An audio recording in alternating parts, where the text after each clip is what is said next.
I wish I go back to the old days when I used to be the kid in the 3rd grade, playing in the street with my homies all day. Cause we live so fast, now we can't relate. We come a long way, money can't wait. And no worry about a thing, happy all days. This is how we live, we cannot complain. And nobody leave, keep the old plans. Hey, when I'm better, I'm in Garti. Mingari Zuda Kari Party. Kodomin money, domin darty. Yo, go to phone it, bunny bucket as a party. And when I'm better, I'm garty. Mingari Zuda Kari Party. Kodomin money, domin darty. Yo, go to phone it, bunny bucket as a party. Hey, Chuagamne Welly focus souvenir the film. Hanky wana hande, hanky jamambale sim. Minyala fije nangi jamalengi mbada tin. On saha kurang ala wura men ko jaro find. Sifty namo ala chifty ala ind. Idi now will the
Ladies and gentlemen, sometimes you just have to act like you are drunk, like you are crazy. Confuse your enemies, confuse them. Oh, that's yeah, we mo. Yeah, we mo. Oh, that's yeah, we mo. No, but I got one to mo. Yeah, they will get mad. Oh, quit that, I mean, my amiga, boy, a baby mo.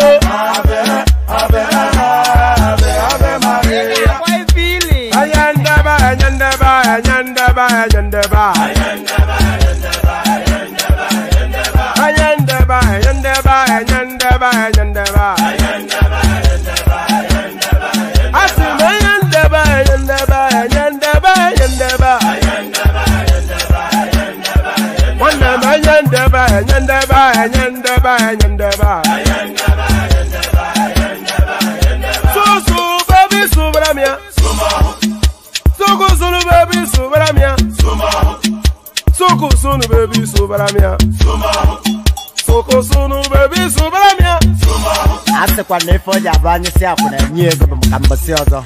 Since I was born But now I am getting youth. Hakuna motangu, hakuna kogabu.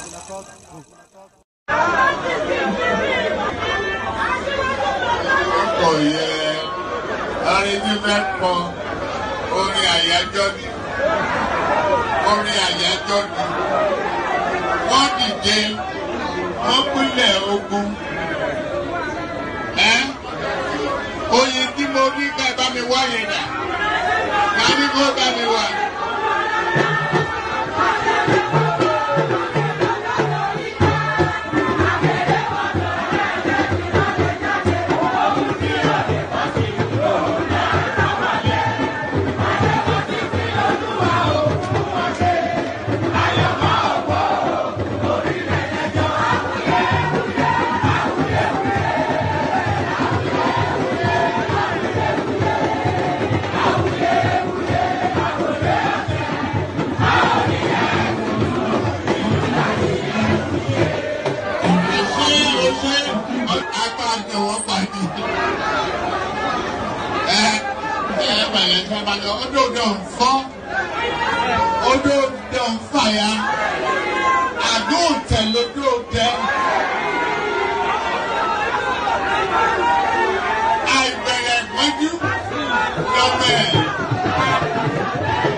How are you?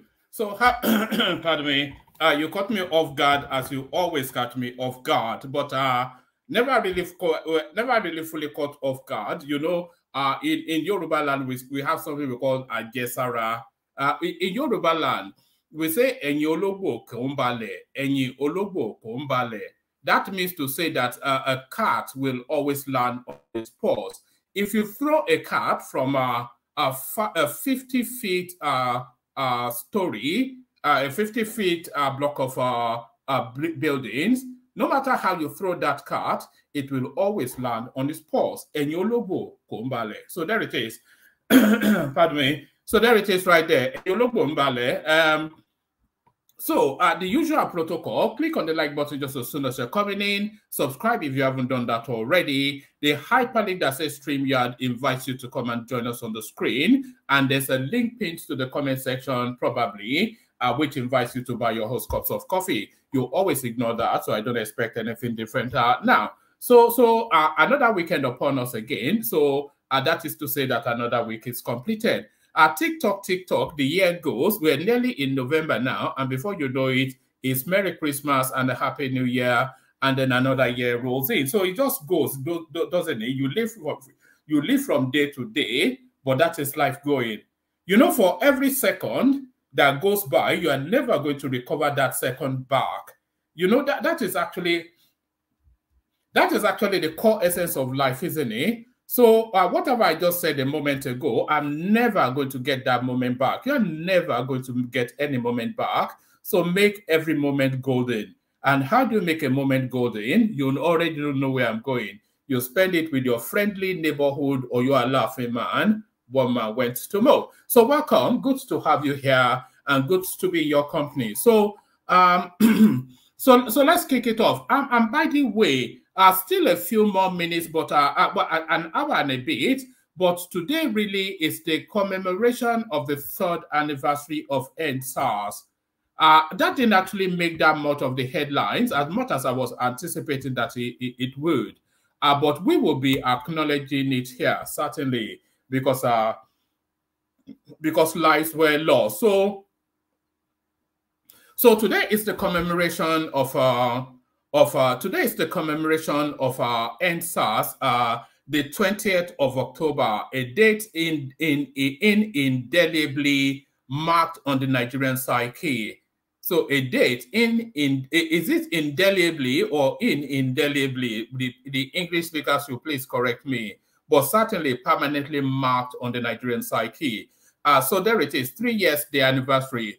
Protesters stormed Lekki Toll Gate for NSAS Memorial. So the police did warn them that they would tolerate no gathering in that space.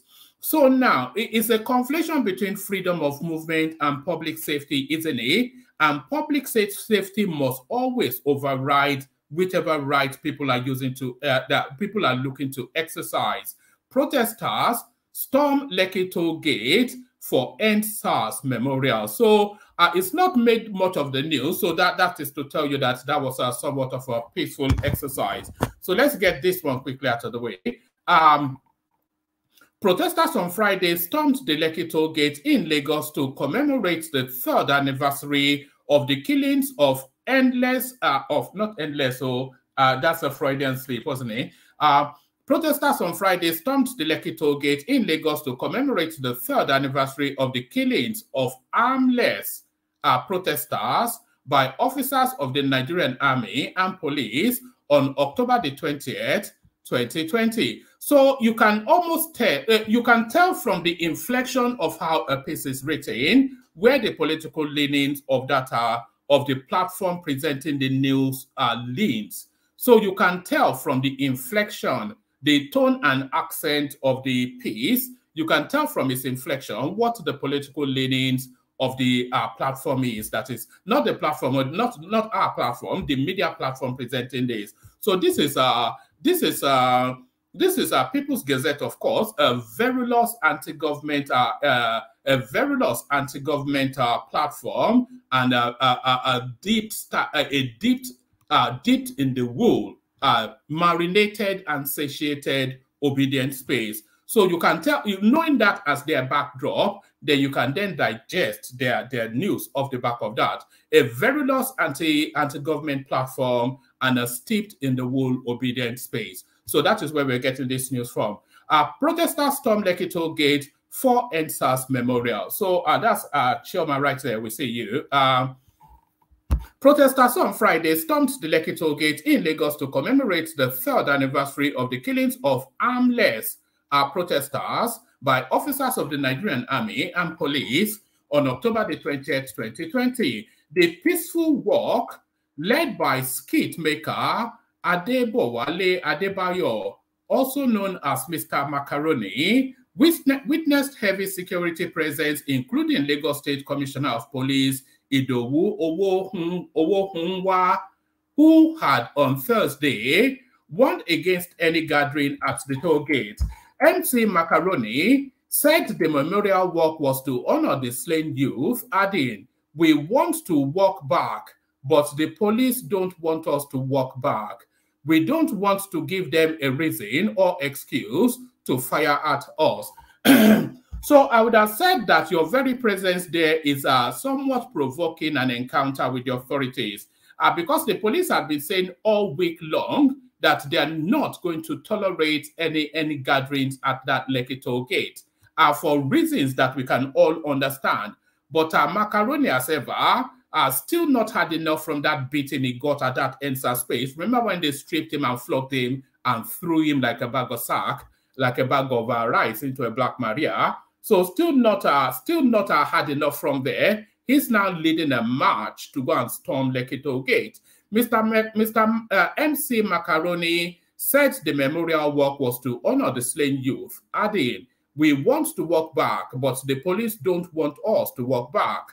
We don't want to give them a reason or an excuse to fire at us. That you should not be there because they told you not to be there. We've been on this for 3 years now, and we know what they are capable of doing, and yet we're still there. The skit maker called for the unconditional release of youths in security agencies' custody since October 2020. Would you believe that there were people that were picked up? I won't say arrested because I must say picked up. Would you believe that there were people picked up on that fateful day, that are still in the custody of the authorities? It's unbelievable. No trial, no charge, nothing, just rot in jail, the Nigerian system.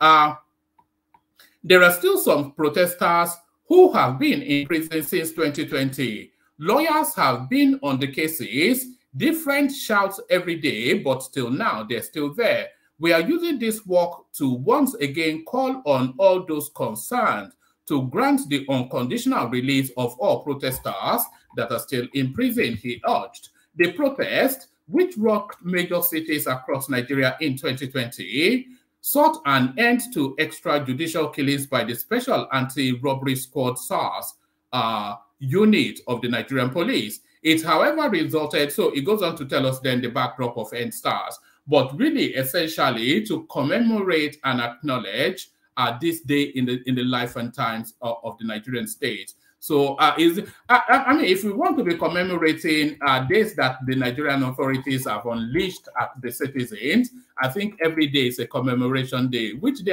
are they not just killing you like fowls? You know, every day is a commemoration day if we want to be commemorating this. But we use this as a seminal point, as a moment in time to acknowledge the brutality of state against the citizens. The brutality of state against the citizens. So now they say whoever comes to equity must come with clean hands. This is a phrase we've often heard.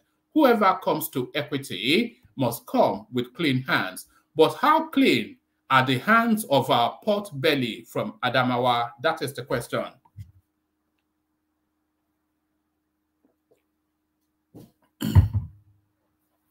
So how clean are the hands of pot belly from Adamawa? So that's the question. Articles custom service records are reportedly missing. So how convenient. This is a guy that is asking for probity and wanting to cleanse the OG's table, which is the Nigerian state, the one that is telling us that Tinubu is not fit for purpose for reasons of forgery. He has sent in people into the custom archives to go and steal and destroy his records. Articles custom record service, Articles custom service record reportedly missing.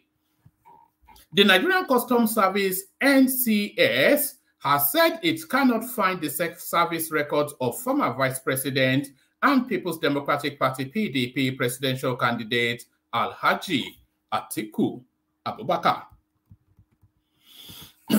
Correspondents report that a senior officer of the NCS said that the leadership of the service had made efforts to get Atiku's service records without any success. We have done everything to get former Vice President Atiku's record of service without any success. He left the service in 1989 when the headquarters was in Lagos. Western Post quoted the officer as saying, some staff files could not be found in Lagos when the headquarters was being moved to Abuja due to either poor archiving or record keeping or deliberate lifting of the files. At the moment, I have to go and make sure that I think I misspelled archives. Did I? Okay, I didn't misspell it in the title, so that's fine. Right, we have done everything to get former Vice President Atiku's record of service without success. He left the service in 1989 when the headquarters was in Lagos. The officer was quoted as saying, some staff files could not be found in Lagos when the headquarters was moved to Abuja due to either poor archiving and record keeping or deliberate lifting of the files. So which category do you think Atiku's files will come under? Poor archiving, poor archiving and record keeping, or deliberate lifting of the file. So the guy has had his file stolen and destroyed. At the moment, the Customs Service can only trace files of those that joined the service in the early 1990s. We don't have anything in our records on employees of the generation of former Vice President Atiku Abubakar. He added, Atiku joined the Customs Service in 1969 after completing his diploma in law at the Ahmadu Bello University, Zaria. I wonder if there is any record of that diploma either, because of course the names on his credentials are in question now. Because of course, what was that other name? Sadiq Abubakar. So was it Sadiq that went to that school and then gave the credentials to Atiku to be using or not? So we want to see his records from Ahmadu Bello University. Atiku joined the Customs Service in 1969 after completing his diploma in law program at the Ahmadu Bello University, Zaria. He retired in April 1986 after 20 years service, rising to the position of Deputy Director of Customs, which is the equivalent of Deputy Comptroller General. Aside from Atiku, President Tinubu is facing so there it is right there. So it continues to tighten and tighten around the Atiku narrative. No record of his service in the customs services. The affidavit that he signed for his change of name from Sadiq to Atiku, that affidavit was signed on a Saturday, a day that the courts don't work. So quite how that happened, we don't know. And even who Sadiq is, we don't know. And there is a third name that goes back even further to his history, which is yet to be explored. So who exactly is Atiku Abubakar is the thing. So the mystery continues. The mystery continues, but the storyline goes in this direction. So this is a human interest story. So let me just give you this one. Let me see, how many minutes are we into it? So I don't flout YouTube. I think I can bring this now. And by the way, let me send the link to the studio, because I'm just by myself at the moment. So if you want to come and join me in conversation, then click on this. So let me send this. So that's the link to the studio if you want to come and join me in conversation. And let me highlight our Chioma's answers as well. So now this is a human interest story just to break up the political heavy diet. Nigerian lawmakers ask federal governments to ban popular children's book, Queen Primer, over pro-LGBTQ content. So, you know, this is this headline right here, it speaks to a global concern that parents are having globally, how they are somewhat trying to infuse this sort of narrative into the schooling system globally. So this is a worldwide concern, but as it plays out in Nigeria. So a worldwide concern as it plays out in Nigeria. So a localized experience of a worldwide concern. Nigerian lawmakers ask federal government to ban popular children's book, Queen Primer, over pro-LGBT content. Nigerian lawmakers in the House of Representatives want the federal government and other sub-national governments to ban the use of the popular children's textbook, Queen Premier, in schools for containing pro-LGBT, etc. text. The lawmakers made the call on Thursday, October the 19th, during plenary, following the adoption of a motion moved by Suleiman Gumi. So I'm not surprised that the motion is being moved by Suleiman Gumi, but let me read the totality of it, and then I'll tell you the conflation that I see, because it's the conflation that happens within the Nigerian space that is yet playing out in this latest cameo. So you have an ultra-conservative North, and you have an ultra-liberal South, and never the two shall converge. So that's the Nigerian experience. You have a very liberal South, which will tolerate and accommodate people like James Brown, you know, the cross-dresser, people like Bobrisky, etc.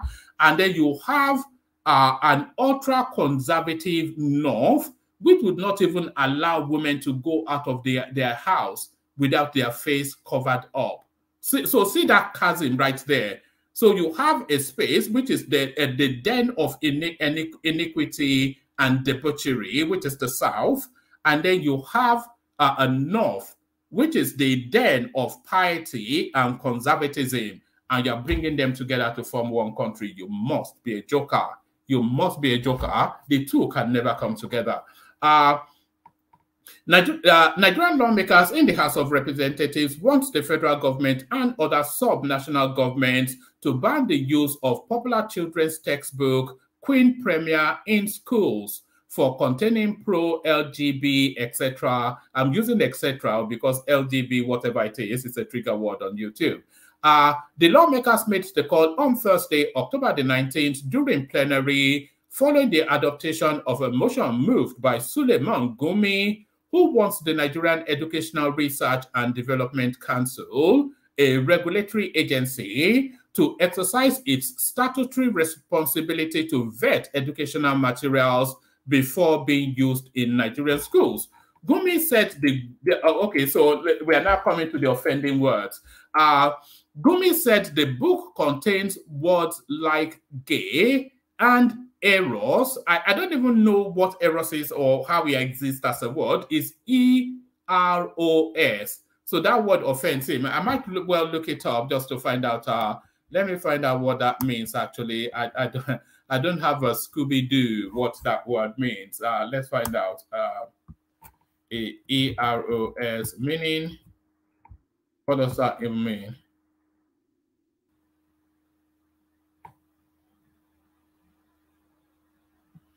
Oh, all right. It doesn't give me any meaning that should really mean anything. But let me carry on just for reasons of time.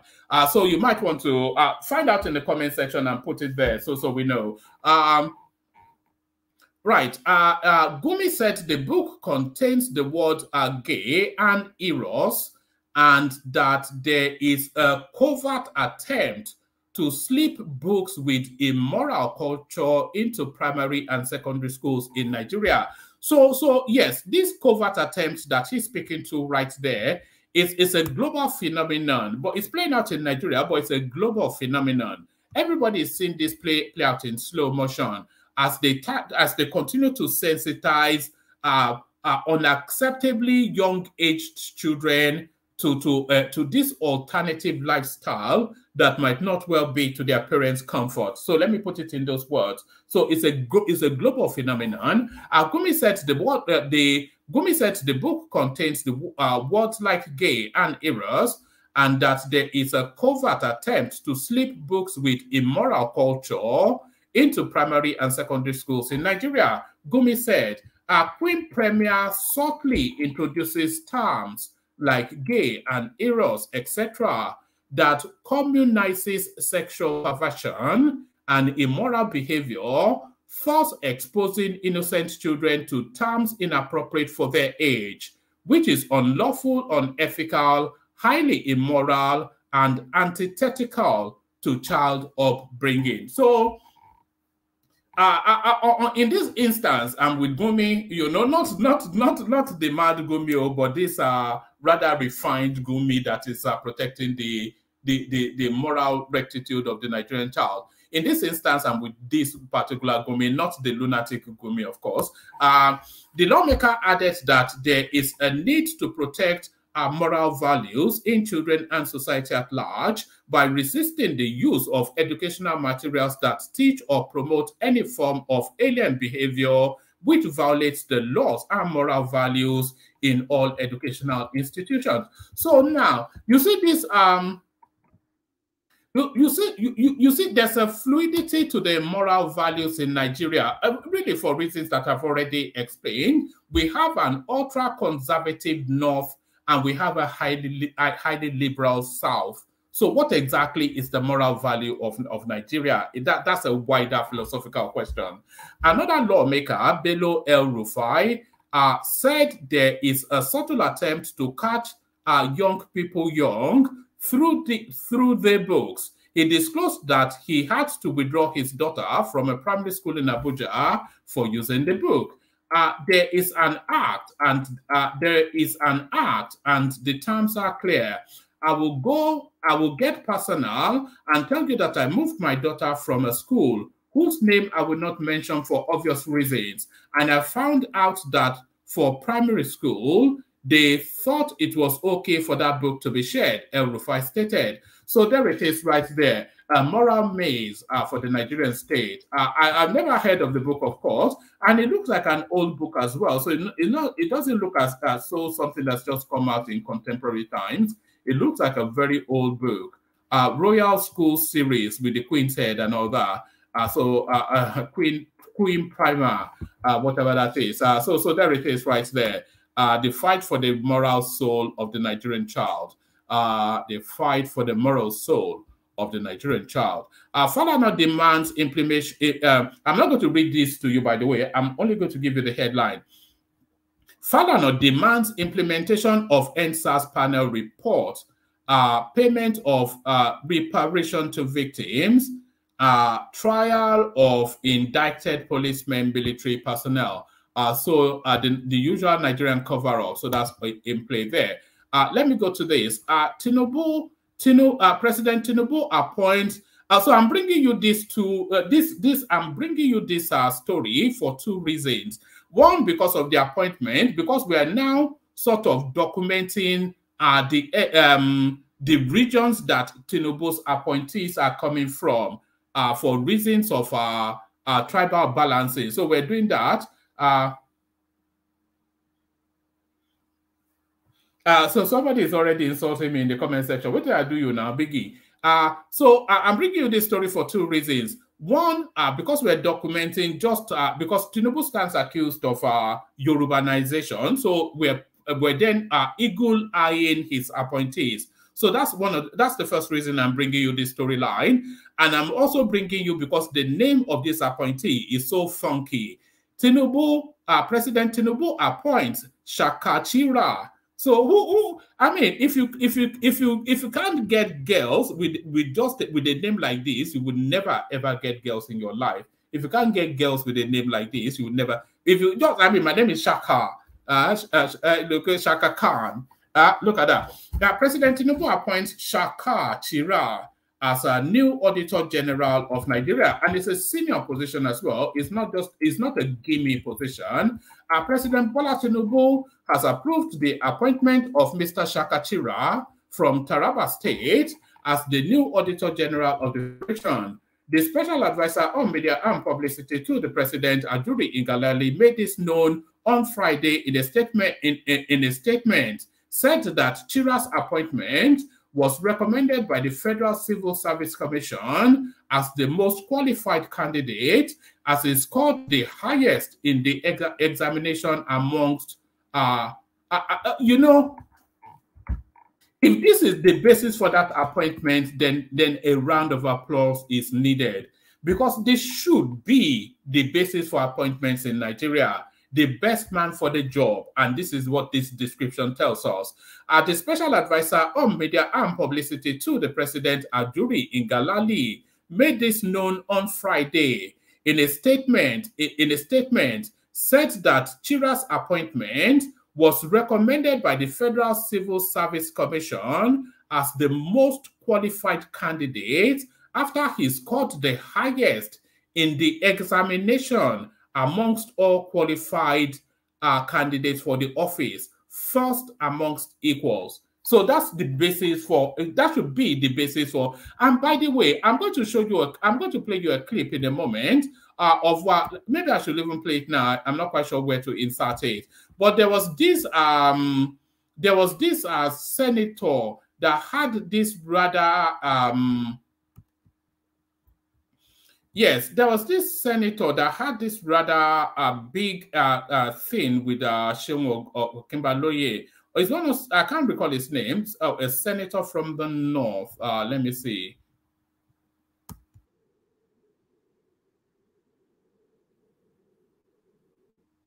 Oh, hold on.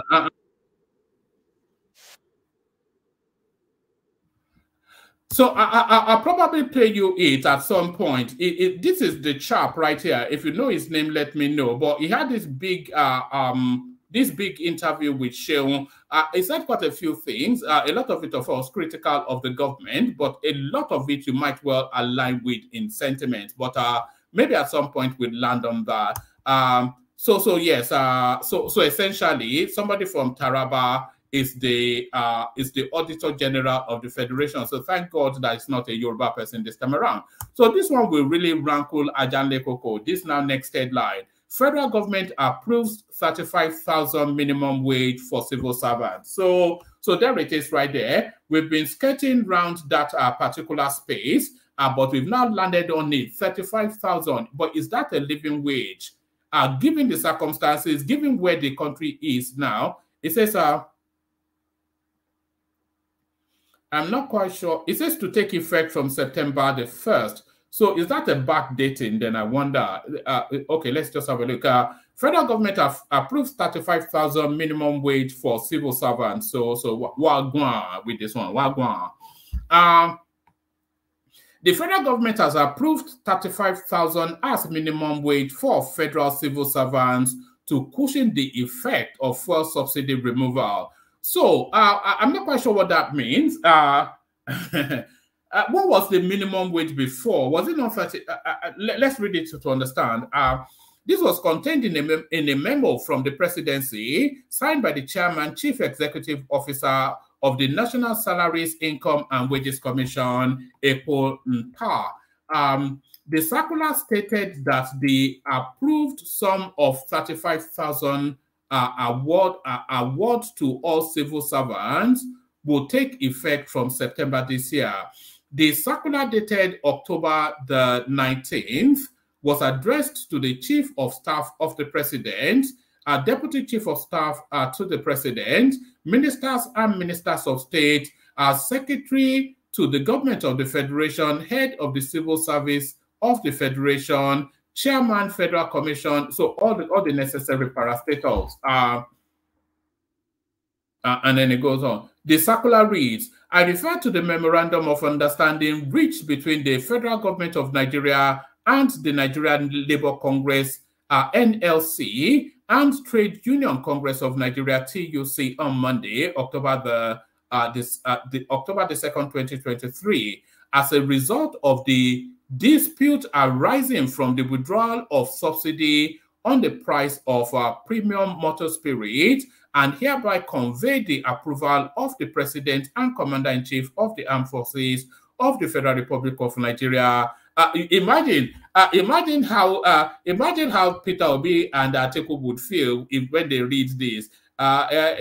You know, their heart will sing, wouldn't it? The President, Commander-in-Chief of the Armed Forces of the Federal Republic of Nigeria, not Chief Tinubu, as Peter Obi told us in his press conference. That rather laughable is Aisha Yesufu inspired press conference, but the President, this is for the benefit of the obedient, the President and Commander-in-Chief of the Armed Forces of the Federal Republic of Nigeria for the grant of wage award of 35,000 naira only per month to all federal government workers with effect from the 1st of September, pending a new national minimum wage is expected to be signed into law. Accordingly, the implementation of the 35,000 naira per month award for all federal government ministries, departments, etc., will be funded by the Treasury. Non-Treasury funded federal government agencies are to implement same from their internally generated revenue or statutory allocations. Inquiries concerning this circular should be directed to the National Salaries, Income and Wages Commission, the statement added. So it's still shrouded in ambiguity because I thought the minimum wage was around about 35,000 already anyway. So is this an additional on top of pending further agreements with the NLC? So it's as clear as mud, pretty much what's been said there. As clear as mud. As clear as mud. So as clear as mud, but this one, it can't be any clearer. So no surprise, DSS recovers over 580 million naira from former EFCC chairman Bawa. Look at that, the schoolboy was on a money run. Nigeria Secret Police, the Department of State Services, DSS, has reportedly recovered over 580 million naira from former chairman of the Economic and Financial Crimes Commission, Abdul Rashid Bawa. Correspondents report that Bawa has been in DSS custody since June 2023. Sources said that the former EFCC chairman has coughed up over 580 million naira illegally acquired during his time as the head of the agency. Over 580 million naira has been retrieved from the incarcerated former chairman of the anti-graft agency EFCC, another source told correspondents. There has been various calls for Bawa's release from detention from various quarters. Recall that the Social Economic Rights and Accountability Project had asked the federal government to sue Bawa or release him. There it is right there. If they had released him, we would not have recovered $500 million, nearly 600,000. But there's still more for him to cough up, still more for him to cough up. So I'm going to play you this clip because when I saw it, it struck me. There's actually two of them that I want to play you, but I'll play you one now, and then we'll go to the Kegite music, let the panelists in, and then they can decide if they want to see the next one. But let me play you this clip. Let me see. There's two instances.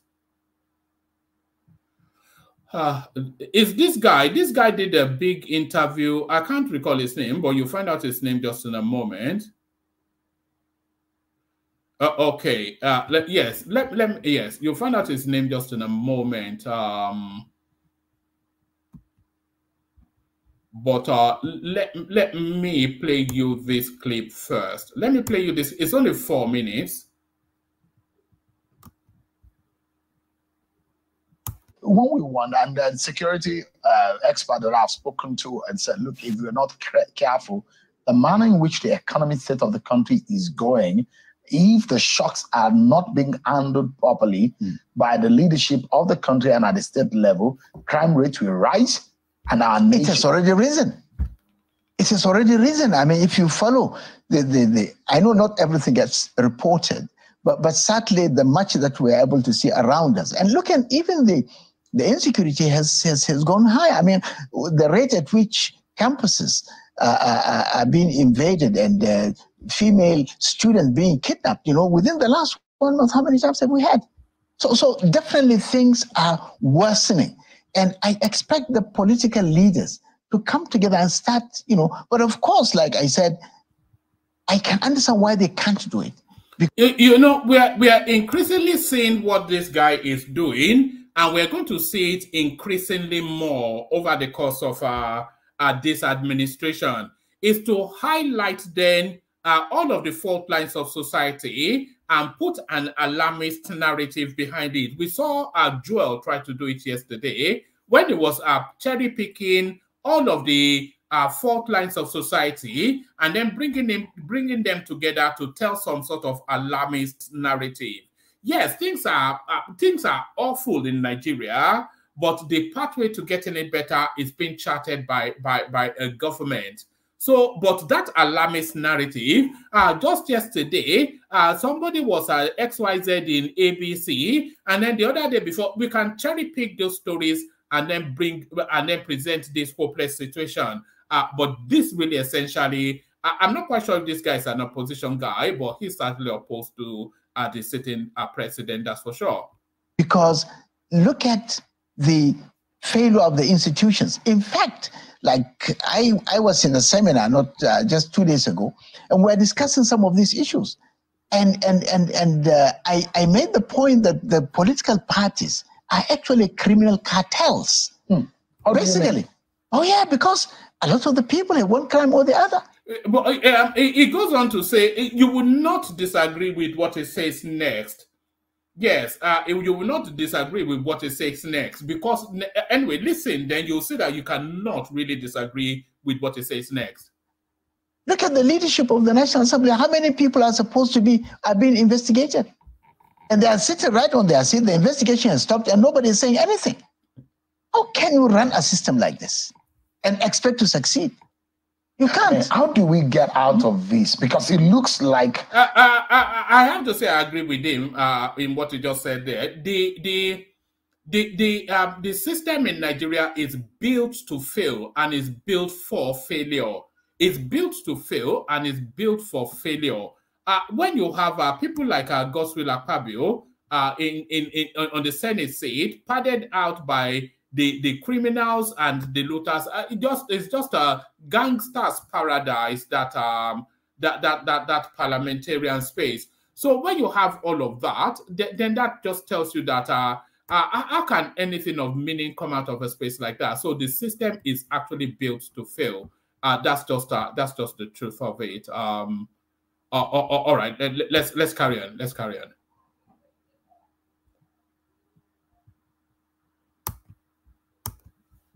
A whole bunch of we have a way to get out all of this. over. We have a way to get out How? of this. The first step is to come back and set criteria for leadership.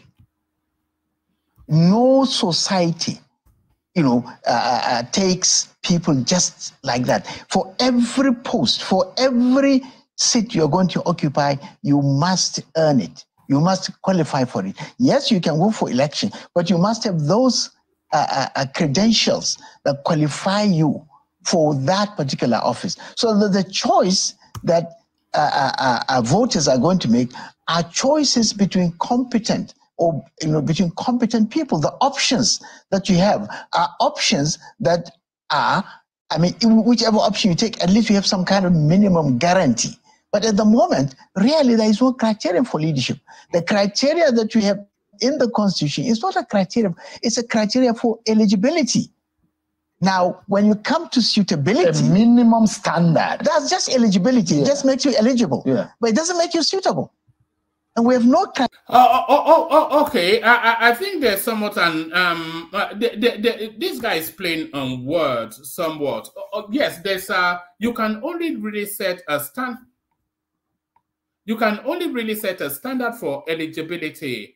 You cannot really set a standard for suitability because inherent in that is fluidity. You cannot say, do you think you can set a standard for suitability? You can only set a standard for eligibility. criteria for suitability. And that's the problem. And I guess that Now, some of these things are not written in the Constitution, but there are norms and there are certain standards that societies keep, which apparently our one has crumbled. Not that we didn't have one. Our traditional institution at some point, although monarchical in nature, but they are also, like you said, criteria in which you get. All right, I'm going to stop that there. I think it's made the point. It goes on for another minute or so, but I want to play you another one, still from the same guy, but I don't want to hold the space off for too long. So let me play you this one as well. I'll play it only up to the point that he makes the outcome of that election, and for you. I'll play it up to the point that he makes the point, and then we leave it. Yeah. For you, the outcome of that election and the contestation that we have seen afterward, how much of impact do you think the consequences that it has had on our polity? Shaun, this is a big issue, and this is an issue which we can discuss for over an hour. For me, it is the very fundamentals of the election. If you look at the delegates, the primaries, money was being exchanged freely and openly. We were all hoping that the EFCC, the ICPC, the SSS would be in those particular embedded within to arrest people who were using money. They didn't. We didn't see that. If they were there, I don't know what stopped them from taking. And that for me was the beginning of the problem. Because if the whole edifice of election, because primary election is a major. All right. That sounds very much like sour grapes from a sore loser. So the sour grapes from sore loser. So let me give you this last one, and then we leave it there, and then we bring in the and then we move on. So let me bring you this one. So everything changes but remains the same within the Nigerian space. How many times have we come across this headline? We've been coming across this headline since the Babangida era. They go and loot a parastatal and then they burn it down. Warri Refinery suffered fire outbreak, says NNPC. They will tell you that only a small parchment was burned, but that is where all the documents are kept. The Nigerian National Petroleum Company, NNPC, says a minor fire incident was contained at the Warri Refinery and Petrochemical Company Limited. In a statement by NNPC on Friday, the management said the incident occurred today at the refinery's cooling tower. NNPC said, how is it possible for fire to break out in a refinery? You would have thought that of all of the places known, that will be the one place that you will ring fence that fire does not break out. How does fire break out in a petroleum refinery? Only in Nigeria. In a statement by NNPC on Friday, the management said the incident occurred today at the refinery's cooling tower. NNPC said the fire outbreak was caused by the ongoing welding activity at the top of the cooling tower. However, the company clarified that the incident would not affect the refinery's rehabilitation project delivery schedule. This afternoon, about 3 p.m., there was a minor fire incident at the cooling tower of NNPC, etc., etc. The fire, which occurred as a result of ongoing welding activity at the top of the cooling tower, will not affect the refinery rehabilitation project delivery schedule. According to the statement, NNPC Limited safety officers at the refinery acted immediately and put out the fire within 30 minutes. NNPC said normalcy has since been restored. The company said it will continue to adhere to the best. It's just the ridiculous. Nigeria is a very ridiculous place, and we're quite a bunch of ridiculous. Only 2 people in the studio at the moment, by the way. So we'll see how that goes. But listen to this now. Next statement. It says NNPC will continue to adhere to the best safety standards in all its business operations. So if you are running a refinery and the fire breaks out there, and in the same breath of announcing that, you are telling us you adhere to the highest safety standards. But that's Nigeria, of course, a country full of contradiction and stupidity. So contradiction and stupidity. So let's play the Kegite music, and then we'll see how it goes from there. So let's play the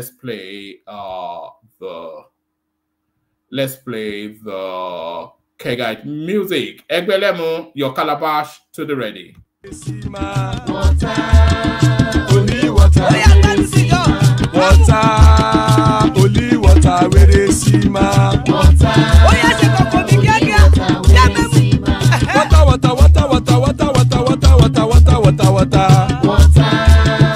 only water, where they see ma.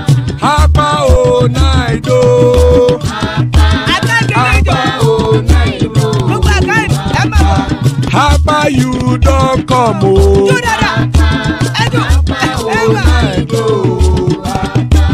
Hapa o naido.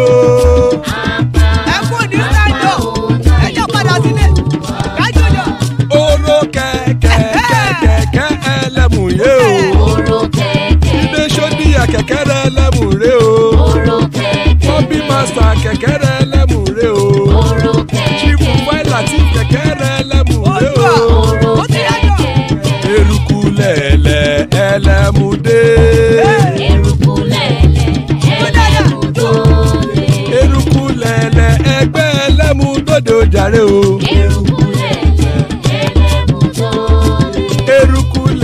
Ghana ti dé ẹgbẹ́ ọmọ ẹlẹ́yẹ ẹyẹ o ó dilé o Odúyẹlá ẹyẹ o ó dilé o Petrosodana ẹyẹ o ó dilé o Petrosodunke ẹyẹ rẹ ó dilé o ẹlẹ́kọ̀ ọ̀run mú ìní o.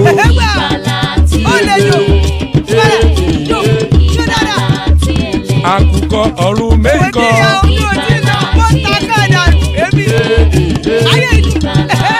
Ikú kò ní ríwà gbéṣe o.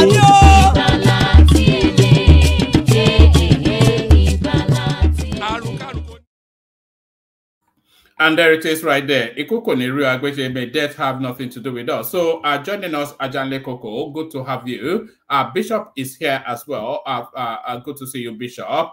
King Emeka, one of your favorite voices, he's here as well. And Thomas makes up the list. So Thomas makes up the list. So thank you for joining us, gentlemen. So we kick it off then.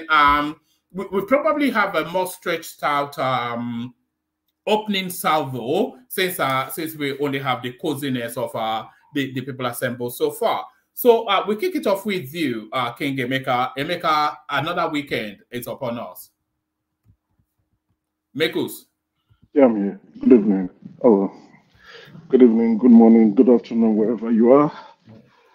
This is the weekend section, and I hope we're all trying to enjoy our weekend. Please share, like, subscribe, and invite your friend over.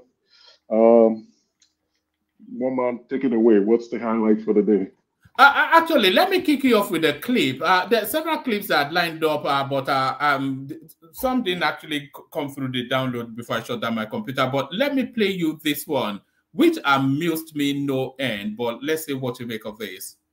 It's now showing green lights.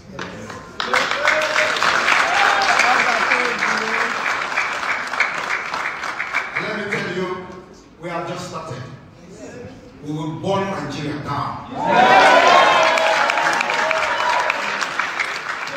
That is what it requires to protect our people, protect our land. We will burn them down. And after that, therefore we come. I want you to understand that if you want peace, you prepare for war. What I've seen for the past 2 years is nothing to write home about. It's not anywhere in the media. Our people have been butchered, head chopped off by the people who are supposed to be protecting those people. The people they call governors in the southeast part of Biafra has become the tools and the killing machine. We are not going to forgive them. So there it is. It's TikTok. The clock has to be ticking for this guy. What is he doing even? It's like a death wish, isn't it? You know, individuals like this that keep making inflammatory statements, I thought they belong to just one place, the prisons. Lock him up, throw the keys away. I don't know why he continues in this light. I thought the Finland or Finnish government invited him and then released him. What was the premise and basis for his release? I still don't understand. You can't, you see, like this was what we were saying yesterday. When someone has some form of influence, right? Like, you know, as a leader, you've attained the status of being a leader. It means you have the ears of people who you influence, and the words you say really matters. What you say carries a significant impression on those who you have their ears.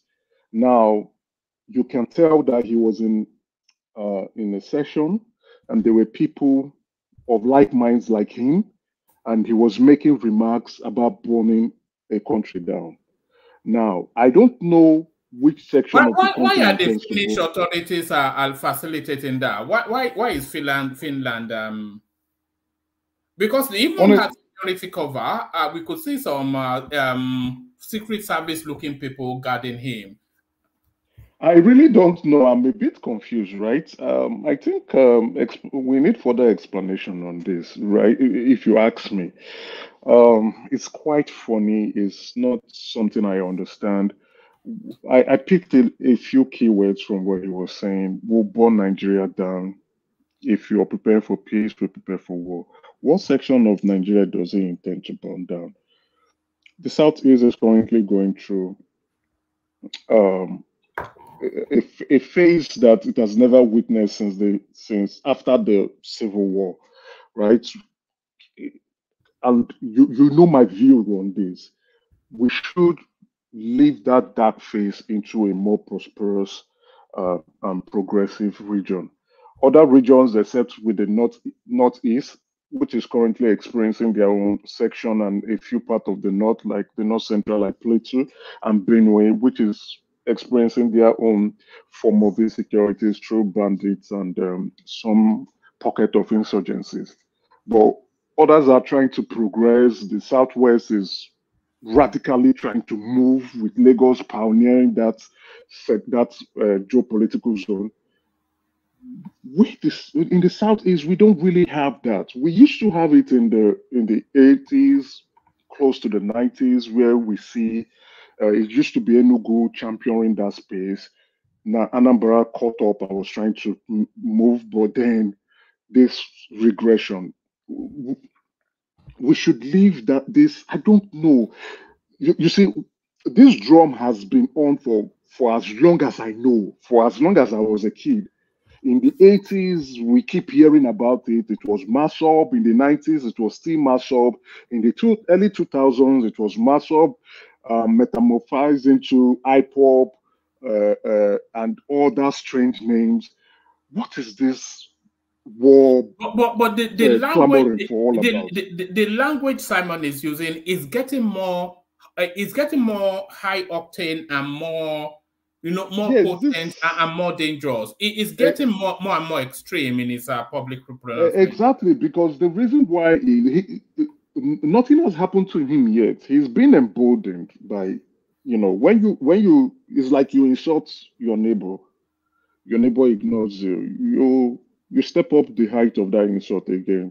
Your neighbor ignores you. You use some stronger words, and your neighbor keeps ignoring you. You want your neighbor's attention. What he is looking for is attention.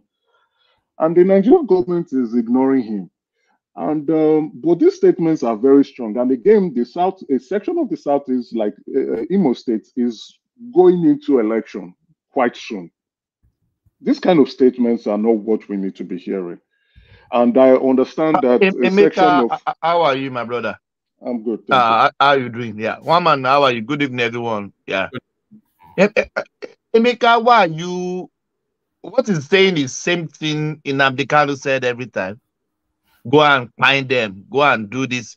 What is? I agree, but I'm not surprised. Nnamdi Kanu is not speaking, right? We are not hearing his voice.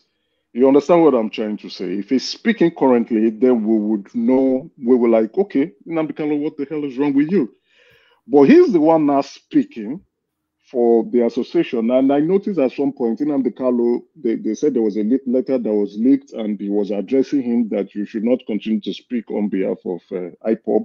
I denounce you. I don't know if that letter is authentic, but I know we spoke about it here.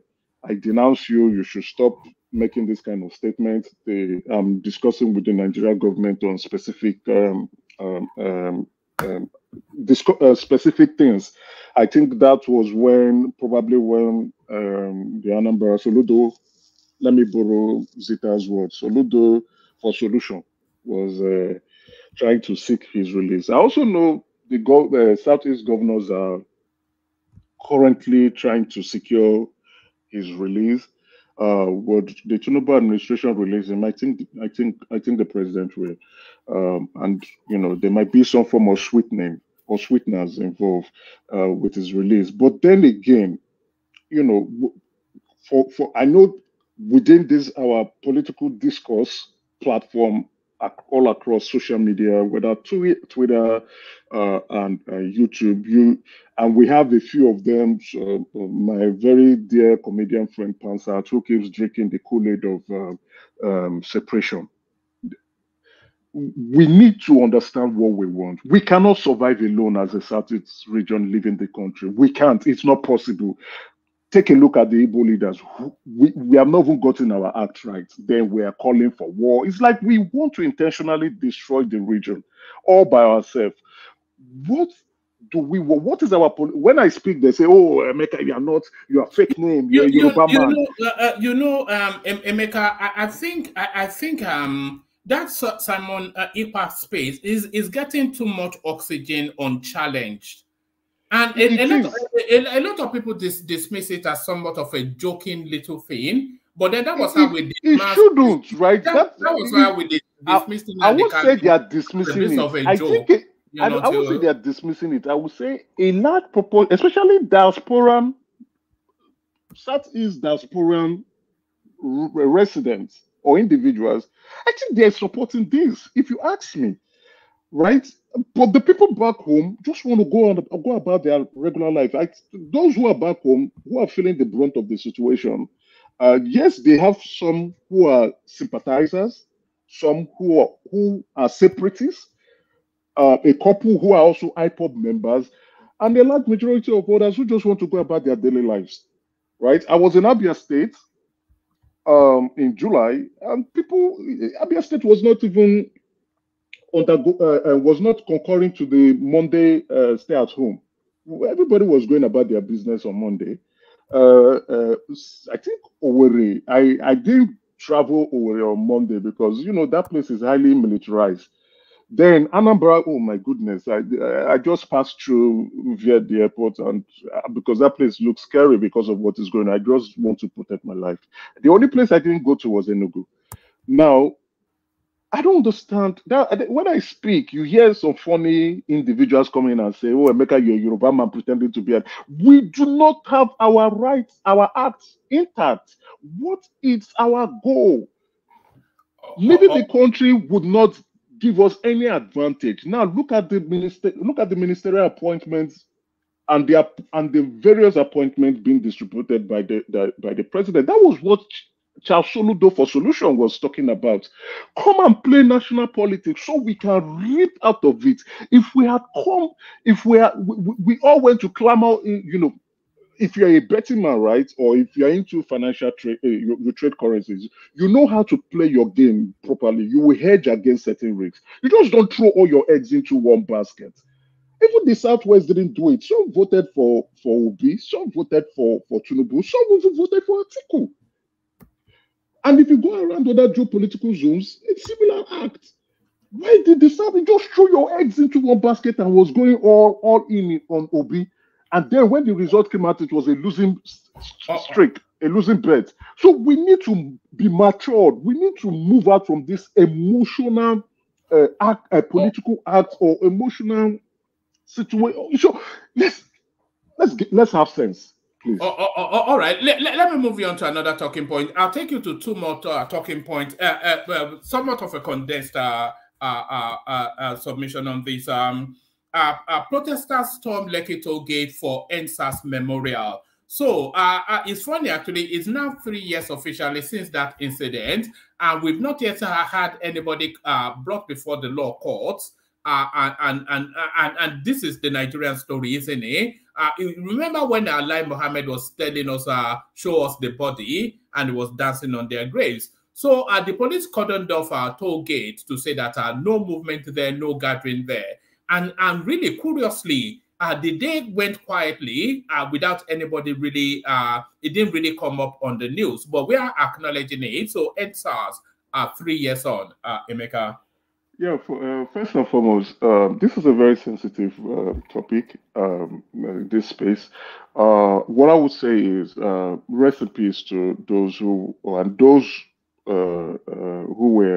lost their life as a result of this, and those whose life got changed as a result of this unfortunate situation 3 years ago. It's laudable for remembering the event. I think it was a shift of perception politically in the country. So I want to laud those who keep remembering the protests and those who were affected by it. And it's a sad one. That day was a sad day for the country, all over the country, and we just keep striving on. But what happened? I think that our Nigerian police, especially in Lagos, have now grown.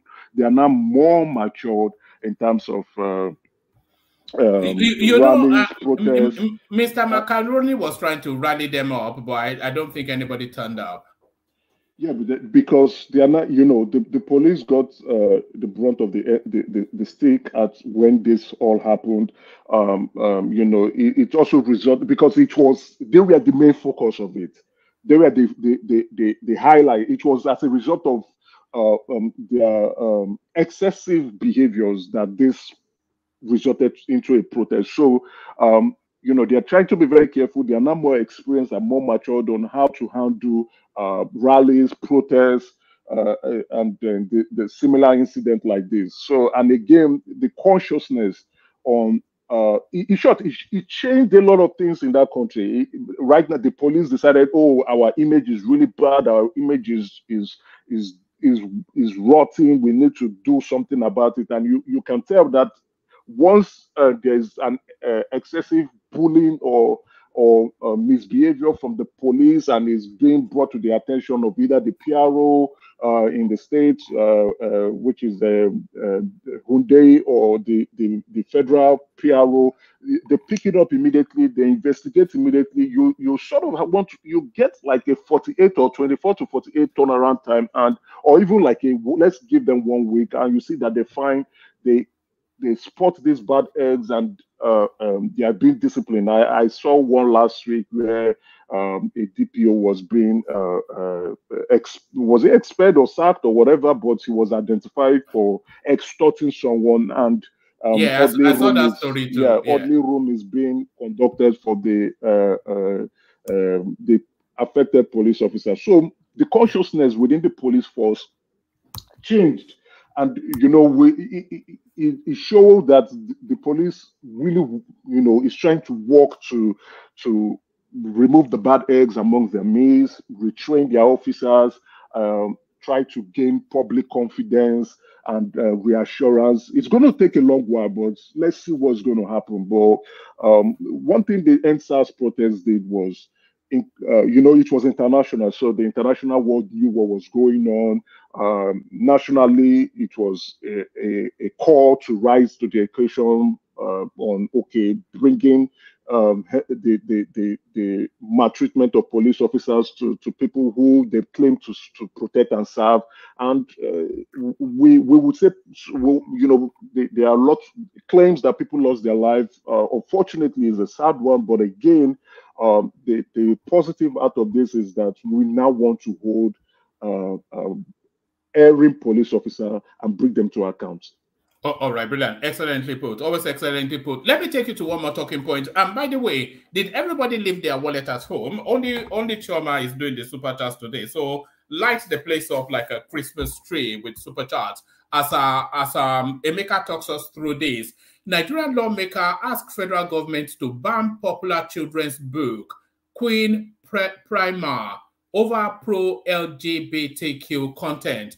So now this is the Nigerian example of a global situation, because there is this undercurrent that they are somewhat surreptitiously trying to sensitize people that are not of the age to form coherent thought, so that their mind is aligned to an acceptability of this particular I don't know. Let's call it a picadillo. So what are you making of this stance? I listened to your comment on this, where you said the North is ultra conservative, the South is a little bit liberal. But holistically, Nigeria is still a conservative country.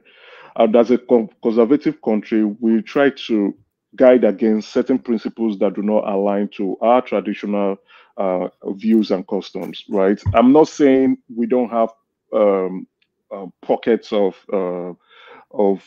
those who are LGBTQ or the alphabet individuals. We see them, we acknowledge them. I think we also try to treat them humanely, but at the same time, what we do not want is indoctrination, right? As long as there is no and that's the word right there. Because there's learning and there's teaching and there is bringing people up to contemporaneous cultures and the way up. But there has to be an age cutoff. You cannot. What age do you think is appropriate for people to start learning about things like this? If you're an adult, that is for me. If you're an adult, let children be children. Let them enjoy their young age. Let them play with It's their age group. unbelievable, you know. What would LGBTQ be doing in a primary school? In a Yeah, primary school? I mean, for it's goodness, quite I it's mean, quite it's I don't know. When I was growing up as a kid, nobody was teaching me about sex education. Nobody was telling me about sex. Now these days we keep hearing that's how it started. Oh, let's educate them from an early age about let children be children. Anybody who is learning about sex education, who is getting involved or wants to know about sex education or sex, is no longer acting like a child. Let children be children. Let children act like children, play like children, do things like children, get naughty like children. And when they're of age and their body is transforming and changing, then they become that conscious, and then maybe the parents will kick in to mold that child and get them involved into things that for them to know. But let children just be children. Let's keep that space. That the indoctrination is what I don't understand. Why and why should these things be filtered into uh, children's book? Children's book should be about form, cartoon it's pictures. running around. I grew up on Enid Blyton sort of books, Secret Seven, Famous Five. I agree. I never. If I tell you something, you will never believe. I never. Of course, I knew what the word gay was, but I never really had any coherent thought about it until I moved to the UK. Because it wasn't visible in my environment, and it wasn't anything that was, it wasn't part of my backdrop until I moved to the UK. That's when I became conscious of. The first time I heard of gay was when I was in secondary school, and actually it was I went to an affiliation of a military school command, right? So it was actually the commandant. Me and my friend, we were just playing around and fooling around, and he just came. Whenever the military, I don't know whether he was trying to do some spot check, and I think at that time we were, when you're in a boarding school, there's certain hours that you must be doing certain activities. Either you are observing siesta, or you're probably in class, or you're in the dining, or you're in your room, doing some manual labor. So that day, my friend and I, we decided to break that rule because they were doing manual labor in the hostel. So we ran off to the school. Because the hostel is quite different from the school. It's like a long walk. So we were now hiding. We're avoiding to do all that show. So he was not walking around, and he now saw us. So we were just playing because I think we were kids and we were tired. So he now say, "Are you guys gay?" And I looked at it. I've never heard that word before in my entire life. Never. And I think I was how old? I can't remember, but I've never heard that word. So it was my friend. I think we were three of us. Yeah, yeah. So he just said it, looked at us, and he left. That's the commandant, the head of the school. We would technically call him like the principal. Uh, so then I now asked my friend, "What is gay?" So the other one too was confused. I think the one who knew now he said homosexual. I said, Jesus Christ, what the Right. what's he trying to say? So since that day, that word never left my head, right? Hearing it was from even an adult, right? And an adult we respect and revere.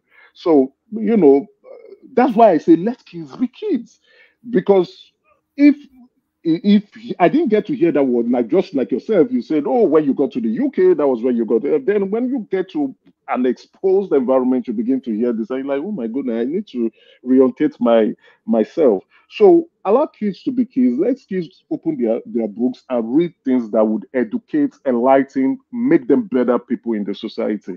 Then, if you have those who want to uh, um, um, get into all this stuff. Well, I don't. That's their choice, but we should leave sexualities You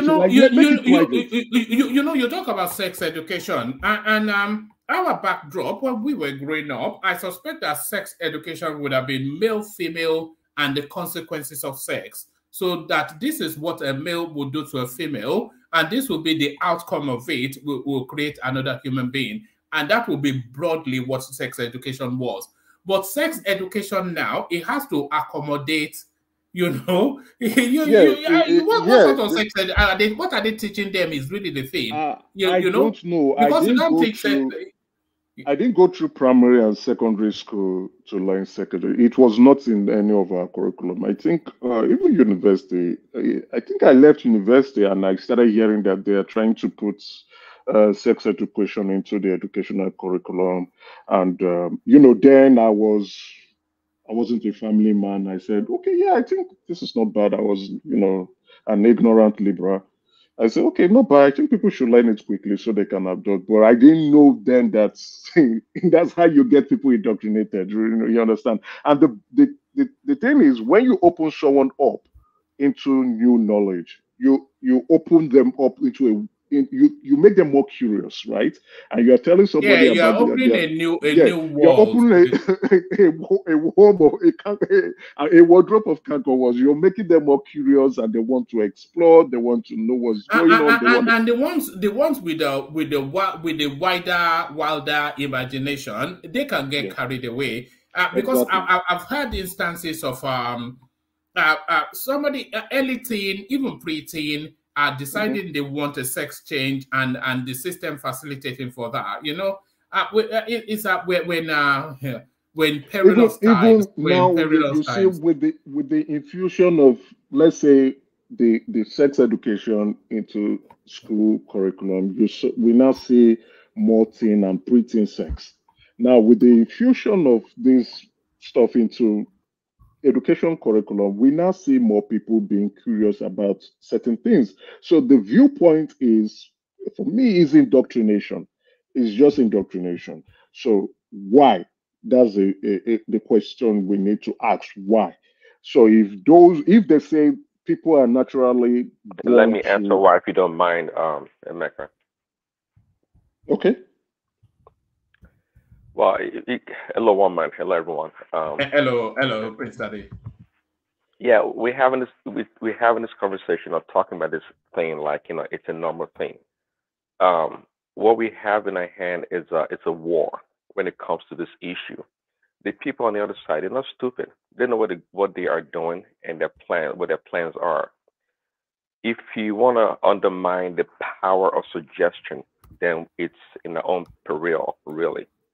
They know what they're doing, and they know how they are attacking our children in order to indoctrinate them into this lifestyle. And Africa is not prepared for it. Our leaders don't have a clue, although one might say, Yoweri Museveni, that it's up to it to a certain degree, at least based on what it's saying. But many of our leaders don't have a clue.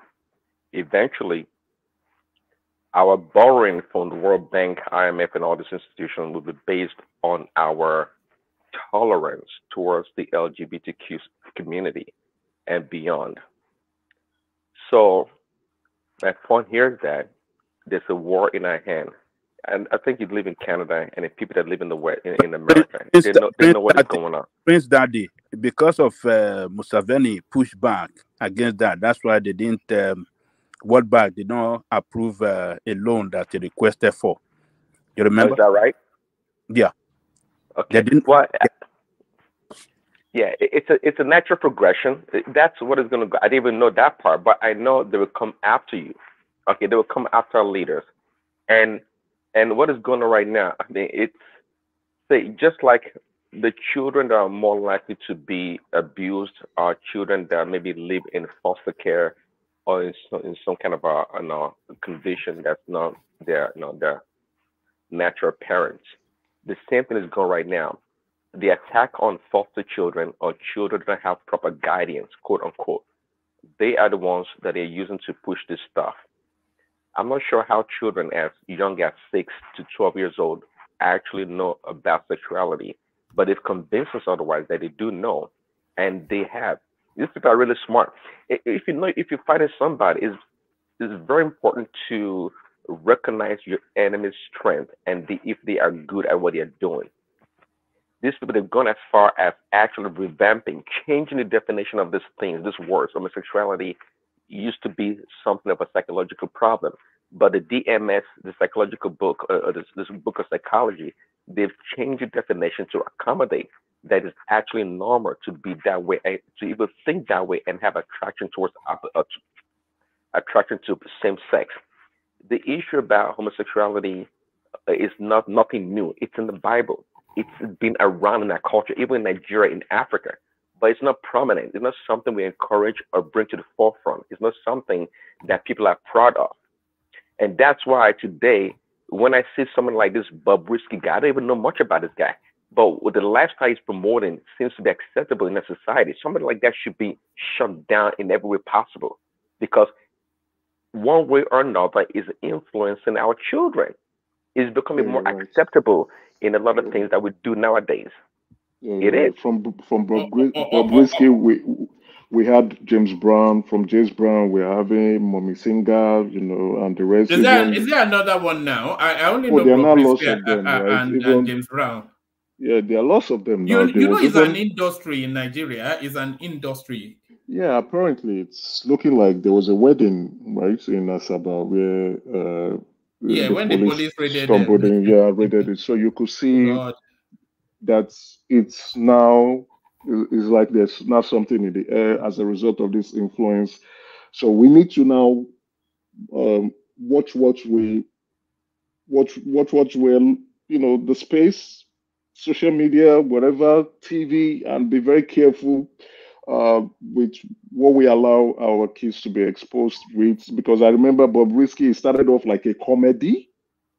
Before we knew it, it got very serious. And then, him being now, oh, I'm making money, my boyfriend this and that.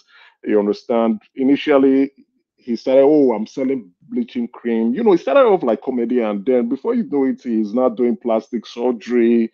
And then we had James Brown dancing, coming into that space. We now have lots of them into it. And even up to the point that men now are going into parties and clubs dressed as women. And it used, sorry, before there was a Bobrisky, there was Derele. I don't know if you know Derele. Oh yeah, he got married. Yes, Derele was the pioneer. Guy. Yeah, no, he's not. Derele was in the 90s. Derele was then in Unilag in the 90s and was working for. Was it Silverbed then, or which was it either Silverbed or DBN for guys who were in Lagos in the 90s? So Derele started in the night. He was still in University of Lagos then, and then Derele was, he was weird, acted weird. So it looked like, okay, this guy was trying to distinguish himself from the pack.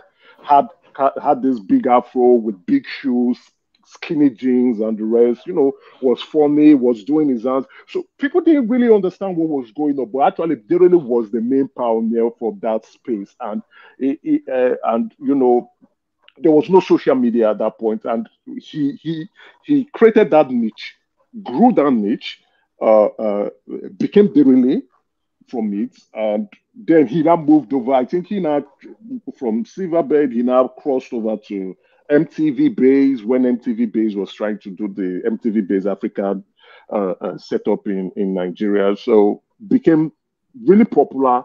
And I though he wasn't flaunting his sexuality like that, but he was just weird. And the rumors started floating around the space that this guy could be, understand. Then Bobrisky now took it into social media, and that's it. Oh, all right, brilliant. All right, thank you, thank you, Emeka. So thank you, Emeka. Let's go on from you just to manage the time. Bring in Hassan, who I think wanted to come into that space anyway. Hassan, can you believe that the two people in this picture that you are seeing, they are one and the same person? Yeah, I wouldn't have believed it if I, didn't know about the guy. But obviously, after reading up about him, it doesn't look as if for somebody who doesn't know, you would never believe it really. But look at the transformation. So hello everyone. Hello one man. It's been a while. Hello It has everybody on been the a panel. while. When What Prince happened? Daddy interjected, Yeah, go on. when a lot happened, a lot happened. What actually happened? Let me just give you. To cut the long story short, I was with a lady that I was kind of, romantically involved with, and then we had a very bad breakup, and so I had to recuperate because, things like that happen. So I'm now moving on with my life, and it's like that. Okay. When Prince Daddy interjected and he said he was going to tell us why, I was expecting to hear something about the reason why this is this ideology, this indoctrination is just now put at the forefront of international non-governmental organizations, financial, international finance, humanitarian aid, so much, things that are critical to life are being attached to, the direction of any country, towards, actualizing. So, to what end? What kind of world are they trying to create? Can we look into the future in the next 20 years and just imagine what that kind of world would be like, and what are they trying to create? Is it some sort of ideology that will be in their mind more would be more practical for a society where people will be will not be doing any kind of manual labor, or people will just rely on computers, or AI will take over everything, or there is frictional unemployment? Are they trying to reduce the population of the world, because if people of the same sex keep marrying each other, then naturally birth rates will drop. We lost him. That was on the offering anyway. His system was quite wavy. But as I rejoined, your connection was quite poor anyway. But so let's go on then to let's go on to Mano Prestige, who joins us. Mano Prestige, you're up next. Prestige. Codin man. What's going on today? Are you there? Can anyone hear me? Yes, you can. I can hear you, woman. All right. Let's go on to Bishop then. So Bishop, you pick it up then. I think Prestige may be having some sort of issues there. Articles custom records reportedly missing. So how convenient? That's what my thought is. What are you making of that headline? Okay, let me start by saying good evening, fellow Nigerians, compatriots. It's nice to have you with us once again tonight. Looking forward to a robust discussion time. But please, still remember to click on the like button. I don't know what offense one man has committed. If he committed any offense, please forgive me. Please click on the like button. I think it is any of us, please forgive us. Click on the like button. Just please go there now. Click on the like button. Let's make it like a mantra. As you are coming in, click on the like button. Having said that, let me give a shout out to the commando that spoke earlier on. Emeka, I see you. You will tell me where you're from after now. But when I see a commando, I pay my respect. Yes, before I launch into it, yesterday I tried to come back to respond to the minister that came to speak when I spoke about when we're talking about the road construction. What's is that there for no job? No, not for no job. What was that name? Okwiton TV. Mr. Okwiton. I wanted to come and respond to you because I was really laughing when he was taking me out. It was completely out of context. And we were not talking about whether they were doing it right, but we're talking of the technology itself. And that China has nuclear steel or whatever is not part of the conversation, or that what people meant is that, but that's by the way. Then with this one that you now do to me, I have not read the news. I don't know what it is about. I don't think that is a clear thing. If anybody removes his record, we all know that the man was in customs. Maybe somewhere along the line he did some manipulation and the rest. But I don't know. We cannot deny the fact that he was in customs. So I don't know what they are going to do for his record for. But see that maybe he was dismissed or he was having. I remember. There might be some malpractices there, some disciplinary, all of those sort of things. That's why I've said earlier on that if we keep digging everybody, we just digging on some parts that are actually parts that should be buried and forgotten. We just be digging and distractions. As far as I'm concerned, I mean, he served, except they were very criminal. I remember the days of Alagesia, who was the governor in Bayelsa State, and the story of how he left the military was in the Air Force. And we had it on good authority that he was actually almost going to be dismissed. He was forced to retire because he was cheating in one of his promotional exams and he was caught. You know, that issue came up and some people went and because the important thing is that look, every state has a past, every sinner has a future. And the more we keep digging, the more we will keep picking up some debt that is not doing us any good. Are you hearing me? Yeah, I can hear you. I think Hassan is back, but land that point, and then what I'll do is I'll go back to Hassan only because his connection dips heavily, and then I'll come back to you. But land your point, Bishop. Okay, so for me, my submission is just like what I've said ever. The more we keep digging, the more we keep finding something. Everybody, if they begin digging, even some things that happen innocently and ignorantly, that you don't even pay attention to, they will not make a money out of it. Just we should not be destroying ourselves like that. That's my submission. Hassan, I hear you. Ina amsawa sosai Bishop.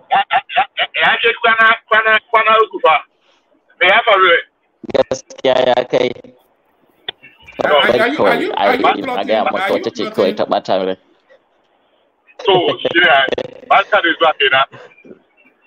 Okay, I know Braka. Nagode mutumina.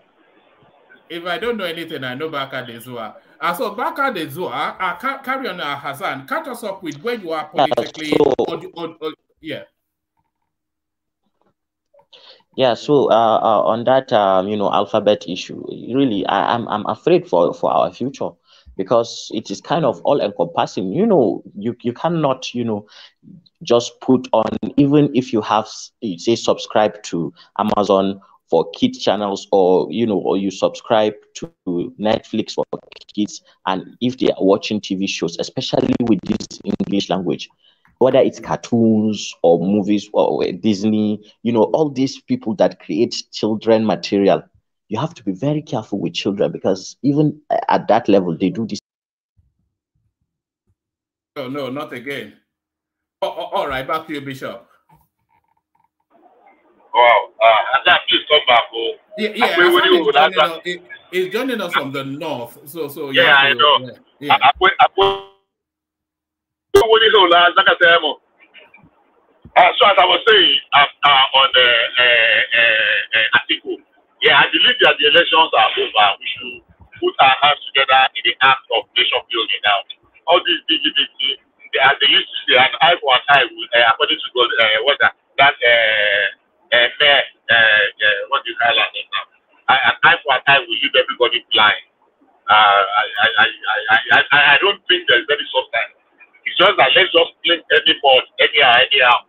If they even be people that want to really pull him down, that's not to hide some of his records, but we never can guess. I'm not only bring for him, and I'm not supporting those that are digging unnecessary digging at the same time. That's my take on that.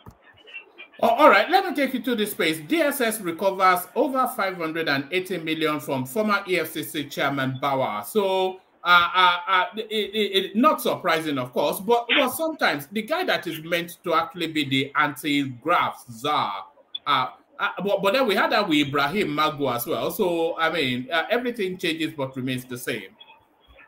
Well, I won't celebrate that, yes, and I will be very brief on that. They're charging to court if they have that and they have evidence, except they say he has agreed to a plea bargaining. But even the court must what do you call it now? Must certify it. The court must sign the court so that there will be no story after tomorrow. Because there are too many narratives we are hearing now. If they actually recover that much and it has been, if it is his money or he inherited it from his parents, or that's it. But if it is actually as a result of graft, then let them take it to court. I mean, the EFCC is not a court. If you have evidence that he compromised his position, let it serve as a deterrent to others. And I mean, I don't like the idea of him being in Chicago for almost 3 months or 4 months now. I don't really appreciate that. But if actually there is a fact, so I'm not going to celebrate that yet until it's brought to the open and open court, let him subjected to trial. We just tried the general in the Nigerian army. So if they have things to answer, let me come and answer for them. That's my take on that. All right, brilliant.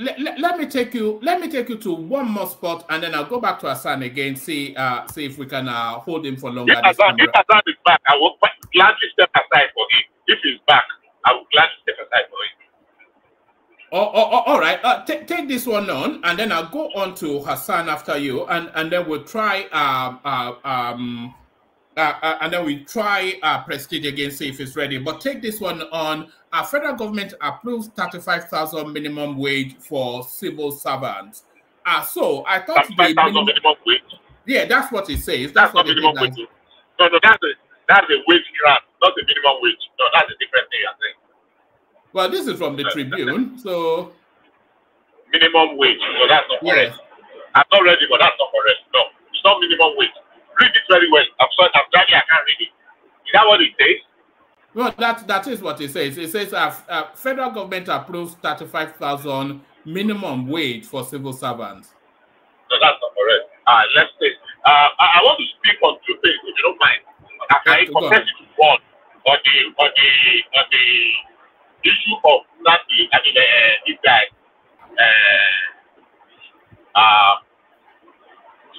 That Finland guy. What's his name? That Emeka was talking about just now. This type of guy in Finland. Simon Ekpa. Simon Ekpa and the whole narrative. I'm going to be very brief on that. My submission on that is that I think it's high time we actually look at the possibility of whether it's a referendum or a plebiscite or whatever. If the Southeast really wants to go, let's so be it. I will support it. And so be it. And even though there is a lot of narrative to it, but I think we should put that option on the table now. It's impossible. It's impossible. It's not impossible. It is not impossible.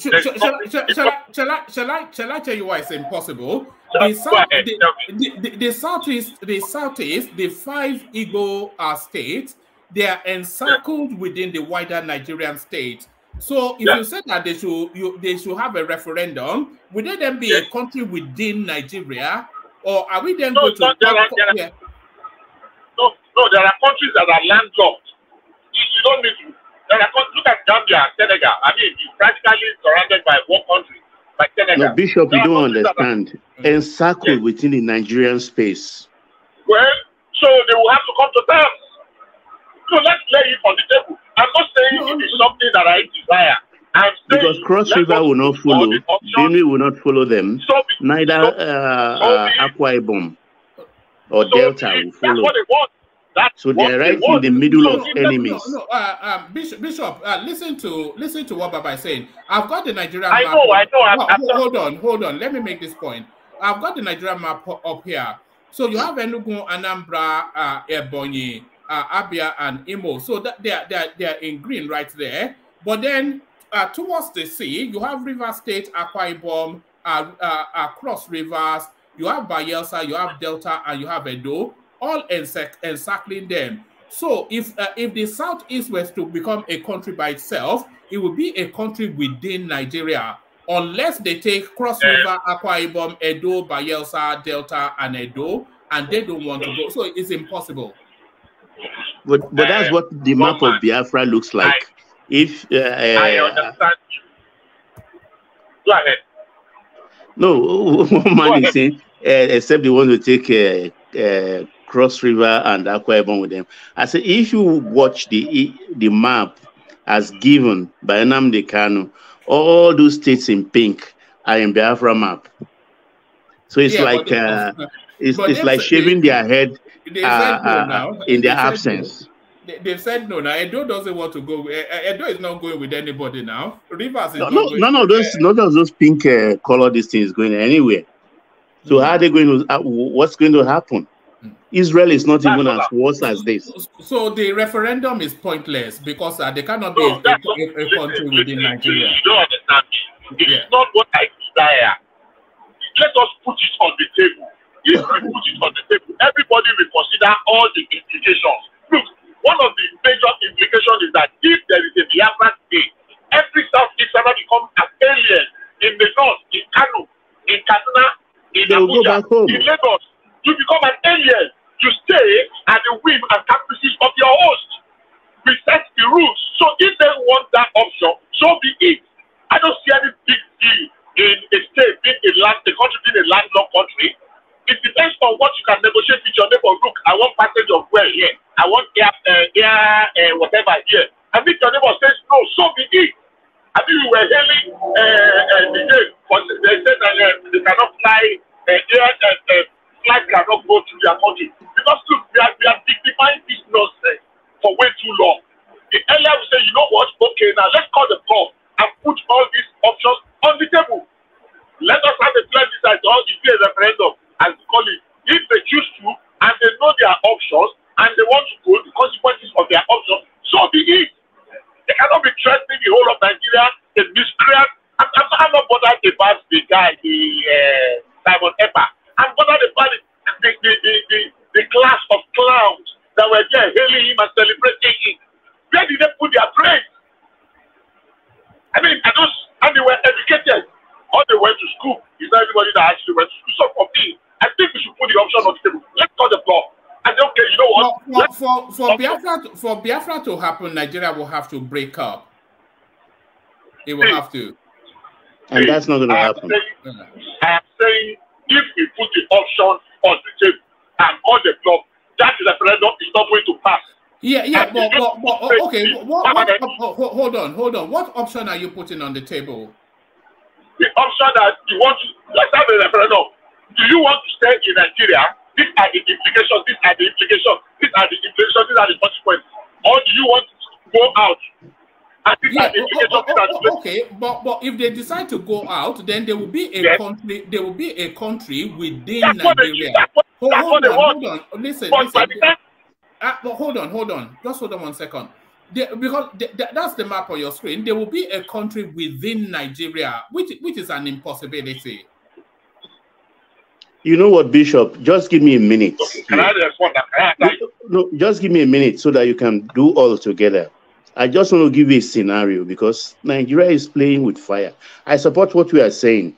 What I say, what I mean playing with fire is this. There has been an example on the 7th. And there's been a lot of shatter within the cyberspace from IPOB. Take, for instance, IPOB comes to Lagos and attack infrastructures because they will not attack human beings because there are so many here.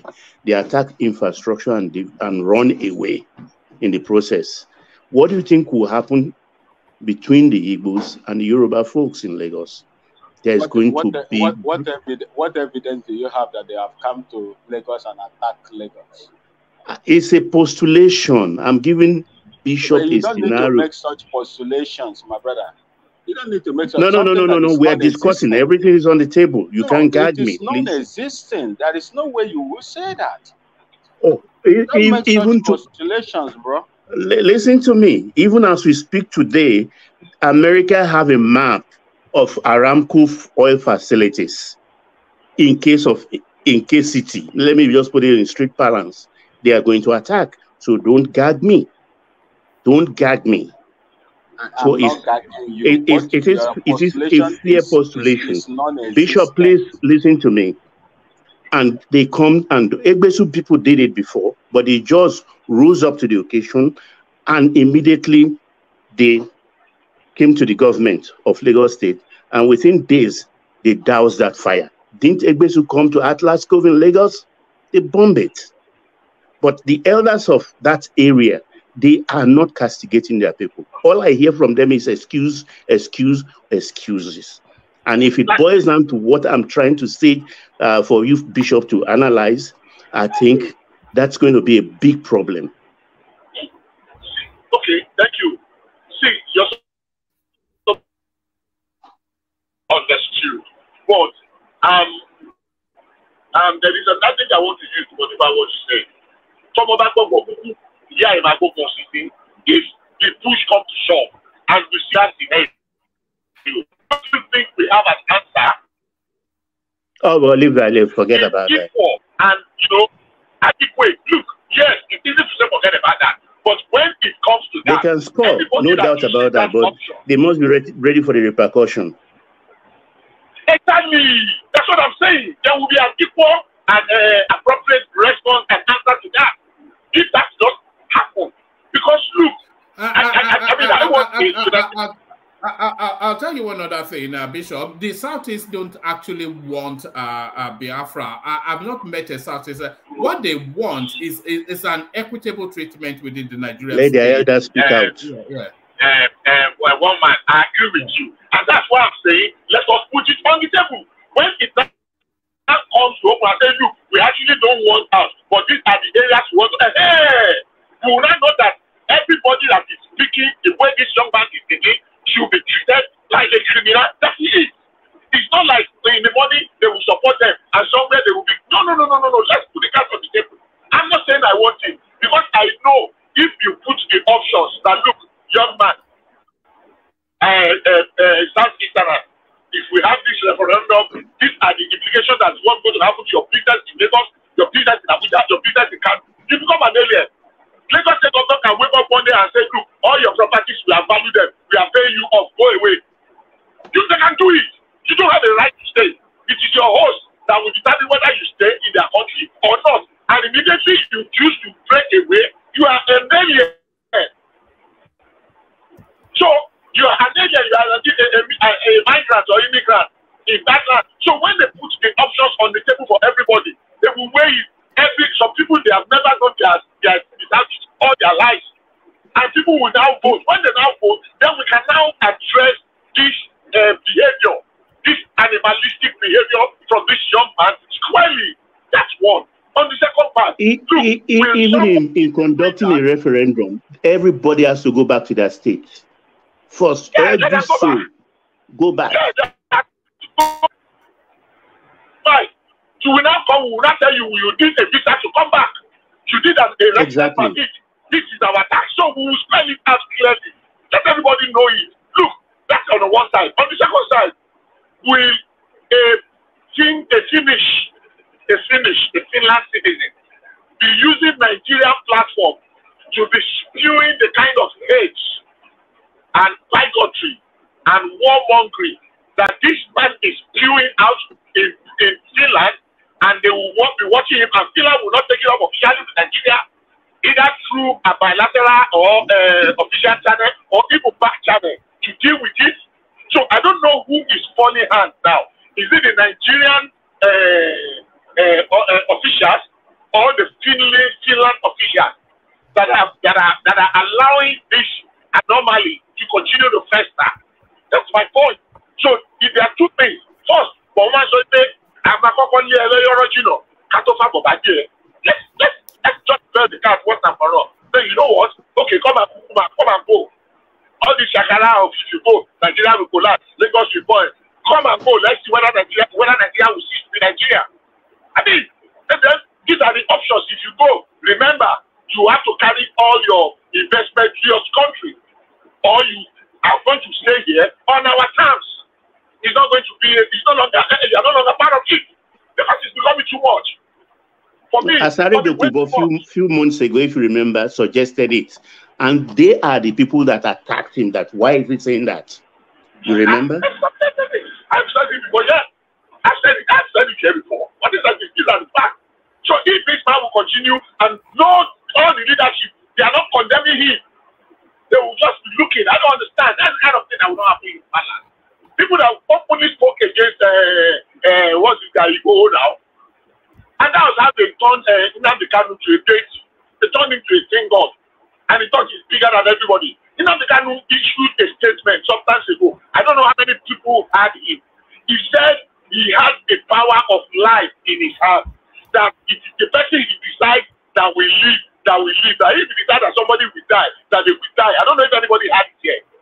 Is that not an extreme that you say you have the power of life and death in your hand as a human being, and yet we're hailing him, some people are praising him, and they were dancing around the truth as if I think we've crossed the line. So the earlier we settle this once and for all, the better for every one of us, and the better for Nigeria. Thank you, woman. All right, brilliant. Excellently put by Bishop. Always excellently put by Bishop. Let's see if we have Prestige now. Prestige, are you available now? Prestige. All right. As we await Prestige, yeah, I can see you on mute, but we can't hear a word. That's the thing. Okay. Let's go on to Baba. So, Baba, let me bring you in with this clip. It is not often that I agree with Godswill Akpabio, but I find myself somewhat agreeing with him in this. Watch this, Baba. Chairman nominee, the reality is that I think that EFCC has engaged more on sensation than on real investigation. Like the minority leader pointed out, it was a local government chairman, and election was coming. For me, I've had my own share, where even a letter informing EFCC that I would not be able to come on a frivolous petition was released by the office of the chairman of EFCC to Sahara reporters. You see the chairman's stamp on it. He released it to Sahara reporters just to embarrass me because of 2023 elections. But to the glory of God, I surmounted it, I'm here. You know, so for me, I don't think we should waste time with the EFCC. We need to take a thorough look at the EFCC and look at whether the act setting up the EFCC even allows them to function, because there's too much discretion. I don't see how the EFCC will go and arrest a former governor and come through the rooftop as if they are taking Pablo Escobar yeah, but it happened. It happened to Rocha Sokorocha. They came through the roof. They broke through the POP, and he was calling live. Nigerians were the whole world watched. They removed the roof, went through the POP, broke it down, and they were going down with guns. Is that EFCC? And for you, that is investigation. So what I would like to hear from you will be, what will you do differently? Because outside this country, sometimes they can follow somebody for 5 to 10 years until they establish evidence before they invite that person. But they keep embarrassing people's children, traumatizing the children, stigmatizing people because they had the opportunity to be in public office. And even within the EFCC, properties that you recover, monies you recover, are stolen. People's properties that are supposed to be in your care are stolen and sold out at ridiculous prices. Properties worth 5 billion are sold for 300 naira because it is EFCC. So for me, EFCC, I have my own opinion about EFCC. So I welcome you, Chairman. So I don't want to comment on EFCC, but I know that. No, I know that this hallowed chamber has the gavel, and we have the right to review the law, setting up EFCC for proper functionality and effectiveness. Am I speaking the minds of senators? Yes. Senator Abbas, close it.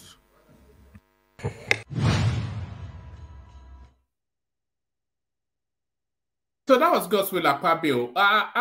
Did you agree with what he said, that this kamikaze buccaneer sort of Imagine, we also how it played out when they went to, nobody has any sympathy for Ruta Sokorocha, but you are going to arrest him, and then you are busting in through the roof of his house, parachuting in like you are James Bond, waving heavy-duty guns all over the place, just to arrest a man that is kneeling down and praying with his family, which are a bunch of women.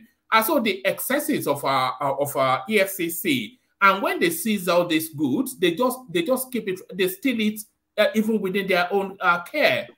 So that this EFCC situation not fit for purpose. Yes, can you hear me? Woman, can you hear me? We can hear you now, Prestige. Okay, thank you. I'll come to you after, Baba. Okay.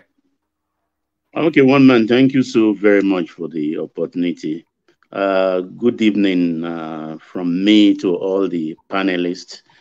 I hail all of you, Bishop, Aja, those that are the foundation members, and of course, Emeka. And on to the comment section. I salute you all for a robust contribution and all that is going on in that section, starting from Sir Alex Gomez, the ace of that section. I think Kulata is there today, Babati, Mumuni, Chioma, and those that may be listening in the background of Benny, Fatai, Aizo, and all the rest of you. I salute you all. Keep shooting. Your contribution highly appreciated. And I salute Enigmatic, the Jaya of the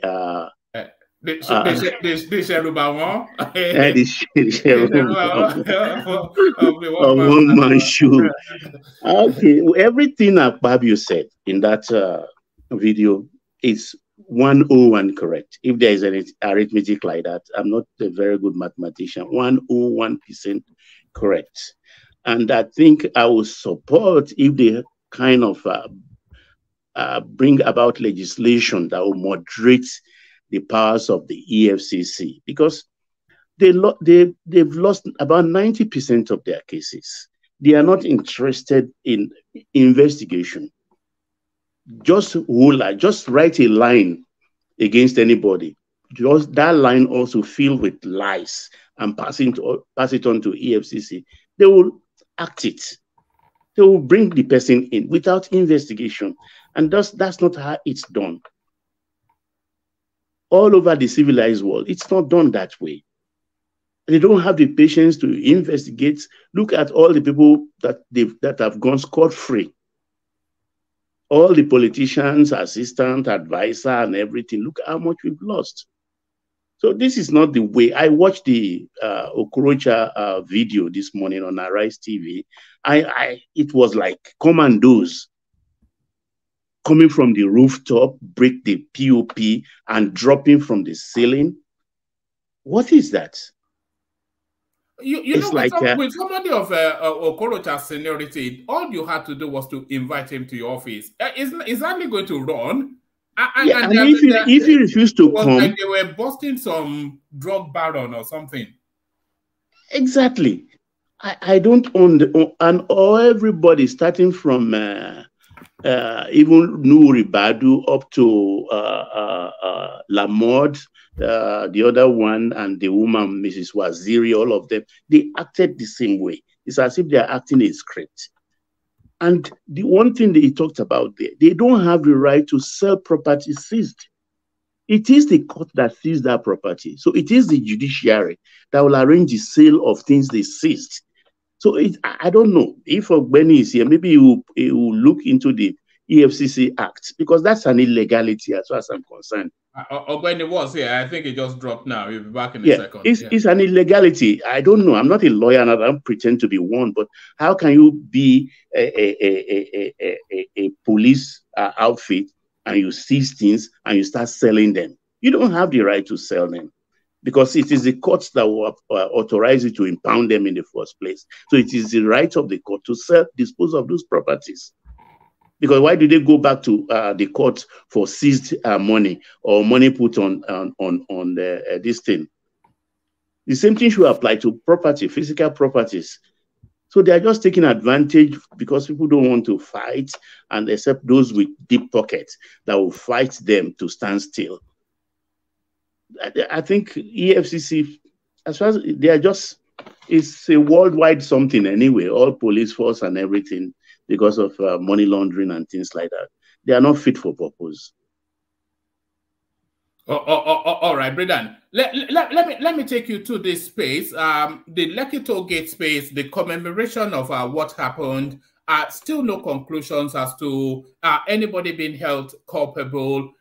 Remember, even when Lagos State was going to throw them into some mass burial just to get rid of the body. So what are you? Hello, then? I actually wanted to ask Baba a question. Can you guys hear me? Yeah, go ahead. Okay, so yeah, Baba, do you think that there's need for an oversight on the police? I mean, on the EFCC, especially the chairman, so that when there are some violation of their acts, right? The House of Rep or House of Senate can institute an investigation into the EFCC and via the police and get the culpable officers, including if the chairman is arrested for violation of their act. I think that would, like a check over the EFCC to ensure that they're doing the right thing. And I also agree with Okpabio, like you have to ensure you have strong evidence before you go after arresting someone.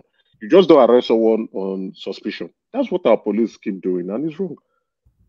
Yeah, it's very common in our country, and that's why somebody can boast that, okay, and me you abuse, I will show you Pepe, and they will show you Pepe. That is very wrong, actually. I think there should be an ombudsman to take charge of them, to investigate the investigator. And I think that's where the Attorney General should come in. They shouldn't allow them to run free and ride roughshod on citizens. It is very wrong. It is very wrong. You don't have evidence, and you take me in. You want me to provide evidence for you to prosecute me. It's not going to happen. That's why they fail all the time. Yes, Moment. The Lekki Gate, right? Yeah, the Lekki Toll Gate, yes. Well, I don't know what anniversary they are talking about in this thing. I think it's just an indulgence entirely. As far as I'm concerned, it's an indulgence. It's a sad thing that happened in 2020, and we've gone past that. You think we should forget about it? Is that what you're saying? What's anniversary about a bad incident, a bad dream that we all want to put at the back of our memory reservoir? What is all of? I just look at them as rascals. That's what I look at them. They are just looking for an excuse to make noise. And of course, a lot of them are maybe using the cyberspace. You know, anything Nigeria is always, we mess it up. And just because there is some coins to be made in the cyberspace and all of them are cashing in on it uselessly, in a very useless manner. Because most of those people that are really in the forefront of all of this anniversary thing, they all have one thing or the other to do on Twitter, on all those money rewarding platforms they all go to. That is all this is all about. Most of them are not even convinced of what they are doing, other than just they resort to the profit. That is all. So I think there must be something they can do and tell them, look, all this nonsense must stop. I like what they did today anyway. I said, look, do your nonsense anywhere else, but don't come near the toll gates. Don't come near the toll gates. And I think they have sense. They abided by it. Because Chris Man to get master. All right. But I was quite surprised by how flat it was. The day came and went. And nothing really came into the news cycle. There's this skit maker, Mr. Macaroni. He tried to rally something, but that just damn squib. That didn't no traction there. So is it a case that people have already forgotten, barely 3 years in? Yeah, that is what no matters. What I mean, anything that happens, like the journalists, one of their creed is that, look, if the person can stand the heat for maximum 3 weeks in all the media spaces, that then it goes into this thing. Is the Mohbad sensational story? Is he not dying now? Go with Godspeed, okay?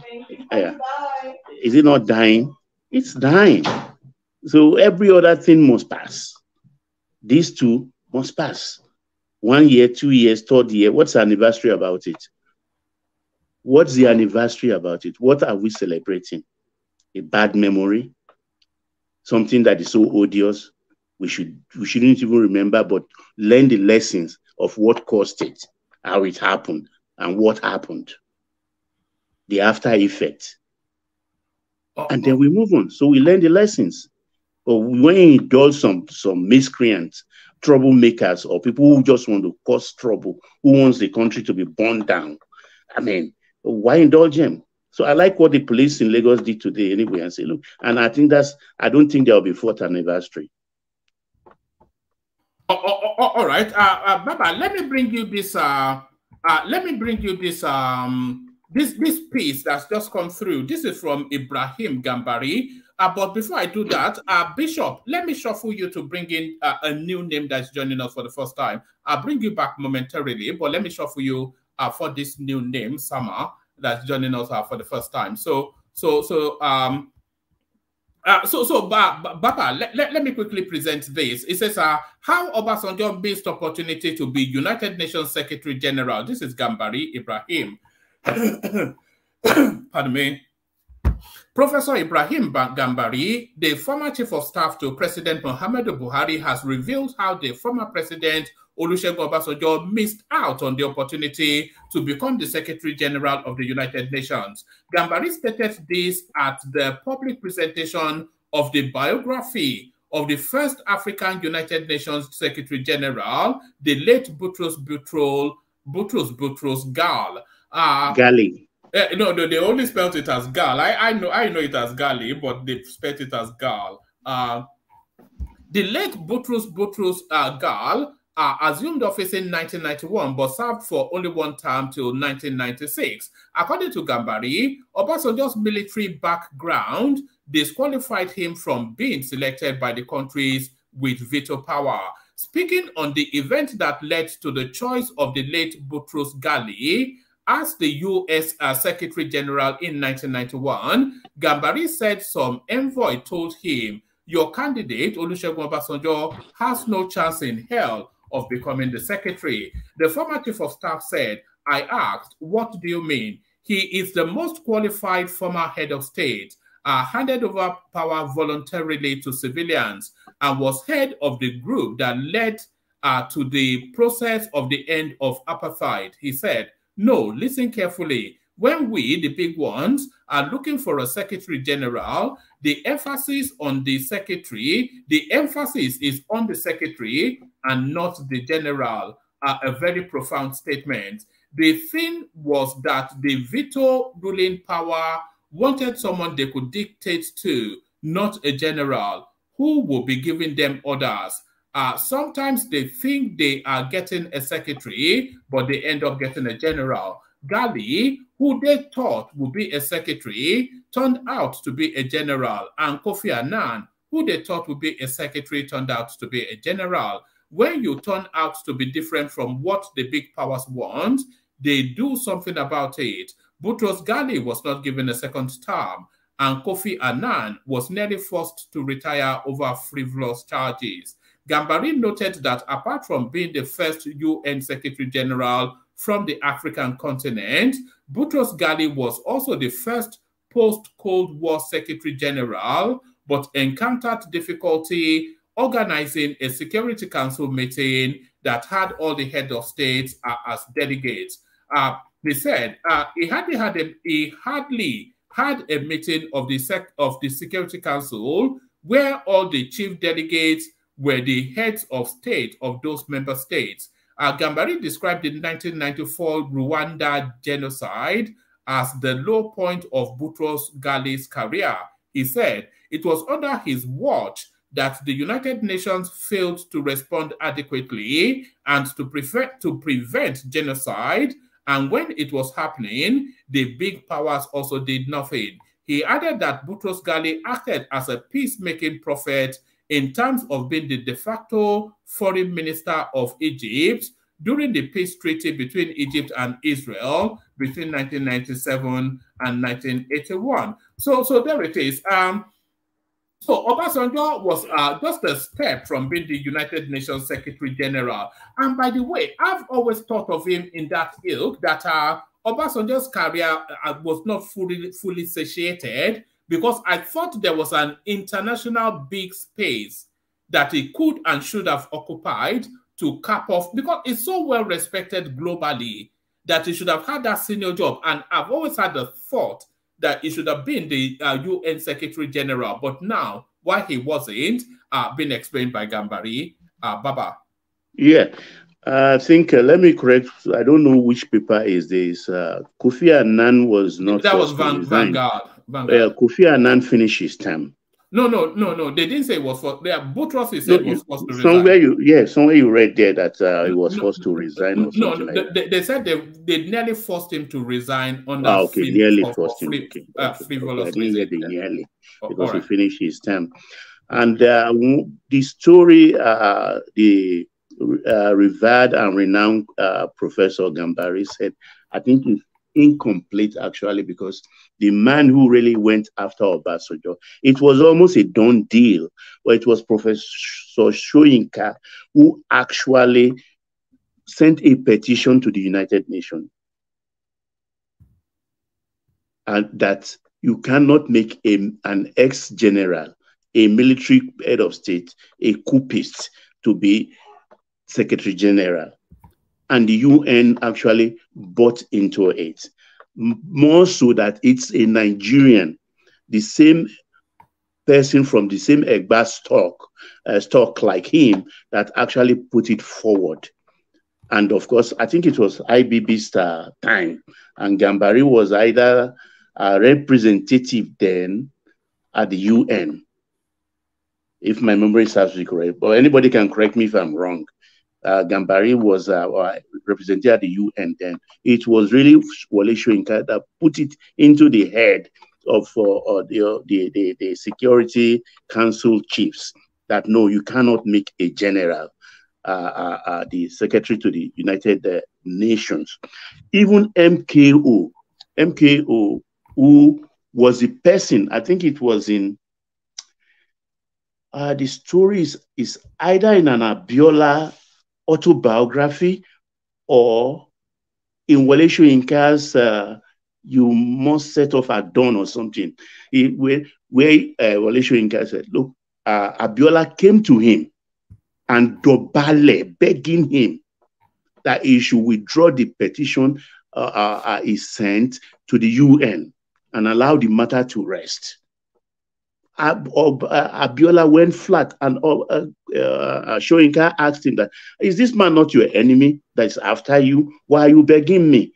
And he used the Egba thing and said, look, we are all Egba people. We cannot be against ourselves.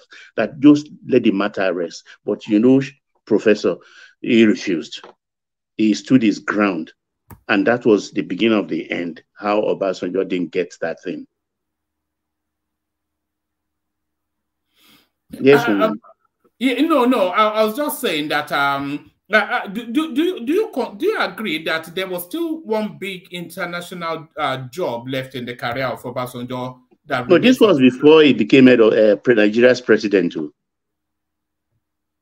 Yeah, but even after he became Nigeria's president, I feel that his career is still it wasn't completely fully capped off.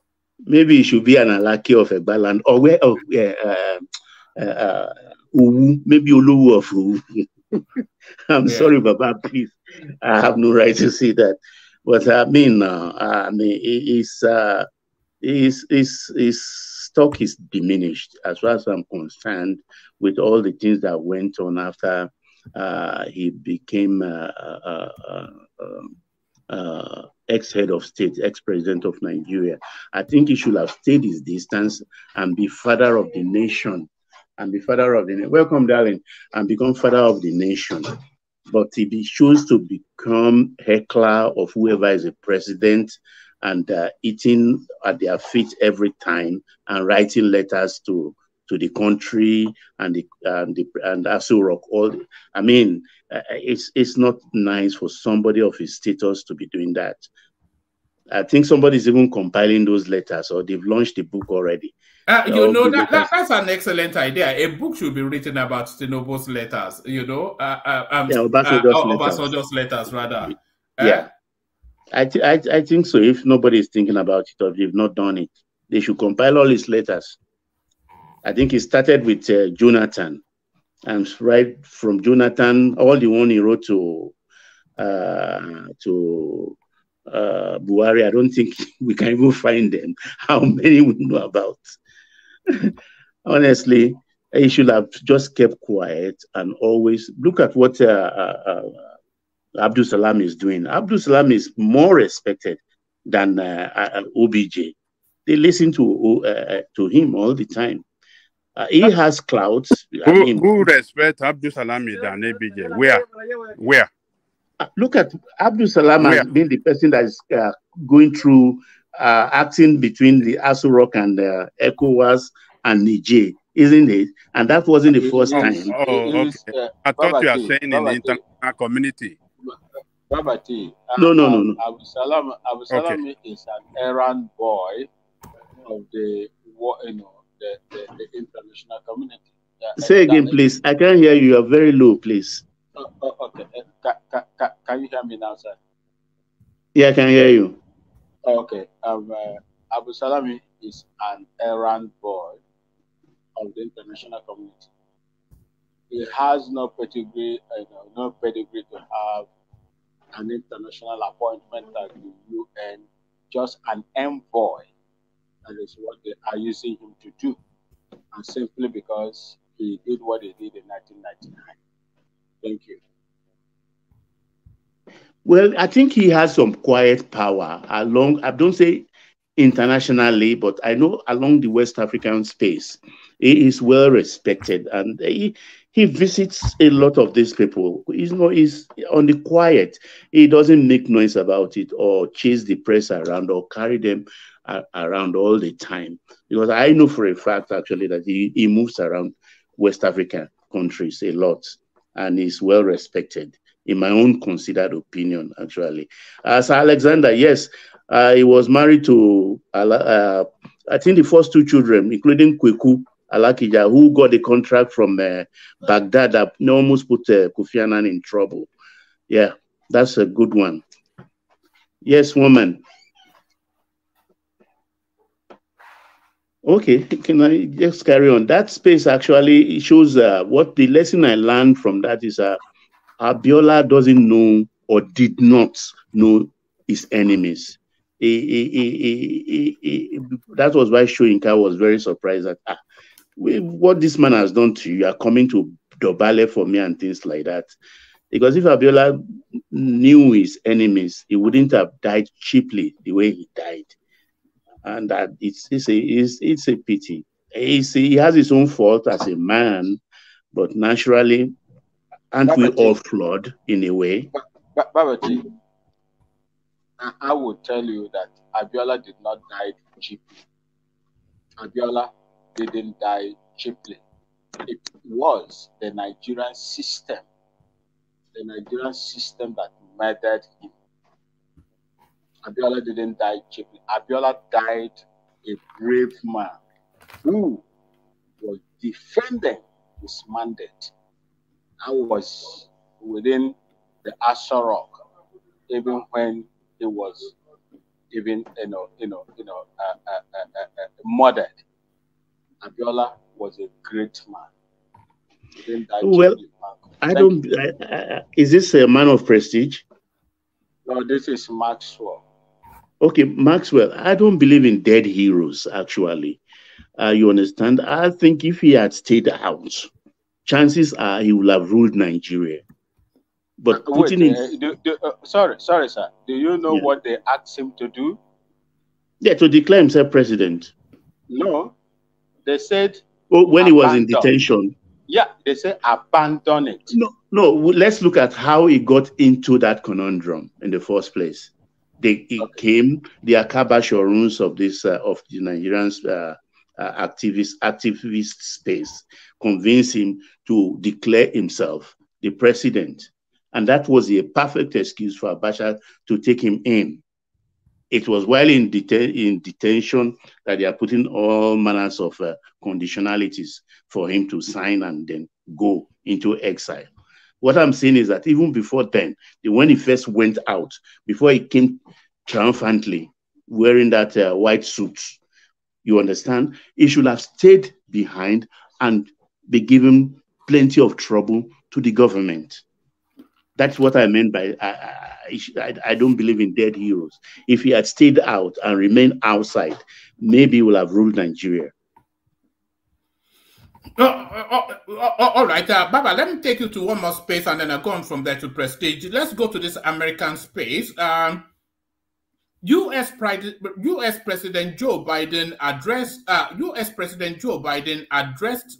the American people Thursday night from the Oval Office as he spoke about the conflict in Ukraine and Israel. Whilst warning that chaos will spread, the president pleaded with Congress to pass what is expected to be $100 billion in new funding, which is already being met with resistance by congressional Republicans, wary of giving any new money to the Ukraine. In his 15 minutes address, Biden said Russian President Vladimir Putin and the terror group Hamas are responsible for the bloody October attack on Israel, represent different threats, etc. But it's really this $100 million dollars that $100 billion that billion. Yes, $100 billion that struck me. And the person that sent it in, he was invited. He said this. He says that when they print this money, expect Nigeria to devalue again. Nigeria cannot continue to peg Naira to the dollar. We are somewhat paying for their wars. So from that angle, that story, Baba. Look, like the what Abiola, one of is full of proverb. He said, when it is inevitable to a woman that she's going to be raped, she better stop struggling, lie down and enjoy it. This American thing, the way they spend money, particularly on this Ukraine thing, the Republicans are very angry about it, and I think rightfully so, because you did not, in the first place, as a nation, ask Ukraine to become belligerent with their neighbor, Russia. And when they voted this, that's what he is anyway. He's a showbiz personality, a comedian, you understand, without experience, trying to challenge a big power. And the way you can provoke him is to want to join NATO and inviting NATO to come and have a base in your country. What do you think Putin will do? And whether America goaded you on or not, you should have common sense and stop even the idea, perish it. And look where the nation is today. America is using that nation to test some of their new armaments. And besides that, funding you and urging you to go on. Each day your cities have been destroyed, your cities are being destroyed, your people are dying, and your country as a whole is being destroyed. And yet you still go ahead, you walk with swag all over the place, wearing t-shirt and trousers, khaki trousers, and soliciting for funds. I don't know what kind of man Zelensky is made of, actually, but at the end of the day, America will get tired. They must have had all the reports of the effects of whatever armament they gave you. And the money, of course, like the other person said, it's the world that is denominating their trade in dollars that will suffer it. And when they are now with this new space opening, I think rightfully that thing may escalate, because if you look at it, the narrative has changed. The aggressor is now the victim. And I don't know how that's unraveled, if not for the power of the internet or the cyberspace, because those who have the space have the power. They've changed everything. They turn logic on its head, and we are hearing a different thing today. But how the whole thing started on the 7th, nobody is talking about that right now. And I think if the whole thing escalates, Biden wants to be a war president. Because if America gets involved, I mean, if Iran gets involved, naturally America will get involved also. And that could be Do you think it needs a war to secure a second term? Because that's usually what American presidents do. Yeah, I think they go and start a war to get a second term. It makes it guarantee that he will win a second time, because Americans are known not to vote out a president during the middle of a war. So it has not happened in history before. The war president so he wants to provoke a reaction from Iran against Israel, America can deploy. Yeah, because the thing just started within 1 week. You took a flight straight to Tel Aviv. To go and say, even when they're throwing rockets, you were even dodging rockets. I mean, it happened to the German chancellor. It happened to Sunak also, and all of them. They've been there. You can see. You can ask yourself that what is going on. That something that Netanyahu will say it's war, and it's not yet. Almost, it's just about 2 weeks, and about 4 heads of states, the Western powers. They've all been there. I think Israel is going to try and draw Iran in. They've drawn Hezbollah in. That is Nasrallah from Lebanon. There is bombardment going on there right now. So it's expanding gradually. And of course, Qatar, Saudi Arabia, Egypt, and Iran. I mean, look at even from Yemen. Yemen yesterday sent some rockets and missiles into Israel, but they were intercepted. So you can see the Houthi in Yemen. So in the Mediterranean, the U.S. carrier shot them down. About 2 of them. Yeah, more than that. And they were targeted at Israel. Israel. Shot down yes. So you can see it's expanding gradually. So we don't really know exactly what we can wake up tomorrow and it had escalated.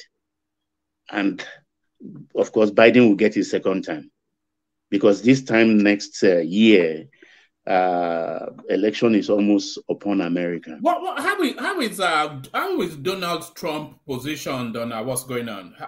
I've not heard him yet. Well, I'm waiting today. Can I tell you? Can I say this? You see, Donald Trump is very, very active as we speak. He said if he were the president, that attack against Israel wouldn't have happened. You know, he is capitalizing on the mistake of Biden now to champion his own political, agenda in the United States. Thank you. What I think actually is his own prospects even of contesting is getting dimmer and dimmer every day, because another of his lawyer in the Georgia court case had pled guilty today. What's his name now? I've forgotten. A lawyer of his has pled guilty. Cindy Power.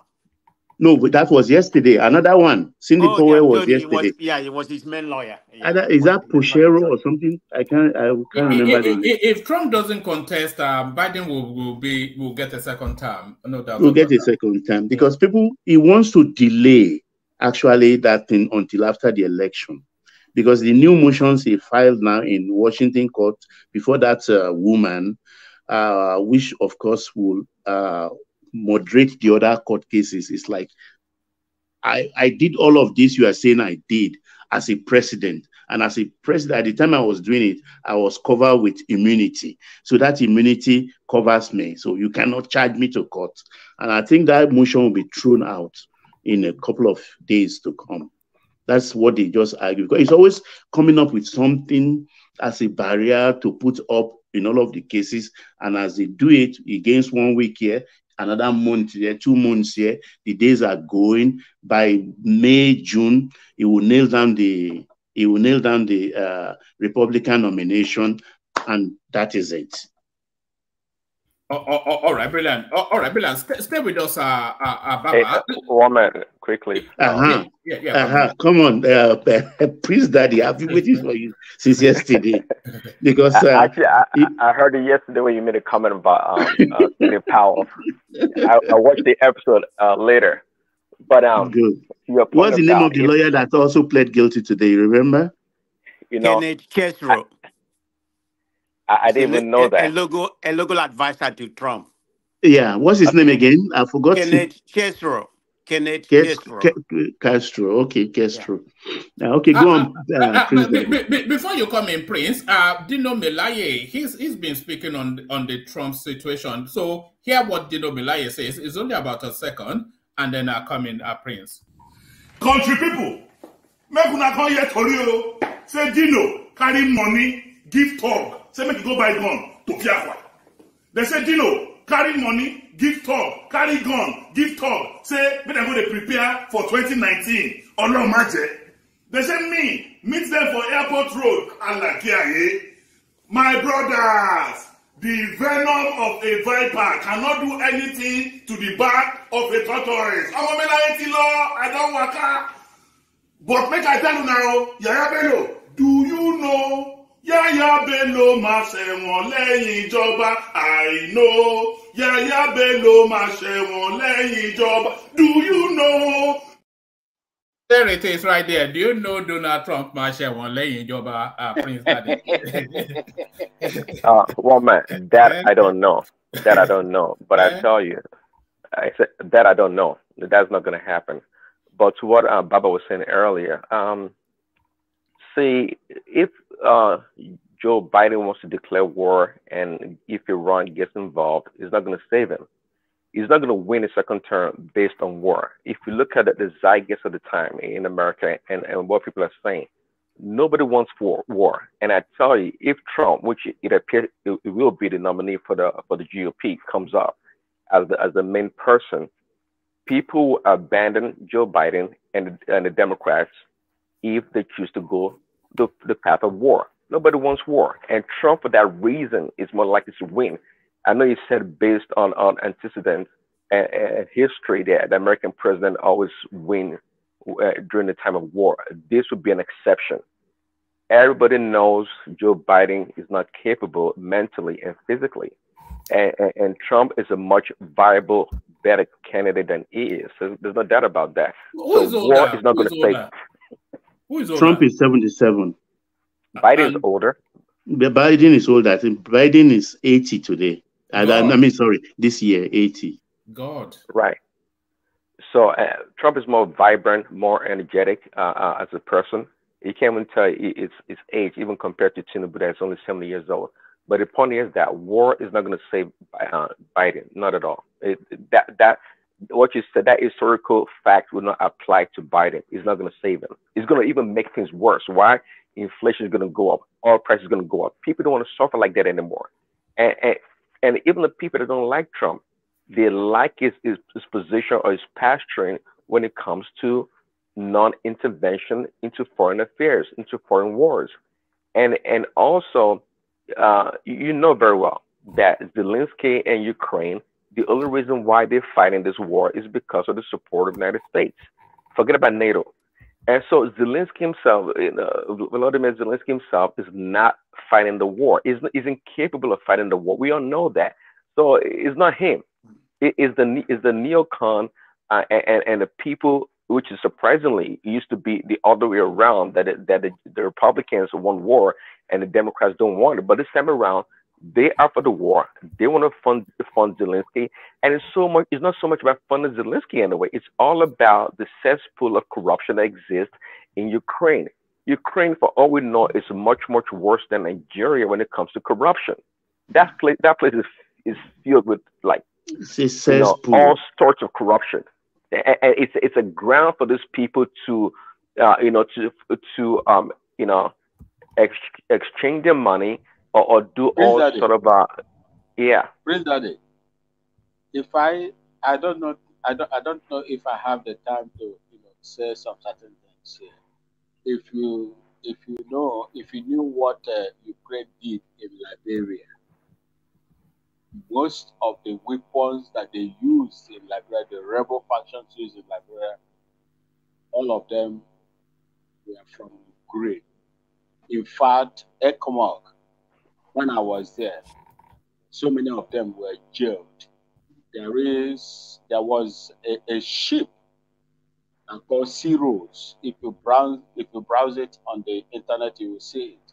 Sea Rose was a Ukrainian ship that was used to bring in weapons, designed to be like the ECOMOG for the rebel factions in Liberia. Thank you. Well, this is part of the international. This is how they play the game. We don't know how the game is really played. We just get the end of it. And lastly, to put in regarding this Trump attorneys, pleading guilty, Baba, what do you expect? What do you expect? It's only somebody like because Trump. It's plain. It's plain. You understand? There is nothing they can do, and the end game is to get Trump, to use his people. Of course, that the end game is to get Trump. But guess what? Apart from that, the warfare or the lawfare rather that they have unleashed on Trump and his associate is so much monumental that it blows people's mind that pay attention. Do you know? But he invited it on himself anyway. No, that's not true. But anyway, do you know the millions and millions of dollars that this man has spent on this litigations here People's and there? money, not his money anyway. Well, it's exactly SPAC money accounts. To that point, that's why how much is the power worth of these other attorneys? This guy's gonna go broke overnight with just 1 week of paying the attorneys. They have no choice. They have no choice. But let's look at the Iranian thing again. I know you're a Trumper, but what I think is America is wary, and Israel is almost like the 51st state of America. Iran, they are making sure that Iran doesn't acquire what I would call the Islamic atomic bomb. Who's making sure? Is it the people that give them the billions of dollars and the people that nullify treaties and policies that favor that rather tries to punish Iran? No. It's all game. No, you're not getting my point. You understand? It is not in the interest of America for Iran to develop that bomb, particularly because of Israel. Well, that's what you're saying. I heard you, but not according to. You have to look at what people say, Barbara, and also look at their policies. Look at Barack Obama's policy towards Iran. They were actually much more favorable towards Iran. Look at But Biden. that was too appeasing. I mean, you are taking it and giving them so much billion, you understand, and returning the billions that had been impounded before back to them just so, and you can trust these people. They are Persians anyway, but they are, of course, Muslims, almost 100% Muslim country. And if they acquire that bomb, Israel has bombed the old facility before, the site. You remember? Yeah. They storm, but they have the capability. Instead, they dug their bunker 3 stories more deep inside, so that the Israelis' missile cannot penetrate. You understand? Babati, there is something. You see, Israel. Babati is a doctor who is on the comment section. I'm Baba. Baba. Okay, Baba. You see, there is, no matter how they dig their bunker, there is what we call bunker busting missiles that can bring them out and explode them. And Israel. But Iran cannot just go. I mean, if Israel can not just go there without America's approval and start using. But Israel has gone there before without the support of America to bomb them. No, don't be deceived, Max. Don't be deceived. All right. I think we move this conversation to the latter session, that Thomas's session. But Baba, just for reasons of managing the time, let me go on to Man of Prestige, who we have been trying to get hold of. Hopefully, we can get hold of him now. Prestige, you're up next. Yeah, thank you very much, Amon. If you don't mind, indulge me. Let me start from where the two commentators started, because this is something they actually. Okay, you are staying with America. Okay, carry on. Yeah, I'm a progressive, so I'm here to counter some of their some of their narrative, because some of them are against Biden, and I'm a Biden supporter. In as far as he's 80 years old today, Trump is 77. He's only 3 years older, and people are talking about his mental capacity. They are talking about his mental capacity, like he's not capable or whatever. He may look more fragile, and Trump look a little bit younger because of the way he look and something like that. Look is nothing. You have to think about, what somebody has accomplished. If I start enumerating what Biden has accomplished, everybody will be baffled, except the Republican or the mega people here, they will try to truncate his achievement. I mean, this man has posted. Nobody's gonna be baffled. Hold on. He has posted, he has posted the strongest COVID recovery in the world. There's no doubt about it. With the highest job growth ever, we have in the country right now. I mean, about 30 million jobs created in his 3 years, and the economy is very good right now. So let's not try to, because of their political view, give the man his credit, regardless of how old he is. I would have liked a younger person to come in to represent Democrat, but unfortunately, nobody wants to challenge him. Even my governor here, Newsom, doesn't want to challenge him. That would have been a good candidate. But that notwithstanding, he's doing well. What of the Kennedy factor? That is going independent. Oh, the Kennedy... forget about that moron. He ain't nothing. From whose vote will he eat more? Nothing. Nobody's gonna vote for him. He's a moron. He doesn't know anything. Okay, carry on, Man of Prestige. He's just there to make noise. Okay, so let me proceed with my commentary about Biden. Then we go to the main topic. I just want to comment about this, because people are in the comment. A lot of Republican are dishing on him. I don't know about you, Baba, but definitely the other guy spoke. He's a Trump, supporter like Baba. How do you feel about the way he was speaking in Israel? Israel 3 days ago. Okay, forget about the way he was speaking. What did he achieve? Y'all are basing on speaking.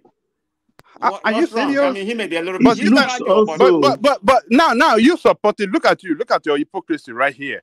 You are supporting. Yeah, hold on. You are supporting Biden. I know where you're going now. You know where I'm going. Okay, but you are against Tinubu that he's too old. Exactly. That's why you Thank leave. you for bringing But that you can up. support your Biden here that he was sleeping. He was talking like a drunk and Israel. Look at you. Look at your hypocrisy. Selective righteousness. Prince Baba, was hold on. falling down. Let me learn now. You ask me a question. Can I answer you? Between him and Tinubu, I mean, at least we have his medical record. We don't have Tinubu's medical record. Does that answer you? Because his medical record, I can Google and everything. The man is very healthy. He's even more healthy than Trump. He may be looking Are you serious? His medical record said it. I can see the way he spoke in Israel.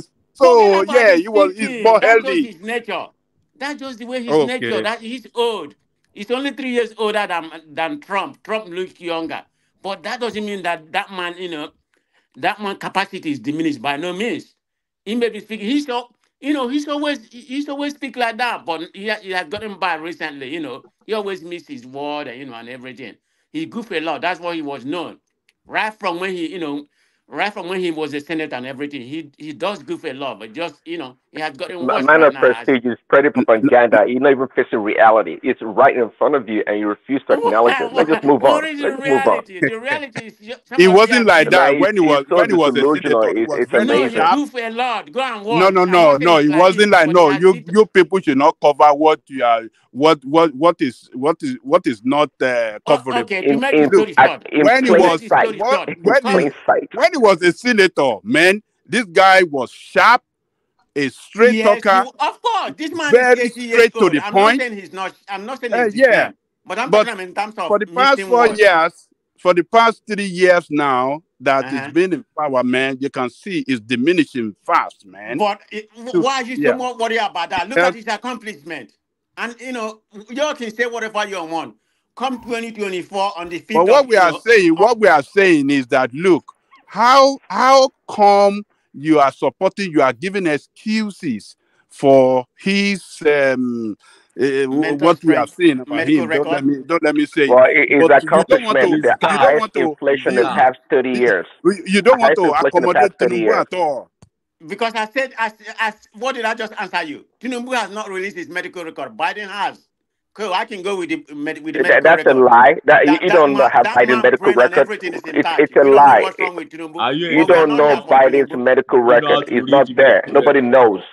Okay, we are not here for Tinubu. Okay, let me move on. Please allow him to make his submission. Let's move on. No, let's go with Nigerian politics because you spread No, let me finish propaganda on and this lies. because let me finish on this because you're here bashing my man Biden. That's why I'm going to dive into this. How are you fit the man of prestige? What? He is the doing world want to well, and Biden doesn't need. Hold on.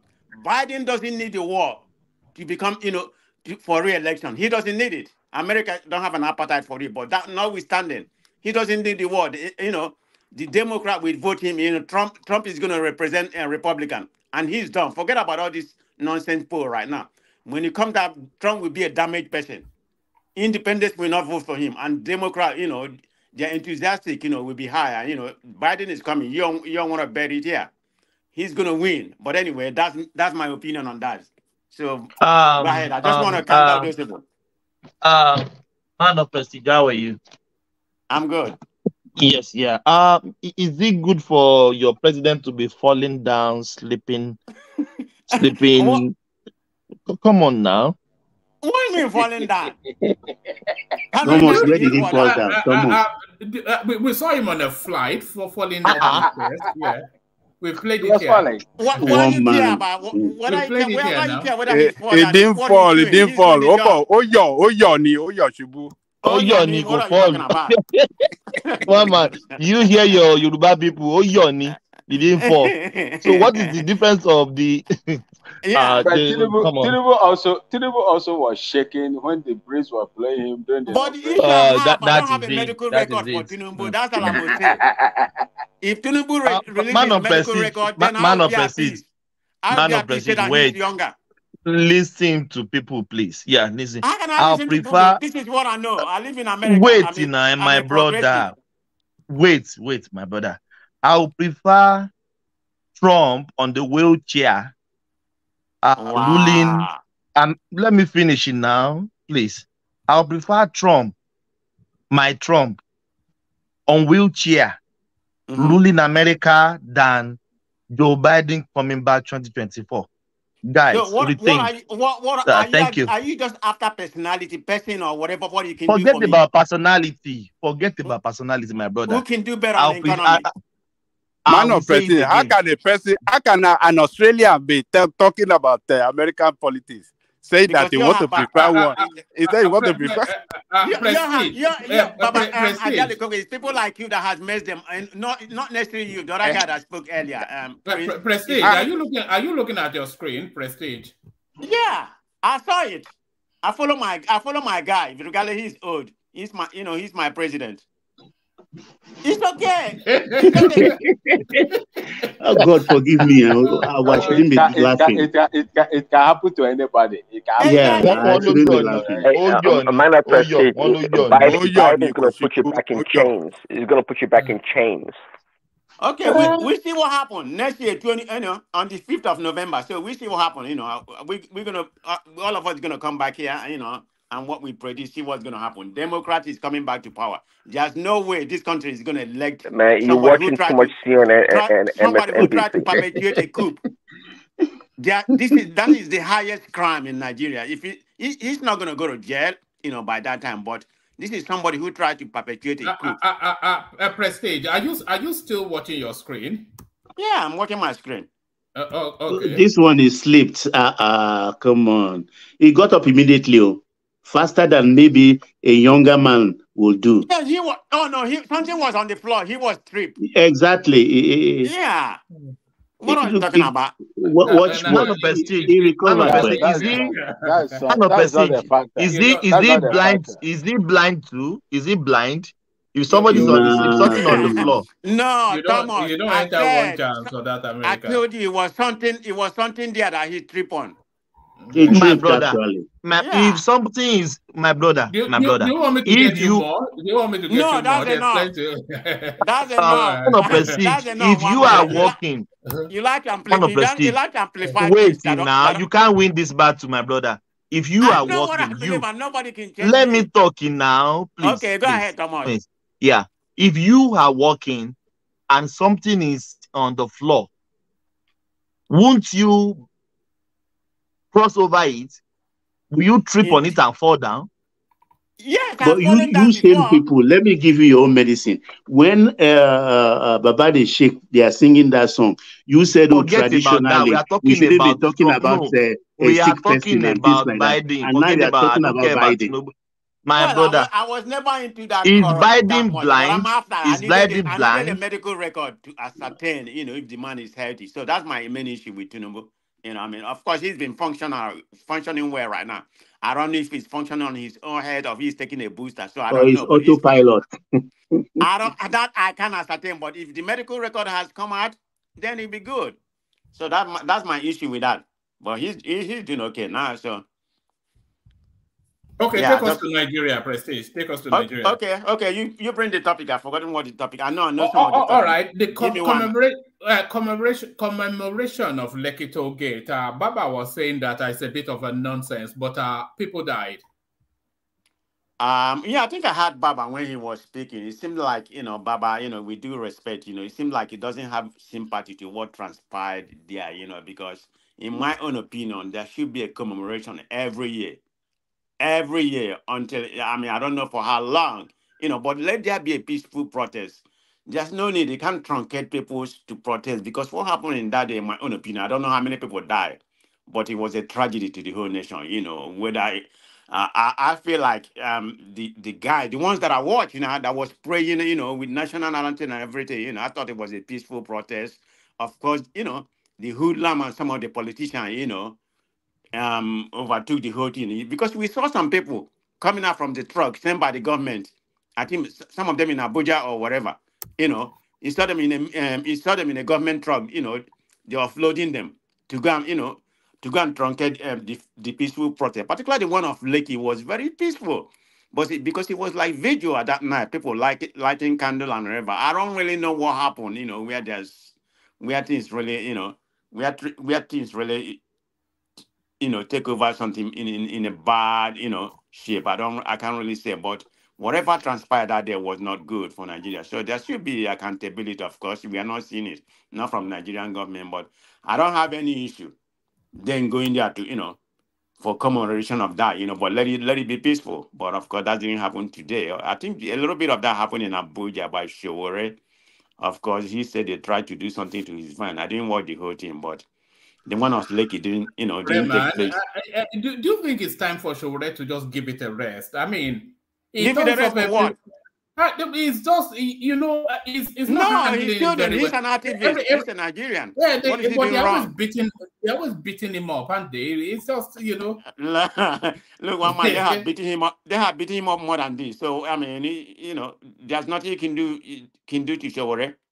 He has seen the worst of it. At least he has the privilege, to go all over the country right now. The mobility is there compared to before when he was like a captive in Abuja. But he's more, he has more freedom right now. No, I don't think he should, but I mean, he has his own way of narrating. I mean, he's still young. We don't know what's going to happen. So maybe all disobedience sometime in the future, maybe they will flock to him, because that most of them used to be, his supporters. So. All right, brilliant. Let me get to the headline on the screen. Articles custom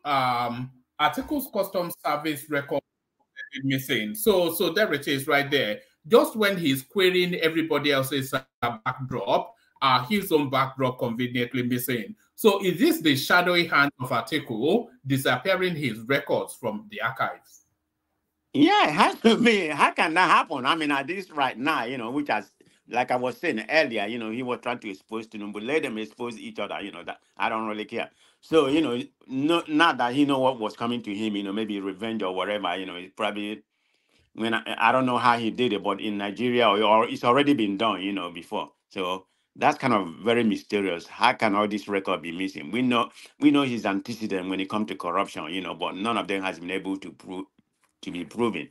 So as out of this stage, when people are investing their time, try to bring it to limelight, but they are missing. So just yeah, Man of research. Man of yeah, research. Okay, thank you for giving me this time. You see, if anybody wants to know much about Atiku's performance and his deals, whether good or bad, let them go and contact this man. Is it Dan Olase? Dan Olase. I have heard him in AIT enumerating everything Atiku Abubakar did when he was the CEO of custom, right, the head of customs at that time. So that man No, has also a better, very the police officer, the Oba of Lagos, but served Atiku Baba, one time. Baba, yeah. I Dan mean, this Oba is, of Olase I is Lagos. one mean, of them. we Yeah, already thank you. know about all this. They've been talking, but he's just talking. But what one man is talking about right now is evidence, concrete evidence, the data. That would have been more explicit. I mean, Yeah, people be talking. but it's a non-issue, my brother. It's a non-issue as far as I'm concerned. But Yeah, but is it a non-issue though? When is not querying really, everybody not really. else's? I mean, the government can still come and work at the same time, So I don't think it's a non-issue to my own. I mean, if there's any evil Okay, what deed did you you like, want to discover you don't know? Or it's not in the public but at least we domain? have the proof. We have the proof that he did it. And That's then what I want. and then his identity is under question as well. So that's part of the unraveling I of. don't care. I don't care who it is. Anybody that commits crime, he should be exposed. If you have if you have the right data, not just people coming on TV to narrate what they know about this man. Those one doesn't weigh any water. It doesn't weigh any water. We have to have a data, to back what we are saying. That would have been a better thing. But it's very That file will have been missing over 20 years ago. yeah, Atiku you're is right. It smart. could be. Long ago, that file has developed feet and gone away. So they shouldn't just bother himself. But Think Atiku Baba, is a fool? are you saying, even I thought it happened 20 years ago or whatever, are you saying there shouldn't be an accountability if the means is there to bring that accountability up in the surface? I mean, Well, the kind of person I am, I don't like dwelling into things okay, that at the end of the you know what that's gonna do, Baba? I mean, the next generation, the next ruler or whatever, that will still be happening to them. I mean, there No, should I be an don't think so. accountability and punishment. I don't think so. Because if we discover, let's say for the sake of this conversation, that actually that is certificates, they are all forged, or the way he entered the custom is not very clean. Okay, what do we want to do? You want to charge him to court? He's retired. You want to charge him to court? No, it's not possible. It will be I don't started believe. bad even. Yeah, but If I'm just saying that will hint that that's I mean bringing all those exposing all those criminality or whatever happened in the previous wouldn't disturb the functioning of government. It's just another. I mean, there's room for there's room for anything government to be functioning and you're exposing holding people accountable. I don't think it has any I mean, it's going to impede the government from functioning or whatever, or they are concentrating their energy on that because they have people that do that. Tinubu doesn't do any. They didn't have people, that manage all this kind of stuff and other people. So look, for instance, sorry, the Panama Papers that came out first. Most countries prosecuted all their citizens that were mentioned in Panama Papers. We didn't do anything. Pandora came. We know what's if in there the is, list. I think We you are didn't do referring to anything. if there's But an evidence. If there's an evidence again in prosecute, it doesn't matter if it is still right now. I think they should come out. That's how I look at this. I mean, if you commit a crime, I mean, the problem, you are not a civilian again. You're a public, person. So when you run for public, you know what the implication that everything about you, it can happen 20 or 30 years ago. I don't know where you live, if you live in America. You know how American politics work. Even things happen when you was in high school or whatever. They come out because you're a public official, particularly when you're running for president or a president. Nothing about you right now is off touch. But the American thing is just when luck is against you, particularly because there is nothing. What's this man's name? The guy who messed up with a lady called Rice. That's up and coming Democrat who was to be president before Clinton. That fell in when he was caught making monkey business in the boat's name, monkey business, carousing with a woman of easy virtue. That was how his career ended. But Clinton, that came and won the nomination after, had something more profound, and nothing happened. It wasn't investigated before before Clinton became a president. It was after the election, and the Republican took it up, and that was what. No, Clinton was a draft dodger. That was proven. He said, "I'm too intelligent to go into the army." He said that plainly. How about Bush that said something about his bone? So, how about So what I'm trying to say, man of praise, that look, something that brings one man down may not bring another man down. So if we are to dwell on issues like that, I see your point of view. I understand your perspective, but I guess everybody has different perspective when it comes to those kind of things. Right? There is probably nothing going to come out of it, but. Is it something to expose or whatever, put in the public place because you are a public official. You are not a civilian. You are not, like you and I. That's different. You have you have a right to protect your record, But once you are in the office as a public official, everything about you should be out in India, whether good or bad. Before you start running for the office, you know what the consequence is. That everything about you should be out there for public to view. That's our right. But regardless of there is what's not in a the media, guarantee that it will bring you down other than just cause embarrassment. which is good. If you do something wrong, why are you running for public office? Let it embarrass you. You may not, let it embarrass you. So maybe some people will learn and you will tell your kids or whatever, this is not good. But that's a learning lesson for ordinary people and some other people that may be running in the future.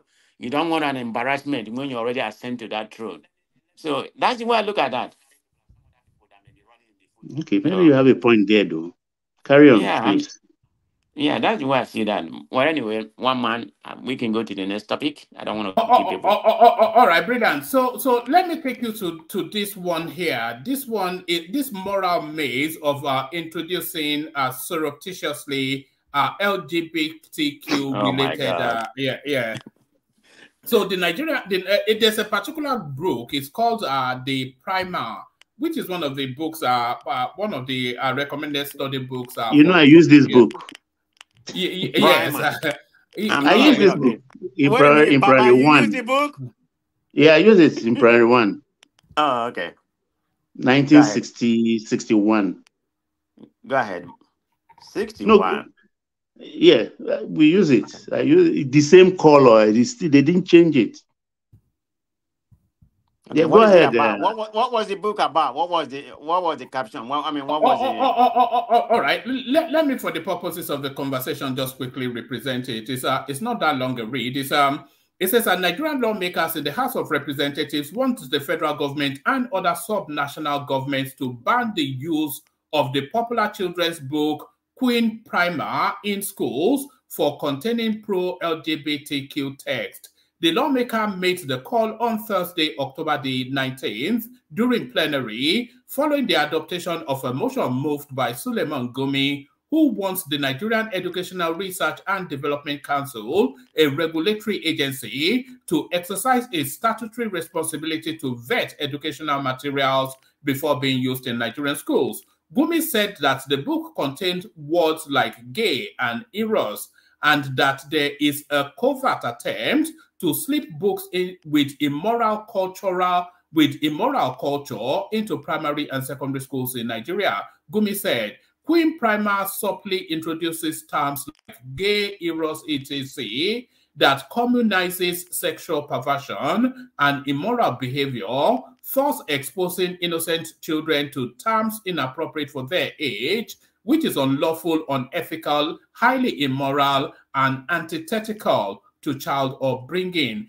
The lawmaker added that there is a need to project moral values in children and society at large by resisting the use of educational materials that teach or promote any form of alien behavior which violates the law and moral values in educational institutions. So that's the backdrop, Prestige. You know what? I've never agreed with Gumi in my life, not that I can remember. But on this case, I completely 100%, 110% agree with him.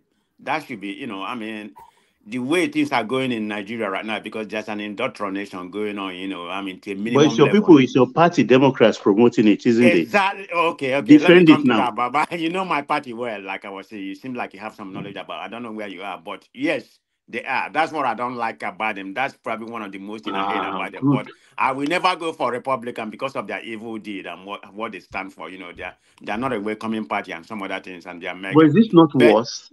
Huh? Is this not worse? Look, I'm against it, but in as far as you don't bring it close to me, just keep it to yourself. That's the way I look at it. I mean, when I used to go, you know, at work, you know, I have some gay, you know, manager and some other, you know, junior and upper, and you know, working with it, because what you can understand, particularly why this is very, you know, why this is very big in America. All these gay people, they are very powerful. They occupy a lot of top positions. That's what people don't realize.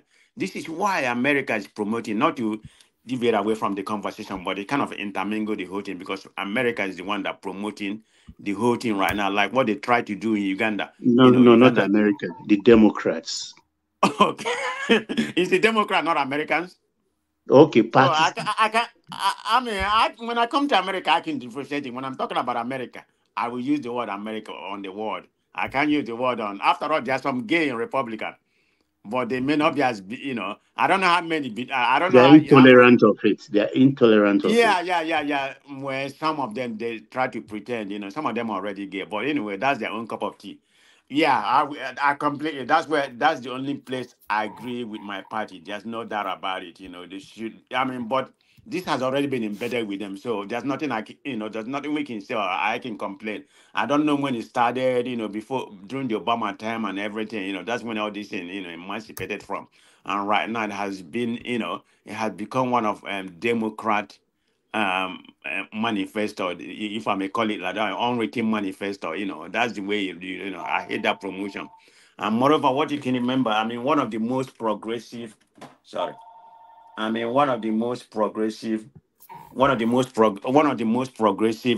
in this country, if not the most progressive state in this country. So when it comes to gender equality, it's highly promoted here now, but we are dealing with it. I mean, everywhere. Go to LA, go to San Francisco. San Francisco is the hub, or you know, of this gay something. But I mean, when I used to travel to San Francisco a lot. You know, those Silicon area and everybody. I used to travel over there. You know, so but if there's one thing that I cannot abide beyond same-sex coupling, is people that tell you that they are bi.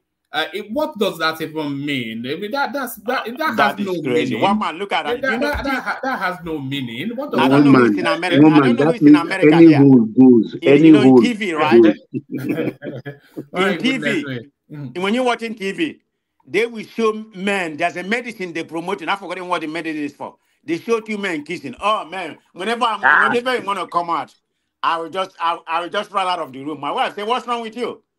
I say, because that it kind of give me like I want to throw up. I don't even watch it again. That's right. Whenever that happens, I will close my eye until it go off for a minute or less than a minute. You know, it's funny actually. I always flinch away from that. Yeah, I just can't bear to see things like that. Yeah, it does something to me. My wife thinks something wrong with me about it. I mean, you know. Those I feel sorry for. Those health workers, people like Babati, Alexander Gomez. I mean, why you say that? Joel, how do you cope with such people? How do they deal with it? Well, that's their profession. You have to do it. I mean, what can you do? You can't. If I work in that field, I don't think I'll cope. It's not just health workers, though. And we have to be delicate with this sort of topic, by the way. But right. in the civil service here, I remember when I used to work in the civil service here, the top echelons it was just full of just them all the way through. No, and you have to be comfortable with it. Sometimes they even come and a lot of them are very intelligent. They are well educated. On the cheek. They are well educated. They occupy the top notch in the government, in the media, and everything. You never believe me. I live in California. I know what their position is in America. This is why it's being promoted. It's already embedded, So the part of America, particularly the Democrat, they're already in there. Man of President, if you don't mind, man of President, I want to take you back a little bit. If you allow me, and if you have permission. Yeah, go I want to take you back. Go ahead. Yeah, I want to take you back a little bit what you said earlier on. But my word on what this subject you have currently discussing is that look, Armageddon is here, So let's leave that. You did say something about the economic situation of America, and you say it in a very glowing terms to qualify that unemployment is this, economy is good, this is this. I mean, I just chuckled when you said that the reality of what is being reported is completely different, totally different from the reality. I mean, I shudder when people say inflation is at 4% or 4.whatever% in America, when in reality you know that whatever you were buying at $2 2-3 years ago, or I know where you're going to. I know where you're going to. Yeah, let me land it. Okay. Whatever you were buying at $2 post-COVID, you are either buying it at $4 or more now, even to ordinary bottled water. I mean, whether it is coffee you buy, whether it is grocery, anything you are buying, but inflation is still stagnant at 4.something%. But the reality speaks otherwise. And you give us all manner of statistics for the employment.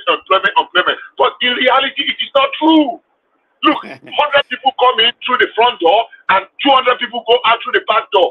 The crisis that is rocking the automobile manufacturing industry, they've been on strike for almost how many weeks now? How many millions have lost their jobs as a result of that strike that is still unresolved today? Now, it is not just the automobile manufacturing factories like the GMs of this world, like the Chrysler of this world, like the Ford of this world that is being affected. Their suppliers, the people that supply them, their parts from others. Even Hollywood is on strike for more than their industries out of America to Mexico. I can count more than 10 in the past 2 years that they have moved their manufacturing completely. People are losing their job in their hundreds. The unemployment claim is rising, and somebody will come and say they've created 30 million jobs. The 30 million that they recruited 1 million from the front door, and before you say Jack. But Bishop, America doesn't lie. Can I America respond doesn't lie with their statistics. America doesn't lie. Hold on, Bishop.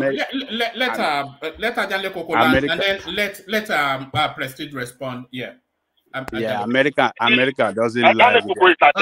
Hold on. Let Ajanle Koko land. Let Prestige respond, and then you round up your interjection, and then Prestige carries on. Ajanle Koko. Yeah, America doesn't lie with their employment statistics. So they don't lie. They are not like us that doesn't keep. We don't even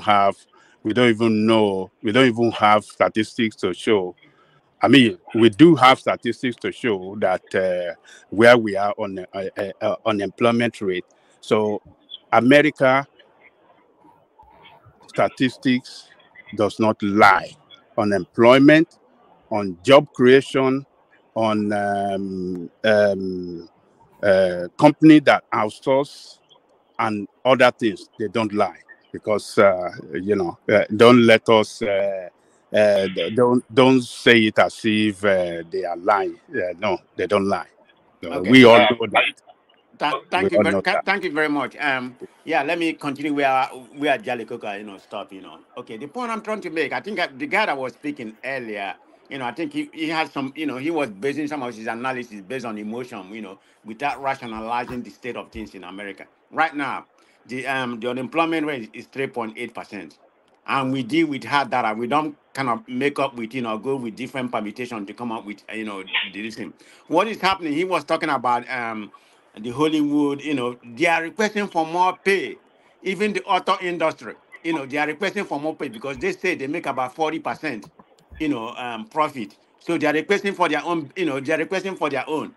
I mean, the managers and everything keep all the home money and everything. So they are rightfully requesting for their own. That has nothing to do with unemployment. If you look everywhere in America, particularly where I stay, the other day I went to Florida. I just came back from Florida. I mean, it's a sign for employment. I mean, all over. It's not even advertised.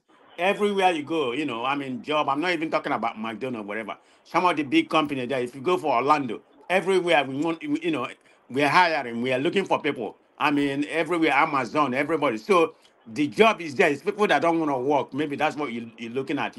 Some people don't really want to work. Neither because of the COVID, they retire, or some other things. But in terms of employment, yes, it's there. This is one of the best unemployment. It can equivocate it whether it's better than Trump time or right now. That's another story for another day. But the unemployment here, anybody who wants to work in this country is going to get a job. I mean, I think the only country that has a lower unemployment, maybe one or two, definitely I know about Japan. I think they are the best, 2 point something. I forgot another country that comes second or whatever, but America is right out there in the top 5, maybe in the 3 or whatever. Right now, it's 3.8.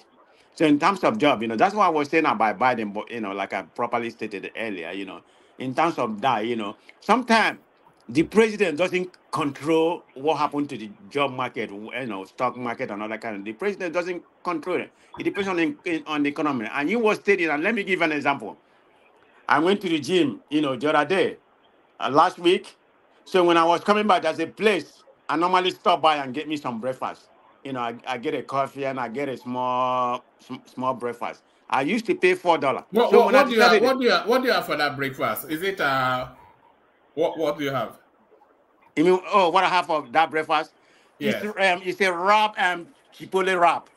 It's called chipotle wrap. Right. All right. So that defeats all your efforts in the gym then, doesn't it? No, it didn't, because it's more healthy. It's grilled chicken. It's grilled chicken. It has egg in it, and it has Spanish. So it has vegetables. And then they put a very light chipotle. So it's very healthy. I eat healthy, But anyway, the point I'm trying to make is that I was paying for, I think, $4.35 before, But the next day when I come there after my gym, and I'm surprised, they increased it to $6.99, almost about $7. Do you see the percentage it went up? So I asked them, I said, I bought it last week. How come it went up last week? So the point I'm trying to make is inflation. That's what's driving everything. Yeah, I know everything is high right now, but it's inflation. It's all over the world. It's not just in America. So that's why they are raising interest rate, try to contain the inflation. I mean, it's making a dent. I don't know how good it is, but yeah, the point you are talking is something you can't control. Remember, inflation come every so often, maybe every 10 years or 7 or 8 years. It's bound to happen. There's no way you can't keep it. I mean, interest rate is very high for mortgage right now and all that kind of thing. But that's part of the capitalist, country we live. Inflation has to come. You can't go. You can't. This is probably the longest before we start seeing the inflation right now in this country. So it has nothing to do with people and don't have job. Anybody come from And that's Nigeria what you today, call you're a gonna get good a job. economy, right? That's what you call a great economy. That's what you call a great economy, right? Are you gonna? Okay. Wait a High minute. inflation, I know you're very poor knowledgeable. You're in employment America. numbers. Yeah. You familiar the way the economy work. You can't control it. Nobody can control the inflation. It's something that come by every so often. Every so often. No, You know that's about not that. true. That's what CNN Oh tells you. There are man. policies, there are government policies that. No, not this one. I know government Well, policy has an effect, tell us but this is about the gas prices too. Is that normal? Is that okay? gas prices is good right now. I told you I just came back from Florida. And you know how Yeah, much gas price? Hold on. from a Do dollar. you know Well, how much you're gas probably rich. prices is in Hold on, you're Florida? probably a rich guy. You're probably a rich guy. But from $1.99 to almost $6, that's good for you, right? When was Good it for the the dollar average 99 person. last? Tell me the year. Well, Tell me the year. the last year of Trump's presidency, we are paying $1.99, $1.89. Okay. You see where a little bit misguided, or you purposely want to put it there. And I will tell you what, the dollar was the dollar was less than $2 by that time. You know why? because that was during the COVID. Nobody was going to work. Nobody was driving. So the gas is plentiful everywhere. It's over surplus. So what you do when what you do when the demand is low Okay, and there's a sorry, supply? sir. I'm talking about It's a supply and 2019, demand that before make COVID, before gas to be COVID, less than $2. before COVID, Yes, 2019. everybody knows it. It's a simple. Come on, guy. Now, calm down. All right, Prestige. To manage the time, we'll finish Yeah. what you're saying, then I'll move you on to another talking Yeah, point. I don't have that much to say. I was, we were saying about what was you saying again? I'm sorry, they divert my attention to back to America. You've lost me. I think you were in a conversation with Bishop. Yeah, I thought we pivot to Nigeria before this. I thought we are done with America. We were talking about this we were talking about the gay and everything. Yeah, that was what we was talking about. I was just saying. Yes, we were talking As about support- how they were surreptitiously introducing One man. Yeah, I said I I will support say Gumi this one more time. 110%. I will say this one more time. I will say it again. Almost you will say I've talked. You shut me down for Adale Kuku now. You shut me down for him, even though you interjected me without me. I was saying something, but now you have just, I don't know whether you forgot or you just deliberately choose to move away from it. I wanted to respond to what you said. I was talking. Respond. I thought that conversation was over, but respond, and then I'll move. It wasn't over. I did not talk. I was saying No, something. go ahead. Go ahead. Go ahead. Now, it was very convenient. It was very convenient for Adale Kuku to say that, America has an unemployment record. Yeah, I'm not saying they don't have an employment record. I'm saying 1,000 people were coming in from the front door and recorded as being employed. And when 1,000 people goes out from the back, they are not added back to it, to the number that they say was employed. I said a lot of factories in the past 1.5 years or 2 years have left America manufacturing. I said that the automobile manufacturing industry is losing jobs as we speak today in their hundreds and thousands and millions. I'm saying that. I said that inflation. So they're telling me that inflation is at 4.1%. But I know what I used to buy in the market a year, 2 years ago. I know what market is talking. I know that house, what do you call it, property something, it's at 7% now. The all-time high from 2.9%. So when you say they have records, they keep records. It's the record of the man that just said that he went and bought coffee. I use coffee. I take coffee every day. I'm trying to break away from it. But I know that coffee was costing about $1.29 a few months ago. The same coffee now I buy for $2.something. If I buy just a cup of coffee and a 1%, that used to be like $3.something. Now it's about $7. Just like you said, 1 cup of coffee, all within 2 years. But inflation is still the same. How do you reckon that? How do you reconcile that? More people are losing their homes to to foreclosure. More people are becoming homeless. The man that lives in California I've been to California a couple of times. If you go to areas in Las Vegas where the homeless stay, you will be appalled. You will open your mouth, you'll not be able to close it. So where is the record? The record is telling me that America has record. Does that represent 4.1% in inflation in the past 2 years? How much are you paying for groceries? I went to buy chicken at Sam's about a week or 2 weeks ago. Even though I don't like chicken, but I wanted to buy. But I know how much I was buying that pack of chicken wings just about 2 years ago. It's crossed more than 100% now. And you tell me the inflation is at 4%? Look, I am saying the reality of what is being reported is not the reality on ground. People like Adale Kuku can believe that it is the best in the world. But the fact of the people that are losing their jobs, that the record is not being taken account for. People that know how much they were paying for groceries, rent, electricity has gone up. Insurance, I know how much I was informed that insurance has gone up in this past month. Insurance, everything from rent to electricity to gas has gone up. But you tell us that the inflation is at 4.1%, the best ever. But the reality, when you go to market, you know it's not. Bottled water, I wanted to buy bottled water a few days ago. I took a picture of it. How can I buy a pack of bottled water for $6.89, $6.89? A pack of 24 bottles of water. How? So I'm saying, yes, we can paint. We can paint the picture. Yeah, that's what I want it to be like that. But the reality of ground does not support what you claim that the economy economy is the best ever. That's what I wanted to put out there. Thank you. Okay, to make the story short, you know what you should do? Can I make Ask their job to give you a pay raise, ask them to give you a pay raise to make up the difference can I make for a cost of can I living. make a point? Go ahead, Aja.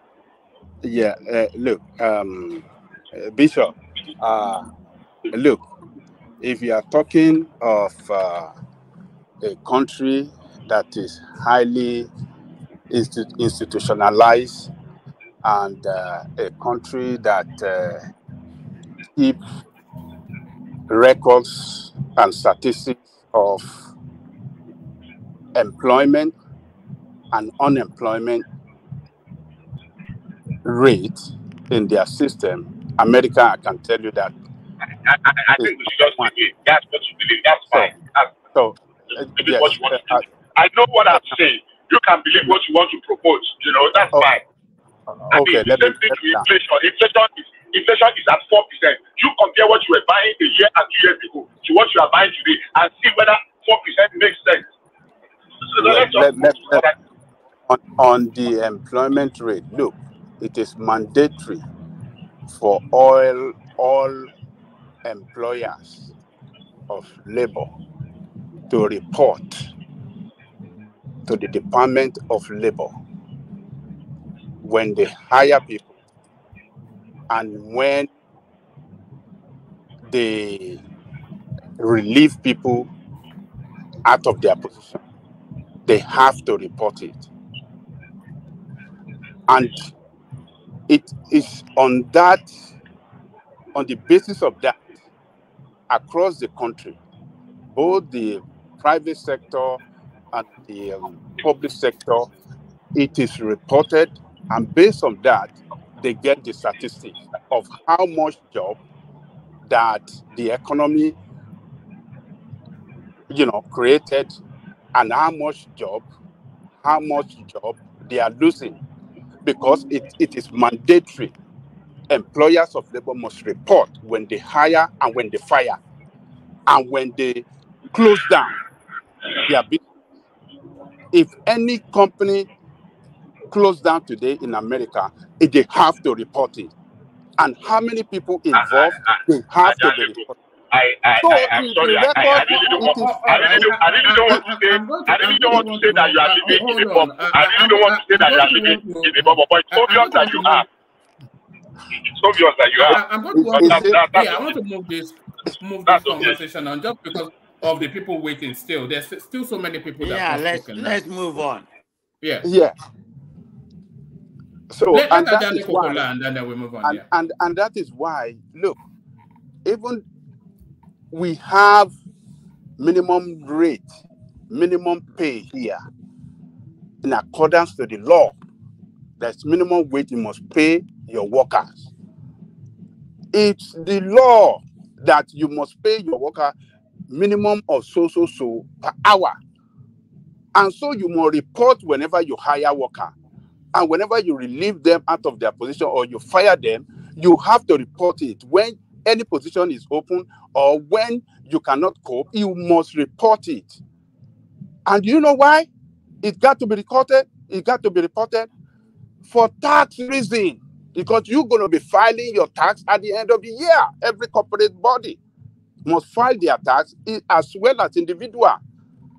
It is not a rocket science. It's a system that is already designed, that this is what you must do at so time. This is what you must do at so time. If you don't do this, you cannot get this.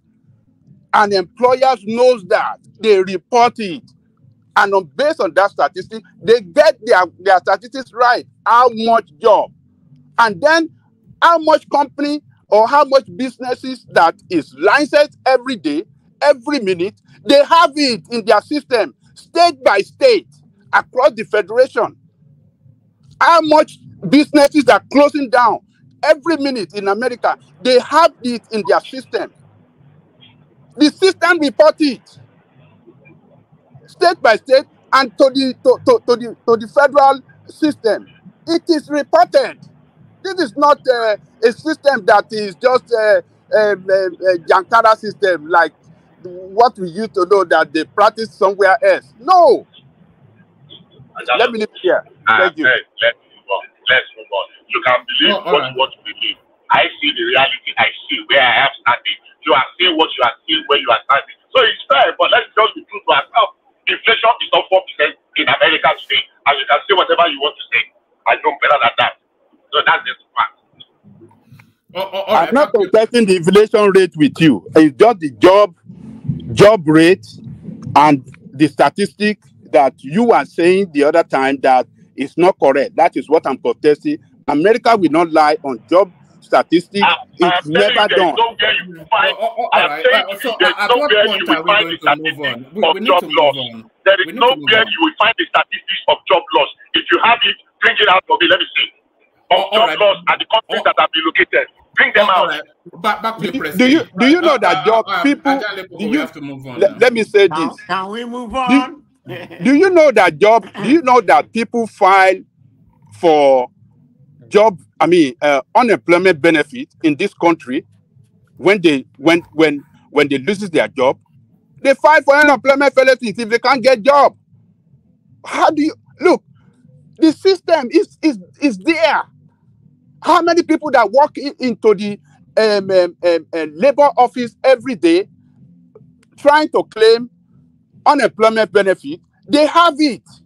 On what basis do you lose your job? Why can't you get another job? And they have a system that, look, if you are looking for a job, they can get job for you if at any available time. They have the system there. Look, this is not a place that they lie for. Why would they be lying with statistics of joblessness and unemployment rate? It's not done here. It's not done in America. All right, over to your Prestige. Okay. Let me conclude on this topic we are talking about. I just want to make 2 comments about the inflation point we are talking about. Like I stated earlier. Sorry, you can open that up during Thomas's session. By the way, I just want to make sure that let's move on. So you can make that comment. But I'm just saying because I know that Ajan Lekoko and Bishop are still not satisfied. I was just talking about like inflation is what's coming. If you know economics, it come every so often, like every 10 years or more. But the only thing the government can do is to control it through the fiscal policy and exchange rate policy. That's the only thing government can do, and that's what they are doing right now. Increasing the interest rate. And some other policy they are implementing, like adjusting the exchange rate. So that's my summary on that. We can move on to, I think, the topic we are talking about. We're almost halfway on that. That's about this gay policy. We are talking about. So, like I stated earlier, I 110% support Gumi in this case. We don't need indoctrination in that country. I mean, we have a lot already, not the indoctrination that's already going on. We already have people like Bobrisky, James Brown, and some other. What's his name? I think his name is Uche. Very skinny guy that will be coming on. Yes, he has a beard, doesn't he? And then he's always wearing a bra. He looks very skinny. I don't know if he doesn't if he doesn't even eat. I don't know what he does. But anyway, is it the same guy that is always wearing a bra? Yeah, that's the same guy. Yeah, that do always on Linda and KG. Yeah, that do some caricature one time with I think Ike. Prestige. That when they beat him up, but it was just stage anyway. So having said that, they should. I thought Nigeria has a law against gay, but they have not been able to enforce it. I'm not saying make it like a banana republic or draconia form, but Prestige. Yeah. You are making a mistake, brother. How? Yes. Let me just say this, please. Okay. Those guys are not gay. What are they? They are. Let me finish now, please. They are businessmen. No, they are cross-dresser, making their life influencer or what they call it to make money. Thank you. Bobrisky never come out. Let me finish now. Let me finish. Bobrisky has never declared herself or himself as a gay. Even in an interview with Dele Momodu, he said he still go to other room with ladies. Yeah, he said it. Ajale Koko, if you remember the interview with yes, I think you remember you referenced it one time. He still go to the other room. He revives them as still a male, not a female. He also granted an interview where he said he has done sex reassignment and all that. So he's having conflicting interview. Maybe Man, after these the guys, these people are not interview, talk as maybe that simple was as ABC. You know, the Yeah, cross dressing of this process. Thomas is in the state, and many others. One voice. How did he change his sex? I mean, look at the way he looked before. Ugly man. Now he become whatever ugly woman. So what are you talking about? He has undergone some changes in his life. I don't know. You may be right, Thomas. I don't know. But all I know, all these gays... Prestige, would you believe that this is the same person? It's unbelievable. Yeah, I've seen it before, and I've seen it. That's what I just said right now. Yeah. Okay, if somebody say, you know, she didn't change her sex or whatever, how is he making all this money? Because the money he's making is not about being an influencer. He's sleeping with politicians. Are you using? Are you saying she? Is that where we well, are I don't know what to call him. No, because he portrays, you know, himself as she. You know, I mean, one man, there's something you guys are not understanding. All these things this guy is doing, is using it to make fortune. That is it. It's about. But Thomas, are you saying there's no homosexual penetration in Nigeria? Is that what you're saying? Hey, settle down. You have to mind the word. Prestige. I'm sorry. No, it's all right. Carry on. I'm sorry. Okay, Thomas and one man. Don't upset the chairman's delicate ears. Yeah, Prestige. Don't use the language. Prestige, let me tell you something. I'm only joking. Carry on, Prestige. Yeah, here in Australia, they've been practicing this thing before. Undone it. But nobody can come out and say it openly because it has not been passed to law. But now they've passed it to law. Everybody came out, they do their wedding in thousands. Fine. But in Nigeria, nobody, let me use the word I used for Oshibajo that time. They no born everybody. Anybody come out and say you are a gay in Nigeria, you will be arrested and jailed. Because there is no law backing you. You understand what I mean? People practice it. I didn't say people don't practice it. Don't get me wrong. People do it. Bobrisky is just a cross-dresser. He is a cross-dresser. He's not. He's a cross-dresser. He said it. I'm a cross-dresser. He's not a gay. Don't call him a gay. Thomas. Okay, but I'm just saying that there seems to be a penetration of that kind of lifestyle in Nigeria. I mean, come on now, Prestige. All right. All right, Prestige, bring it home. And then I want to go on to Ogbeni, who has been waiting for a very long time. Okay, thank you very much. I'm just saying that that shouldn't be allowed to happen in Nigeria. You know, I mean, like Thomas, everybody properly said, I've not been when I go to Nigeria, I've never seen anybody. But I'm just going by what I see on social media. I mean, some of what Thomas said may have some credibility, but in Nigerian space, because they are trying to imitate everything about the Western world, particularly in America, you know. So I'm thinking that's having a penetration in Nigeria to a certain degree. See, if there's a way to stop it, that's the last thing a country like Nigeria, you know, which believe in tradition and some other things. Man of Prestige. You know. Yeah. Man of Prestige. Yeah. Mark my word, very soon in the very nearest future, they will relax that law. Mark my word. They will relax that law in Nigeria. No way. You want to bet? Okay, maybe not in the next 5 years. The conservative North will not allow it. You will see. There's a way we adopt something and we make it look and we normalize it. You will see very soon. As far as the money is involved. That's my concern. They will relax it. Probably they will try to find a way to water it down or make it the penalty attached to it, kind of reduce it so that you'll be able to accommodate. They will find a way to make it look normal. Maybe not now, maybe in the next decade. I bet you. All right.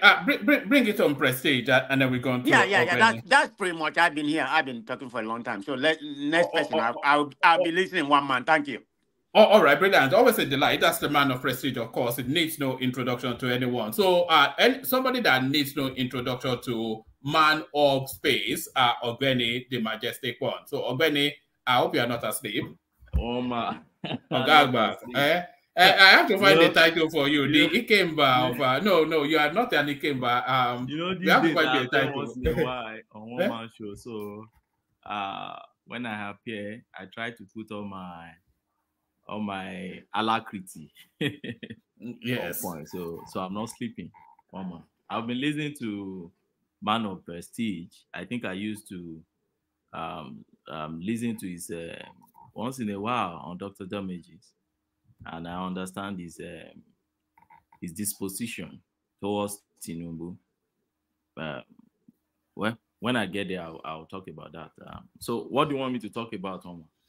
We're just really rolling around a variety of topics. It's the anniversary, or it was the anniversary of EndSARS yesterday, the 20th of October.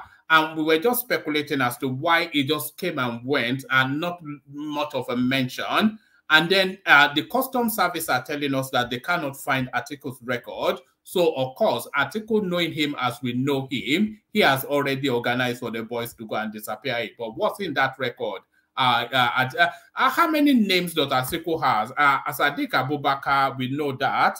Atiku Abubakar, we know that. Also, Sadiq Kwadoli, we also know that. So, I mean, who exactly is this guy? That's the one thing we don't know. You know, so that's he's asking for somebody's school cert. Nigerians, like is it Bishop or Enigmatic? I don't know. Like somebody here who is of the view that all these things are just not necessary for now in our space. We need to be consolidating all our efforts presently now to rescue our country.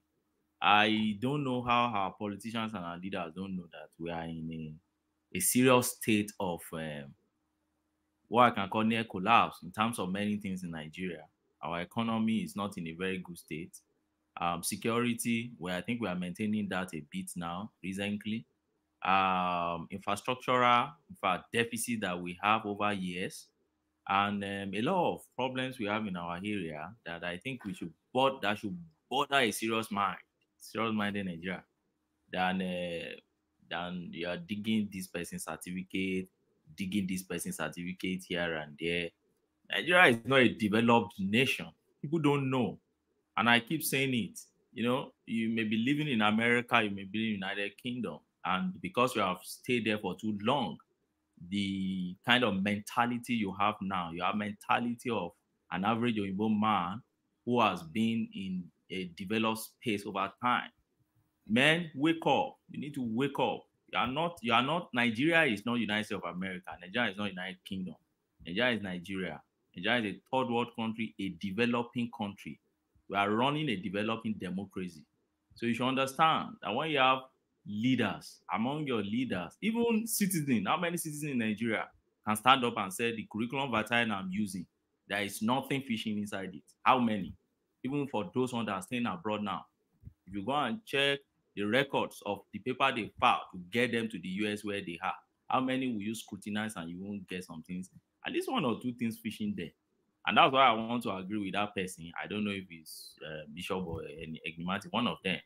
I said, look, it's me. Bishop, right? No, Baba. It's Baba. I said, look, we don't need all these things in our space. And I agree with that person. We don't really need it in our space. I don't know why Atiku started that journey.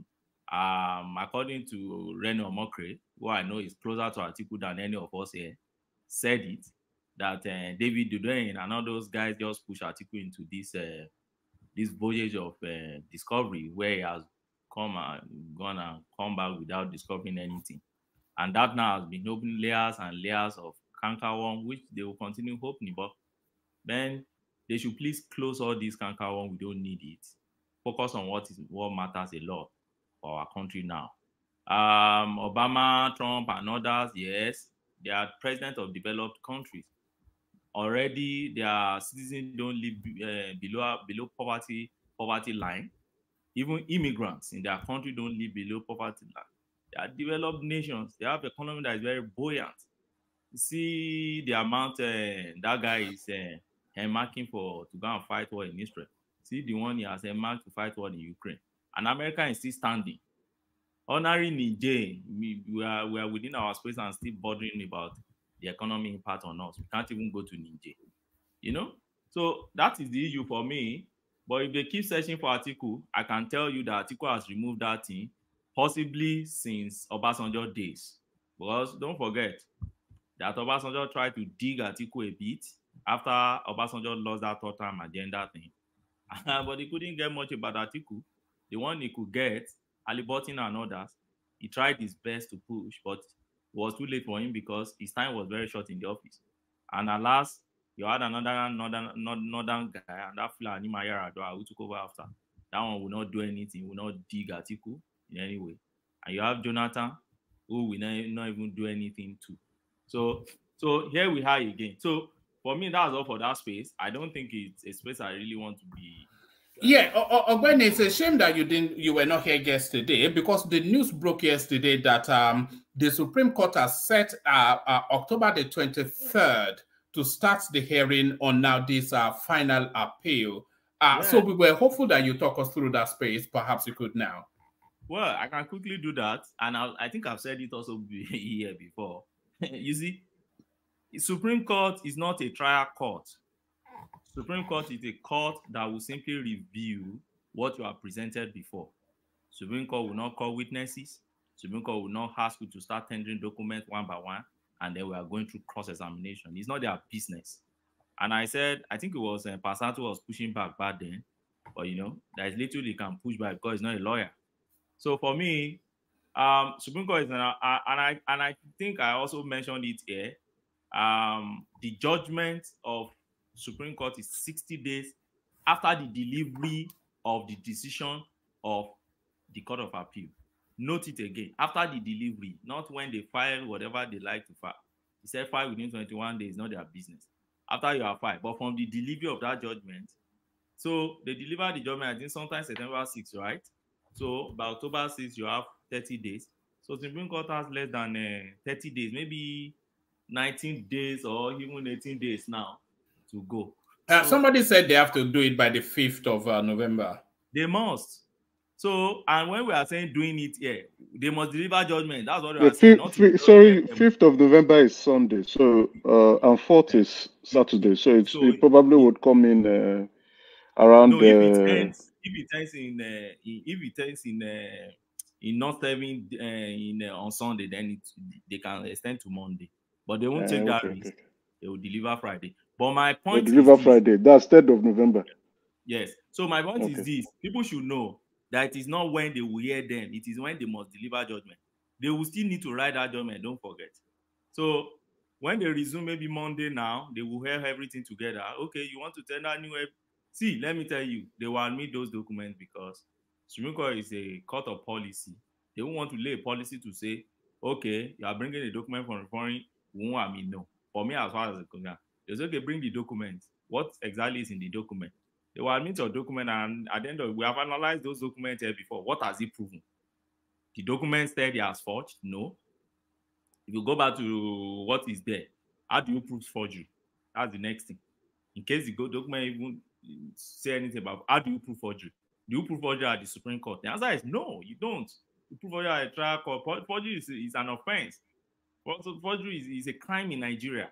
So do you now prove forgery by bringing something from front? And let me tell you, whatever you are police bringing, case. all those documentary evidence you are bringing from abroad, they become question of fact in Nigeria. They are not cast on stone. They are facts that you need to start proving it. So, you see, as far as I'm concerned, there's nothing in that case. Atiku has wasted his time again to the United States. Instead of him concentrating on his case, he wasted the first 28 days pitching for documents around. And after that, he used another 2 days to do what he called World Conference. And after that, he told his lawyer to go and file. What have they filed?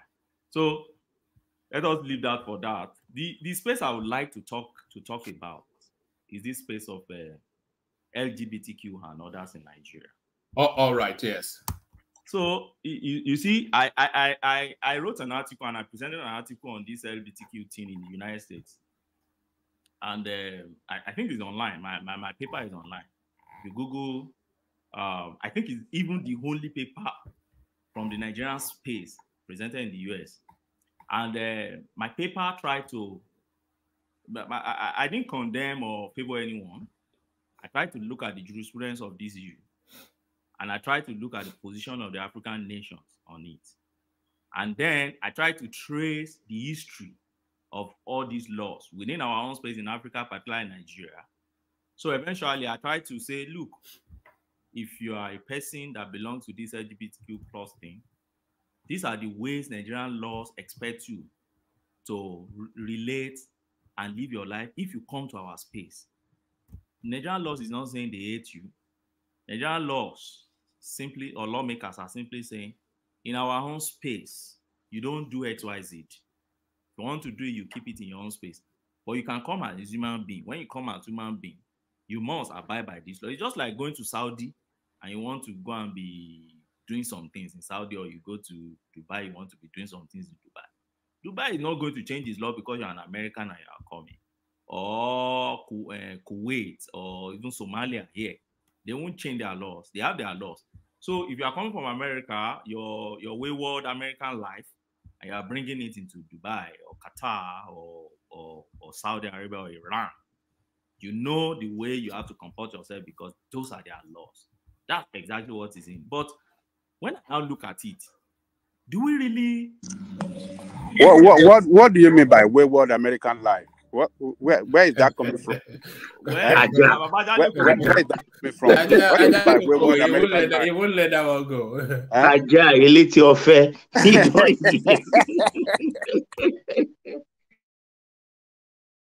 Agbeni, continue. Agbeni, continue.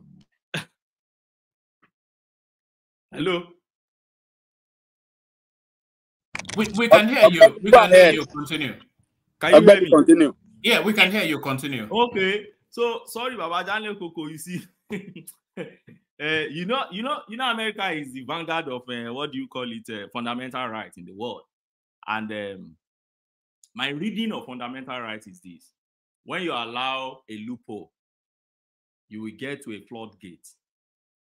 And I will repeat again: when you allow a loophole, you will get to a floodgate where people are simply saying, "Tolerate us." Will start saying, let it become a right. They will start saying, impose it on others. They will start saying, okay, create an institution for us. If you are the type that follows development of history and theories of feminism, you will quickly pick this thing I'm talking about. How did feminism thing start? When you pick it, how did it start? Some women just believe, okay, give us a representative right. They push. Okay, we need reproductive rights. They push. Okay, give us a right of equal pay. Same American space. They keep pushing against, okay, right to equal education. Don't forget that at a point in time in that same year, America, a woman cannot open a bank account without the husband's approval. I hope you know in the history of America. They can't even vote. We can hear you. But they start pushing. Oh, no, I want to open my own account without approval of my husband. They push.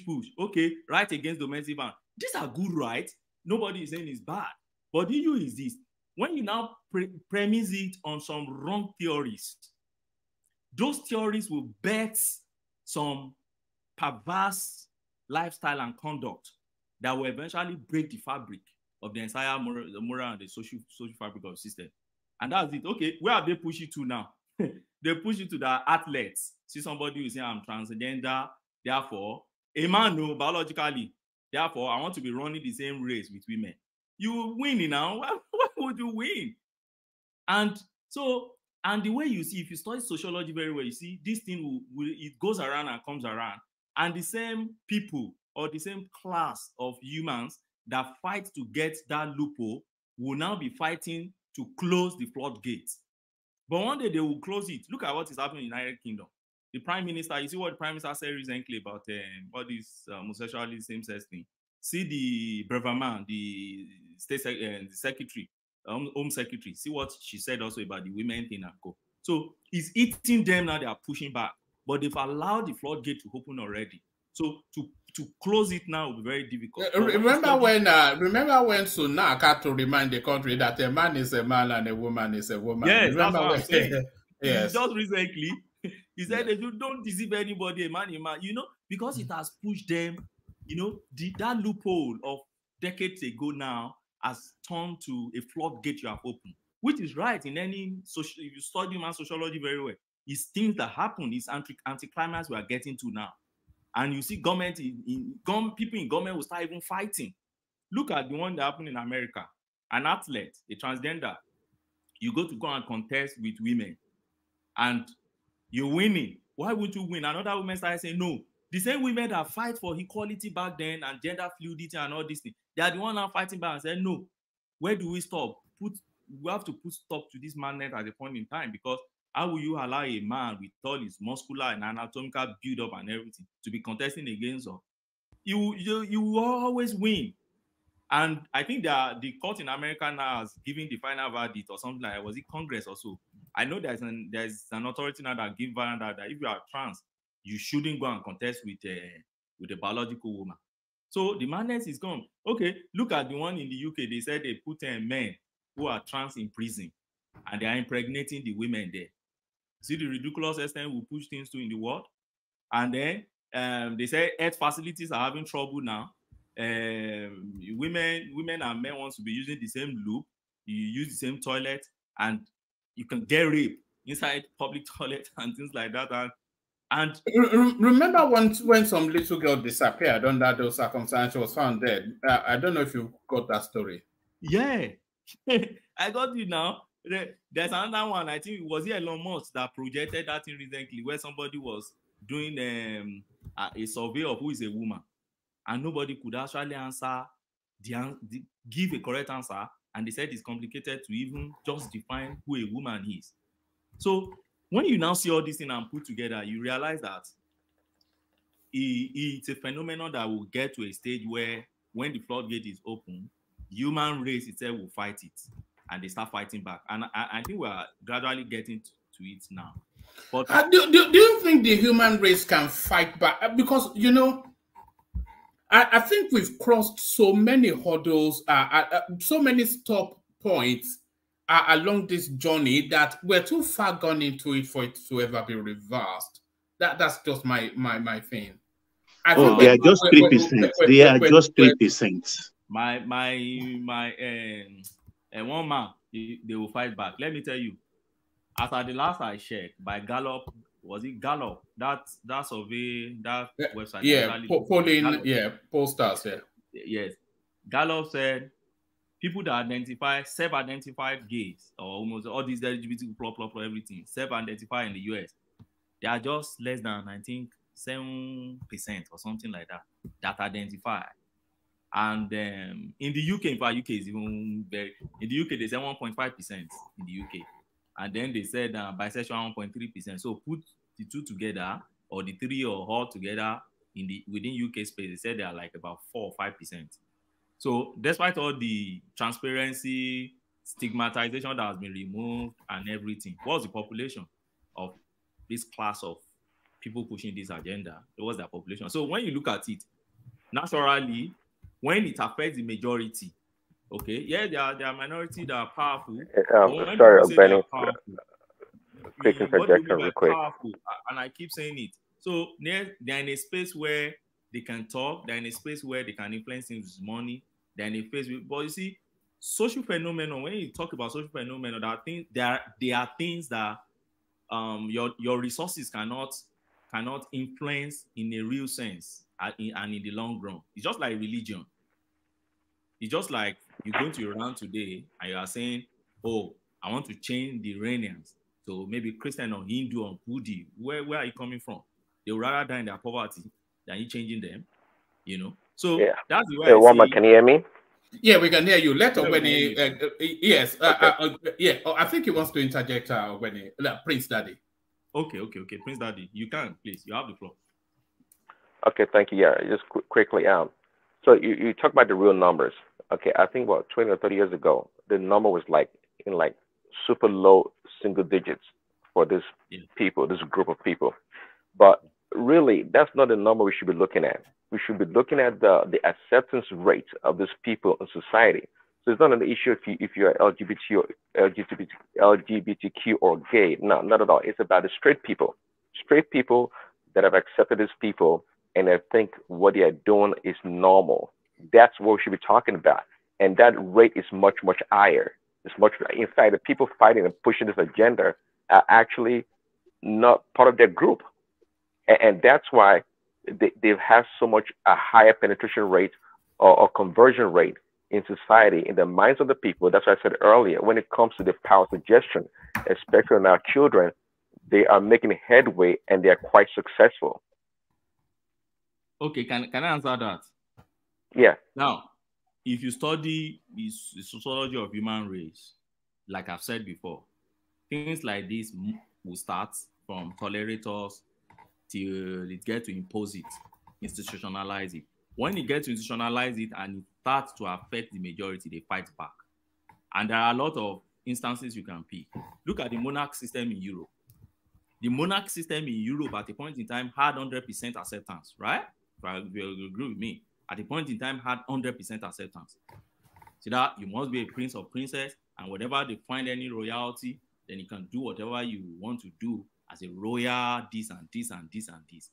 And a time came when they were able to institutionalize this thing, and then it started declining. And then it started losing its acceptance.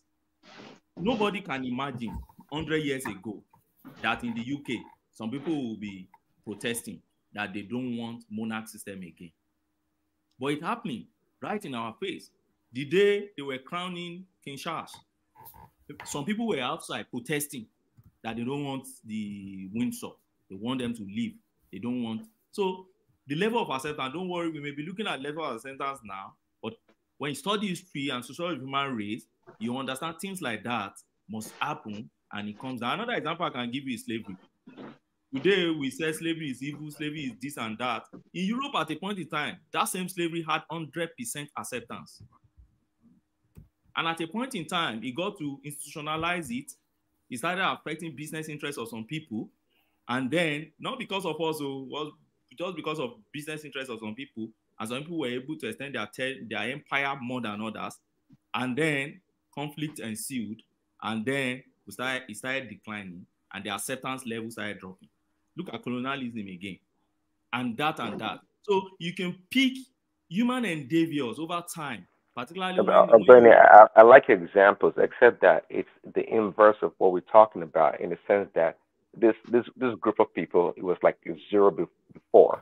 Now it's gradually going up. You're talking about a system or an example where it was like 100% and gradually declined because of people revolted or were against it. But this one is going the opposite. It was, you can say, pretty much zero, 1%, 2%, whatever.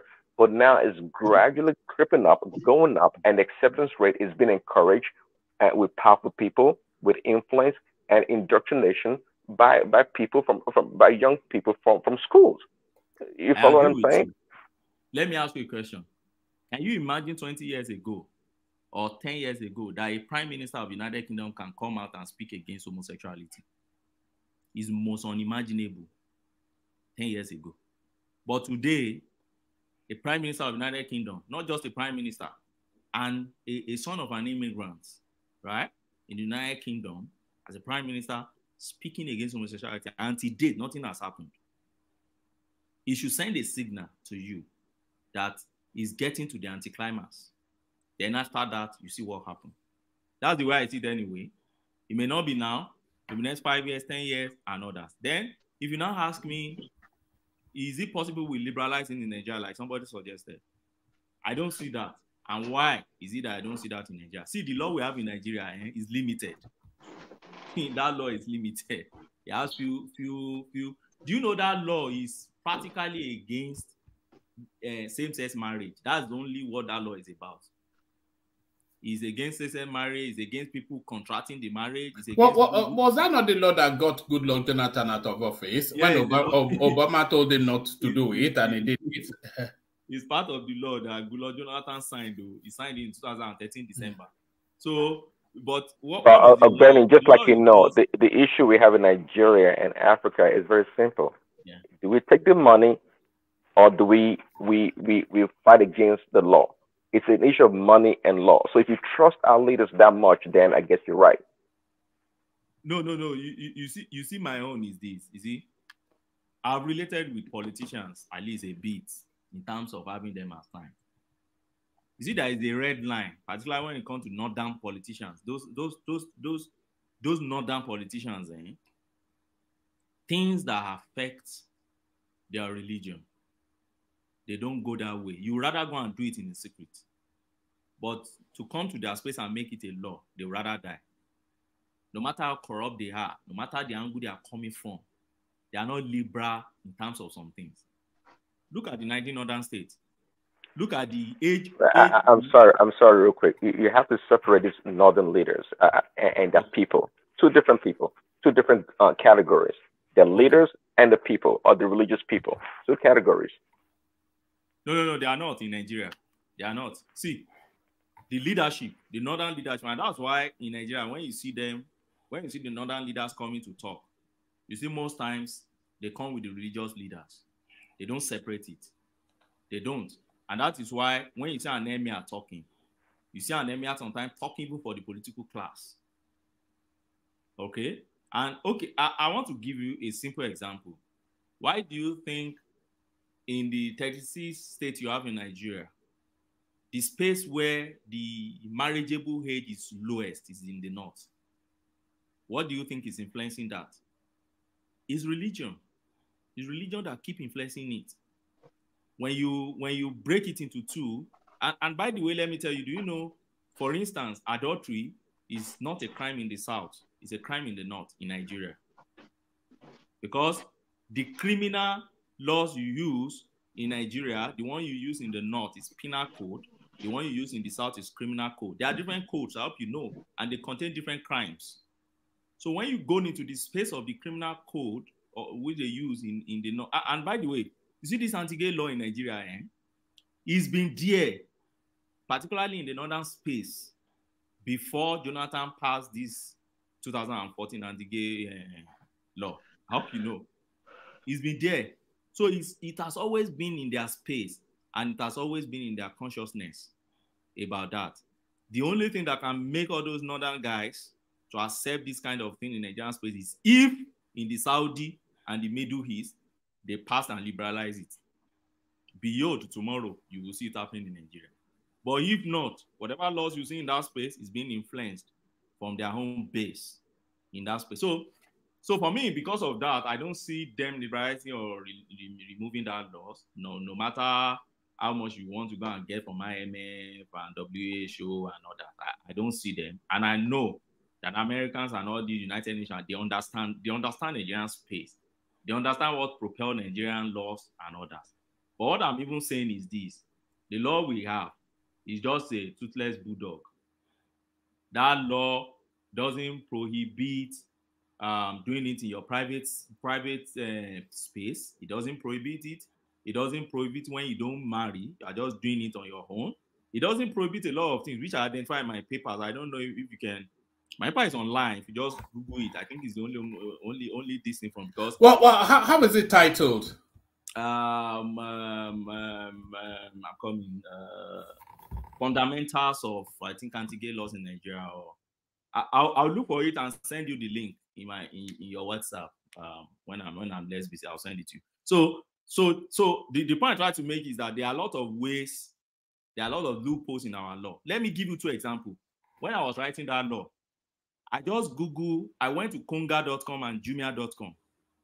The kind of sex toy they sell on Konga.com and my goodness me, you were researching sex toys. Yes, for paper. I'm a my learned colleague. Look at this guy. Look at this guy. No, as a researcher, there is no. It's just I'm only joking. I'm only joking. Yeah. And we don't have any limits to how you seek knowledge. So I try to go to our space and look at it, and I realized that on Jumia, on Konga, and others, they say sex toys that promotes this same-sex thing they were talking about here. That is the toys they use, that you see it being described as is for XYZ class of people. What is Nigerian police doing? But they can't do anything because the law we have doesn't even cover that. It doesn't criminalize it. Do you get what I'm saying? It doesn't criminalize it. And let me tell you again, You see all these, this senator that they just sacked now, Abu, this one from Madam. And it's Abu, yes. The toy Sex shop, toy, like went to sex toy Abuja. shop senator, yes. That you see all of them when Ghana, and they see them. There are so many in Abuja now. Go to those space, go to Banners, go to we say to another. They have so many sex toys shops. If you go to, they sell all these things, and when you check the label, you see who are the class of people that this thing is meant for. They write it clearly, so they are importing all those things. So you now wonder when people now say, "Oh, once again, Nigeria 14 years," I just laugh. It's just ignorance of law. But it is good people are ignorant of it and let them just keep it in their own private space, and then we can maintain our sanity in the public space. So that's just my own on that thing. Do you think it's not a human rights issue to have an anti-gay law? Because being gay is not. I mean, some people are born gay, so you cannot have a law that inhibits people from one man, I disagree with you. No one is born gay.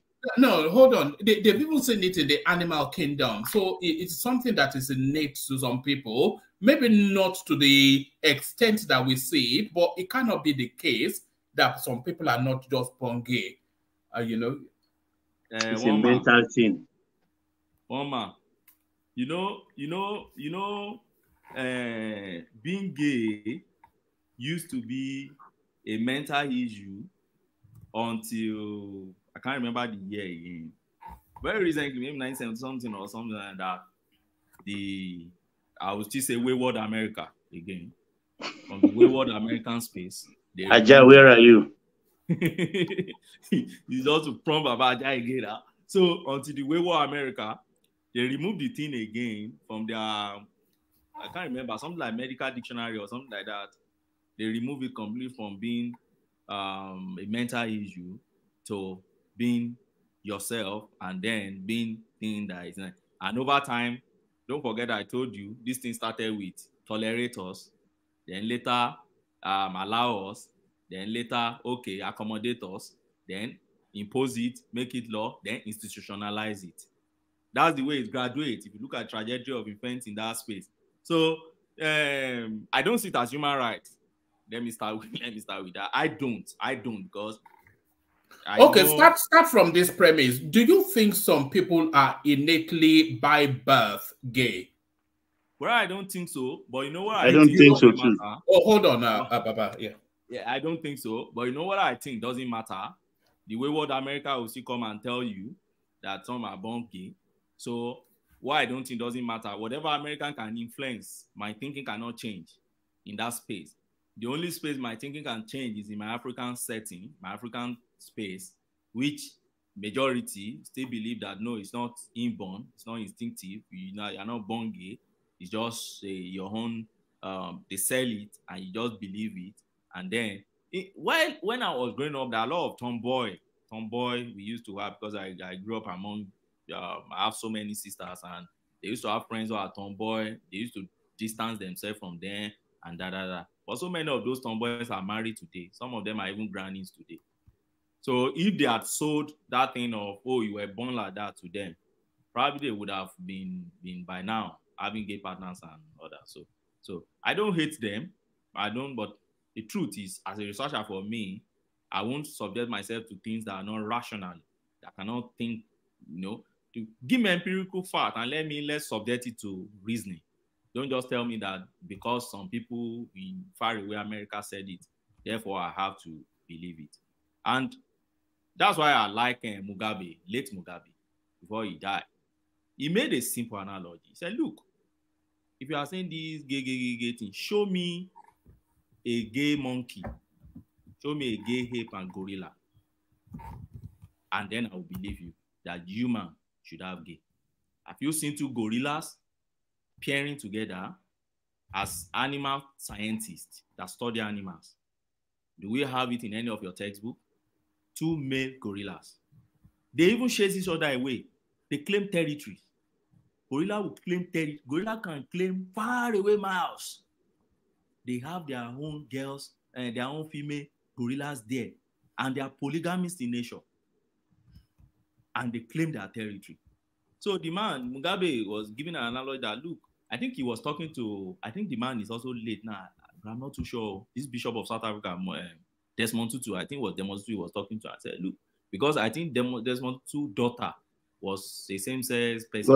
Was gay, lesbian. Was lesbian.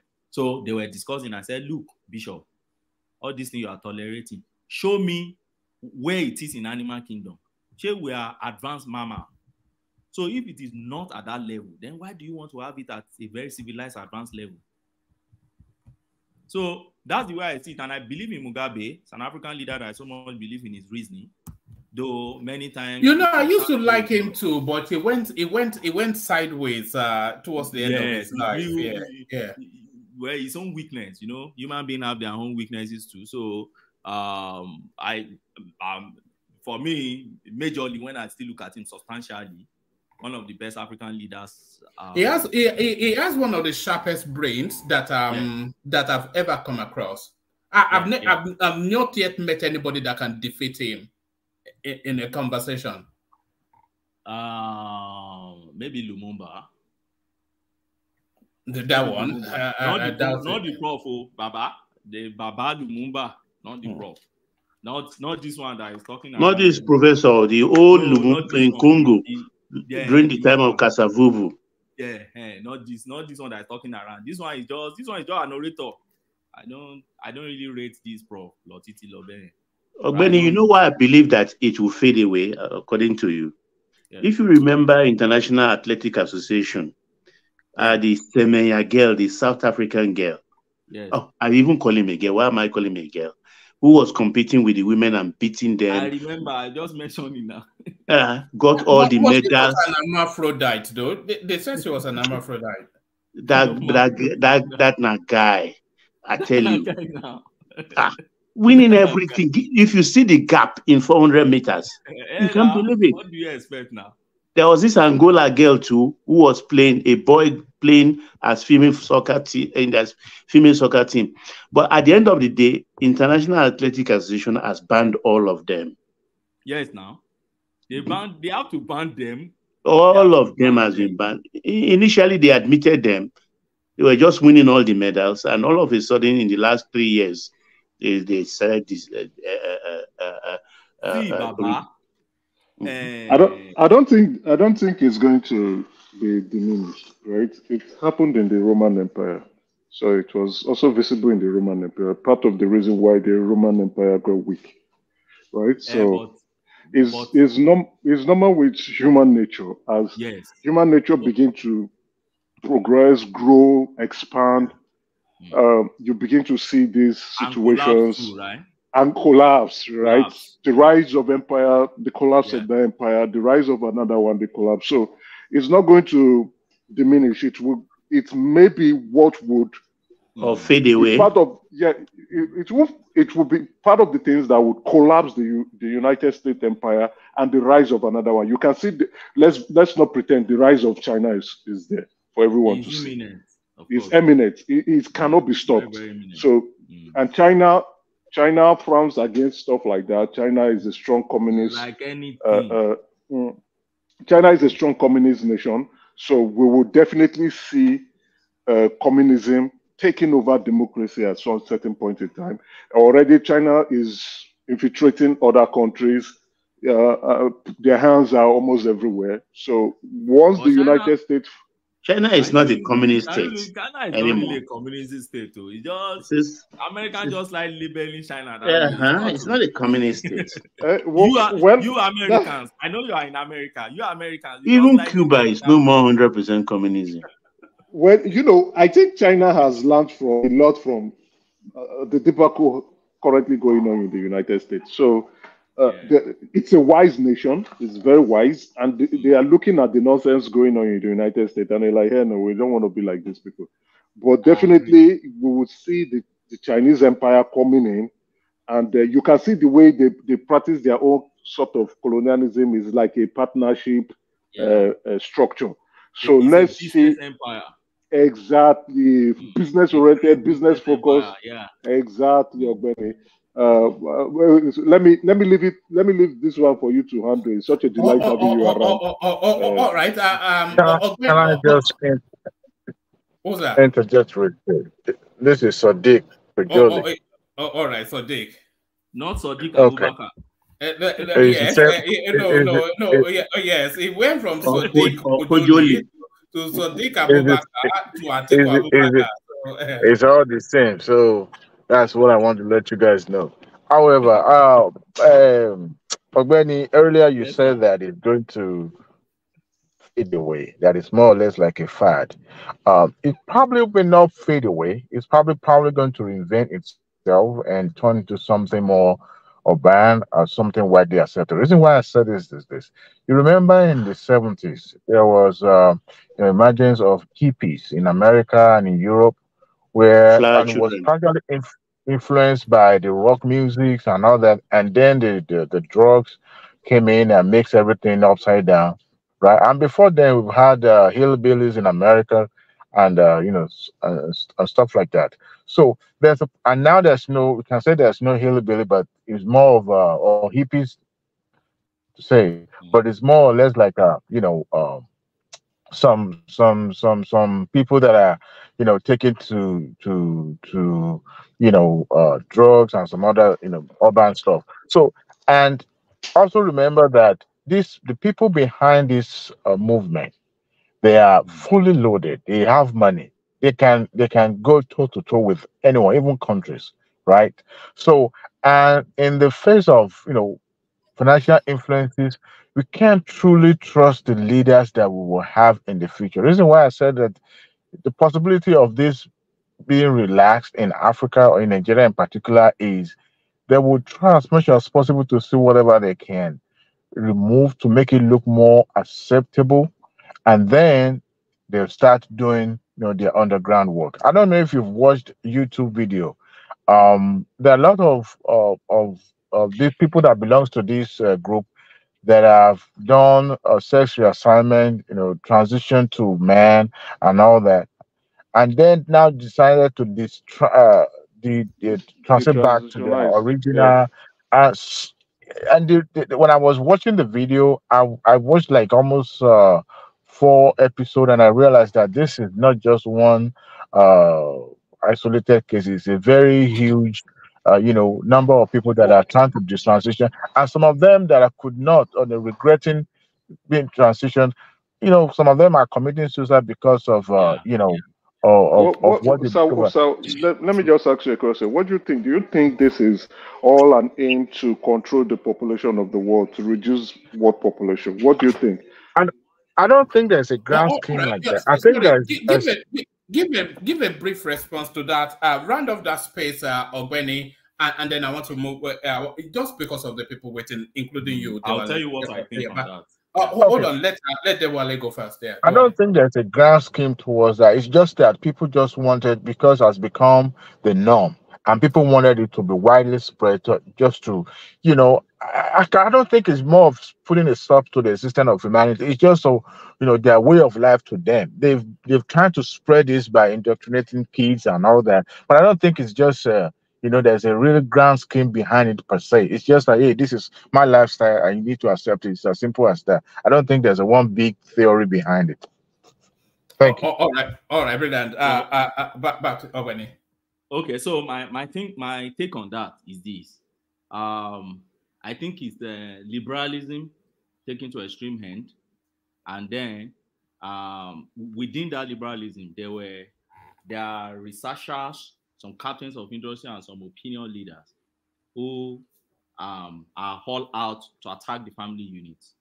Now, let me start from the liberalism. My thinking about that aspect is this. See, towards the end of the 20th century, the world, or the opinion leaders and captains of industry and people that hold powers in the world, tends to move from religious-based conservatism into liberalism, particularly in the Western world. So they move like, okay, we dismantle all the monarch system and others, we dismantle colonialism and slavery and everything, then let man be free. They started generating human rights. And that's the loophole.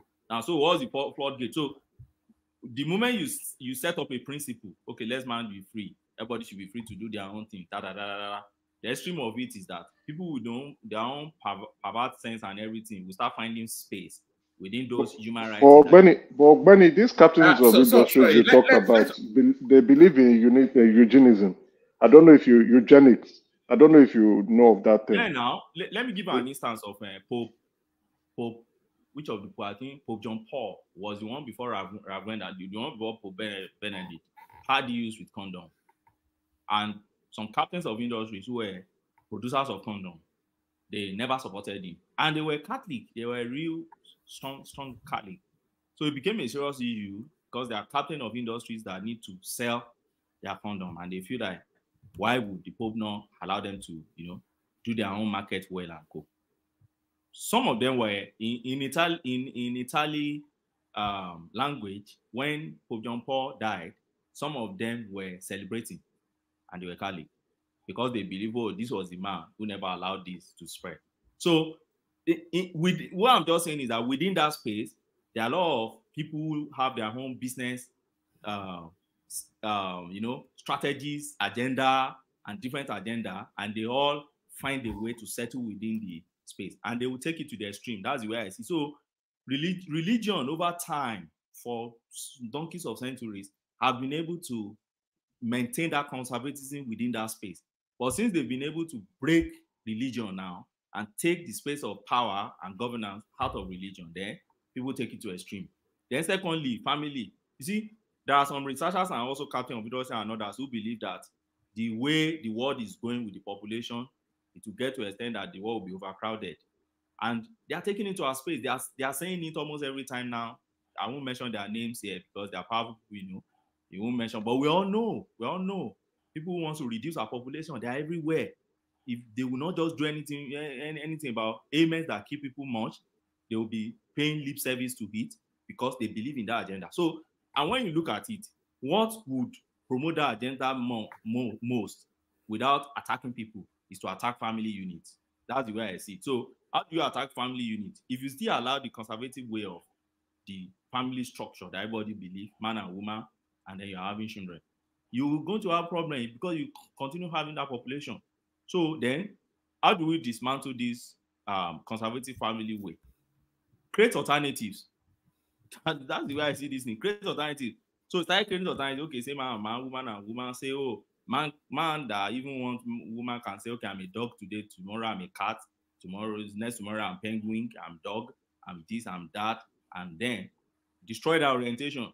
So when you create a different alternative orientation, then everybody pick his own. Then you scatter that unit that everybody believes in. When you scatter it, you start depopulating.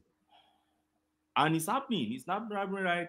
I don't know. I've not read research on it, but I know some people must have made research on what this alternative to the conservative family life, what is the impact on the world population, and what will be the impact in the next 50 years. And don't forget, these people they have money to carry out so many research. They must have carried out all these research and say, okay, don't worry. Just give them, call it human rights, and then let it flow. In the next 50 years, 30 years, we'll come back and see what will be the result. So for me, I can't really say that it's a grand scheme, but I believe that so many people with different interests have been able to find space within this particular thing that we have created for ourselves in the world. One man, thank you, but there's this last topic I wish to just speak 2 minutes on or 1 minute. Yeah, before you go on to that last topic, let's give the final word on this particular topic to Robert Mugabe. But before we give the final word of on this topic to Robert Mugabe, can I ask that at least 10 people who are not already subscribed, please subscribe to get us over a threshold. So if we need 10 people to subscribe today to get us over a threshold, so we can set new targets for the platform. So 10 people, if you're not already subscribed and you're listening now, please subscribe. But Mugabe must have the final word on that particular topic. We equally reject attempts to prescribe new rights that are contrary to our values, norms, traditions, and beliefs. We are not gays. Cooperation and respect for each other will advance the cause of human rights worldwide. Confrontation, vilification, and double standards will not. Mr. President, self-determination and independence are intrinsic and fundamental rights that should be enjoyed by all peoples everywhere without distinction. We are deeply concerned by the continued denial of this basic right to the Sahrawi people. We urge the United Nations to expeditiously finalize what must be done to conclude the decolonization of the Western Sahara. So that's Mugabe. We are not gay. So that's Mugabe. We are not gay. So yes, you said there was one final topic you wanted to speak on. Benny, go for it. Yeah, but there's this quote. There's this beautiful quote of Mugabe that I always love. When I read about somewhere, and then he said, "I've died many times. I've actually beaten Jesus Christ because he only died once." So very funny, man. It's just his use of like I like the way he uses language. It's a vast. You know, I like people who are orators. It's just there's I'm not sure if you know this this British comedian called Stephen Fry. He has one of the best speaking voices that I know. You know, I delight in people that are able to, you know, use language in such a creative It's a very good man. Bugaje is a very good man. I remember when they banned was he one of his team also, they banned from Europe, and he said we don't mind having sanction banning us from you, that we are not Europeans. There you are. He'll say very funny man. So yes, the space of where American is spending money on Israel and all that, I know it's a very sensitive matter now. Hamas as at yesterday released 2 Americans, and I think Americans should start knowing why America is spending money on Israel and Ukraine.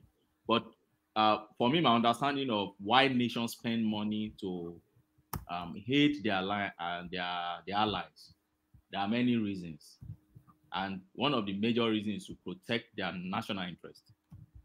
No country will go to any other country to hate them during war against another country without having an interest that they are protecting them. See, that a business interest, or sometimes even future business interest, and sometimes intellectual properties. Sometimes they have their military base somewhere, and a lot of reasons why you see them protecting all these interests. For instance, Israel has been a blessing to America, no doubt about that. Over years, many of their presidents have talked about it. Many of the intellectual properties you use in America there that you call made in America, you see many Israelis, they are in charge of it. The University of Jerusalem alone, the affiliation he has with Harvard and many universities in America, it's a direct entry straight if you are coming from University of Jerusalem. And many of the intellectual properties they generated from that school, what they do most time is they co-author, or more like they patent it together, okay, for the American populace to enjoy. So when America is devoting money to go and fight in Israel, Americans should just support. You know, you don't want to support, just keep quiet. Because many of the things you enjoy in that your country there are so many of them that are from Israel. So many brains, so many intellectual properties you have in your country that are from Israel.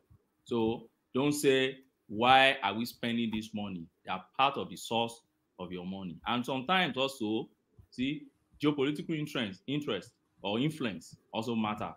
And then there are alliance and partnership to weigh war against enemies. Israel is the, like somebody said number, I think is this 61 or 58 state of America in the Middle East. Israel is the one checking. Just take, for instance, Libya. Just 1 minute and I will leave this and I will close. One man, sorry. Look at Libya. When Gaddafi was in Libya, many people hated Gaddafi and many people loved Gaddafi. Many Africans who were uninformed and gullible, they hated that guy. Yes, I know that Gaddafi at a point in time also went overboard, started killing opposition, and started doing so many shenanigans that the leader should not do. But substantially, when you look at him, you know, in a whole, you know that Gaddafi was a blessing to West Africa, because Gaddafi was pushing a lot of things back in the Sahel that should only have come to West Africa. You see all these Boko Haram and everything we are fighting today, they should have come long years back. You consider the agenda of those guys, the mafias in the Sahel. But Gaddafi was decimating them. Gaddafi was blocking that side for us. But the wayward America, they came again. They killed Gaddafi, picked that guy away from that place. And what do we have in the West Africa today? What we have in West Africa today, you can attribute it almost 60% to exit of Gaddafi in that axis. So that's the point. So when you see Israel fighting along that axis, don't see Israel fight as Israel. My heart goes to the innocent Palestinians. I sympathize with innocent Palestinians that are suffering from all this. But I don't sympathize with Hamas. I don't. Benny, you are describing it as if only America that was responsible for the ousted and killing of Gaddafi. Are your country in Europe where you live, Britain and France and European, are they not involved? But you are you derive pleasure every time. Wayward America, wayward America, wayward America. But you don't want to mention your You know that Britain actually created Israel. Britain. Ajay is defending his title. Yeah. So it been saying it, wayward America, wayward America. It was the European, particularly France, that was in the lead of that thing. It was European that was in the lead of it. France, particularly. Mitterrand, what is the name of that corrupt leader? I can't even remember his name. Maybe it's Mitterrand. Is it Mitterrand? Is it no, the one after Mitterrand. That is it Chirac? Jackie Chirac? No, not Chirac. Sarkozy. Sarkozy. Yeah, is he not in prison now? Yes, for money scam. Yeah. Yeah. So before Hollande, they are the one in the lead. So don't call us wayward America. What do you? If I say that even that green passport you are carrying now is more wayward, is the worst wayward passport in the world. All of you will fled up now. But you are enjoying wayward America, and it's America that is that give everything for sustainability of your country. You're looking up to America. You're looking for another deal. Everything from you are looking for America to help you out, but you can still call America wayward America. Stop it. Give America that respect. That's a topic for another day. I'm surprised everybody keep it quiet here. All this America, no. All right. Ogbeni, let me. You can't win that argument, Ogbeni. All right. You can't win that argument. I know. Let me play you this clip, and then you tell me who is in it, and then from there I'll go Prince Daddy, and then Ajanle Koko, and then Zita. But let me play you this clip. Tell me who this man is. If we look at the Middle East, I think it's about time we stop, those of us who support, as most of us do, Israel in this body, for apologizing for our support for Israel. There's no apology to be made. None. It is the best $3 billion investment we make. Were there not an Israel, the United States of America would have to invent an Israel to protect her interest in the region. The United States would have to go out and invent an Israel. Okay, so who was that already? Biden in his Joe Biden, younger days, when he was in the Senate. And somebody was trying to spin it. Oh, this is the way he used to talk. Man of prestige the other time. Woma, that is the sleeping Joe. The sleeping Joe. The sleeping Joe. All right. Woma. Let me say this. I listened with rapt attention to the way you guys were talking down on President Joe Biden. Listen, This man came at the point or at the time in history of America where the nation needed a leader to stand up and support the democracy that has been entrenched in that country for decades. Now, because of one person, Donald Trump, that was the reason or the reason for the emergence of Donald Trump. I mean, not Donald Trump, Joe Biden. And I think in the history of that country, history will find him in the on the good side for his emergence to ensure that democracy continues in America. Whether we call him Sleepy Joe today or not Sleepy Joe today, tomorrow, that man played his role and he did it with integrity. He did it. Even if next year he's unable to secure second term, he will be remembered for the good deed, for coming at a difficult time in the history of this country, just for one thing and one purpose only: ensure that democracy continues in America. I would say that, and I will come back to address that later. Oh yeah, Prince Daddy, defend your title. All right, Prince Daddy. So that leads you perfectly in, doesn't it? So there it is. Prince Daddy, you're up next. Yeah, Joe Biden will be remembered for corruption. Will be remembered for wars. He will be remembered for economy Rigging election. and the suffering of American people. A rigged election too. That's for sure what Joe Biden will be remembered for. Adu Ali. Yeah, one man. Thanks, one man. Thanks everyone. Like, subscribe, and share. I think you wanted 10 more people to subscribe today. Yes, Hopefully I want 10 more people. You get us over a threshold. Yeah. Okay, that'll be great. Okay, let's do that, and let's continue to love the show.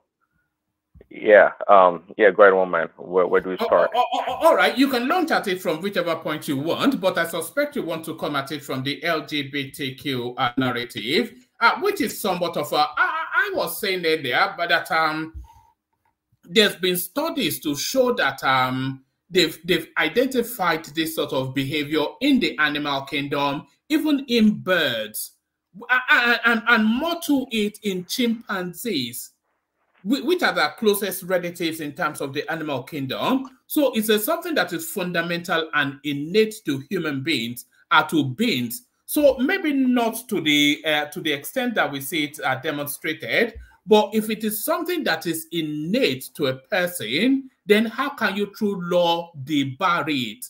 So I'm saying it's a human rights issue that it cannot be banned by law. Yeah, so this same scientists or these statisticians and all these people in academia that produce this data or results, we have to be careful. We know in today's world, one can produce any, perform any experiments or produce any data to favor whatever position that you want it to be. So, homosexuality in animals, like, wild animals, or whatever you want to put them, I'm not sure. I'm not sure. We haven't proven that. It's possible, but there's always birth defects in creatures all the time, even plants. So, but that's not the point. The point here is that we all don't celebrate, for example, when a child is born blind or crippled. We don't do that. And there's a reason for that, because we have a model that God has created, that this is what a man or woman should be. We know that. To what Is this not just some religious puritanism that you're using to foist on? Because it's widely acceptable in places like India, where they don't have the burden of the Abrahamic faiths. I think actually in spaces outside of the Abrahamic faiths, they don't have issues with it.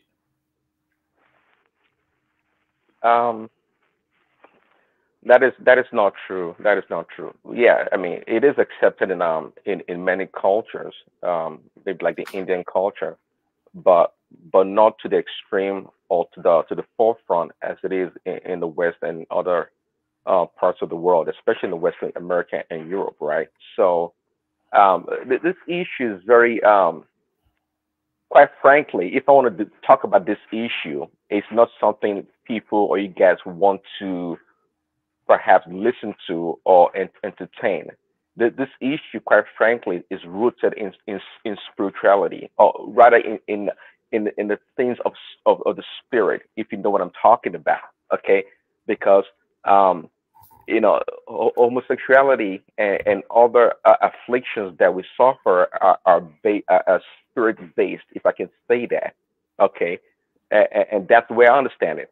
So I cannot be bamboozled, so to speak, because I can talk about it just in a normal context of human behavior as being abnormal. And I can also engage in a spiritual conversation about it also, which to me is the real source of the problem. Can I Okay. can I ask Prince a question? Can I ask you a question? So Yes, sir. you talk about spirituality. Now, in the court of law, if we're making arguments for civil rights, human rights, and you know, the LGBT will tell you, I don't believe in your God and I don't believe in spirituality. Now, the court of law is not where you argue spirituality as form of defense for your own opinion, even if you present facts. So where do you draw the fine line between their human rights and your own belief system, where it does not infringe on their own rights? They still have that freedom, but at the same time, they don't infringe on yours. Some kind of equality, fairness is what they're asking for. I'm not defending that community, but in as much as you claim spirituality as, you know, part of your own belief system, that might infringe on their own rights, where, you know, they feel that you stifling their own, you know. So where do you draw the line between what you believe, and because there's this shift in the beliefs of the society compared to like 10 years ago, we've kind of moved. People are more accepting of that, right? So, but you're very conservative. Where do you draw the line between what you consider as spiritual, which not everybody subscribes to, but at the same time giving them, I mean, at least understanding where they stand, if you get what I mean? Like you have different beliefs, but at the same time you understand that they have the right and they have the right to exist in your society. Where do you draw the fine line between that? Yeah, I understand the question on Babati. See, that's what I said. If I were to analyze, I would go to the realm of the spirit to analyze it. And of course, that's not for everyone. But we live in a society that don't share that same beliefs. That's what I'm saying. Like, yeah, that's what I'm saying. I'm not going to use that. That's not the base. That is not the base at all. I'm going to make my argument based on what we see physically and what is socially or culturally acceptable. Nothing with spirit. I can't do that. It's not acceptable, even in my own of my own point of view. But to get a true understanding, that's why I said we have to go to the realm of the spirit to get understanding. But when it comes to the issue of where is their right, or where did their right start or stop? See, this issue is well documented in the Bible, just like you know. I'm not sure about the Quran, and it's there. The reason why Sodom and Gomorrah was destroyed was really enshrined in their sexual deviance, you know, back in the day. So this is not a new thing at all. It's in every culture, in every society, in every race. So and it's if you're a Christian, you know, okay, for the record, I'm totally against the maybe the killing, the pain, or the abuse of people with different sexual orientation. I do not agree with that. If you're a Christian, you're doing that, you actually failed in the first place. These people are our candidates. You know, they are equally viable in the presence of God. There's nothing in that. There's nothing wrong with them in the sense that, hey, they're acceptable. We have a job to do to convince them otherwise and to help them, just like we help other people. So they have rights. They have rights in the sense that we cannot go after them and try to hurt people because we disagree with them. Not at all. See, not at all. Trust me, I would jump into a river, for the record. I would jump into a river to save somebody that I know clearly that person is a homosexual or LGBTQ. It has nothing to do with that person at all. It has nothing to do with that person. I love them equally. I can't tell you that I love my fellow brother and sister and hate them. It's impossible. But when you use the word save to a member of that community, that to them, they then see you as a threat because you think there's something wrong with them, that they don't believe that they have any problems. You are the one trying to save them from what they don't consider as sinful or harmful to their own lifestyle. So yeah. So you can believe that somebody is sick. Like 1973, you know, the APA removed the that you described from the list of mental illness. That was 1973, I believe. Well, yeah, that's a DSM diagnostics. Yeah, DSM 5. They removed that as a diagnosis. Then you've had laws over the years, kind of, you know. So I mean, this is my point. I'm for pro-marriage between man and a woman, but there should also be provisions for civil unions who can be between anybody. So we should make that clear distinction that, okay, religious beliefs is more geared towards marriage, right? But civil unions should then be the official recognized. I mean, for taxes and all that stuff. It should be more of a civil union than actually marriage itself. I think that people get it. That's where the issue is. When you use the word marriage, there's this religious affiliation to that word over the years. So what about don't ask, don't tell? I mean, why do we have to entertain all sort of things? What about don't ask, don't tell? That was more from the that was more from the military because they didn't want any destruction. You remember when in the military, it's more of you don't want any form of distraction. I understand. I'm trying to extend that to the general society. See, and this is the problem we're having today. Say if you give sin or evil an inch, well, you might as well kiss everything goodbye. But to miss my point, that is what you consider as sin, but they don't. That is nothing as sinful in today's society, is what I'm saying. So your own perspective does not hold up in the court of law in today's world.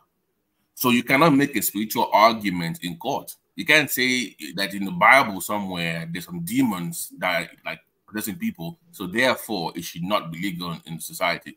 We're not going spiritual, but a society that a society like America. Even Barack Hussein Obama, when they ask him what is the definition of a marriage, and he says between a man and a woman. We have foundation. We have foundation in this country. We have foundation in this country. Come on. You know better than that. That was a political talk. I hope you like that. Years later, they found out all his old letters, right? I hope you've gone through that. His old letters to his girlfriend back in college. I've heard that, but I just said that it's beyond. It's beyond it. That was, remember, hold on. Let's put it in context here. Well, Clinton said the same thing. Hold on. That was in front of the Christian union. That was the guy from California. That pastor that is something to kill himself. The Warren guy. So the audience was the American Christian conservative. Of course, he's going to say that for their vote. So that was just political talk. He didn't really mean that. Come on, you know better. Well, yeah, okay. I agree with you. My point here is that even before Barack Obama, that has been the foundational principle of this country for a very long time. That's what we believed in, and it wasn't just a belief in the aisle of the Republicans or conservatives. It's a belief even with the liberals and the Democrats. So it's something we believe together as a nation. We didn't make any distinction. Bill Clinton answered the same question.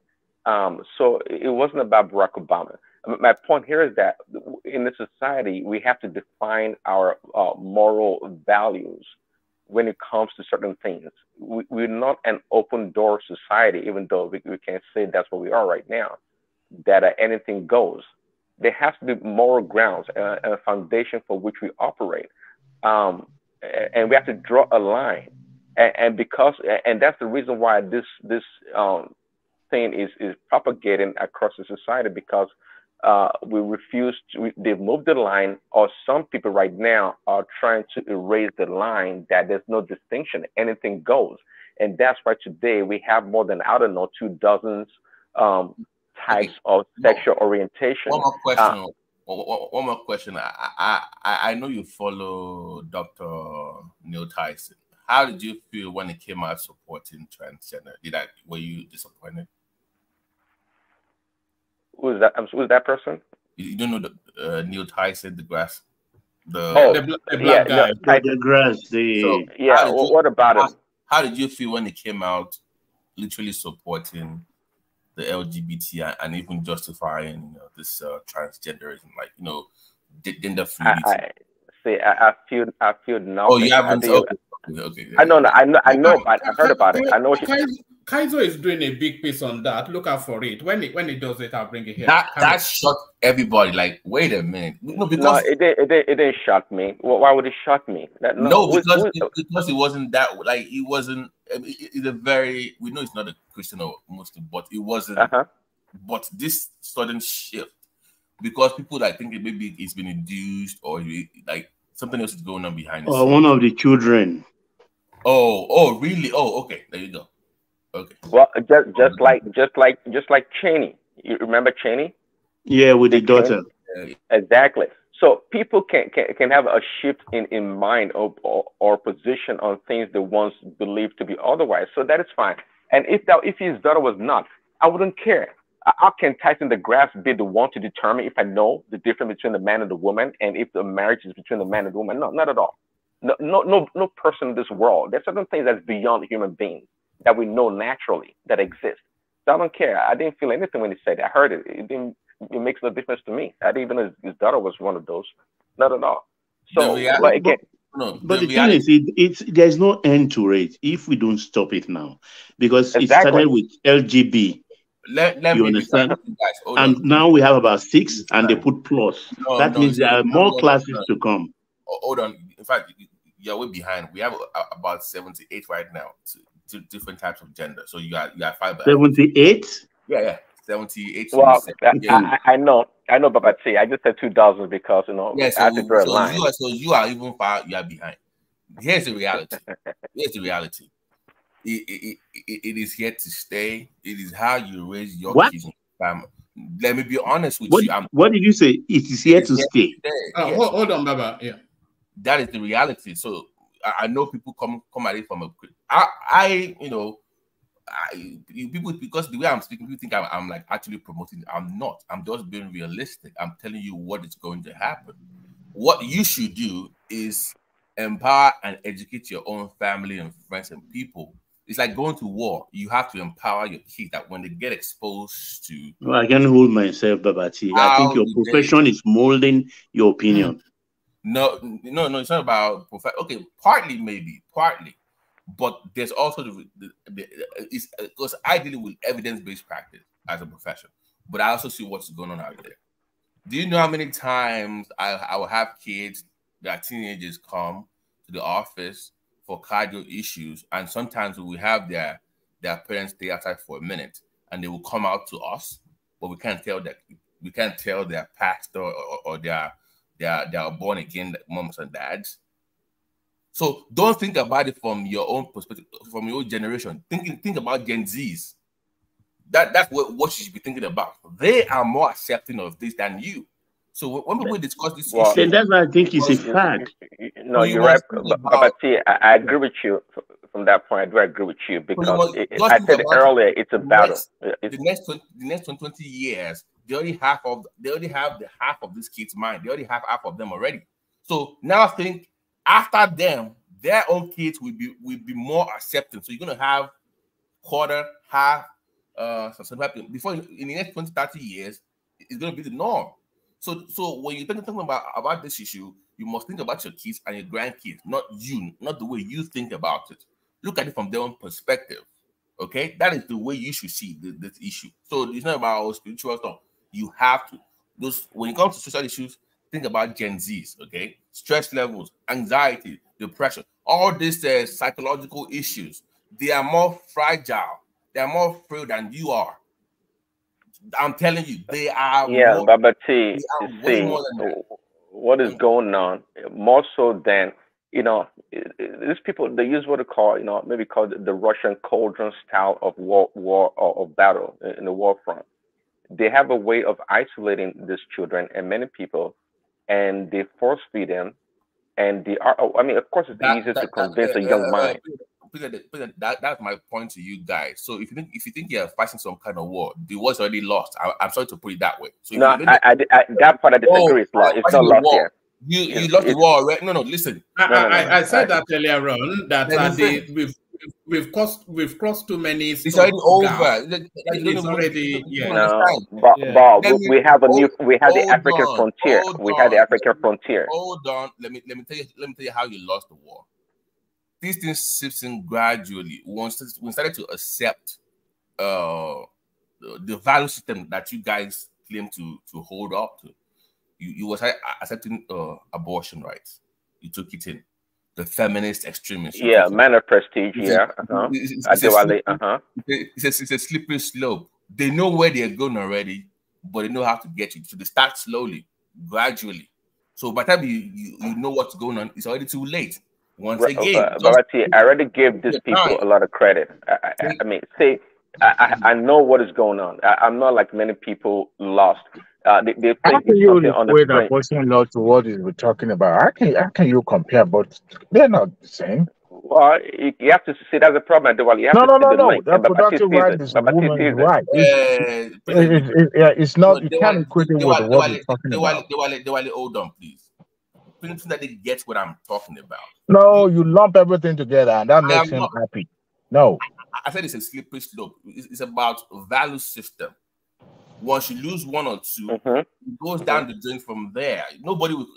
Okay, let me shock you on this platform, unknown to many people. The end game is, I said it before on this show, it's called Lambla. Lambla is the end game of this whole thing. It's called man boy love. That is the end game of this whole thing that you're seeing right now. That's what the plus stands for. The plus is that. Yes, that was known to me almost 20 years ago. I already knew what they were planning. They already tell you what they are doing. But and people from Adewale is waking up from the slumber saying, they can't tell you it's a new game. Boy love already, boss. This is the plan. Once you say, a boy can be a girl. Ladies and gentlemen, don't listen to these folks. They're talking from the conservative viewpoint. Okay? Just listen. I'm being serious now. I'm being serious on this show. Listen. But what is the end game here? What is the end game? What do they set out to achieve? Please educate me. Let them. Just stay with me. Once you say a man can be a girl can be a man, you have transgender in it. You have transracial, you have trans of everything. The whole point is you're going to have transageism, where somebody can be 40 years old and they'll claim that they are 14 years old. I hope we are not going to territory that will get us kicked off the platform. That way, when a 40-year-old no. Hold on. Okay. No, don't go there because you'll get us into trouble. Let me rephrase that. Yeah. When you have that age disparity being blurred, that is the end game. So you make it legal. It's okay for that to happen because guess what? I have an old man's body, but I'm actually 10 years old. So then they have to meet all of us asylum material before that happens. Just if you have time, study Lambla, man boy love, man boy. That's the whole end game of this stuff. All right. I'm a bit uncomfortable with these people are crazy theories. Everybody hold on. You see that some of the things we're discussing here, it could upset YouTube. So I'm not going to stop the conversation, but I will ask you to guard the language. Yeah. We can't go too deep in. We can stop it, woman. I have a question for you before you stop it. Can I ask a question? Okay. But mind how you craft that question, though. Yeah. Yeah. Like everything that you and the other guy are agreeing to, I don't agree with that. But who are those people that they have this plan to do exactly what you're saying? Because you have to understand. Okay, let me put it this way. Let's do it this way because we can. So when we do the after show, when we go offline, we can then go deep into spirituality and how it relates to what. Because I know where Prince is going, but we can't do that. It has nothing to do with that. I don't understand. No, we can't. No, because the host said we can't actually say those kind of things on the live show right now. It's not me. It's YouTube. They came after Kaizo. They came after Kaizo for a similar. I'm giving you evidence. Years ago I was arguing with somebody that it's going to be legal for 13, 14-year-old kids to have their things cut off, and people say, "Oh, you're ridiculous." Wait, but it's not legal. It's not legal. It is not. I am in the field. I'm in the profession. I'm telling you what's going on. Pay attention. Wait. This not legal. You know what you've just done, Babati? You know what you've just done? I'm going to vote for Trump. Pay attention. See, it's not legal. What you're saying is not legal. Let me finish. It's not legal. All let me finish my point, sir. Please. Wait, because the point you're making is not right. It's not correct. So you want us to just believe what you're saying. Okay. Well, it's not correct. Okay. The after show, when we're done here, I will come back when we're not offline. Then I will give you actual.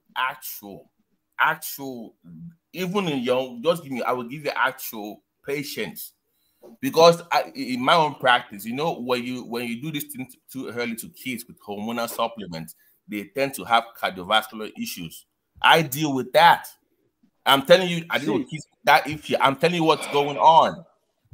We're talking of two different things. I'm not even talking about that particular area that you're saying, because you have to understand, this country was founded. Christopher Columbus found this country, and when he founded, all the Europeans, especially those who are not in favor of the kingship and who are not in favor of religion, most of them moved here.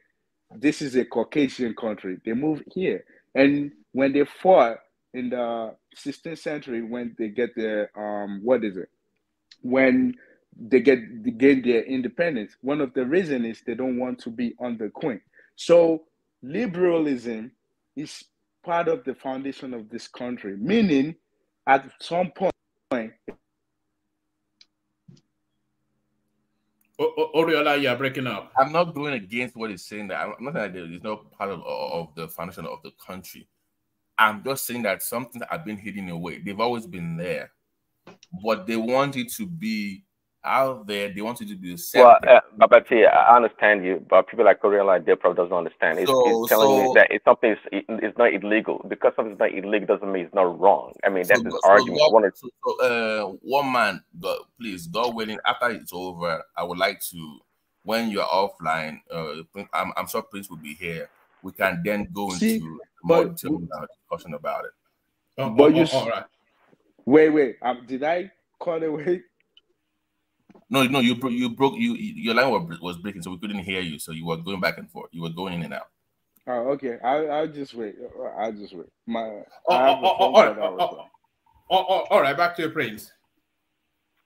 Okay. Well, since it's kind of sensitive, I mean, there's a way we can talk about this issue, a serious issue, not just on the background. We should be able to talk about it in the foreground also. Yes, we should be able to talk about it in the foreground, but I'm relying on you guys to be able to quote it in language that does not trigger anything. Sure. Yeah. No, to on my end, to kind of wrap it up, I said it earlier. It's a battle, and it's a strong battle. Unlike Babati, I don't believe we've lost, or you one man. It's not a lost battle. No, because we're looking at it from a religious prism. That's really the thing. No, see, me, okay, not to talk about myself. Somehow, and Babati understand, I have a leg above many people, okay? But I don't talk about this stuff on a spiritual level, not at all. I understand the other aspect of it that we're talking about. I know the impact of this policy. Some of the, I think it was realized, they said, "Oh, who are these people planning?" And I just chuckled. See, this is the difference between us and them, okay? Americans, white people, and Africans. They plan. They just don't wake up one day and say, "Oh, this is what we're going to do." They spend years and time planning. The reason why the DSM-5 changed its definition and understanding of this issue, they happen overnight. There are people in academics, in politics, and everything else designing and planning to shape our society. Our society just don't run by itself. There are people guiding it. If you believe it or not, that's your problem. But that's also Hollywood. That's not true. That's not true, Prince Daddy. Well, that's fine. Yeah, is not true. What part is not true? We don't budget. We don't plan. Do you know what? Hold on. Let me ask you a question. Do you know what this is a very basic question. Do you know what social engineering is? He doesn't have a clue.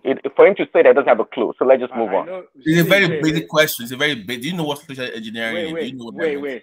Wait, I know what you mean. Meaning like what we see on TV. They use it to program people. Oh my God! People's minds. Let's move on. Let's move on. One my next topic. But he's broadly right though. They use television to social engineer. No, because it's not only television, but okay. Tell me, if that's not social engineering. No, it is social engineering. The planning itself is what I was. But you just flat out like people don't fund this program that you're talking about. That people don't spend a lot of money on research in order to introduce something the next decade. People like you think things just happen in happenstance. Not at all. We live in a very planned society, for that matter. We know what you mean. We know what you mean.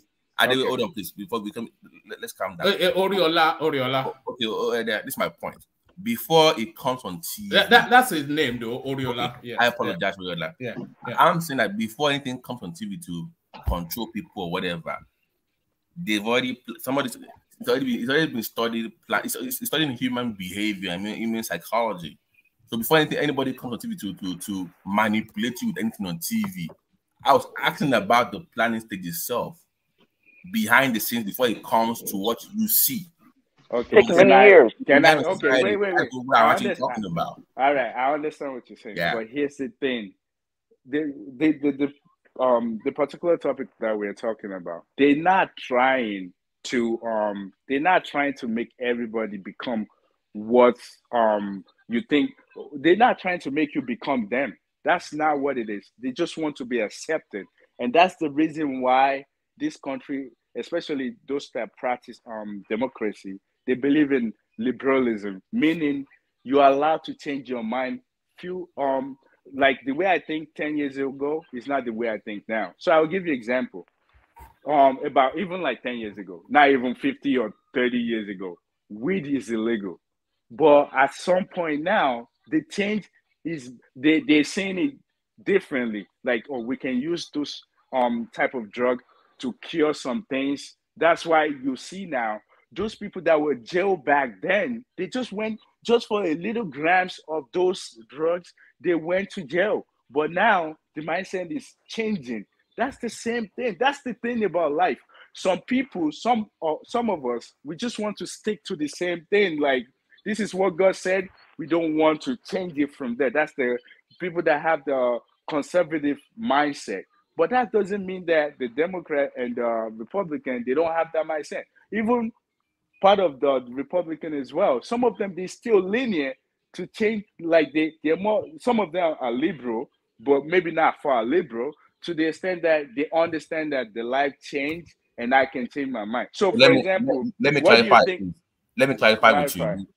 All right, clarify, and then take the floor back after that, Prince. Okay, so you said that these people were just trying to live their life, but there's no form of imposition on other people to adopt what they believe. That's what you're saying. Yeah, that's exactly what it is. Okay. They just want you to understand, like, they don't want to be discriminated against. That's how I see. I didn't mention that earlier, right? I did mention that some form of it, but okay, we can let's move on to something else. Because that's what I think, that your social engineering, what you're thinking, you are social engineering. I don't think they see it that way. It's just like, this is how I see they don't discriminate against me. You can live your life. I don't want you to be like me. So but I will give you examples in healthcare. So it's all evidence-based. Okay. So we can do that. So because I can't put, but when we I like to see those stacks. I like to see. No, it's not. No. Evidence-based. So I'm telling you my own. So it's going to be from what I see and what I experience. So it's not like but that's okay. So that would be more like anomalies. That's anomalies. No, it's not. No, it's not. No. We need to see stacks. Like you need to. No. Yes, no. In fact, I will bring in this. No, I will bring receipts. No, this is the way they talk now. I will bring receipts. So yeah, but how many people will be in that, like the census that you're talking about? What number are we looking at? So if I discuss child mutilation, do I need to bring 10 million people to provide evidence for that? All right. Okay. Let's say that. I'm sorry. I'm sorry. No. You can have the conversation, but we wait for. I want to get it to Thomas's bit, and then you guys have a free for all. All right. Okay. 1 minute. So. Yeah, but so back to you, Prince. So I don't know if you want to round up that space so that I can take you then to how Obasanjo missed opportunity to be United Nations Secretary General. Hopefully you heard me do the readout, but it's a space that interests me. Hopefully you. Okay, yeah, sure. Let me wrap it up. So, to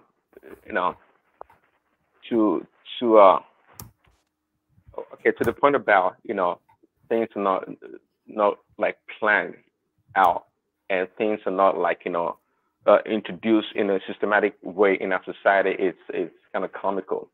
So on this issue we're talking about here, I think we've passed. There are 4 stages when you do social engineering. Now I think we've passed the stage of introduction and acceptance. The acceptance rate of this thing is quite high in our society. I said it earlier. People that don't even belong to that group, they are realize they are accepting of the lifestyle and trying to shroud this whole thing under human right and people's right. And that's why some people have been able to bamboozle the Black community to align with these people and fight a civil rights issue when it comes to this. These people are quite clever. So it's very much well accepted right now in our society to be this thing we're talking about. And it's quite the adaptation to it, it's high. Now, where we're trading right now, for those that pay attention, like Baba T, is that we are between the adaptation of it and confirmation, to conform people to be that and accept it. I know we are in classrooms nowadays. People are being conformed to accept it and profess it and believe in it. This is the stage that we are right now. So some people who think that, these things that just happen naturally. There's no agenda behind it. It's untrue, very much untrue. And we are fighting the battle. This battle is about our children. Now we passed that stage. But those that have children in school that are paying attention would know what I'm talking about. It's not as easy as we think. Not only in public schools, but also in private schools. This is a war. Okay, let's talk about this man. Who is saying that there is no agenda on it? Well, I realize I did that. Me. When you see federal government threatening state to deny them of their financial how do I say it, subvention. Have you guys forgotten? No. Baba, be specific. They're not denying them. They just don't want to be. They don't want you to discriminate against them. That's what it is. Yeah, that's an agenda. It's not agenda. But you live here like you have your liberty. It was sponsored. It was pushed, and it was defended by federal might during the Obama's regime. You understand? And that's how democracy works. They went all the way out to punish states of their financial need, or how do I describe it? During that time, they threatened them to deny them their financial benefit. Yeah, let me say it's benefit, their financial benefit, and even organization as well. It was there was an agenda behind it, and they succeeded. And there's nothing we can do about it. We have to live with it for the rest of this world. There's a law we can do about it. They didn't force it on no one. And if you don't like it, You What do can you mean? you can Not wait. You can what do you mean? contact Not force? your rep. You can contact the Senate rep. You can call out your House of Rep It's your and rep. tell them to fight against I it. said contact your rep. Yeah, Come because on, they man. Yeah, do how you wait. do. Come on. Wait, didn't they create a law? Don't It's a say law now. it wasn't So forced. stop If you are saying saying that, it's then not you are not. force. Yeah. No, it was How? forced. How? It was forced. How? How? Yes, under the banner of human rights. All right. Yeah, but you enjoy Under the banner of liberty. human rights. You enjoy didn't liberty? Trump stop the military from paying their bills Who's for the Trump, man? trans? Trump stopped it. Yeah. Okay. Can I just say one thing on But that's discrimination. Hello. That's what I'm Hello. saying. It's It discrimination. was That's what forced I'm saying. under the It's banner of. It discrimination. was forced under Okay. the banner of human rights. It's And they used discrimination. all the law necessary to force it on us and for us to accept it. And they succeeded. Wait, so why They've are not you succeeded, though. discriminating? They've So not succeeded. They why have are not. you discriminating against them? People Yes, sir. have their life to live. One voice. Yeah, Bishop. I want to ask if I can say something. I've been trying to call back on. It was terrible. I don't know whether it was the network. See, on this topic, right? I'm not an expert, but I have a view. And my opinion is this. Whether we want to hold the Democrats responsible and we want to exonerate the Republicans, I think it's neither here nor there. Because none of them created what was on ground. I mean, the story dates back to the days of the Bible and several hundred years ago. And that the story of it's taking a very different and frightening dimension now. They're trying to do damage control. But the fact is that this sorry for using that word, behavior has always been there. It was there in the days of Noah. It was there in the days of what do they call it now? In the days of Sodom and Gomorrah. It was there in the days of Abraham.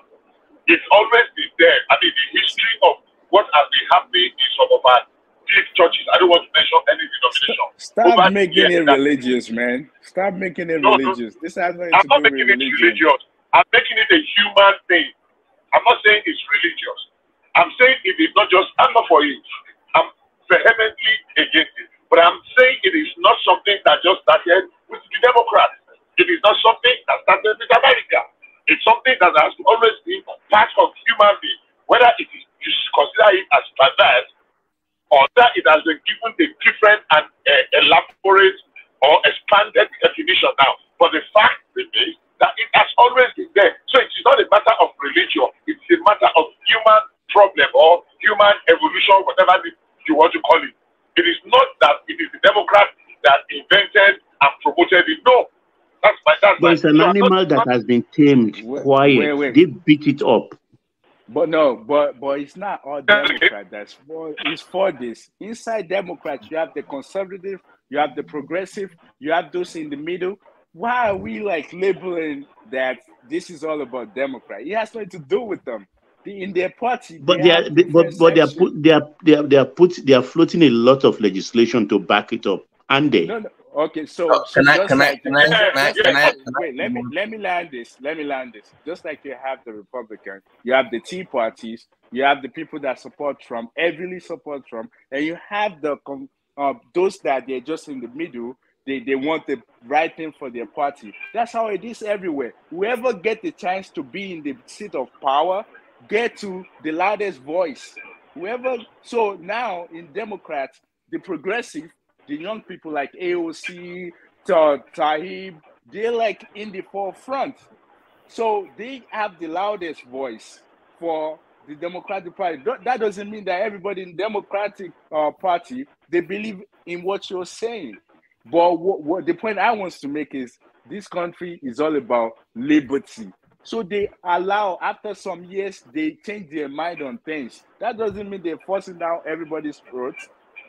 They're not forcing down anybody's throats. They just want you to not discriminate against anyone. That's what it is. Let me just drop one thing to Bugaje and the guys here. So Oriola, so you said there is no agenda. They say they have no agenda, and then they introduce curriculum for elementary school children So let me give you this gay issue in let me give you a start. Let me give you a start. Do you know how many Gen Zs now call themselves LGBTQ right now as of last year? That's why I call it a fad. It is a fad. It will fade. Hold on. 18%. They don't really care about you and the parents. Hold on. What's the previous stat? Because you can't hold the stats in isolation in comparison to what? So from the years past, so that changed from 8% from what 2004. So from 2004 to that's almost what 20. How many years is that? 18 years. So you've gone from 7 to 8% to almost 18%. That All now right. So based on your stats that you just mentioned, you have to understand that let me by finish 2004. Let me finish my point, please. Let me finish my point, please. I'm going somewhere. My point to the so-called religious people is this: you left your flank open. They don't really care about what you think. They care about what your kids think. That is their main target. It's not you. So you are busy there jumping up and down. I'm against. No. You forgot what your kids are thinking. They have friends. They go to all this part. That is what they are more focused on. But you are getting all worked up. Pay attention. That's not true. That's not true. Okay, I'm just leaving it at that. The stats that you Actually, just one let me second. speak on that. Let me go to that. 1 second. Hold on. Prince has the floor. Prince. So on to what Babati just said, to wrap it up, it is true, because when I sit across the table and debate my daughter, it's real. I debate her just like I'm debating you guys or talking to this platform. She has her own point. I have mine. So it is real. Very, very real. Now, if you don't have a strong foundation, if you don't have a way to balance and counterbalance these issues and what you teach your children from a young age, you will easily lose them to the system, because they are being brainwashed. So it is true. You're not there yet. It is true. On the back end, Joe, go ahead.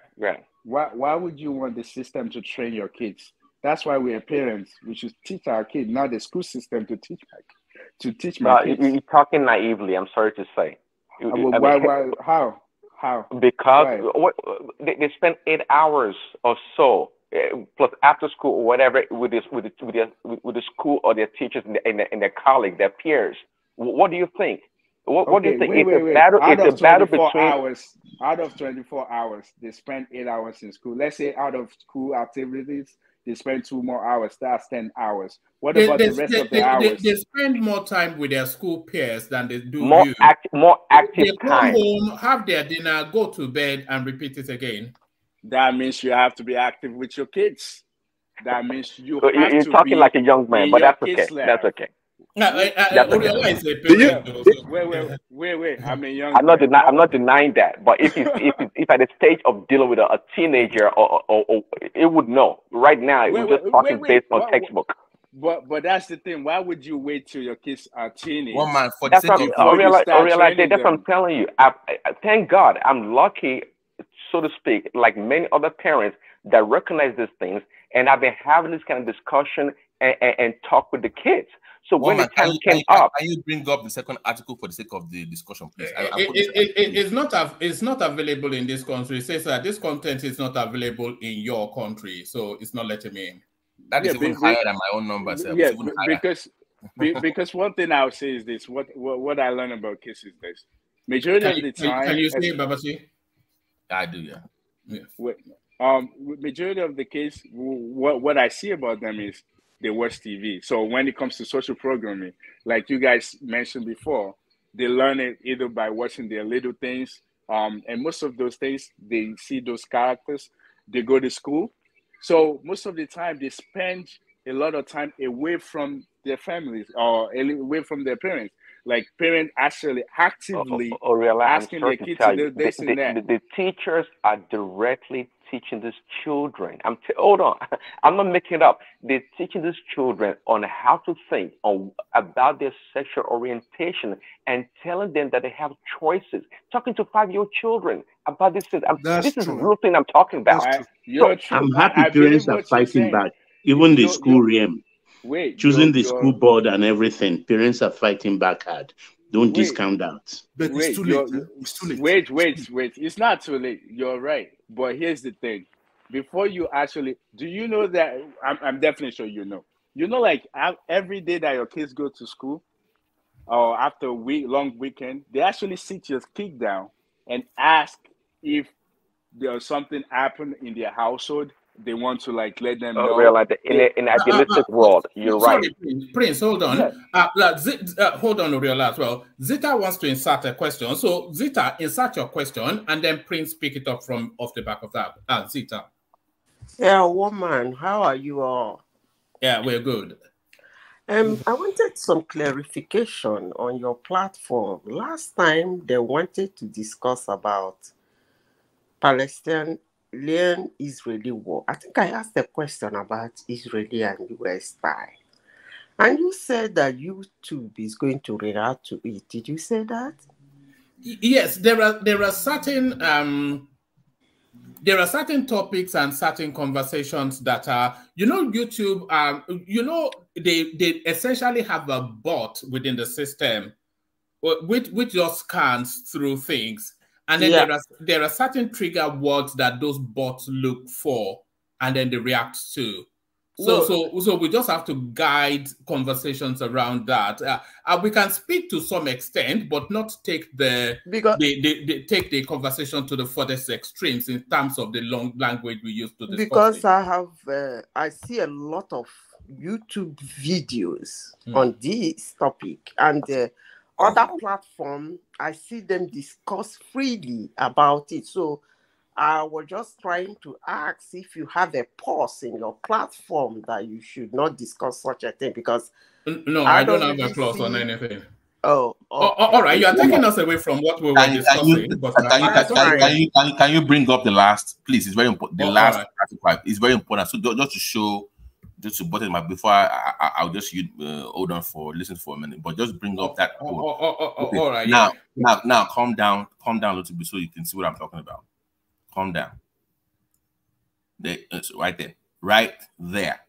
This should bother if you are people like things like this should bother you. Do you see it? This is what I'm talking about. You see the numbers? 20.8. They refer to this as that. So this should bother you if you are on that side. But I get what they saying. But if you are conservative and religious, this should bother you. I rest my case. We got to live with it. There's nothing we can do about it anymore. Okay, Aurelia, they finish up so I can move on. They have won. They have defeated us. We got to live with it. It is left for every family to see how they can manage their family. That battle was last. That battle was lost 20, 25, maybe even 30 years ago. Oh wait, can I say something real quick? You know that there was a point where it's kind of like a taboo. If there's a divorce, you get married and you divorce, and after a while, it doesn't seem like it anymore. Like nowadays, people can just some people even marry like 10 times. So did you see that? So according to the stats, at one point, based on the age, it looks like this was like no. And all of a sudden, Millennial and Gen Z, they don't see it as that. So I just want us to look at it all the way. To be honest, I'm not for this, but I'm just saying that discrimination is what they don't want. That's how I see it. All right. Before I move, Prince Daddy onto the next topic, just to what Azita was inserting there. YouTube has a policy around misinformation and disinformation, and they have it around. Take the C19 something for instance. They have policies around that, And if they deem that what you're saying is misinformation or disinformation, then they can penalize you in so many ways. They can put restrictions on your platform. They can take you off so many programs. So that is not to say you will not appear, but they will constrain you quite heavily. That's why I was saying to be guided around the language. So people can discuss it however they choose, but YouTube might well flog them at the back end. So that's just how it works. So that's how it works. Let me take you to this space. Did you hear the readout of this one, Prince? Yeah, I heard it earlier. So is it Gambari that stopped Obasanjo from becoming the UN Secretary? No, it wasn't actually Gambari. Gambari was actually at an event telling us how Obasanjo did not become the UN Secretary General, and he went on to give us the narrative of the fact that Obasanjo was a military general was essentially because he was the most qualified, but because he was a military general. And the people felt that it would be too difficult to control. And that essentially is what Gambari said led to him not being the UN Secretary General. But I had always thought that Obasanjo's career was incomplete without having that high-octane international portfolio. I'd always seen him in this position, but now Gambari explains why he did not get it. Well, I see. Well, I guess he occupied himself writing letters back and forth, so he probably made up for it. To me, it's a non-story. I don't care. Oh, all right, let me take you to this one then that somebody just sent in. We will take it. Labour Party Senator Sean Aburi's directive on SUV hail Tinubu. So now it's coming home to roost. So just as early as a couple of days ago, the Labour Party chairman, Julius Aburi, he gave out the directive that this 160 million SUVs that was bought and being shared out amongst the parliamentarians, that his party members should shun it because it's the public face of corruption. But we were saying then the allure and luster of a brand new car and the trappings of power. And it looks as though the Labour Party lawmakers in the National Assembly have rejected an advice by Julius Aburi, the national chairman. So they are taking the car. So what are you making of that? That veneer of piety and self-righteousness and all that. Yeah, I don't think there was any veneer. I don't think so. That's those were the values, so to speak, that the voters or the constituents put on them. I don't think they care much about that. And is he what's the name? Julius Aburi. Is it the one to talk about this issue? Really? It's not the guy a couple of months ago telling people around the world that they should be gearing up for a rerun in the election.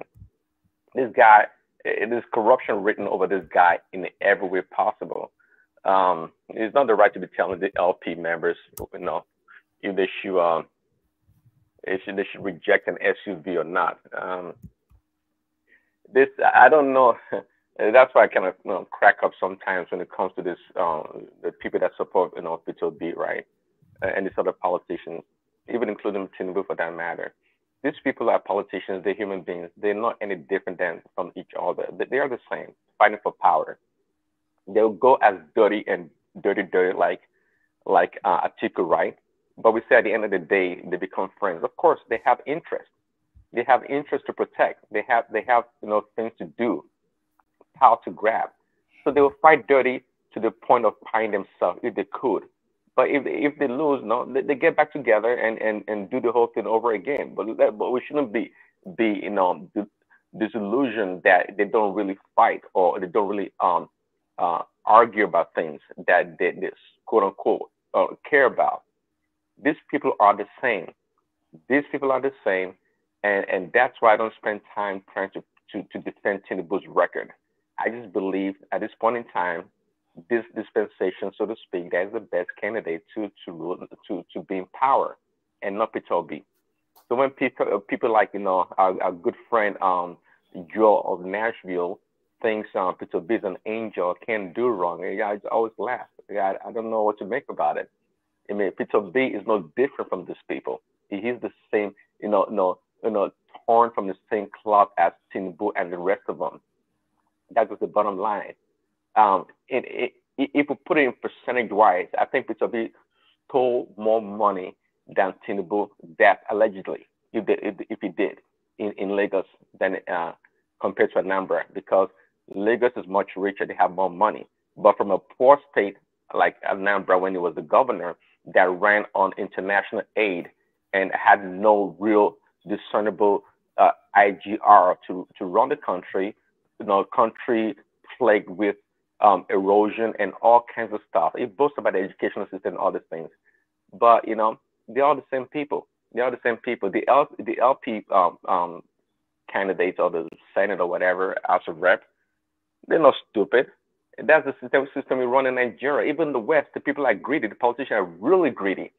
They talk about American politicians like this lady just died not too long ago, Feinstein. I'm not sure how the lady, how much she had a very small amount when she came to Senate. She left with like millions and millions of dollars afterwards. You want to talk about Nancy Pelosi and all these people. They're talking about AOC we're talking about. She was a waitress at a bar or something. Nothing wrong with that. My point here is that she was not a wealthy person. But today, my understanding is that she's worth $4 million or more dollars. That's a lot of money for such a person coming from that background, not having that much in the first place. They all make money. They're all the same. It just happens in some countries, they have stronger institutions and they can track these people. They can track them and they are held accountable.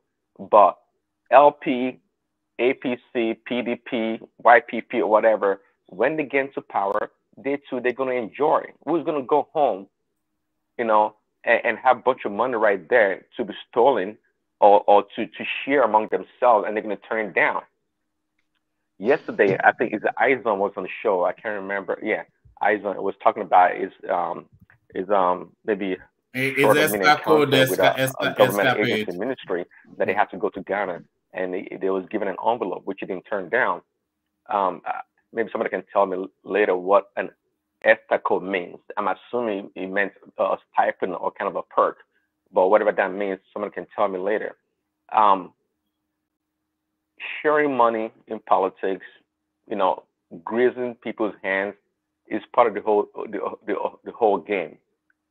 They have to get paid. They have to get paid. LP, same as PDP, APC, they are the same people. They are the same people. We don't have angels running our country, just like in the West and around the world. The best we can do is to try and have checks and balances, right? To have institutions to hold these people accountable, to hold them accountable. If they say they're going to do something, let them do it. Not just steal the money and run away. I think one may ask the question before also. Would they have Wike be, do a great job? And I don't know how you put the question, and at the same time, live, like have a lot of money, let's say stolen or whatever, taken from the purse for himself. Well, this is debatable, but people, if we see results, people will be happy. People will be glad. Barack Obama never once in his life created anything. He never sold a pin to anybody to make a profit in his life. He doesn't even know what simple commerce is. He doesn't know. But today he's a multimillionaire from what? Well, go figure. So to me, it's a non-story. Let's move on to the next one. All right, let me take you to more familiar territory. So the person that's actually submitted this, he went on to make a commentary on this headline. So I'm going to give you the headline and give him the commentary and give you his commentary because his commentary struck me. So this is, you probably saw the broadcast. We cannot and will not let terrorists like Hamas and tyrants like Putin win. President Biden says as he asks Congress for $100 billion to fund war efforts. So you know the backdrop, so I'm not going to read it to you again, but the person that submitted this added this as a footnote. It says, when they print this money, expect Nigeria to devalue again. Nigeria cannot continue to peg Naira to the dollar. we are somewhat paying for their war. So off the back of that, your commentaries are Prince.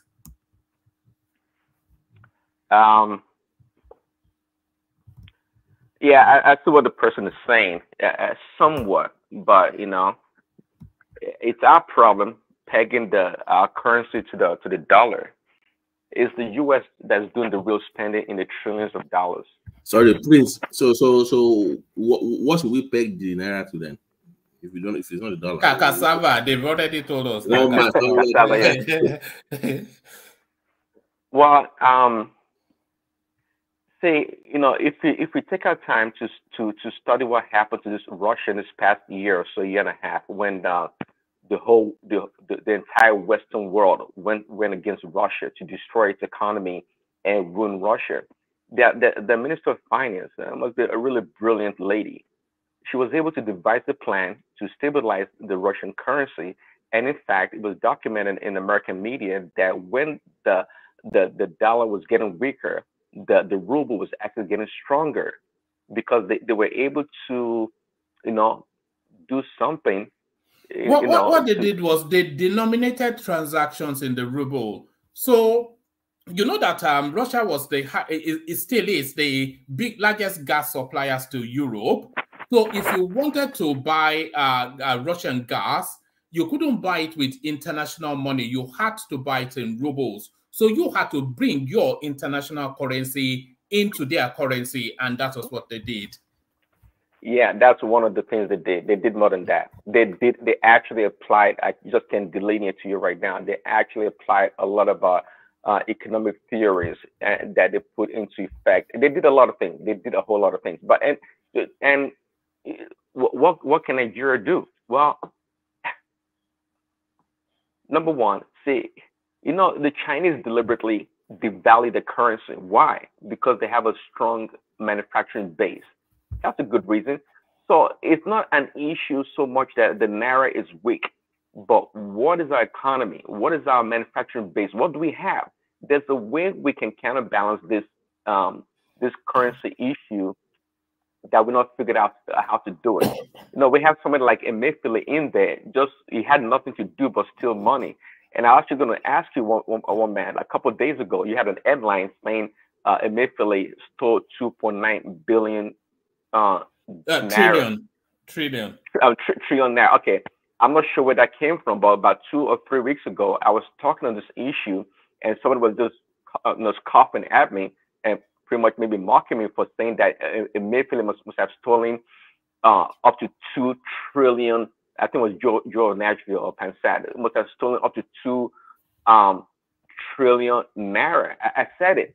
And I just used a crude, simple math to arrive at that number, and it came up because this so-called 15 billion naira settlement that I thought was a joke, and I'm not sure the reason why they're doing it for a man that must have stolen trillions of dollars. So back to I'm not the economist running the central bank or that knows. There's so many variables out there. Okay, one for sure is our manufacturing base. This came from the new EFCC chairman, by the way. That storyline, but carry on. Yeah. Okay, yeah. If we have a strong manufacturing base, nobody would care so much about the weak naira because we'll be selling to the rest of the world. And in so doing, of course, we're going to have a lot of our foreign currency coming to our country. Yes, and somebody, and I was thinking maybe a day or two ago that really, is it possible for Nigeria, if we leave this naira to dollar to float naturally, is it possible that to get to a point of equilibrium? Is it possible? Now I'm thinking, I don't know. Maybe Kulata can answer that question because everything we do, it's just dollarized. Every part of our economy is dollarized. And it is always demand for the dollar all the time. It's never ending. Our appetite for the dollar is so high, but we don't have a way to counter this appetite. We don't. And I was suggesting the other day, is it possible to have a kind of a relationship with the rest of the maybe 1 or 2 international banking institutions whereby they can facilitate this exchange. For people wanting that currency, let them go pick it up in their country, in the country where they need those hard currency, in the US or in the UK, and let the central bank be the Prince, can you tell us an example of that banking that America does not have influence that you're going to deal with away from the dollar? What do you mean? You said we can partner with some banks. You just trying to. Well, I'm saying, like, for example, a Chase Bank. A Chase Bank, you want to pay tuition for your daughter in the U.S. Okay. Instead of trying to source that dollar locally in the Nigerian market, and in so doing, competing with the rest of the importers and some other people that need that money in a vital way, why don't you go pick up that money at a fixed rate with the central bank of Nigeria, with Chase Bank, for example? If you need let's say $100,000, okay, at the going rate or the rate set by the central bank, let's say 700. Okay, go pick it up there in the U.S. and they're going to transact, pay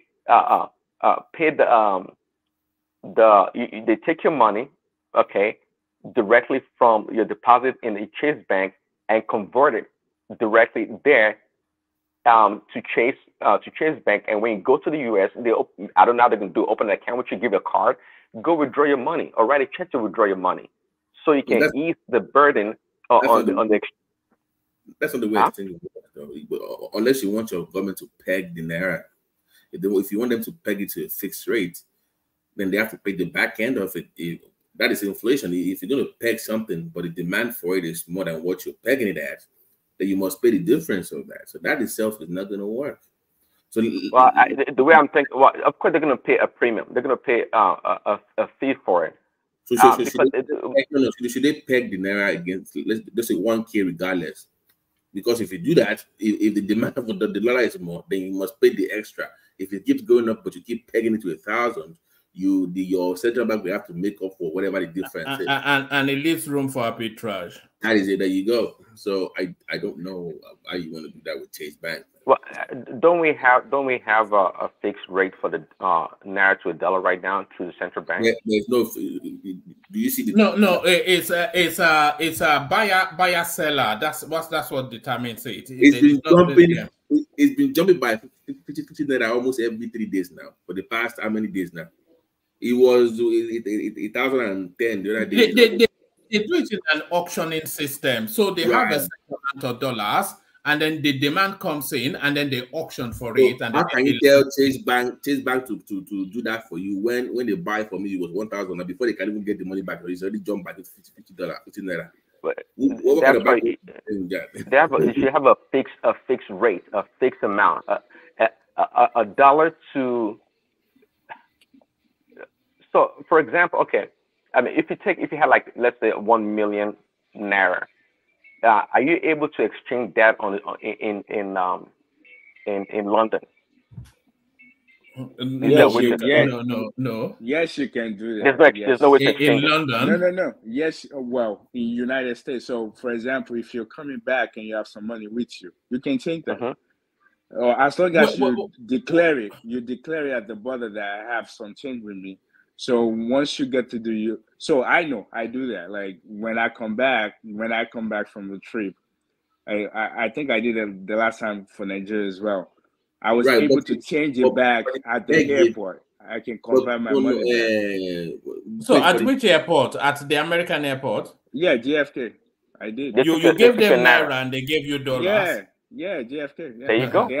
They have a window that you can change your money. But the thing the thing I want to say to Prince is this. Here's the thing.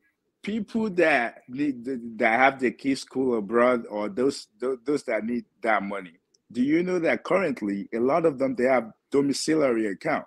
So they even, like, most of their money is not in naira. They save them in dollars in Nigeria because they know how, like, the rate is not stable. So a lot of Nigerians that have money, a lot of the middle class as well, their money is in dollars in Nigeria. A lot of them. And even some things in Nigeria that you have to do, even some government things, you have to pay dollars. That's the problem. Like a lot of things. I have nieces and cousins that they are paying their school fees in dollars in Nigeria. Why? Exactly. Yes. Why? You see, they're in competition with the people that need those money. Like, why? Why are we doing this? Their school fees in that. Not uni, secondary school, not university, secondary schools that I'm even saying, some government institution in Nigeria, they collect dollars from you, like the amount they want, the payments you made, you have to make it in dollars. Why? That's some of the problems that we have. So in other words, as you get based on what you're saying, it's impossible to get to a point whereby the dollar to the naira exchange rate will be acceptable because the demand for dollar is too high in your country. You can't keep up. Exactly to the point. What I was suggesting is just to find another way to alleviate the demand pressure in the Nigerian economy. Prince is easy. Start producing. First of all, but no. Wait. One thing we can do is this. Why would you be using someone else's currency in your own country? Just like make a law against that first. You will have more money because a lot of people don't have to store money. Hold on, listen. There's already a law against that. The dollar is not legal tender in Nigeria. It's not. So by that, it's already illegal to spend that in Nigeria now. Already. Exactly. Then enforce the law. Enforce it. By who? Okay, the person got they spend. The guy said they spend himself. They spend the latter. We won't come and enforce the law. Now the line they spend. Who want to enforce the law? So now we can see where the problem is. Like if we can tackle simple things. Your governor is spending dollar. Your chairman is spending dollar. Your police is spending dollar. So who wants to enforce the law? Yeah. So why are we complaining? So we should be expecting like based on what he's saying, you should be expecting like 3,000 naira to $1 in the next year or so. Something has to be done. It's quite clear. But well, Prince, why do we care if the dollar is going down? Like, for example, number 13, according to GDP in the world is South Korea. Their dollar to one Korea currency is like $1,300. $1,300 their currency. So that's not and they're number 13 in the world. But let's talk about Indonesia. South Korea's manufacturing powerhouse or capability. Yes. Indonesia, their currency is like 15,000 to $1, and they're like number 18 or number 19 with GDP. They're manufacturing a lot of stuff. So going down is not what we need. We need to be able to produce something to the world. Yeah, but those economy you're talking about, their manufacturing base just didn't start yesterday. You know, the Koreans have been at it for like 20, 30 years now. The Indonesians also, So what is the short term? We got to start from somewhere, though. I agree. But so what is the short-term solution to our dollar problem is the question. Because trust me, not only do we start manufacturing, we also have to look for market, and reciprocity in that international trade. It's nothing we can just start off today and it happens tomorrow. We need like a long-term plan. But right now, what can we do? Why do we always do this? Why do we always do this? No, you must know. Nobody, guys, wait, hold on. A serious government should not be out there looking for a market. You should make your country attractive enough for people to be looking for you. You make your environment. That's the way it's supposed to be. Stop flying. Thank you, sir. Great point. Thank you. Stop doing that. Stay back home. Make your own economy so good that people will money should be coming after your own goods, not the other way. That's the problem. I mean, let me ask you. I mean, I think one of the major problems they have is that there's too much emphasis and too much talk and noise around this dollar, naira, whatever. The narrative out there, I don't know whether it is deliberate, that they want us to believe that the value of our currency determines the strength of our economy. And I've always said that narrative is false. I mean, as false could be. And you just gave us Indonesia, and there are several more. At least we know China, we know Japan, we know even Italy, and you know. But if we are producing enough and we have manufacturing industries that we have things we export, just like you just said, that dollar will go. Let me give you this. A few days ago, I was at Procter & Gamble, somewhere here, and I was talking to a gentleman, a white man, where I was. I never knew that he had been to. So we got to the point of where I'm from. Say I'm from Nigeria. I always say he was from Nigeria. That he had worked in Nigeria. Obviously, the gentleman used to work at a Procter & Gamble in Ibadan. I don't know how many people know that we used to have a Procter & Gamble in Ibadan, somewhere around the Ring Road, Oluyole, what have you.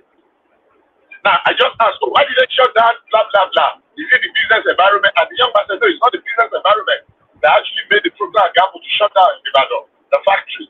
That is actually the level of pilfering. And I was shocked that a big company like you said, look, every angle, that they were spending so much money to plug people from stealing. I was shocked, I was embarrassed, I was ashamed that a major factory such as that had to shut down because everybody everywhere, from the messenger to the gateman to the security to the accountant to the procurement to the marketing, everybody, and make a company as important as that and contribute to a factor. So every one of us in our little way will contribute to this dollar thing. Number one, the over concentration of the fact that everybody's talking about dollar. Dollar. Everybody is about dollar, because some people are sponsoring that narrative that our economy is bad. We have challenges, definitely, but it is not all about dollar. If we pursue the policy of having to produce, especially from our strength area, where we have a comparative advantage, like in the agricultural sector. We talk of cassava, but the majority of the cassava we produce today, it ends up as consumption. Our height and skin ends up as pomo and what you want to add, and pepper soup. But there are several areas that we should be at least number one, number two producers. And if we exploit it and export more of those products, honestly speaking, in a couple of years, nobody will bother about whether dollar is 2,000 or 3,000. Because if you want to buy in dollar, if you want to spend in dollar, look for the dollar. If you have to buy it for 5,000, if that thing is important to you, so be it. It's good for you. Even though we know that the dollarization of several economies is a deliberate whatever by the United States government. Like someone said earlier on, that the cost of this war, we are all going to pay for it. That is a fact. Because America will just print the dollar and throw it out there. They will use their printed paper to come and buy our oil, buy our coal, buy our diamond, buy our uranium, and whatever. Just their own worthless printed paper, because it has that title, dollar or it. So if we don't win ourselves, we don't, jar our back from this dollarization of our economy, it will continue. For how long, I don't know. But it will just continue until we just forcefully take ourselves away from it. All right. Back to you, Prince Daddy. Yeah, just like every part of our economy, everything we do, people are always trying to circumvent. That's how people are profitable, deliberately. And the dollar issue also, just like Bishop was saying, I think has fallen into that category also. It is in the interest of some people to make sure that the naira continues to be weak and find ways to circumvent, the system. Just like in petroleum, just like name it, and every sector in Nigeria is being circumvented for the benefit of a few people.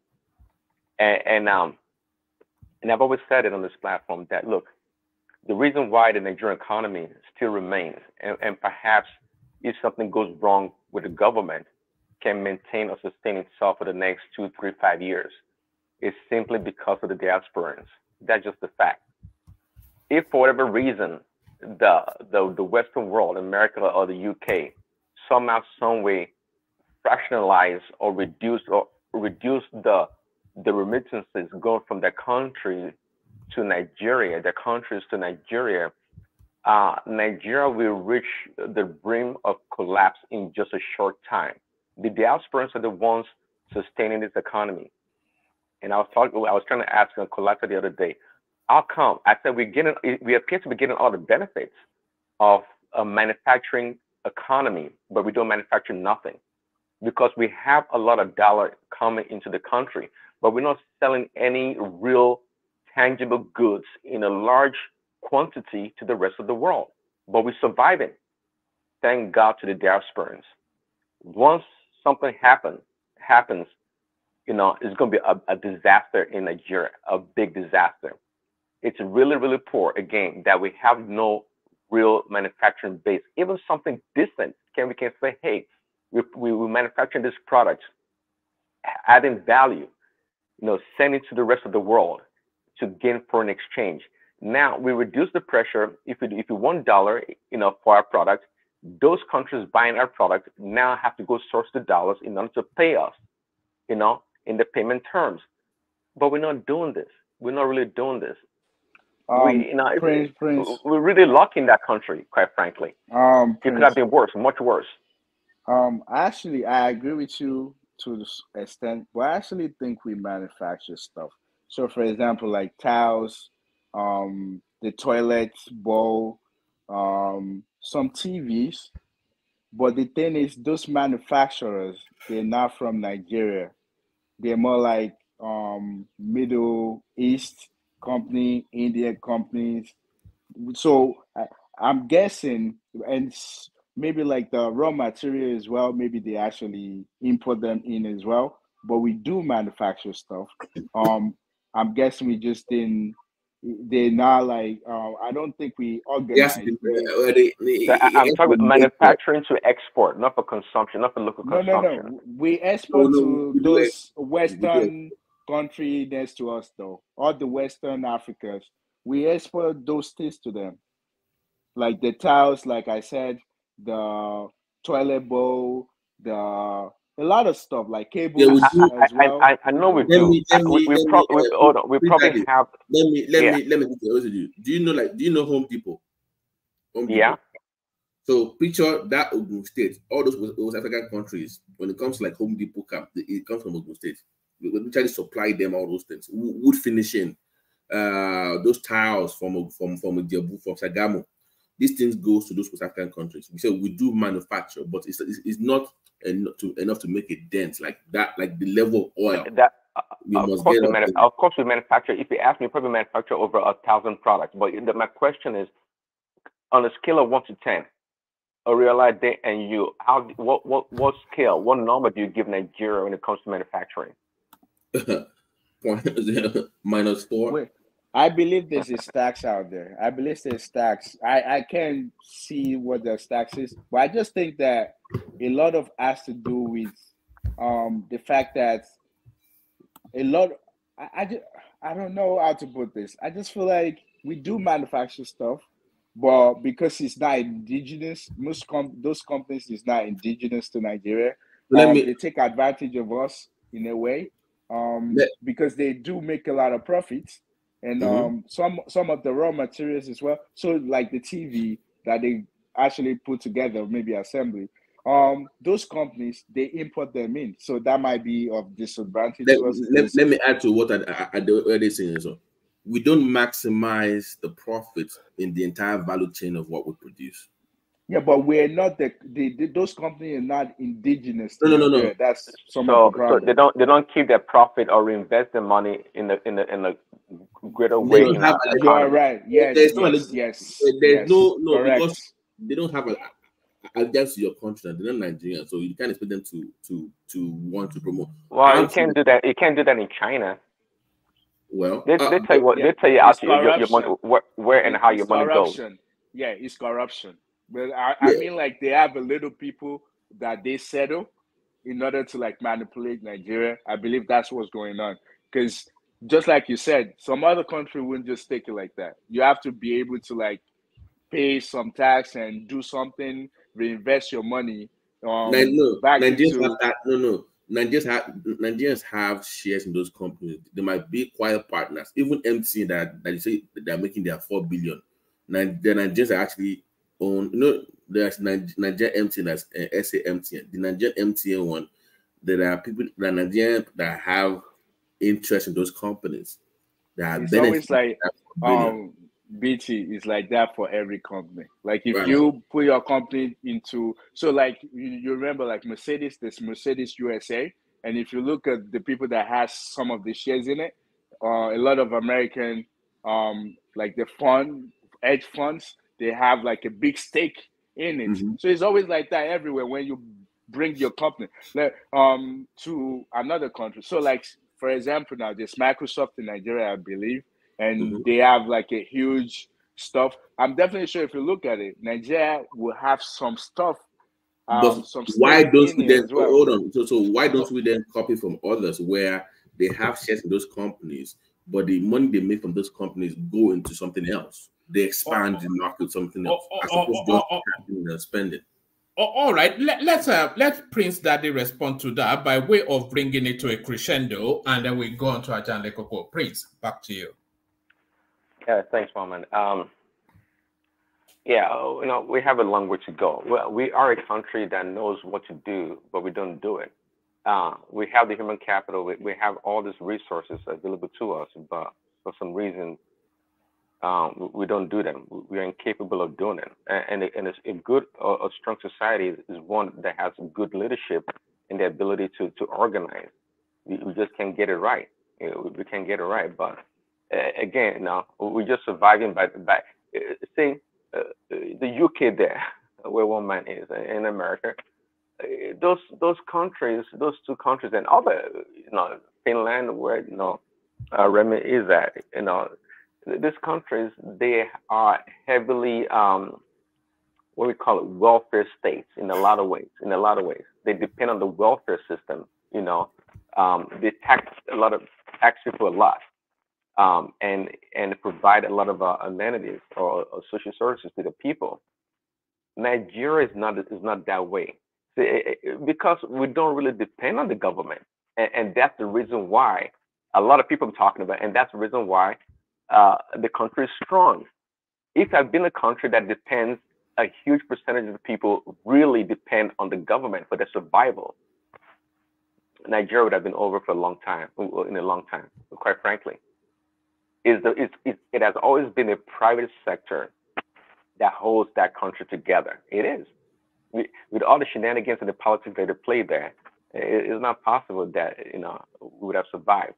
But to wrap it up, talking about the conversation yesterday about the concrete or asphalt has been a better option for road construction.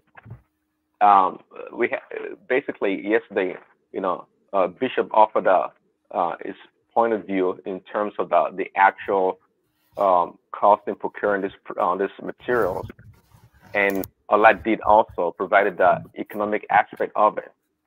But there came somebody else. They offered an option, the political aspect of it, of using concrete or asphalt, and the reason why, at the end of the day, Umai, right, the minister, I think he knows better, or he knows where it's coming from, that in the long run, that concrete will be better off, because of the total cost of ownership of using concrete over a period of time. So we talk about the procurement process, whereby our leaders are willing to procure the inferior materials, the low-graded ones, and import them for road construction, whereby the roads that they construct don't last for a very long time. But if we are able to procure the cement locally, then we have control over the quality or the grade of the construction, which will last us for a very long time. So I believe that Umai may be right to use concrete, but the politics of it has to be acknowledged. There's real politics in it, and that's how this, senators or the House rep get the money. Somebody tried to break it down yesterday how, whatever the unit cost is, they're able to reduce it greatly, but still charge the Nigerian state for the full amount. And in so doing, even though they spend it on the books, it appears to be quite expensive. Okay, but we're not getting the same value for what we paid for in terms of the product that come into the country or the material that come into the country. So I think people should encourage Umai and the people that know better that you should pursue the concrete option of construction, because I think that would be better. Because if you look at it over the long term, inflation is going to go up. The cost of material is going to go up. Labor is going to go up. So by the time we do the total cost, really, if truly a concrete can last for 50 years, we'll be much better off than using asphalt. And it's also better for the soil. That's one of the things he mentioned. The soil, the type of soil we have in Nigeria, the concrete is way better. Is that right? Sorry, I want to move on. Just one sentence. Just one sentence. All right, one sentence, but then we're going to Ajan Lekoko. And there are about 19,000 asphalt plants in Nigeria that will shut down. 19,000. All right, Ajan Lekoko, you're up next. Thank you, Prince Daddy. Ajan Lekoko, you're up next. Yeah, thank you, one man, and greetings to our listeners around the world. Click on the like button, share, and subscribe if you haven't done so. So, what's the topic? Yeah, well, we've gone through quite a myriad of talking points. I'm not sure if you heard me read out how Obasanjo missed the opportunity to be UN Secretary General. So this was Ibrahim Gambari at an event. We have quite some really rich in terms of experienced people in Nigeria, and Gambari is a good example of that. Did you know that this guy was the special envoy of the United Nations to Myanmar at some period in time? He has a vast experience, and he's telling us then how Obasanjo missed out on that chance. Did you hear the readout, and is it something that you'd like to comment on? Yes. Well, yeah, Gambari, I think in the history of Nigeria, United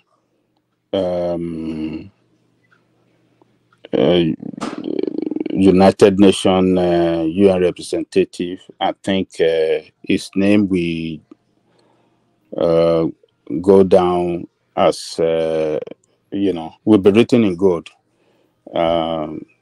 Because he was there as our permanent representative at the United States for, I think, for decades, maybe 2 decades or so, 3 almost, I'm not sure. But it was, I think, he was there for a long time. And it's one of the highly placed, diplomat in the world. However, the way he served with Buhari as chief of staff with Buhari and all this shenanigan and disrespect to the rule of law and corruption and all the rest of them that was perpetrated during Buhari regime, with him as the chief of staff, I think that will record some negative in his history. So, what is said about Obasanjo? Yeah, he was there. He knew what happened. And some other factor to it was that the showing cars and the fellas and all of them took a protest to United Nations as well, and pasted on the wall around United Nations the all the images of killings by the military under the during the time of Obasanjo, the way Fela's house was burned down and people were brutalized, killed, student protests, the Ali Must Go protests, where we recorded some killing and some other protests. The way, during the time of us, we used to have military in the school back then, and the molestation they committed against people and stuff like that. So all those images were taken to United Nations with protests and all those one. I think they contributed as well because there was one program I was listening to on Arise News when what's the name, Professor Akinyemi, what's his name? This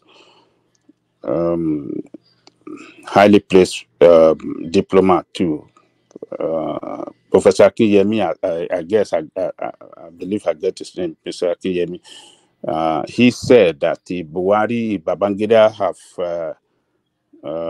pushed hard and put a lot of weight behind Obasanjo too, or rather insisting that yes, he wants Obasanjo, maybe Obasanjo would have got it.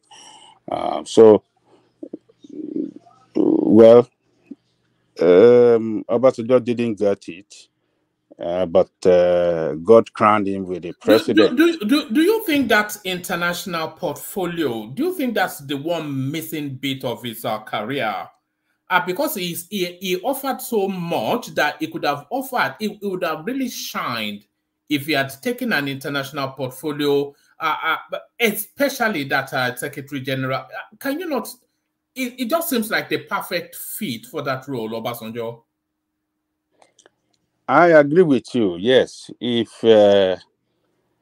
he had succeeded in getting that position, that will have nobody will be able to bully him around. It would have been the greatest black man ever in the history of the world. And why I say that is because the history that Obasanjo has recorded in his name as the man that finished the war, the civil war, as a man that won the civil war for Nigeria, a man that the Biafran surrendered to. That is number one history. Number two history was this is a military head of state. The number three, which he couldn't get, that United Nations. And before the United Nations opportunity came up, he already, being a general in the history of Africa that handed over to civilian administration, that was what, international community was very delighted in that, because it's not common among African military leaders to hand over power to civilian administration. So Obasanjo promised, he followed the promise of his boss that were killed, Murtala then, and he delivered. He handed over, and he started organizing leaders after then around Africa. If you remember, he had he was bringing he was organizing some kind of workshop, seminar, and all leaders all over Africa will come to Ota. In fact, we can quickly forget what Obasanjo have done. Back then, he was doing that, and he was positioning himself before the world and before other African leaders that look at what I've done, a military head of state handed over. Now look at what I'm doing. You can emulate the same thing. Let us. And he was organizing leaders. He was holding workshop. He was holding seminar. He was holding leadership, training and all the rest for other African leaders. So, and that really convince the Western world that yes, this is a man that they should do business with. This is a man that they should encourage rather to continue to promote democracy and good governance in Africa. So Obasanjo, being a very smart man, he was able, while he was doing that, he was able to connect himself with many leaders around the world. German leaders back then, the American leader, Jimmy Carter was his friend. A lot of Western leaders, Australian, a lot of them back then, they were his friend. So, but unfortunately, he couldn't get that position anyway, but he would have been maybe the greatest black man if he had succeeded in getting that position, because the history, as I explained earlier, will have put him in a very strong position as the greatest African, but he couldn't get it. What do we do? So let's leave that. Let's go to another topic. I don't know, remember we were discussing just, was it last session or the session before, when Ajuri, or whatever his name is, Julius Aburio, the chairman of the Labour Party anyway, he gave out this directive that they should reject the SUVs, 160 million naira. So the Labour Party parliamentarians, lawmakers, they've responded and they've told him to go and tie a rope on a tree and swivel. We will take it.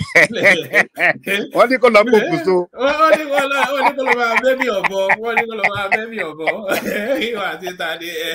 We will take it. Labour Party Senator Sean Aburi's directive hails Tinubu. So all this where Peter Obi gets there, we will be whiter than white. It will be like the Vatican. Everything right there. That's the response. Everything changes, but remains the same. Oh God! But how do they help Tinubu? What do you know? Imagine that. Brand new SUV. When they say, I am a Labour Party, I will not take it. And I was saying on that day that he was just grandstanding, he was just acting, and it didn't really mean what he was saying. If he had wanted to do the right thing, he would have summoned them, because the chairman of the party, in democracy, the democratic setting like ours, the chairman of the party can summon anybody at any time. He can call for emergency meeting, and he can call all the parliamentarians to a meeting for them to address the world that this is the position of our party on a particular issue, particularly this very sensitive issue, 160 million just to buy a vehicle when all Nigerians are suffering, when many Nigerians are going through hardship and pain that we never had in the history of that country. But these insensitive people that doesn't care about the country, they are not patriotic people, sharing money to buy 160 million to buy vehicle. It should have called a meeting and let them all together, each one of them address the media, look up to the camera and say, look, me as the senator representing so, I am not taking that money it is evil for us to take that money at this time. We are giving that money to the treasury so that Nigeria can use that money for the benefit of Nigerian people. So, I have a question but for he you. didn't do though. He didn't do so. He was talking, and he was talking on behalf of them. Let me not even on behalf of. He was talking at his own volition that our party you didn't consult anybody. You want to you want to run a party and give out information on behalf of a party at your own volition alone, and not in cooperation with other leaders of the party. It is just a complete stupidity. I have a question for you. Yes, sir. Okay, so why do you think they didn't listen to him? Number one. Number two, during the campaign, all we're hearing is this particular party, they have the best. The point of them coming into position is the fact that they want to change Nigeria. They want to do away with the waste. So, do they actually need him to speak to them? Yeah, they kill him.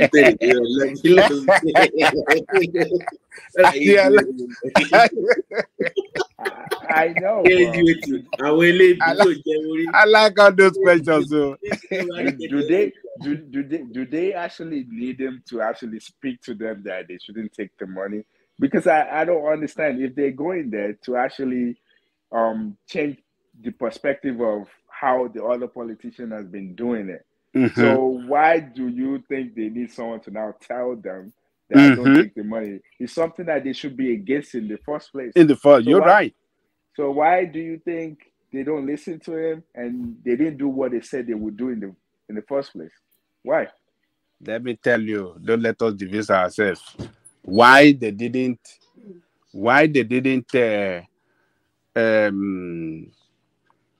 I mean, what's the question again? Something distracted me now.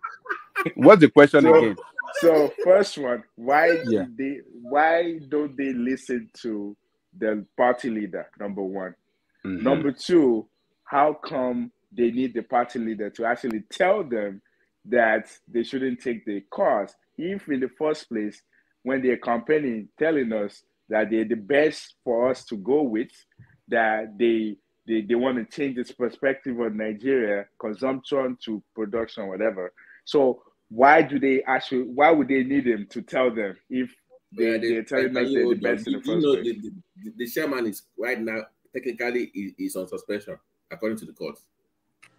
So technically, is that even the chairman of the party? Technically, I know. So who is it to not tell him to? He's not the chairman now. So it's the Aizon conundrum, isn't it? When it was presented with a bag full of with an envelope full of dollars, and suddenly he lost all of his moral something. You see why they didn't even listen to him shows that look, they are no different from other Nigerian politicians. They are no different from the APC and PDP politicians. And the way they are doing things, they are no different. It's an opportunity. Being in that position is an opportunity to enrich yourself. So they are there. Opportunities are open for them to make money, and nothing going to stop them from not making that money. So nothing. So they lied to us. So they lie. That's why you get it. So it's all lie. We have been saying this, all this. Look, Adeola, look. I'm already now. We knew that now. Adeola, we said this before the election that this is all lie. This is they can't do nothing, and now they have seen it. I have a question because this is the fun part. So why do you think the obedient have not gone after these guys? You think that in that same spirit of want to change the country. Why are you? Why did they quiet? Why are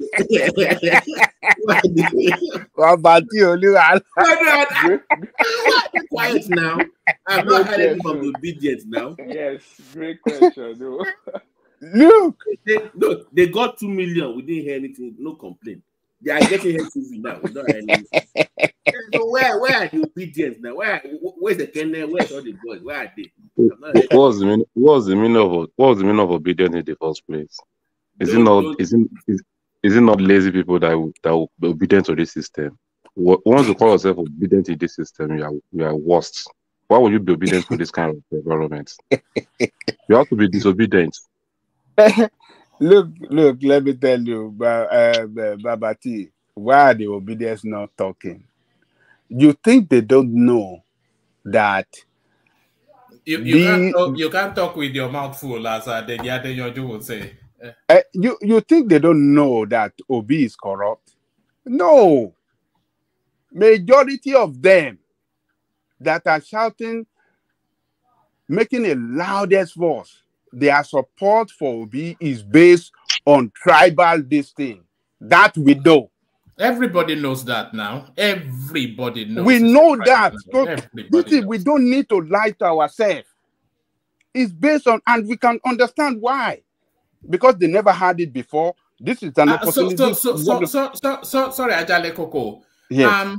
To the man, everybody that tells you that Obi is a national Nigerian project, 85% of the people that say that are Southeasterners. That is it. So Joel will come here and tell us that Obi is a national project. I'm not supporting him because it is not because it's an Igbo man I'm supporting him. Who are you lying? Who are you? What a lie. Woman, do you remember your friend there on that meeting that we were debating, that professor? Oh yes, like, I am not Obi. I'm like, who are you? But I caught him at some point. Now I don't know if you noticed when I caught him, and then he went very southeastern. Yeah, that guy was so disrespectful. I can only watch for 5 minutes. The conversation between you guys was mad disrespectful. I had to leave because I don't think I would take it. Yes, imagine telling a grown man to shut up. Like, I find him so disrespectful. I invited him to apologize, and he didn't take that window. So I think it's on him, not me. I said that was unacceptable. You have to apologize for that. And he was so locked up in his tribal whatever it is. Yeah, and he was lying, and he was telling a lot of lies. That's why I was asking that question. Like, he told us that in the course of that conversation, he said Tinubu. He don't think Tinubu was equipped to manage diversity, somebody that ran Lagos, but Peter Obi that ran a mono-ethnic, mono-religion state, he's equipped. But Tinubu that ran Lagos is not. So I just thought the guy. On a more serious note, I was not joking when I asked that question about the obedience, because I've given up on the PDP being a credible opposition. I was hoping that Labour would be the credible opposition in this government. That's the reason why I'm kind of disappointed. That you know how they start. I'm disappointed as well. Me, I'm not disappointed because I'm expecting this to happen. Okay. We know this from the beginning. I'm disappointed that you're disappointed. We know this from the beginning. I'm disappointed. I will tell everyone then, but they couldn't listen to us.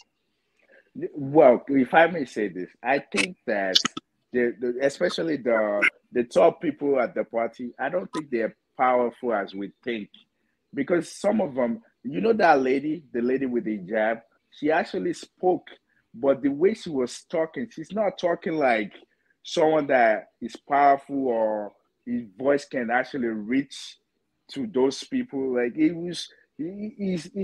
she felt so small the way she was saying it, because she also mentioned about the SUV as well, but her voice was now like powerful enough. So do you think that space? Do you think the obedient, they've overpowered their leaders, where they are even scared of them or even checking them or anything at all? There is no leader there before. These people don't even have leader. These people don't have leader there. We are just thinking that they have leaders. You know, that's the way. Abi, that's what we thought. We thought they had Even the person leading them is not even sincere with himself. This thing is just a scam. It's an opportunity. That's why Sheon Kuti called them opportunists. They just see that space and they think they can make use of it. And they join in. I fell for it though. I actually And they jump into it. I thought they was gonna hold them accountable, to be honest. You see how they go after Tinubu? I thought they would be going after those lawmakers. That's what I think. Until like now, they're not even talking. Do you know what? Like, No. Do you know why? You know how they talk about how the laws were unfair during the election. So I was hoping that you have 30 members in the House. They should be moving some bills to change the laws. You know, like that is the way you can affect the change. They can create a unit in that house. Those 30 people can create a unit in that house and make that 30 people be the voice of Nigeria now. They'll be like just those bills. So this is the way it's supposed to be done. This is how Malema started now. Malema in South Africa. When he started willing to something, he bring people together. They started speaking the same voice. But from there, people are getting to know them. Have you seen any? But the only thing that made them to achieve that is because Let me ask you: have you seen any obedient House of Rep member on TV just talking about issues? Have you seen any one of them? Exactly. I was about to say that. The first one that the first minute that he asked with Tinubu, that was when he came out and he said, I think Tinubu has a good plan for Nigeria. No. But yes. That's not even what I'm saying. I'm expecting that was the first time. I had that clip, or I just deleted it just today.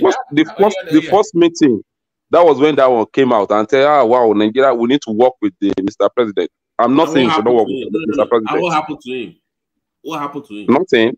They joined the wagon immediately. They see the opportunity. They have to go and apologize to the obedient for saying that. Remember, they have to go apologize to them for giving to the book credit. You know what? If anybody say anything and he came out to apologize, he has already made up his mind and has already say what is in his mind. If you like, tell him to go and prostrate for anybody. He will do that, but that is exactly what is in mind. So how come they that means that's what that person represents. So how come they not apologizing for the SUV? Because I was expecting them to be having like conference. Now they are now big boy. Like they are now big boy.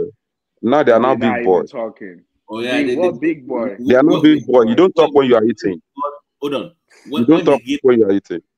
When they gave them that 2 million and I didn't hear anything, I knew something was wrong. That prayers or whatever they were giving them. We already know that something is wrong. We already know that something will be wrong. They are just an opportunist. They just grab the opportunity of what we have on ground there and make use of it to get there. That's all. We need a revolutionary mind person to go and do the job you are thinking that those guys will do for you. They are just street guys that want to survive. Might not exist in 4 years, so that party might not exist in 4 years. Because if they're not able to capture people's mind now, in the next 4 years, people will. The party will exist, but the obedience will be gone. They are gone after.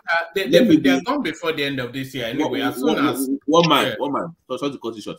Let me ask you a question. To be honest with you, how many of them do you honestly think that they are coming back? Yeah, they will jump. They will join ship. They have no chance. They will jump PDP or APC. They will jump ship. They will jump ship, just like the white people. Or before the election, before the election comes, they will change their way. Yeah, they will jump they will ship. begin to speak the language that Nigeria want to listen to, and Nigeria will still be clapping for them. This is what happened now. After the election, Nigeria people forget about things. But before the election, they came out again and be telling them sweet things. Some of them grabbed it. They grabbed it and they continue shouting their names. This is how politicians are actually dealing with us. Yeah, I feel bad for the young people. We told them. In fact, I think we can have. I pray we can have the revise of this clip here. I always tell them this, that these guys are not. They are just there to find their own way. It's not like they mean something good for the country. When you see somebody that actually means something better for the country, we know. Nobody needs to tell you that this person means better thing. Most of them are just seeing the opportunity coming around. Even Dele Faro to me that I respect so much, that even wrote the book "Don't Die in Their War." The same guy came out and be telling me that he told me he said Rufai was asking him. Sorry, Rufai was asking him why, if you want to pick a candidate now among the candidates, which one will you pick? He said, I will have picked Yele because when you are talking about ideology, Yele is there, but because the Easterners has been cheated for so long, and he wants to give his support to Easterners, so that's why he's supporting Obi. That means he's not even supporting Obi for his own good idea that he wants to bring to the table, but because yes, that was he said. That was the guy said. You are missing the point. You see, let me give you. That's why I give up. Hold on.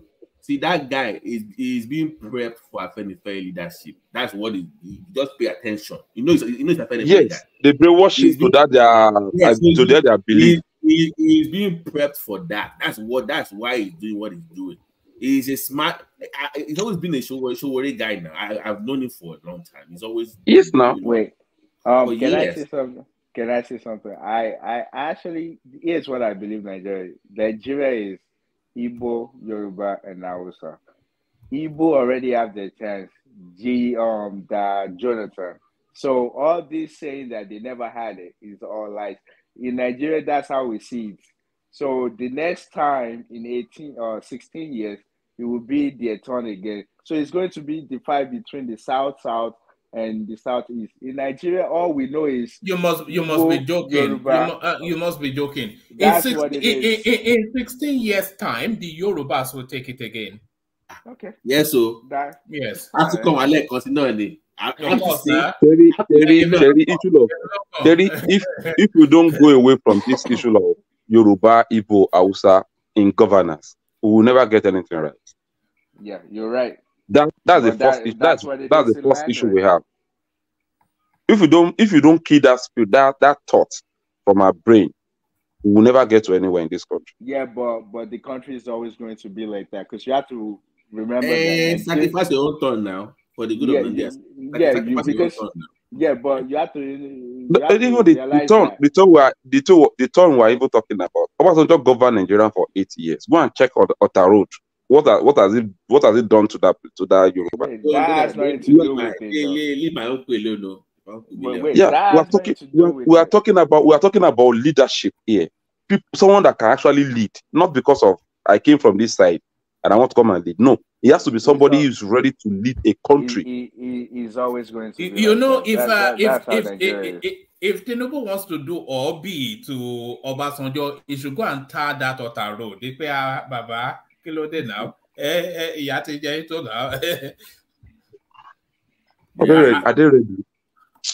Are they ready? They are not. But even the way they are playing, but I'm being honest with you guys. That is being. We have vibrant young guys that will champion this cause in the house, only to find out that they are just toothless and worthless. But anyways, they'll figure. So no.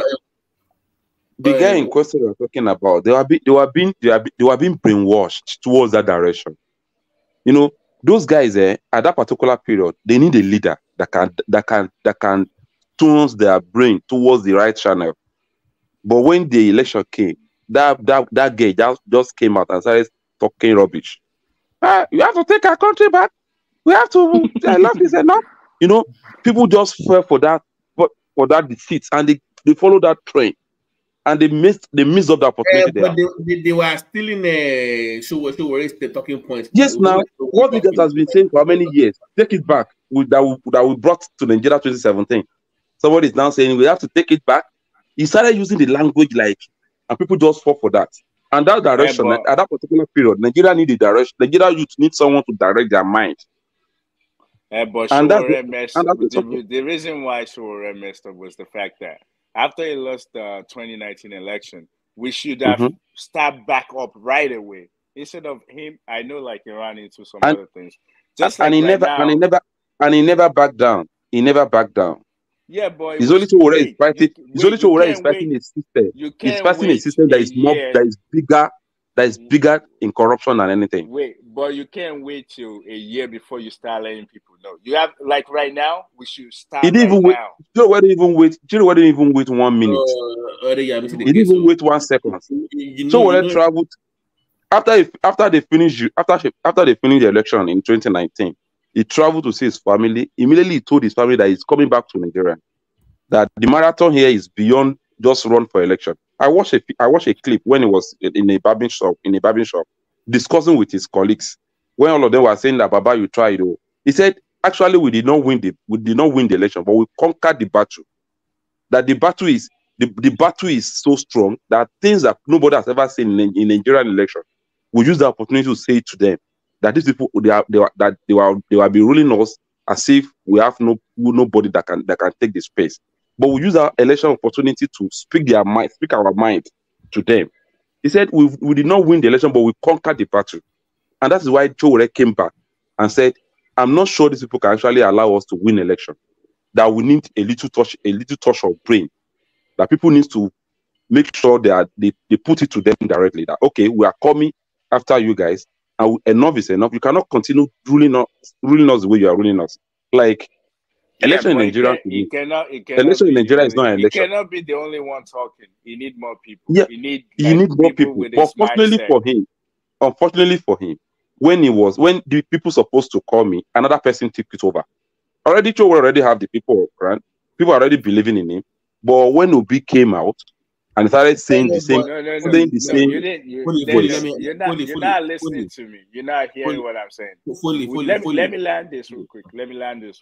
We don't need we need like at least 2, 3, 4, 5 Chowores.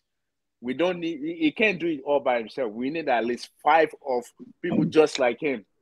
If we wait just excuse me, on if him, we can have someone like Oshowori, like 100, even 1,000, we need them because it's very important. Because I've been hearing on my election, that's why I came in, because he's my favorite candidate. So I'm sorry, my name is Danjuma. So one man know me very well. I'm sorry, I don't want to cut you short, but I've been because on my election. Can I ask Foley a question, please? Foley, can I ask a question real quick? Foley, are you there? Yes, I'm here.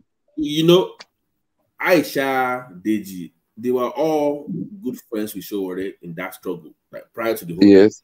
Did he ever have any conversation with them when he was about to launch a party? And when do you think they left him? Because I know they were tight before when it comes to all these issues. They were always doing seminars. So I see them around all the time. When did the breakup happen, and what really happened in that space? And I will tell you this. This is what people don't really know about the system.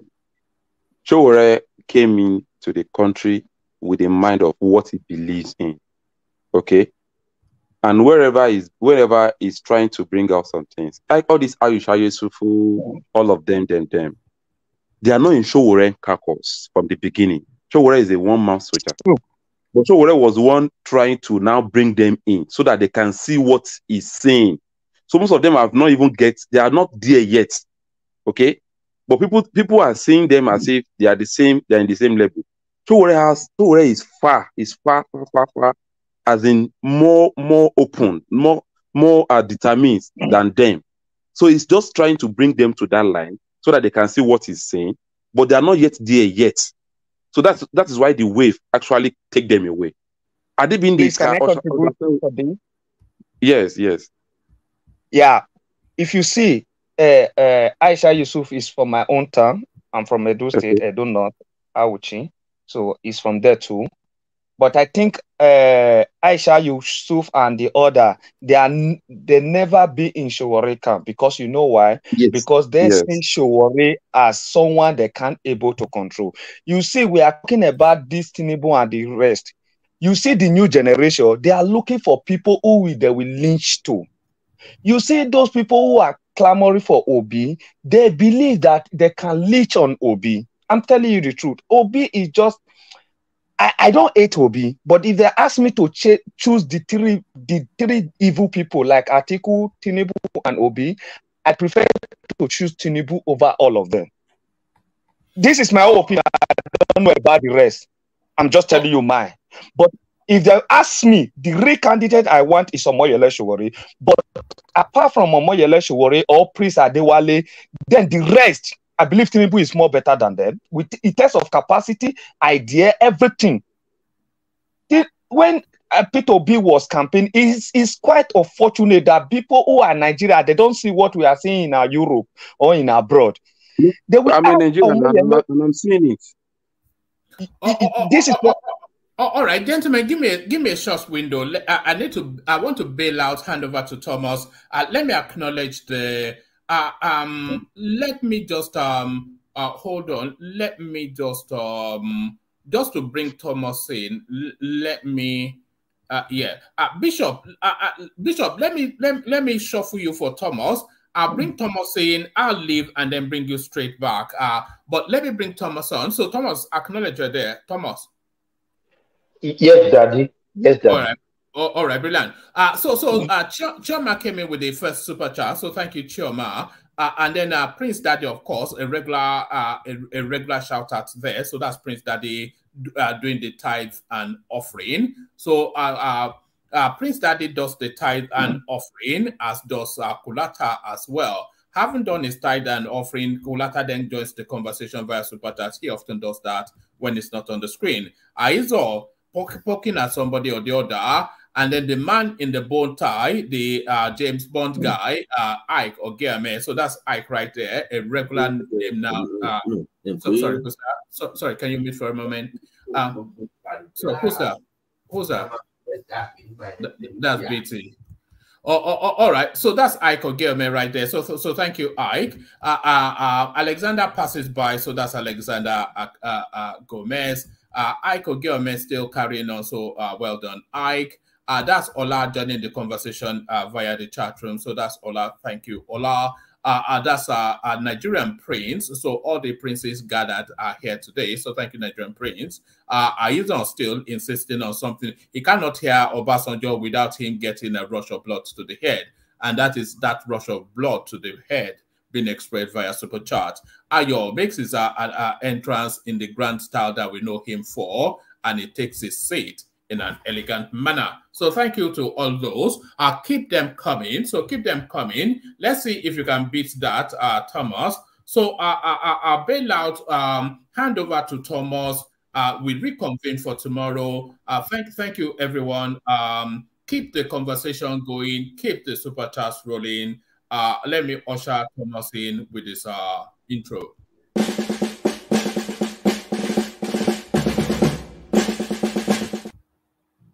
Oh, Thomas, before I usher you in, sorry, Thomas. Yeah, before I usher you in, Mr. Trump has not spoken. As Zita is there, of course, and you know people come here to hear from Zita.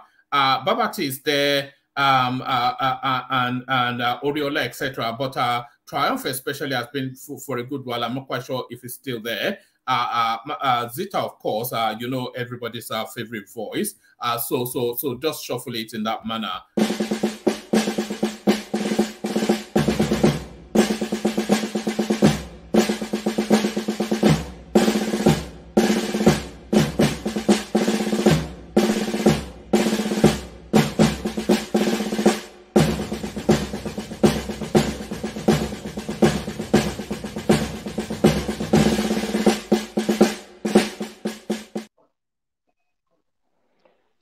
Thank you, everyone.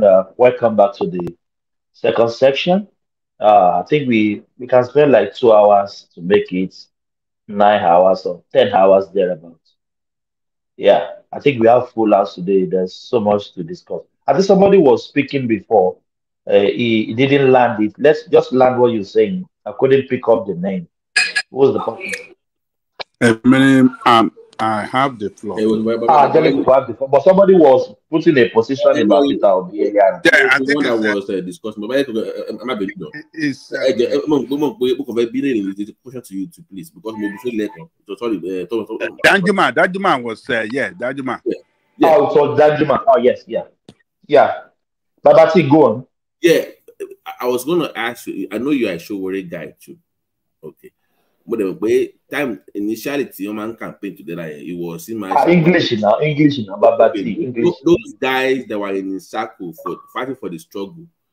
In your own opinion, why do you think No. Actually, what happened before that thing is this. Okay. The party that Sowore is supposed to run from, the party have issue. Okay. And Femi Falana make a move to bring Sowore to Labour Party. But because Sowore know what is happening in the Labour Party, even before Obi joined the Labour Party. And that is why that video actually trend, that the people now think Sowore is talking to Obi, when Sowore was saying Labour Party has now become a cemetery for all the failed politicians in Nigeria. After they fail from their party, they come to Labour to come and run election. That was a video that people are now attached with Obi. Fully hold on. So was supposed to join Labour. Yes. To run for presidency. But he said the people there, most of them didn't carry the same idea of what he's coming to do. He said, like all this apapa of a thing, Sowore cannot deal with them. He doesn't have the spirit to deal with people like Sosh. Okay. So that's why why Sowore is trying to create. They were willing Sowore to come to Labour Party. Yes, really? That is the first person. It was the first person they were trying to. Are you sure this is not propaganda? Are you sure this is not propaganda? No. We are the grassroots here. We know what is going on that. Baba Falana actually encouraged Sowore by himself that Sowore should come to Labour, because they did not believe that Sowore party will win that court case against that Lunat in Nigeria. But Sowore said, we are going to win our party back. And before Sowore will win that party back, Obi is already trending in the Labour. And the momentum have already followed Obi's line. Okay? So we missed that election because of that case that we have in the court. Because even all these Pelumi, the Jadeyanju, most of them don't even believe that Sowore can win that what's it called, court case back for his party. Okay, so by the time we win, the Obi is already trending. Youth already moved with Obi's movement, and they are already on. So that's why he's only trying to pull them through by telling them that these guys, if you really want freedom, you don't follow the same people that have been destroying this country, and you are telling us that you want freedom. We have to organize ourselves in a different way, and it has to be a different thing entirely. But at that particular time, it's too late, because it's almost and even the campaign has already started already. 6 days to INEC final date for submission of the candidates. That was when we win the court case. So that was when we are trying to come on board, come and do these things. But it's already too late for us. But it's not like so what are you doing now So what are you doing now to prepare for the next 4 years? So what is the party doing now? Because we hear nothing about AAC. We're not hearing that. I think now we are doing tour. Sowore is doing tour to all states, touching all the states, talking on the radio. Funny, before you go to the politics of it, what is the status of Sowore's case with Nigerian government now? Because everything just went silent. I was in court last week Tuesday, and I won't lie to you. They are just using that. They are just cruising on that guy because they know that Nigerians have let him behind. They are cruising on that guy. They have no case against that guy.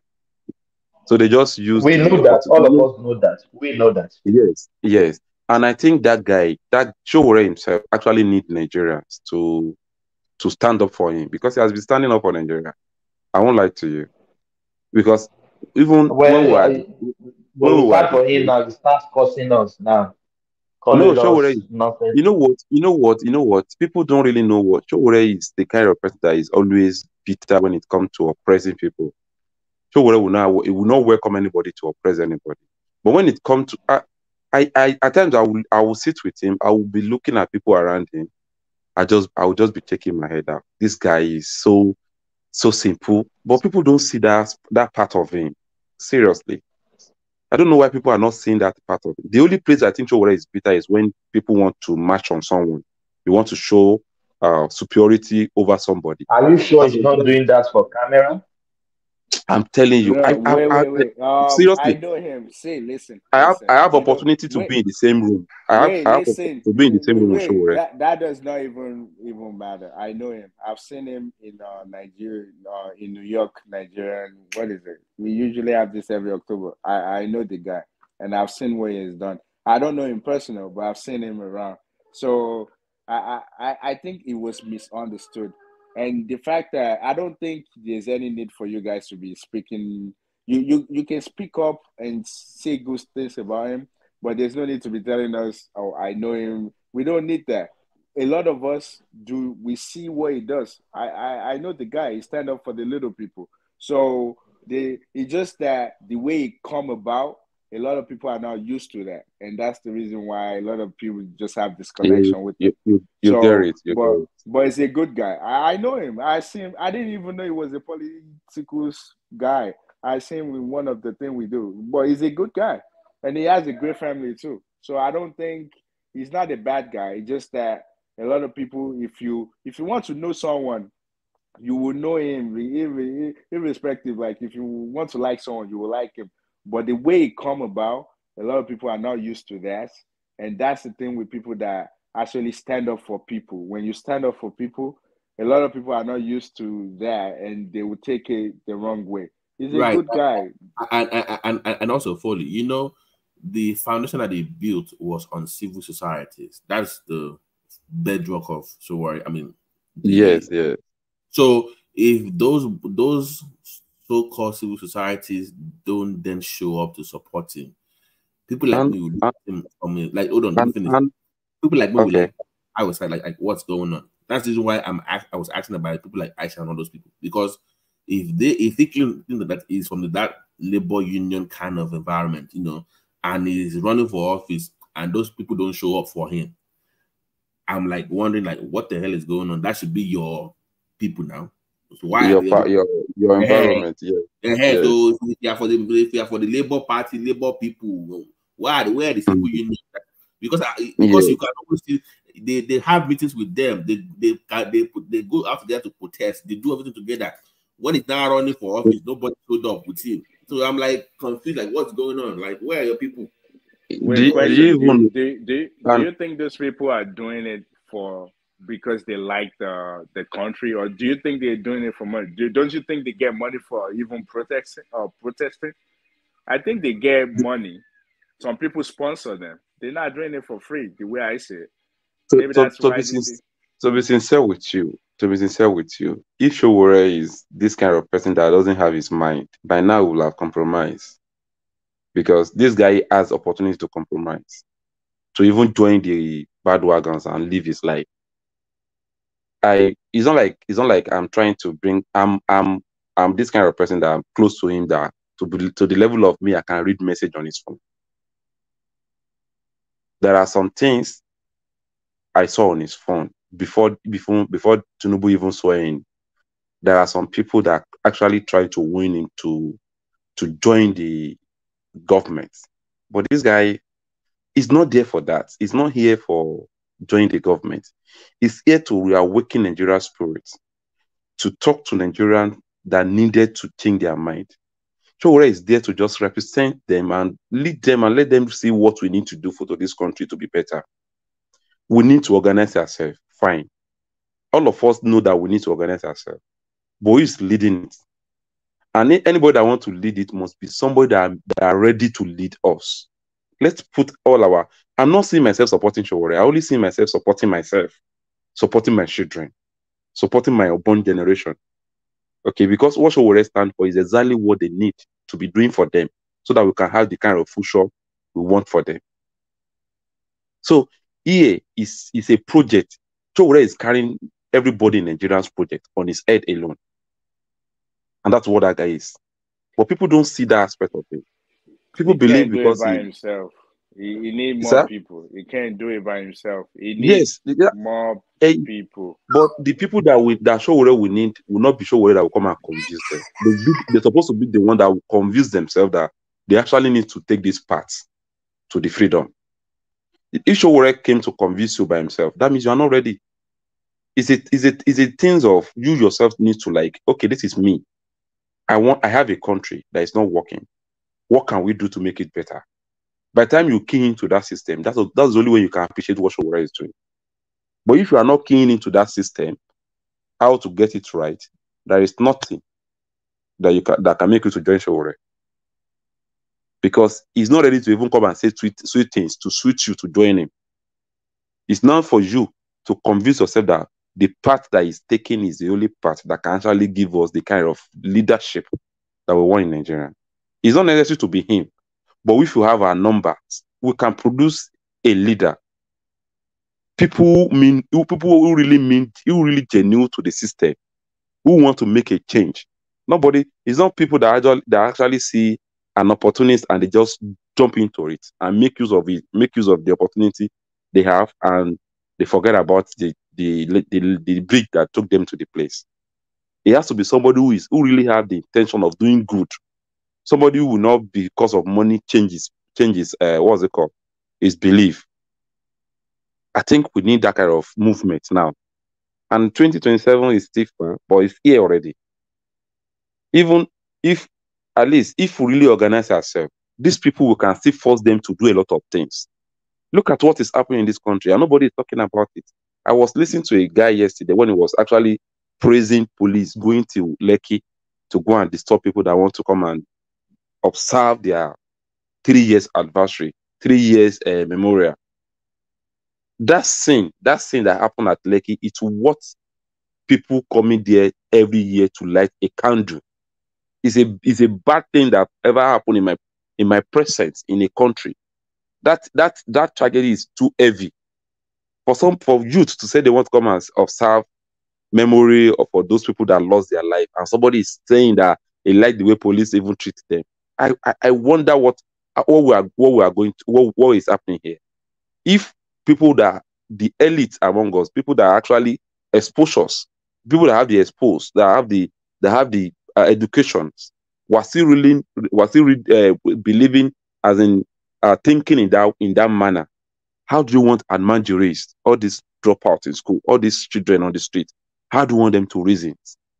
When somebody at that level, somebody that have traveled and see the world, we're still believing that for the citizens to come out to say something about their country is bad, and he like the way police is harassing them.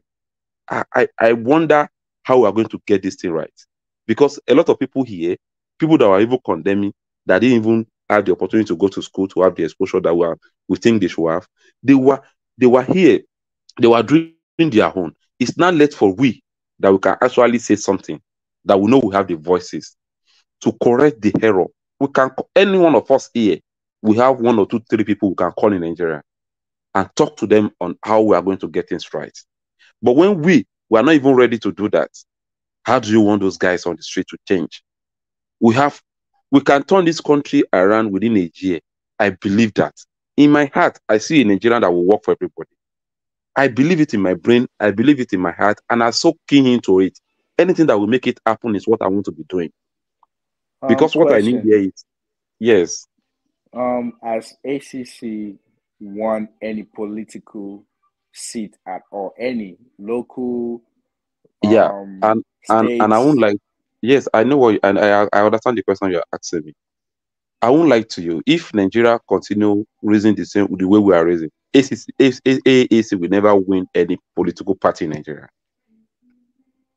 Because you know why? The point I'm trying to make is, if let's say one of the states they have local, there is no way with our standard, with our structure, with what we believe, there is no way we can win election in Nigeria, except Nigeria change their mind. So they haven't won any yet.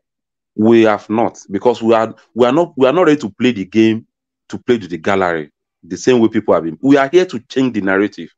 We are here to tell Nigeria, and Nigeria are not yet listening. They are not yet ready to see what they need to do.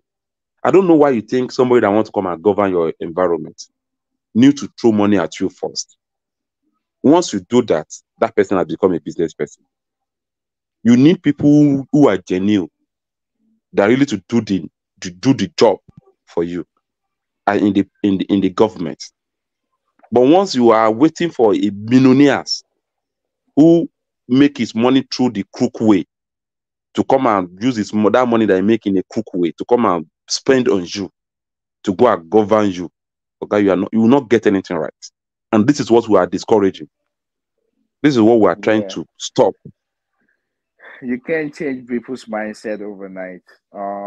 It's yes, been 60 we years are not saying we are they've been we doing it are that not same in way. haste. So We are not in haste. We are not in haste. We are not desperate here. We are only desperate to change Nigeria, to see Nigeria on time going in the direction that we all want. But that we are desperate to get to power now. Yes, yeah. sir. Why can't you advise Shore just go back to the US? I don't think Nigeria need a change. They don't want change.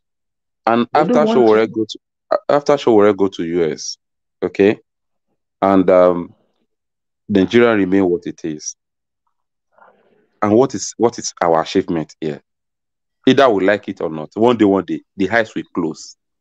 You will leave this space. And before I told you, Nigerians themselves, they don't know what they want. If Nigeria can be, let me finish, please. If Nigeria know what they want, they will not be queuing at the back of Obi. Obi of all people. Obi that was governor for 8 years. Let me finish, please. Obi that was vice president to Atiku.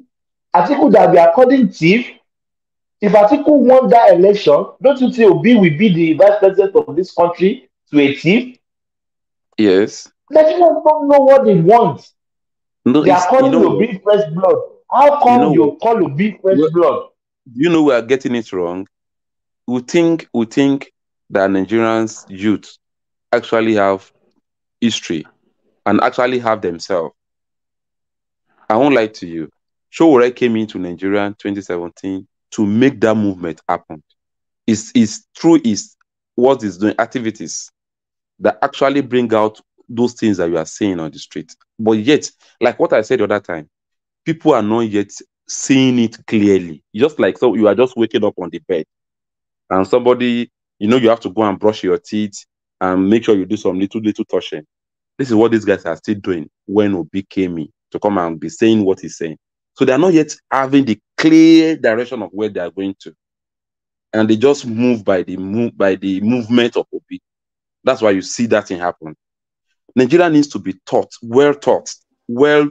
as in equipped with belief of where they need to go. I disagree with the way the angle you're looking at it from. So basically, people will always follow, not because they understand what's going on, but because they see people pulling or they're going towards that part of direction, yes. Towards that direction. So yeah.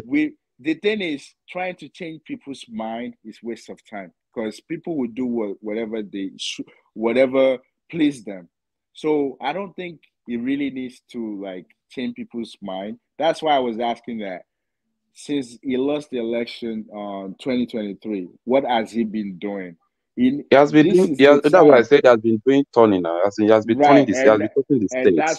That's what we need, because it doesn't need to change everybody's. It doesn't even need that. You just need for him to even going to state now, trying to talk to people. You are still doing the education. You are still talking to people as well, for them to know what they need to do. And that's what we're talking about. You are just trying to change them. You coming out to say something about the system. You are still trying to educate people. These are the area. I think. But that's what I'm saying. Of course, you can try to have seminars or whatever they're doing and tell people, "Oh, this is how I say it." But like I'm saying, the focus should not be on trying to change people's mind, because irrespective, it won't even matter. People that want to follow him, they're already there. That they believe what he believes, they see it the way he sees it, they're already there. And the thing do you know? But do you know a lot of people? Do you know a lot of people don't even know? Right. Sorry. Do you know a lot of people don't even know? Don't even know him that much. Yeah, they don't. It's you. You know what? What we need to do here. I think what we need to do here is me. Like wherever I find myself, and I think it's a political space. I think I can usher my words, my thoughts. I talk about him so that a lot of people will be, oh, who is Showore? By the time you talk about him, they will go home. One day they will do something about. They will maybe one video. They will have interest. Even Yes. though B in some Yoruba state, nobody even know him. Like my own local government, when I went to Nigeria last year, I said, "You hear of they say Obi? Who is Obi? Not talkers of Shore." So Yeah. the publicity or the awareness about him is not Yes. really out there. I want to It's see my not. brother. Yes, I think, and I think that's what we need to. So they don't. That's what we need to do. So they don't know B, but still he got 6 million votes. That's what I'm No, saying. the elite know Obi. People that vote for Obi, like they don't. Obi did not go after them.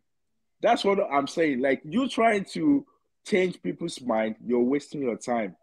People that wants to follow you, once they see what you're doing, what he needs to keep doing is what he's doing now. People that will follow him will follow. They will. And do you know? Do you now know the problem now? Do you now know what the? Do you now know where the problem is? Where the problem is now is me and you that actually believe that somebody has a good character in Nigeria on the streets. Nigeria on the streets believe that all politicians are coming to come and embezzle their money. Yeah. Yes. No. Yes. They have that thought. They have that mind. So if you think you are an angel and you are shouting, they will see you as if you are politicians. You are coming to embezzle their money. So whatever you are going to say is not even getting to them. But when people like you call someone up, someone you know that you know very well, that Larry, you do know about Showore. That boy is a criminal. And it's not like that. So this is where we need to inject what this guy is bringing to the table. Seriously, it's not like it's easy for me to be talking about Showore all the time, but I'm seeing it as a project that we need to talk about. Because if I have any leader today that can do what Showore is doing and is more touched, I will still support that person. What we need is a leader. Let's be honest. I'll be honest with you. I can't object to rest presidency, even though I can say maybe it will be trying and error. But I want to admit those have been there that have experience. What did they do for Nigeria? I will not object in, but I don't know how to. There's something that is not still right with Showore. I don't know how to explain it, but there's still something. I don't know what is it. There's still something that's still not right with Showore. There's that something. thing. Let me tell you what that thing is. Nigeria have never seen, we have not used to producing a leader from within our own circle. We have actually attached our mind that this is at the set, that we have a set of people that's supposed to be leading us. We have not seen somebody from us, somebody inside us to lead us. And that's the thing that that we are missing here. And that's what a lot of people are missing. They have not seen that potential. He has a merit to lead us. Because we'll be programmed that we have a certain people, like you have to be in a particular position, or you have to hold office, or you have to be a billionaire that people are well known in Nigeria to lead us. And that is where that thing is. And that's what actually happening between him and Obi when the time comes to choose. Nigeria, we have that mindset in our brain that we have set of people that are supposed to be leading us. People already there, we want to use them. We will believe so much in them than producing a leader from our own circle to lead our own cause. So I kind of do agree with that, because in 2017? 2019 when he ran, he was the guy. It was that third main guy, like Obi was now the last election. It was that guy. But a lot of people came from abroad just to vote for him. And he was that guy. But for some reason in 2023, things changed. So I don't. So you saying that they don't see? There's nothing they see in him. He has the crowd, even though they give him small numbers. Then you know, 2019, he has the crowd. then he was living abroad. He's carrying that.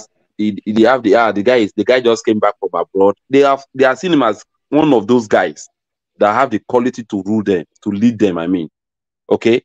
But after coming to Nigeria, come and be on the street, come and protest with them, and they are seeing him among them, he can shake their hand. They lost that value. It lost that respect, that what's it called? That thought, that mind. I don't think that's the reason. I think the reason why people just switch from him is because they see him that Nigeria has a way, like you have to be in politics, you have to be part of them, and they know that he's not part of them. So they're looking at it like my vote will just be waste. While Obi has been with them, so a lot of people that go for Obi, not for ethnicity, especially the NSAS guys, they went for him because of what yesterday now. Like yesterday now, it was first person to be at the Lekki, speaking on behalf of the youth that are coming to that place. That our boys were coming, they want to come and observe NSAS protest. He was even telling the police officer that they should not harass anybody. Yeah, but it doesn't have a political presence. It doesn't have a political presence. That's the thing. Yes. And no. And what do we need here? We need somebody who have people at heart. Okay. We know, but the youth are thinking that no matter how it is, because it doesn't have a political presence, he's not going to get there. That's why they went after Obi. The worst thing that ever happened to someone in life is like you put your trust in somebody, and after you trust that person now betrayed you. Because election is like, I trust this person, that's why I'm voting for him. And now after voting for the person, and the person is not doing what you think he's coming to do, you're supposed to look at yourself. What are you doing? Me, voting for Showore is like, I'm happy voting for him. Even after casting my vote, I'll be smiling. Other idiots will be looking at me. I'm the only one that votes. Two of you are the one that vote. I'm okay. Because I know that I'm voting because this is where I think the vote should go to. Because I want to vote, and I want my vote to be after 2 years. I want to be proud of that, my voting. That thank God I make the right choice. Not because I want to follow the crowd. I want to vote for people because I want to vote for somebody because people are following that person. No, I want to vote because I'm thinking that my vote should be able to do whatever I want my vote to do in the next 2, 3, 4, 5 years. Okay, that is my joy, not by willing. Your candidate can win election and yet you will not achieve anything. So we are not after winning. Let me ask you a personal question. Yeah, I'm listening. What drew you to Showore? Did he actually come to you and tell you, this is me? You just basically you just decide on your own that this person you see what it stands for. What happened is this: any election cycle, wherever any candidate is coming on board, I pick them one by one. I pick the best among the candidates. I'm not going after whether you are winning. Once I listen to you, I check your profile, I know what you are into, I know your this thing, I pick you. People will not believe that I actually vote for Jonathan in 2014. With the crowd, with the way people in Nigeria are saying it. Because I'm not saying to know. I think because they make you the chairman. That is why I'm just joking. Let me tell you. If you are talking about that chairman, all of them know that I'm not ready to.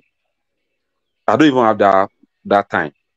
But the reason why I'm still on that position today is because Showore said that was the time I went to his house. I went to see Ina, that was secretary guy, the guy that actually told the INEC where the error is during the election. I said, I want to leave this place. The guy said, Foley, just stay there for us. We want your signature. It's your signature that we need in that place. We don't want to give a party to anybody that will sell us out. Okay? So that is why I'm staying there. I'm not a political person. I don't even have that time.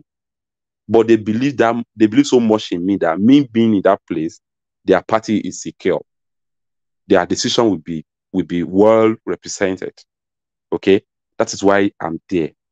Showore see that thing in me, that okay, this guy, he knows him, he has himself, and he can do whatever he wants to do by his own space, not anybody changing my mind.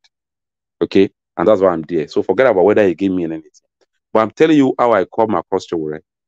Any election cycle, I go through the profile of any candidates.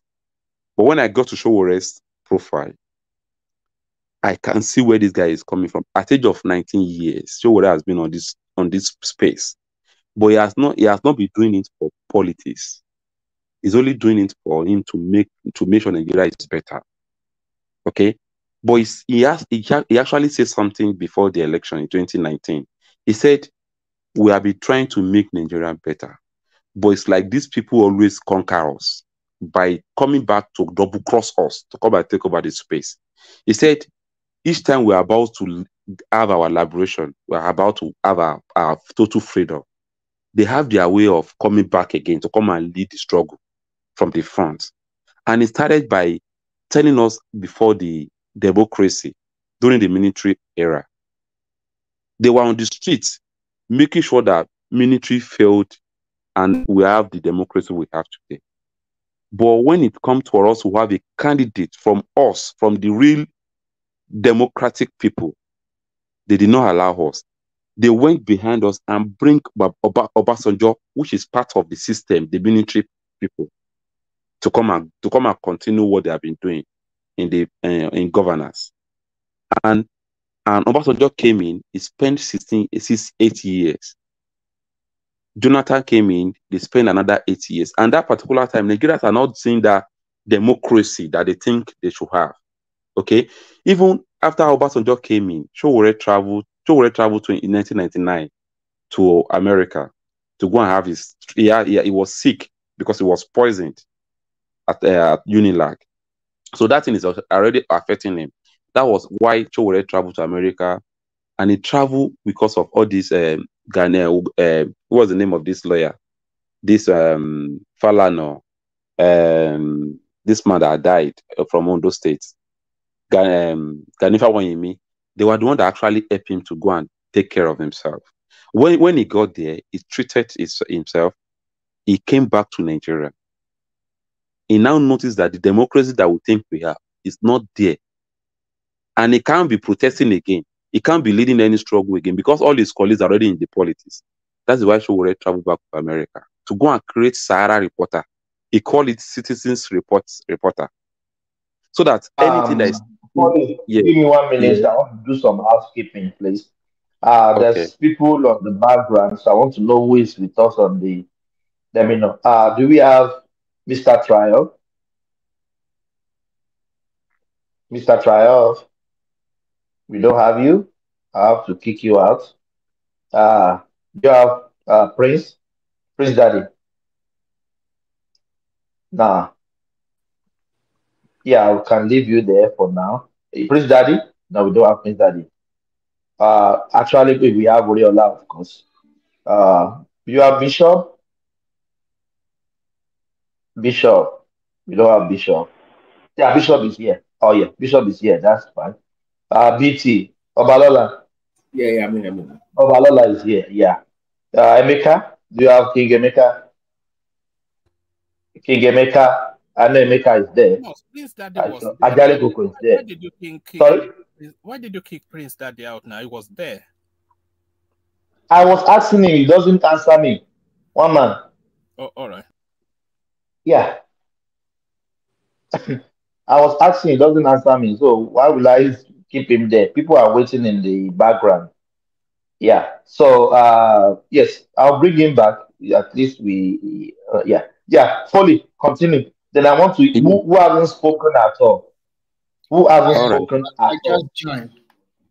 Yes, Remy hasn't spoken. Yeah. Before you came in, who hasn't spoken at all? Thomas. I was the one speaking before they interjected.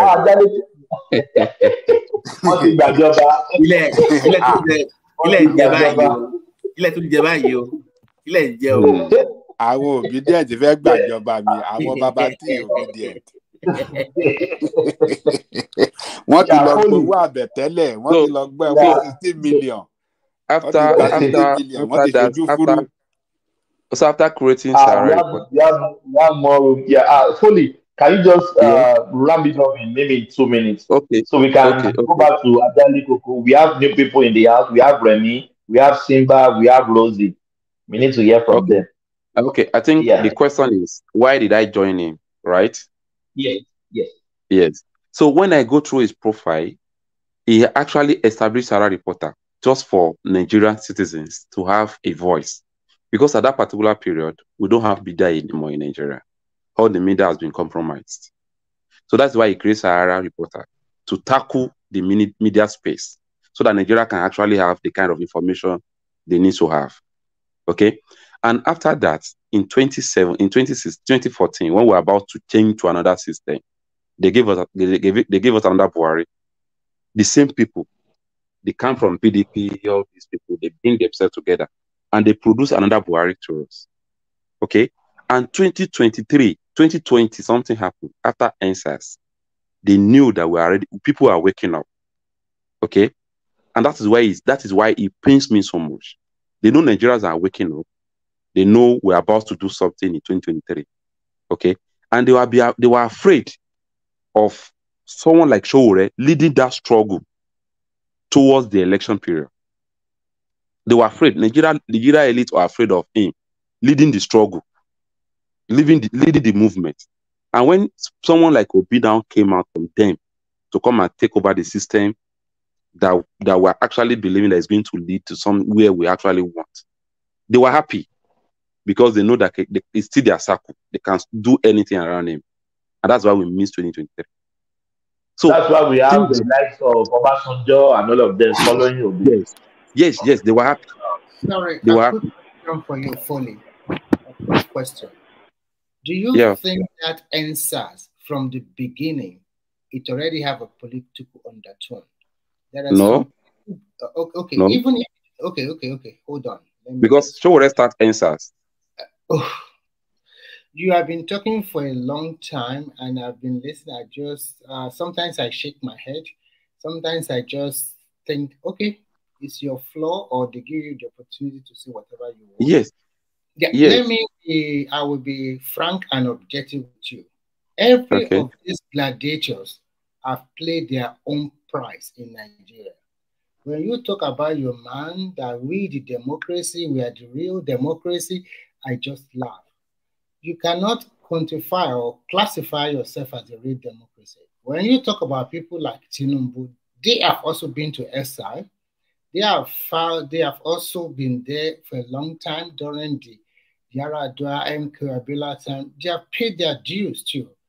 The problem with your man is that he does not know how to play the local politics very well. And when you don't know how to play the local politics very well, it will be a big problem for you. That is one. Two, in this place, Africa, in Africa that we have, money plays a big role. The other time I was talking with you, I mentioned about we have local gladiators.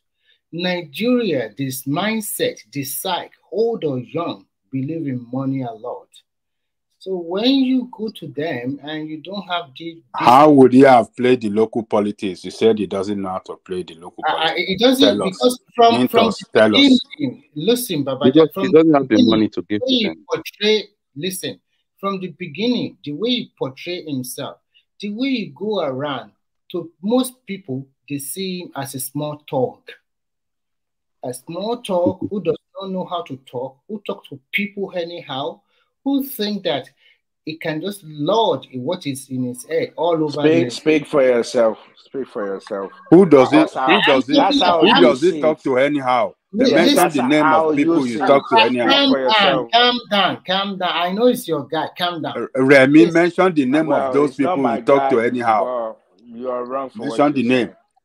Mention the name of those people you talk to anyhow. This same mindset that you guys have, that is the major reason that most people will not accept or follow him.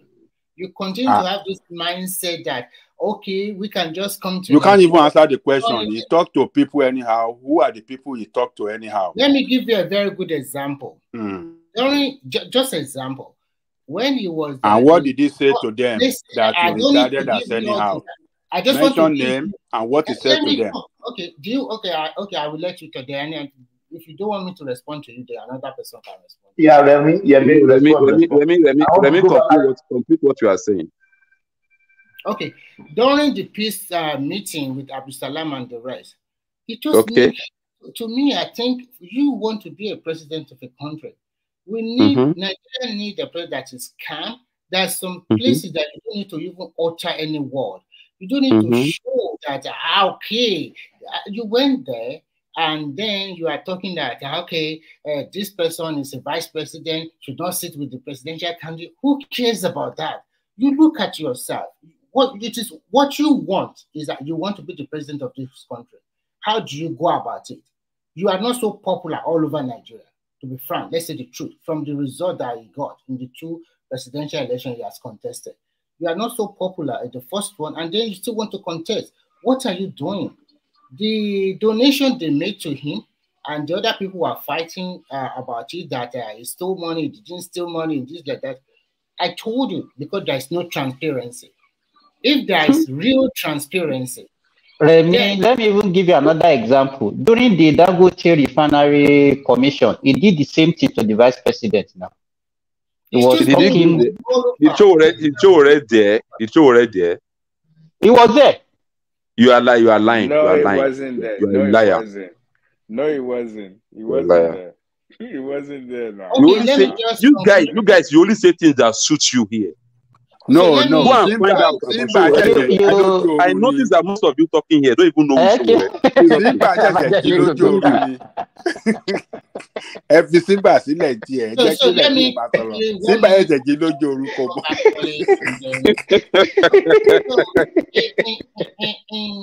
In conclusion, I see a man who does not know the culture and tradition of Nigeria very well. The culture and tradition of Nigeria entails that you have a way to talk to people with due respect. You have to also see that most Nigeria, even if they are lying, they portray to be religious, which most of them are lying. This is part of their local politics. And he has not been leading us to anywhere. He has not been taking us to anywhere. Let me finish with. And 3, do you think Nigerians are stupid? They know what is going on in their country. They know that if I vote for this one, it's not going to win. And then we have 2 major political parties, or 3 in the last election. And then tribal politics is also there. And is that the reason why you shouldn't vote for him? Just because you won't win it? This is not about Tinubu or no Tinubu. I'm just if I were an average Nigerian and I'm thinking about who am I going to vote for, why should I pick Showore that I know his stance is very slim? He cannot become president. And why do you vote? Why do you even vote in the first place? Why should I pick him? So I don't need to pick him. And why do you even vote in the first place? Because your candidate can win. What? The reason you vote is because you think your candidate can win. Is that the reason you vote? I pick I pick a candidate that I think is better among all of them. That will win. If I were in Nigeria, I would still vote for Tinubu. I will not vote for Don't change it. That's not what you said initially. Don't change it. What you said was because he can't win. That's the reason why you won't vote for him. And that mentality. It's part of the reason. It's part of the reason. If I want to vote for but why would you think one that reason? Way? You are one of the people that's bad for Nigeria. Why would you think that wrong. Way? Just because someone won't win. No, you can't You're say bad that. for Nigeria. Nobody should follow your idea. You're real bad. Everybody has why their would own you vote opinion. for someone just because they won't win? That mentality is crazy. Again, it's true. Why should I believe it? I don't believe in his ideology. Okay. I have 2 questions for Folio. Those are you can listen to Nigerians, defeated people. Defeated people. Defeated people. Oh, because I don't believe they can win. That's why I don't want to vote for you. Yes. They are defeated. And when someone like you completely, they are defeated psychologically, defeated in their mind, defeated, and they are surrendered completely. And if someone like you, with your exposure, with everything, you are still standing this way, I don't blame and man you. I don't trust you, and I don't believe in him, and there's nothing you can say that and you have to tell us the reason why you don't trust him. you have your own opinion. But at least, do you know what? Do you know what? You know me, as clever as I am, as more as I want to support Chowore, I'm looking for one of his 40.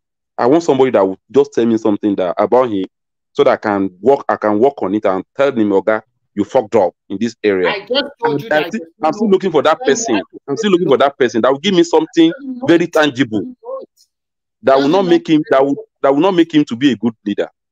First, I will give you 3 reasons. Go and talk to him. Do you know in 2019 when Chowore was saying that the minimum wage should be 100,000, all of them were saying, he's talking garbage. It's too much.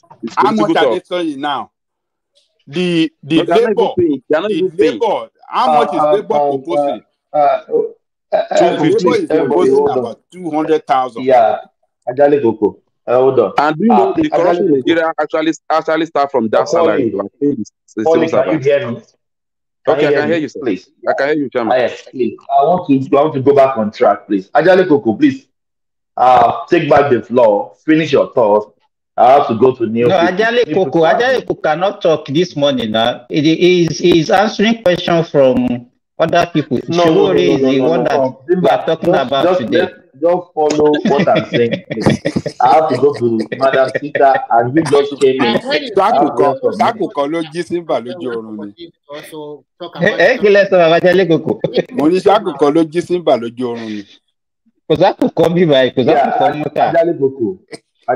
we don't have time. Yeah, you take back the floor, land it. I have to go to Sita. Sorry, before Abajale, if you may allow me, Thomas, I have just 2 questions for Foley, please. Okay. No, I don't want to do that. Please. Foley has been speaking for so long. Let's hear from new voices. Simba, check your time. Almost 8 hours.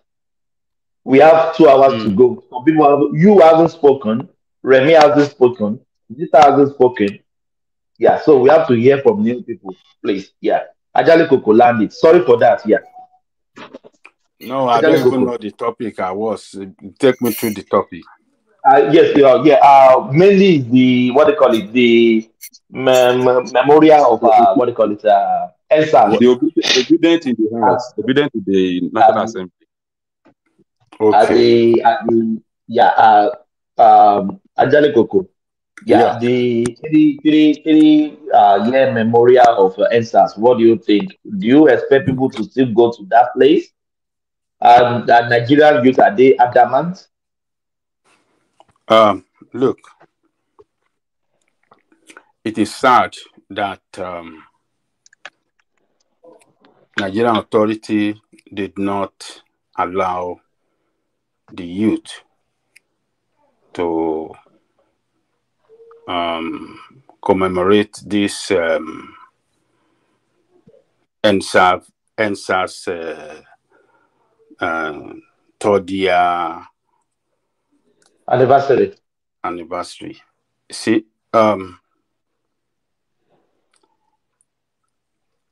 those youth that were protesting ENSAS were patriotic youth. They were patriotic, fighting, protesting against police brutality. And I believe we all remember what happened that, resulted to enter ENSAS protest. One young guy was killed in Asaba by police. That was how ENSAS erupted, and it spread nationwide. And on that very day at Lekki, Nigerian youth were showing strong patriotism to their nation by carrying Nigerian flag. Before you go on, do they go out of the plan later on? Hold on. They were carrying Nigerian flag, showing solidarity to their nation, protesting against police brutality, showing strong belief in their nation that their nation will correct that police barbarism. But what did they get in return? The state came after them to brutalize them and kill some of them. We all watched the video.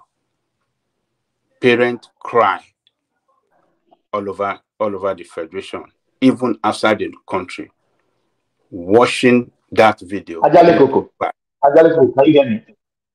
Yes. Yes. You can't say they kill people. Where is the body? Thomas, please, can I interject Ajale Koko for 1 second? Yes, you can. Yeah. Yeah, Ajale Koko, let me tell you. Number one, your first statement you made in this your opening about this EndSARS was not factually correct. That young man in Delta State was not killed. He did not die. That's number one. And it is on the premise of that lie that everything about the EndSARS was built on. That's number one fact. This young man did not die. Even till tomorrow, he's alive. Yes, he had an encounter. Yes, he fell. Yes, he injured his hand. But he did not die. The first rumor was that, oh, they have killed one guy, so let's lay that one to rest. You have repeated it, yes, you said it before. That young man did not die. Number two, everybody, there is a right to protest, but there is a line to be crossed. The protest has gone on for as much as 5-6 days or more. And the government has come to say, okay, we have accepted all your demands. What else is left? When they started burning police stations and started attacking prison, they started killing policemen in the openly. Eventually, 38 policemen were killed across the country. And you still think some people still have the right to continue in that carnage? We saw what happened in Lagos. And my brother. Now, my brother. Hold on. No, please. Let him go back to Ajale Koko. Hold on, Bishop, hold on, please. You see what I'm saying now? Madam Sita has been here for hours. She has left. We have to balance this thing. Thomas. Yeah. Thomas. Yeah. Yeah. Do you know how long I've been here before he got to me? Yes, it's not fair. Hold on. People can come and they can go. It's a free platform. So don't. But it's not fair. Hold on. Ajale Koko, you are Babata. I know you can wait. Hold on. Do you know how long I stayed on the platform before he got to me? Ajale Koko, you are Babata now. Hold on. You are deep no. Ajale Koko, hold on. When you are talking like this, oh, somebody has come, somebody has gone. You don't need to be saying that. No, you don't need to be saying that. Don't rattle people on the platform because somebody else came and left. No, you don't need to. It's a free platform. People come in and go out. She can still come back. It doesn't mean that because she left now, she can't come back. She can still come back. But don't be using that to rattle people. Don't say that. I'm not rattling people. It's not fair to people that have been here. And I'm telling you, I've been here from the first minute that one man came here. The first minute he started the show. You are a veteran. If I know you can stay it doesn't forever. matter. It doesn't matter. There's nobody that is special. All right. So when you are talking like that, it's like you're trying to treat somebody special. Let continue his thought so that you don't waste too much time on this back and forth. So don't treat anybody special. We are all equal here. All right. So yeah, continue. Bishop, put that position to Ajale Koko. So what I'm saying, unfortunately, yes, what I'm saying is that unfortunately, what happened happened. Why I am not saying there were no reason for this, for the protest, I am saying it got to a point, it went way beyond protest. And that was when, after the government had accepted that they are going to address the 5 things and the 5 points, and the protest from EndSARS now turned to end bad governance and Buhari must go. Buhari must go. Buhari must go. I had people that live in Lekki that couldn't go to their house. My friend Bumi, they were stuck, and his family, they had to go back and go and look for a hotel to stay because they couldn't go. He left them in the hotel. He went there. He saw how this whole thing. Now, when it was getting out of hand on that final day, there was a need to declare a curfew, and some people defied the curfew. They were given instruction that there is nothing they will do. At that point, there was a need. It was no longer a protest. It had become an insurrection. They were burning things that had nothing to do. People were instructing people on social media, go and look for Tinubu'S house, go and do this, kill police. And they were actually, I saw 2 policemen being pursued and being killed openly. And that was when there was a need. Then Bishop, sorry for cutting you. Do you know somewhere in Ibadan, they killed a police, they burned him, and they ate him. Two policemen. So, 2 policemen, we saw it. So, at that point, there was a need to quell that insurrection. It was no longer a protest. Now, military went there. Yeah, people were injured. Somebody said on live, oh, that they killed 78 people. Some people said, oh, that they opened. And I told people there, if 30 soldiers had gone to the crowd of people there and opened fire the way they were alleging that they did, we will not be looking for the dead. We will actually be looking for the survivors. If there were 10,000 people there, we will be lucky to get 5,000 survivors. If 30 soldiers had opened fire in the manner they were talking. So this narrative of they were killed, they were massacred. Let's leave this. Let's address facts. The number one, the guy in question was not killed. He was not dead. He was not killed. Secondly, there was a need to stop that protest at all means. Thank you. Yeah, Ajale Koko. Back to Ajale Koko, please. Well, Ajale Koko, can I say this to you? Do you know a policeman was killed in Ibadan and they burned him alive and they were eating his flesh? Did you saw the video? I didn't see that. And did anybody see the video there? I didn't see that. And, look, I saw the video. I know the names of the policemen. They have family, they have children. There were not 1, 2 policemen at the War Road. I remember the names now, their names. Sorry. I will put it to anybody. There is no. No, Polly. Okay, maybe you can. Okay, you can remove me. Yeah, I'll come back to you later. We don't have time. People have not. Can replace. Say what you want to say. Say what you want to say. Hold on. Yeah. Hold on. Yeah. Polly, say what you want to say in 1 second. Yeah. What I'm saying is the whole thing that we're all saying here, really bad governance actually make EndSARS happen. Okay, but nobody killed anybody on that protest until after 28th of that October. After 28th, that was a lie. That was a blatant lie. The burning of the police station, the burning and the killing of those 2 policemen had happened a day before. When they burned that, what do you call it? The Bugaje records. When they burned those, what do you call those buses? What do you call those Lagos buses? BRT. Yeah, BRT. It was a day. BRT was born after 28th of October 2020. I can give you a video that back you up, that back it up. Whatever that happened, it was after the killing. It was killing. I think was the place where people are serving. That was where people are serving bread and giving drinks to police officer. NSAS is where people are giving drinks to police officer. Okay. We have to not see the video. No interjection. No interjection, please. Molly, learn what you are saying. I'm going back to Ajali Koko. I think I've already given my point. I just want to say to what he was saying that the NSAS people are the one that caused a problem. The government are the one that make NSAS to look violent because they're the one that actually sponsor talk in the first place to go and be attacking the protesters.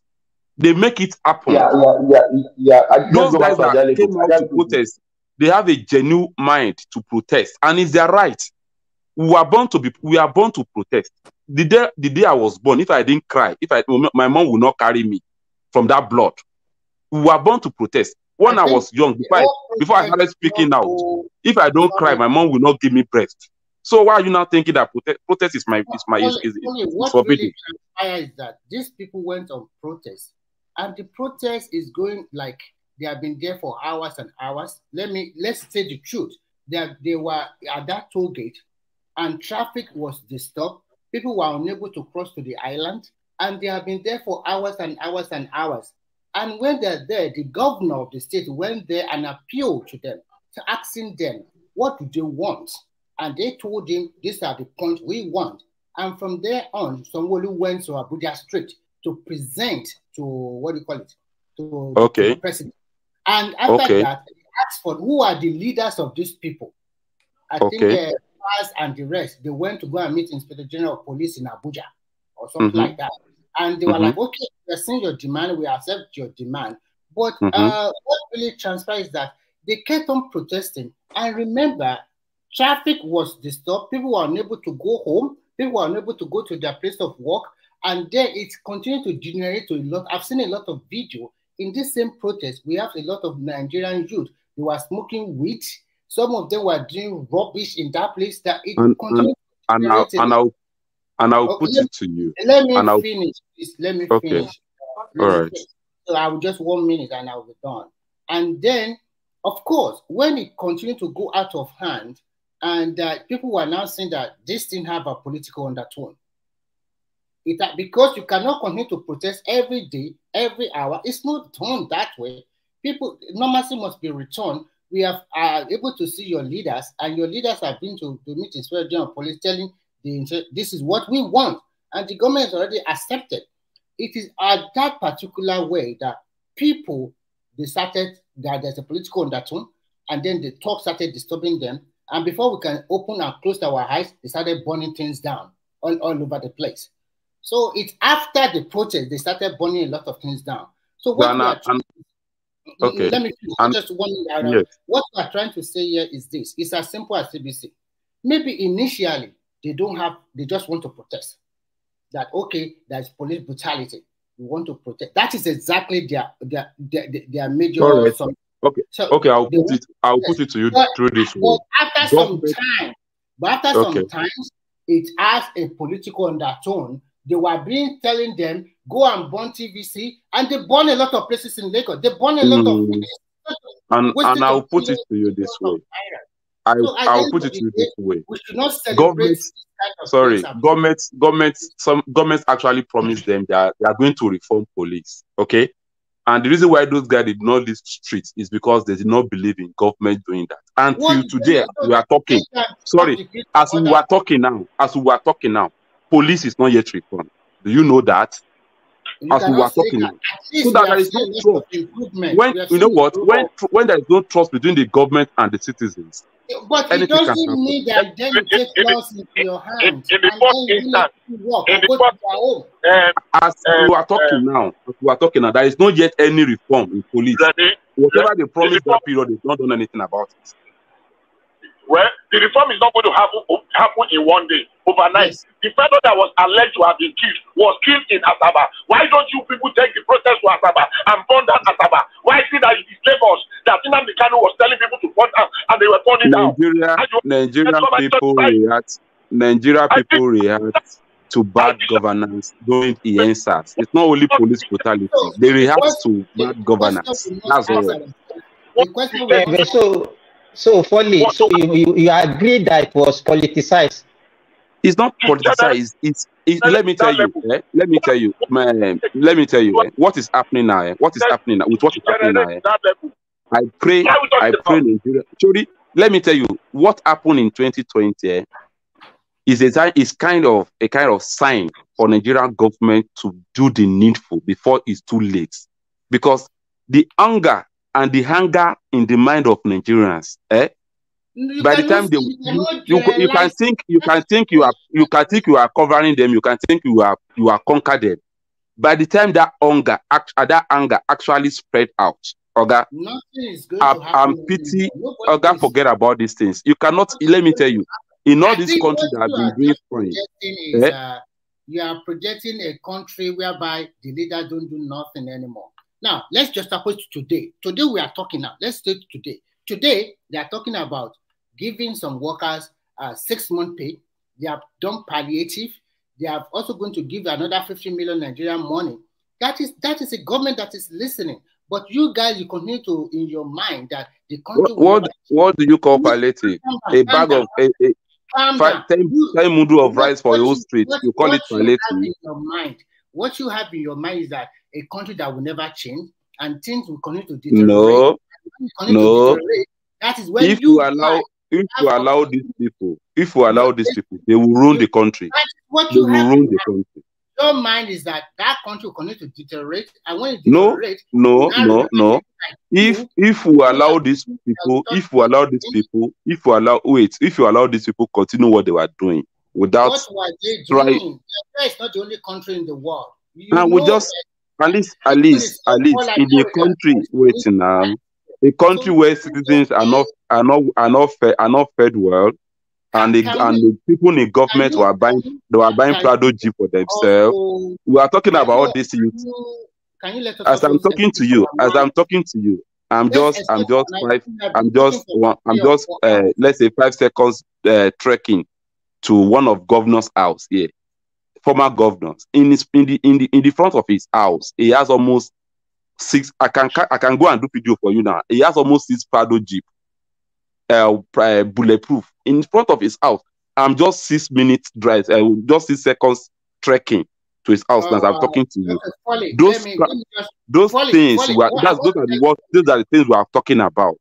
These people are too extravagant in governance, and they are putting all the problem on Nigerian citizens. This is what we're telling them.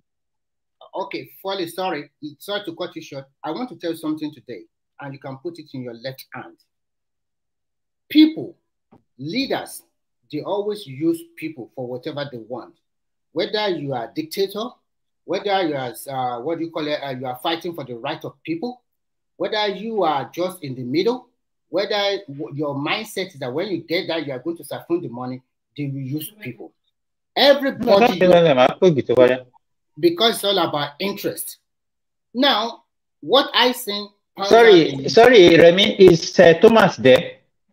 Yes, it's there. Thomas, AI want to come here, so can allow her to come in.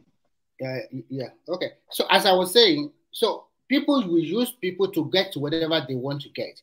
Now that during that protest, you guys have selected some of your leaders to meet the IGP, the Insurgent of Police. But NSAS does not have leaders. NSAS does not have leaders. They just front them. They do not have any leader. So that is okay. They don't have leaders, but at least yes. They send some people. Okay. They send fast. They did not send anybody. Nigeria did not send anybody. So this is the police that are inviting people. It's police that are looking for someone to tag on that they are inviting people. Okay. If that is the case, it's also it's leaderless. Even when Tunde Ednut was even begging Showore. When Tunde Ednut was even begging Showore to lead the struggle, Showore said, "Leave it like this. Let the protest continue." If you are talking that way, Showore went to the protest ground. They chased him away. They said they don't. He started the protest. Chased him away. Showore started the protest in the first day. In the end of what I'm trying to say here is this: that protest was hijacked later, and it turned out to be something very ugly. And government hijack it. Government were the ones sponsoring talk to hijack the protest, not the same protesters. government that asked them to be now burning all the property of Lagos. We are seeing their SUV car. They were Hello, Remy and police. Somebody is talking underground. Yeah, it's me. Maybe let's move the conversation on from Showore. Folly, have the last word on that space, and then we'll bring Zeta in. I'm not sure that Thomas is at his seat at the moment. So, Folly, round off that Showore space. No, I'm already done. I'm already done. All right, let's bring Zeta in. So, Zeta, let's bring you in with this clip that Thomas brought forward. I think Princess Rosie might be interested in this one as well. Is that ever naughty topic of pastors and their ways? Zita, watch this. Yes, Father. Is this heaven? Yes, Father. Is it heaven? Yes, Father. I have a woman here. Yes. What do you?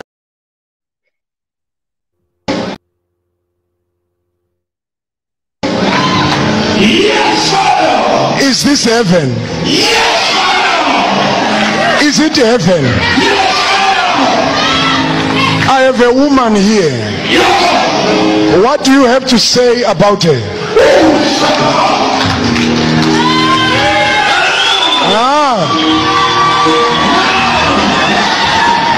Oh, I should ask her, who is Sibo? Sibo. Who is Sibo? Okay. All right. Okay. What else, Papa God? What else, Papa God? God is telling me to ask you, why is it he's showing me a heart?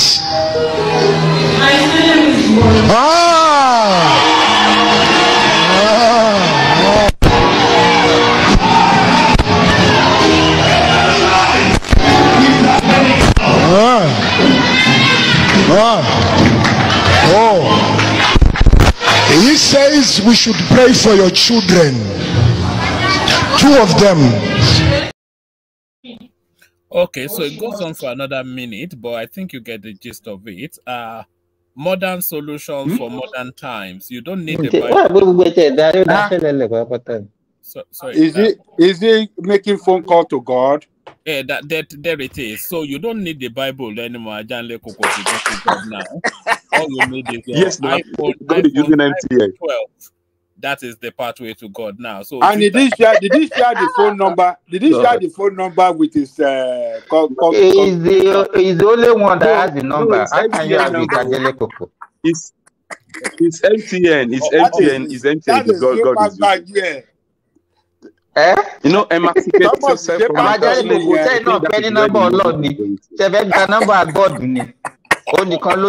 He's a privileged man.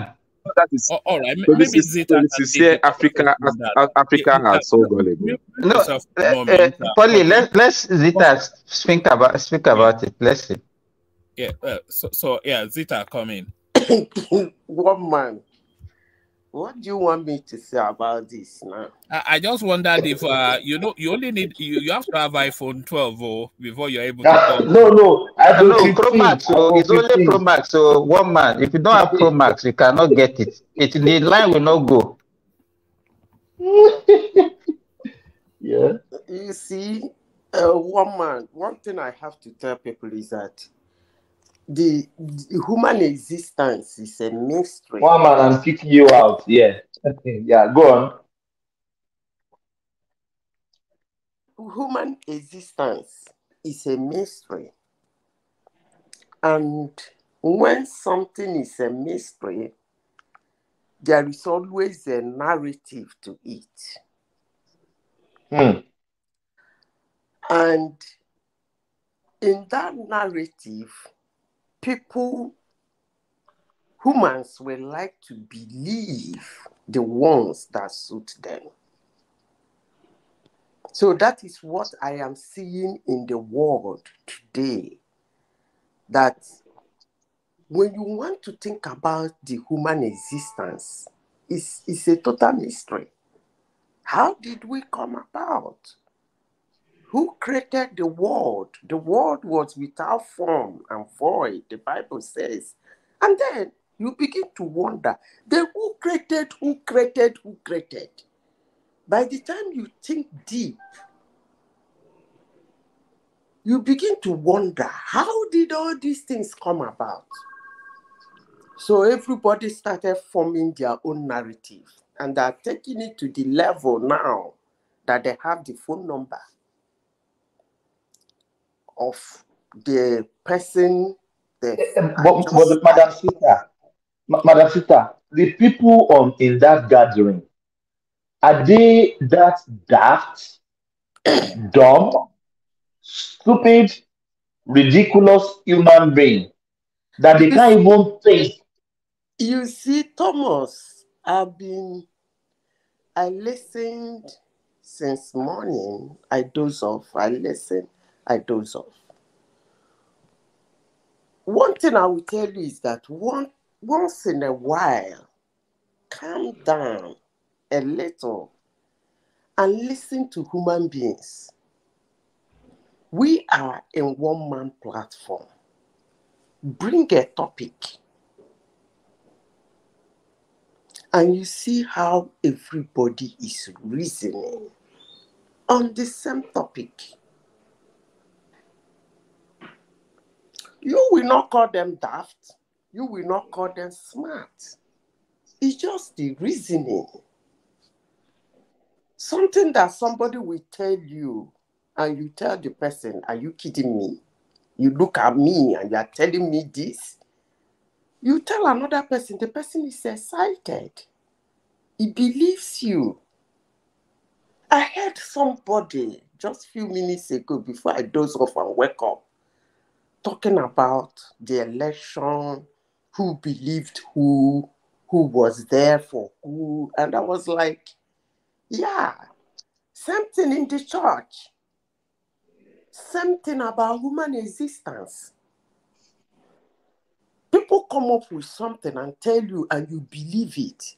But if you ask them some certain questions, it's either they get angry or they abandon the discussion.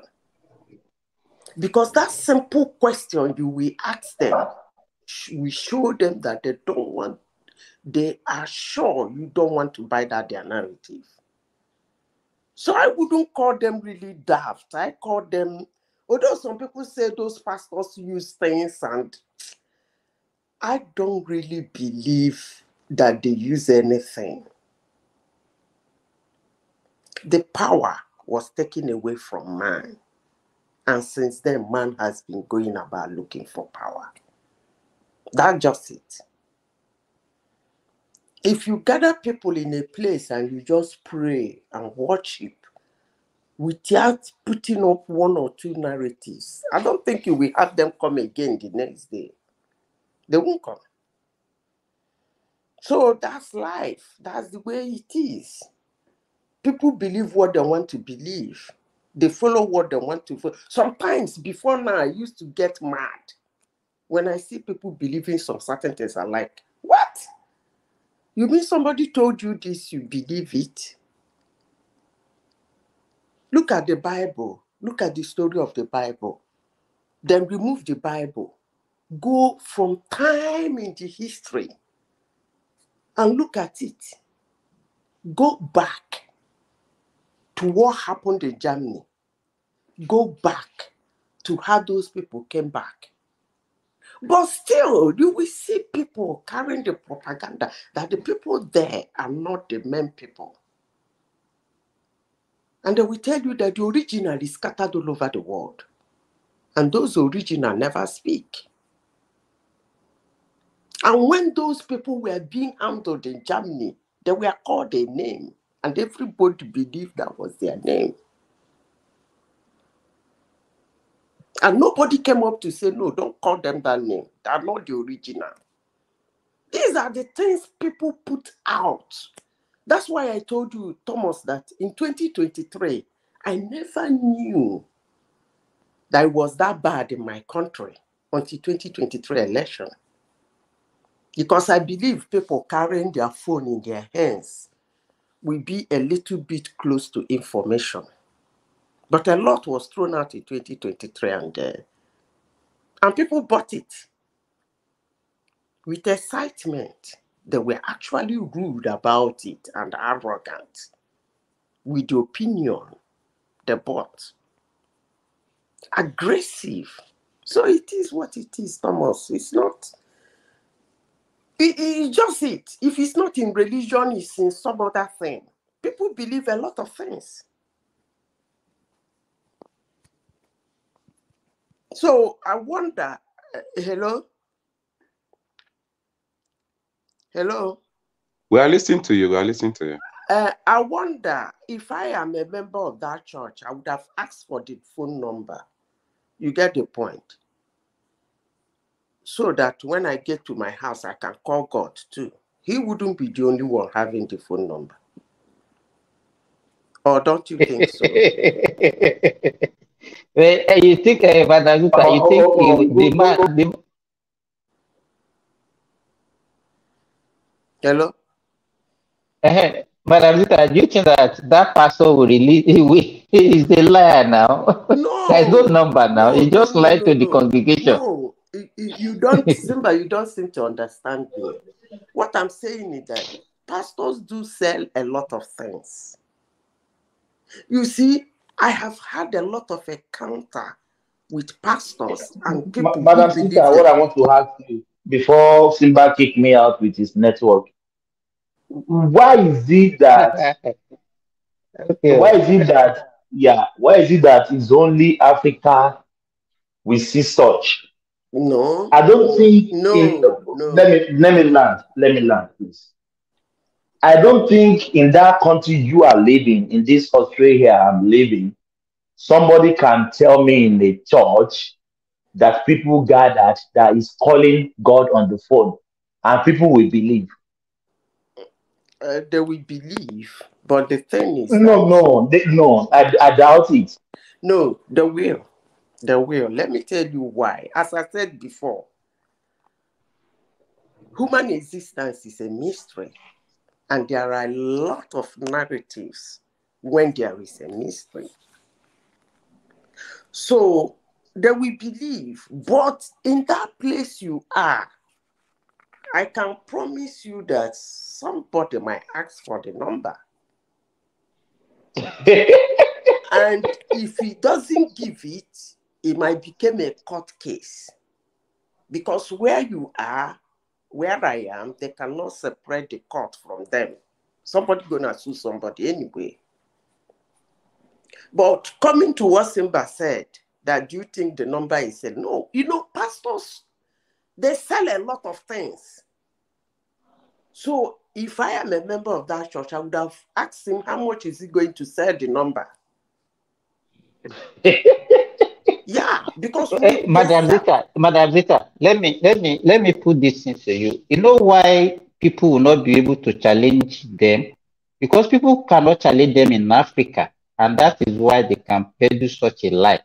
No, because let me tell you the way they brought religious to us in Africa is by fear. You understand? They instill that fear into us. You understand? You will discover that if somebody should stand up among the member of the congregation to ask such a question, before the pastor will say win, the member of the congregation that will go against that person. They will lynch him. They will lynch him. You are making sense. So that is the problem. They will castigate him. They will say he's the devil, he's this, he's that. And in fact, they will chase him out if they don't kill him in that church. And that is why they thrive in Africa. No.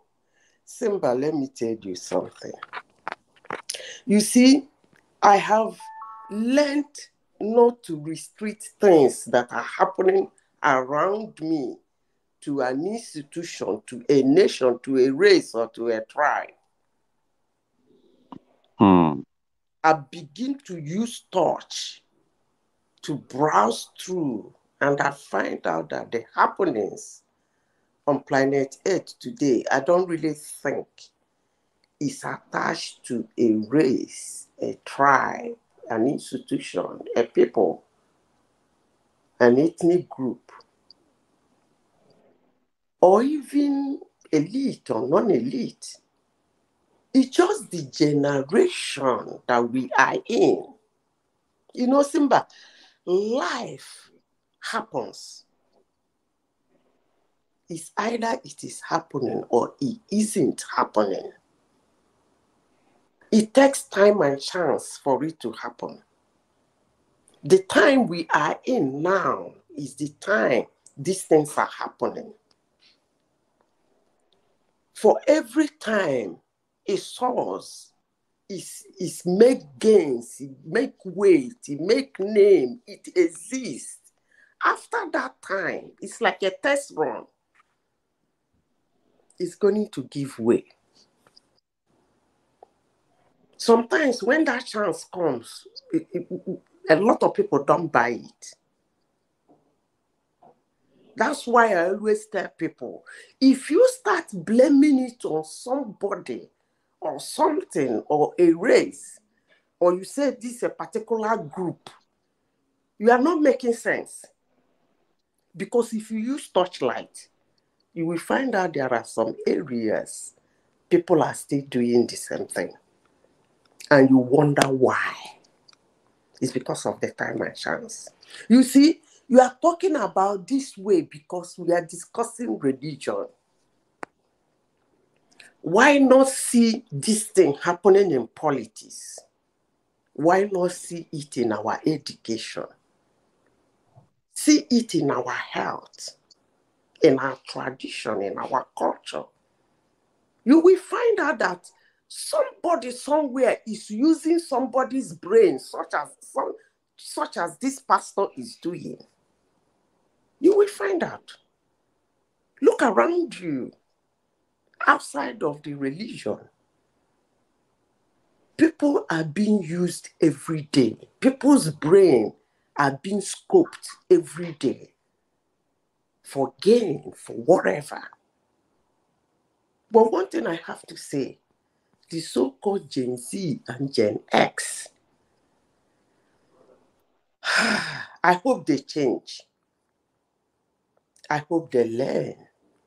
Because if they don't, I'm beginning to wonder, I am freaking out, I am scared on the kind of world we are going to have. You won't believe it.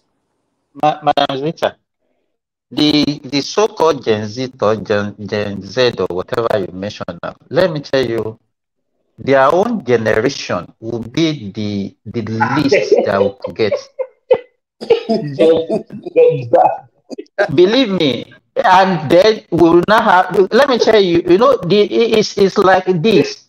No, when you have a generation that is strong, the tendency that they will produce a weak generation. You understand? So the weaker generation, because they have nothing to offer to the next generation. So the next generation have to struggle on their own to survive. And that is what is going to happen. That is the law of nature. I am telling you, sometimes when you listen to, I'm not blaming anybody. I'm blaming time and chance, honestly. Because if I am in that church, after that service, that pastor will give me the number. I'll follow him.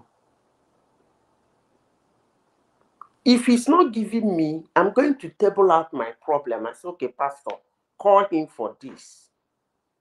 Call him for this. Because it's only a fool that is in planet Earth that will say he doesn't have a problem.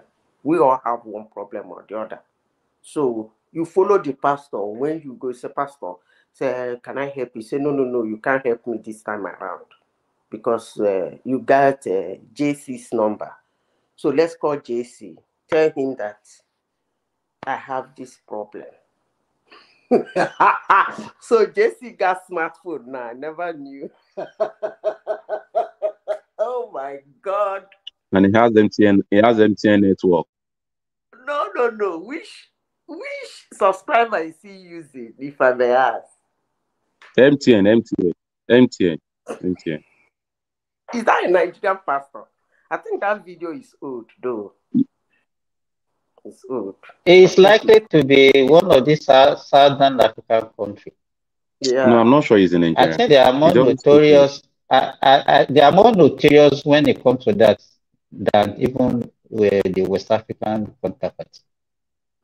You see, why you think they are more notorious? Madam Sita, why you saying it's not Nigeria? We are not different from them. If Justice Suleiman, we are not. You don't understand, Thomas. No, that's not what we are saying. We are just want to know the source of this one. We are not saying it can happen in a country when they okay. What is the difference between this one and alert? And the alert. What is the difference? But if I said is it because our skin is black? That's why our brain is black. If Justice Suleiman, let me finish, please. If Justice Suleiman can left Nigeria, went to US in a congregation of doctors, professors, lawyers, nurses, mentioning professionals, and he said he called money from heaven, and people are getting alert, and people are not thinking. Is it not our brains are black? Simba, this Australia, I don't need your phone number. I don't need your account number to send money to you. If I have your phone number, I will send money to your account. We call it ID pay here. I don't need your account. If I know your phone number, I will send money to your account. It's everywhere. It's everywhere. We also have it here now. So even in Nigeria, people they do that. You can transfer money on your phone with your phone number now. So it's not a new thing. So why are we not thinking that money will fall from heaven and one angel Gabriel, angel Uriel, and he's putting money in people's account. One lady even stood up. He said, God has all the denomination. He has naira, he has euro, he has cedis, all the money, all the currency. The angel just pay all his mortgage. Can you just imagine that they pay all his mortgage? Thomas. Oh, Madam Zita has left. I wanted to ask her. I think this thing. I think to me, you can't take away poverty from all these things. I think it's poverty that is encouraging all these kind of things. At times, most of them are not poor. Most of them are not poor. No. Simba, no. Don't go to poverty. Most of them are not poor. Do they have poverty in America? In Atlanta, Georgia? They have poverty. I know they have poverty. Let me tell you. No. Just let me tell you, Thomas. Hold on. Listen to me first. Hold on. That gathering in that church that Suleiman said he called money from heaven. Those people? Do they have poverty? Are they wretched people? They are not wretched people. They are well-to-do people. So don't bring poverty into this discussion. Poverty may be a part of the factor, but it's not poverty. It's mindset, it's brain. Thomas. Let me tell you, for the fact that you have money now and you can afford whatever you think you need, has not taken you away from poverty. I hope you know that. Yes, poverty of the mind. It's in your mind. Yeah. You understand? Yeah. The way you think, Thomas, now, is even from the way an average Australian who is born in Australia would think. You are still afraid of poverty. Meanwhile, you still have money. And it's become an intergenerational thing. It has become an intergenerational thing. It's like the thing is embedded in the DNAs of black people. That's it. And so you are this insecurity of not be able to know your future. You always think that I don't want to go back to where I started from. It's always in your mind. And that's why you believe in things that you are not supposed to believe in God and all those things. Where people from birth, they don't have any issue with with poverty. They don't think the way we think. I'm here in Saudi Arabia and I've been giving you an example. They don't behave the way we behave, even with Islam. So what are we talking about? Simba, now you talked about poverty. I want to say something. Nigerians are suffering. Nigerians in Nigeria is bad. When I mean something is bad, the situation there is really bad. You see, most of us, most Nigerians, like people in this platform, most of us are well-traveled, well-exposed, well-informed. Our voices might not be very strong, but we have to use it anyway. You see, what is going on in Nigeria now? People who don't usually complain are complaining. It's a concern to me. The things I see and the things I hear, I'm sitting down here every time when I remember Nigerians in Nigeria, I begin to wrap my head around how they are surviving. It's bad. And I must say it.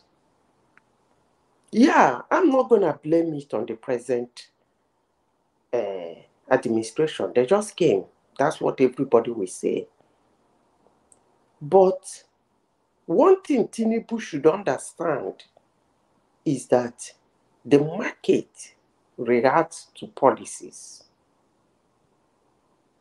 The market reacts to, more especially, what the president says. Market reacts to it. I will not call the two statements he made blunder, but I'm still waiting to see what he's going to do about those two statements he made. First, he said the subsidy was removed. It's gone. I'm not a fan of subsidy anyway. But from the obvious reasons, he didn't have anything on ground before he made that pronouncement. Now, let me say this. He did not remove the subsidy. The subsidy was removed when he came in. And I am sure that the mama that sells ogo and okra in the market, at that point, didn't know the subsidy was removed. But the moment he made that pronunciation, it became a pronounced policy by the president. Yes, Let me that finish. means people. Let me finish. Yeah. Please. Yeah. Let me finish. People are suffering. I have to say this. Like me, he hates me, I do not care. But I have to say this. I have to say it. Because that's me. My job is to condemn policies the way it is being put out. And as I said before, I'm going to call them by their name. Not by the name of our nation or by our institution. Where are you going? Where are you going? Can you sit down, please? Honorable, mute your mic. So he said that thing, the market reacted. He came again, he said he's floating the naira. Whatever that means. Because all of us in this forum, we are exposed. Most of you are economists. You should understand that there is only two currency regime on earth. Floating and fixed. Call it hard, call it soft, call it pegged, call it fist, is under fist. Because why? There is an interference. And that's the one Nigeria has been practicing all over the years. The other one is float. Float is float. It doesn't have interference. But he made that announcement. And the market reacted without anything on ground. Nigerians are growing. I feel them. And I must say this. He has to do something to elevate that pain. Selling fuel 600 naira a liter is not fun. 617. It's not fun. I must say this. Even if you have a beautiful policy for long term, by the time the long time come, who are you going to see? The long term will be for dead people. You have to do something for the short time to keep them. Before you plan for the long term. Madam Zita, let me put this to you. Sorry. Nigerians are suffering.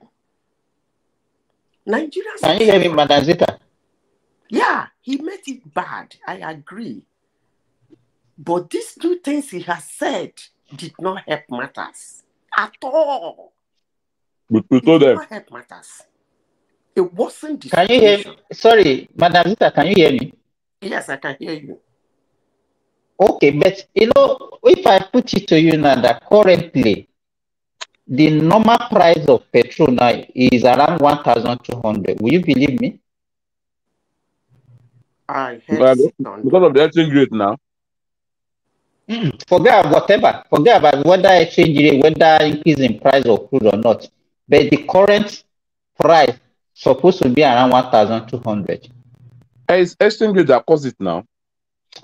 Forget about policy. Forget about. We are talking. Forget about exchange rate. We are talking about price of petrol. All right. Why did you say it's supposed to be 1,200? I'm not supposed to. It's not even supposed to. That is the current price.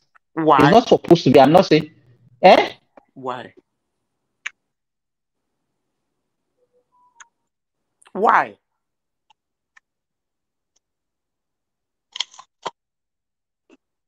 Hello? Why now? Remy?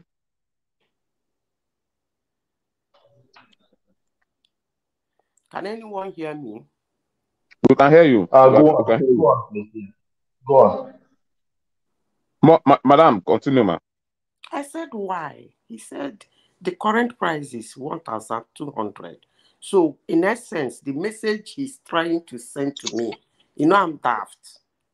The message he's trying to send to me is that it's supposed to be 1,200 and the government is paying 600. The government is helping us. Should pay 600, right?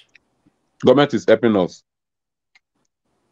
That's the message. That means they are still paying. That means they are still paying some. They are still paying subsidy. Yes, no. That's automatically. What's wrong with Simba? Simba dropped. His network dropped. I think that is why. Yeah, it will come back. You should come and clarify that to us. Yeah, I think it dropped. Yeah. You come and clarify that to us. Thing to do in life is for you to try to defend failure. It's the most difficult thing in life. Tinubu hasn't failed. No, it's wrong for anybody to use the word failure. It's wrong. Tinubu hasn't failed, my brother. Now, when did he come in? Wrong word to use. What I am saying is that he should be cautious of his pronouncements. Because as a president, whatever he says... But Madam Sita, hold on, please. Hold on. Is it this pronouncement is the problem? If he didn't pronounce it, they will still remove subsidy. So what is the pronouncement got to do with what we are talking about? Okay. Let me tell you something. First of all, before he made that statement, was the subsidy removed? Yes. No, was about to remove. Yes. Yes, it was Yes, removed. yes, It's they not more. removed. It's Yeah, not more in it was the removed. Yeah, budget.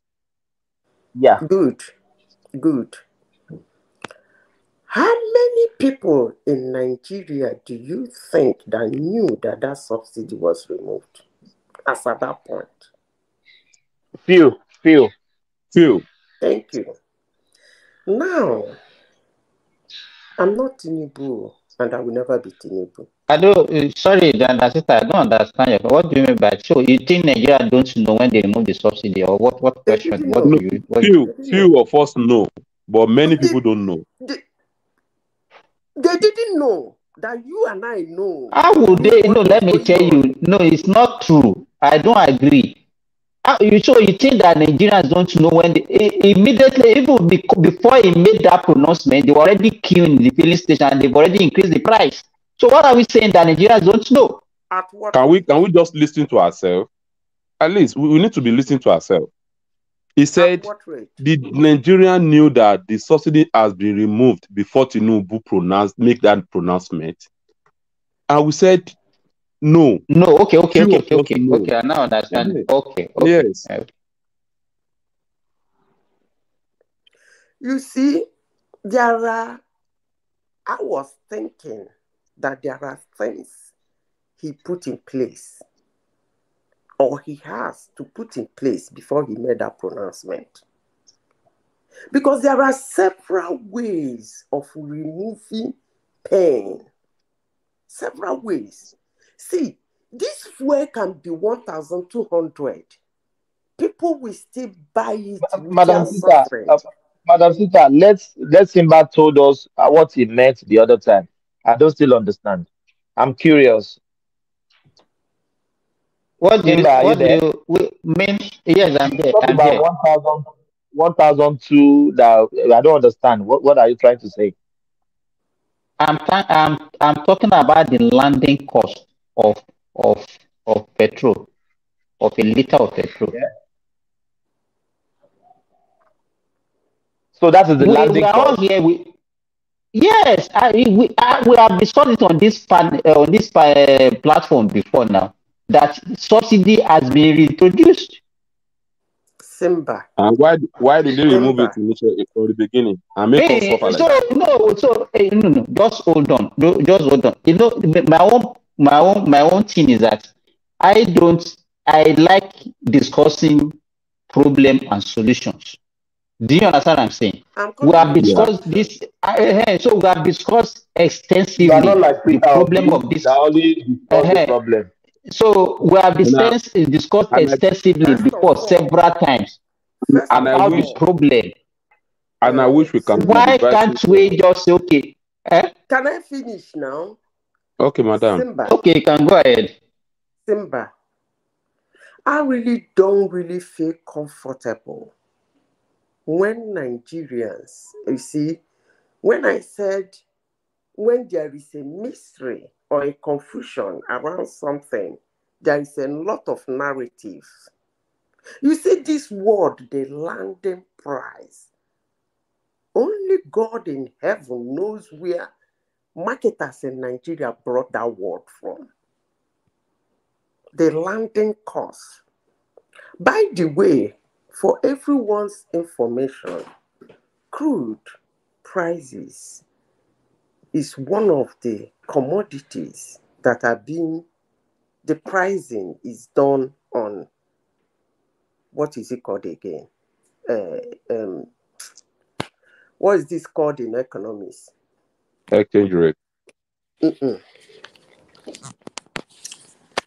I've forgotten the word. I use it always. It's called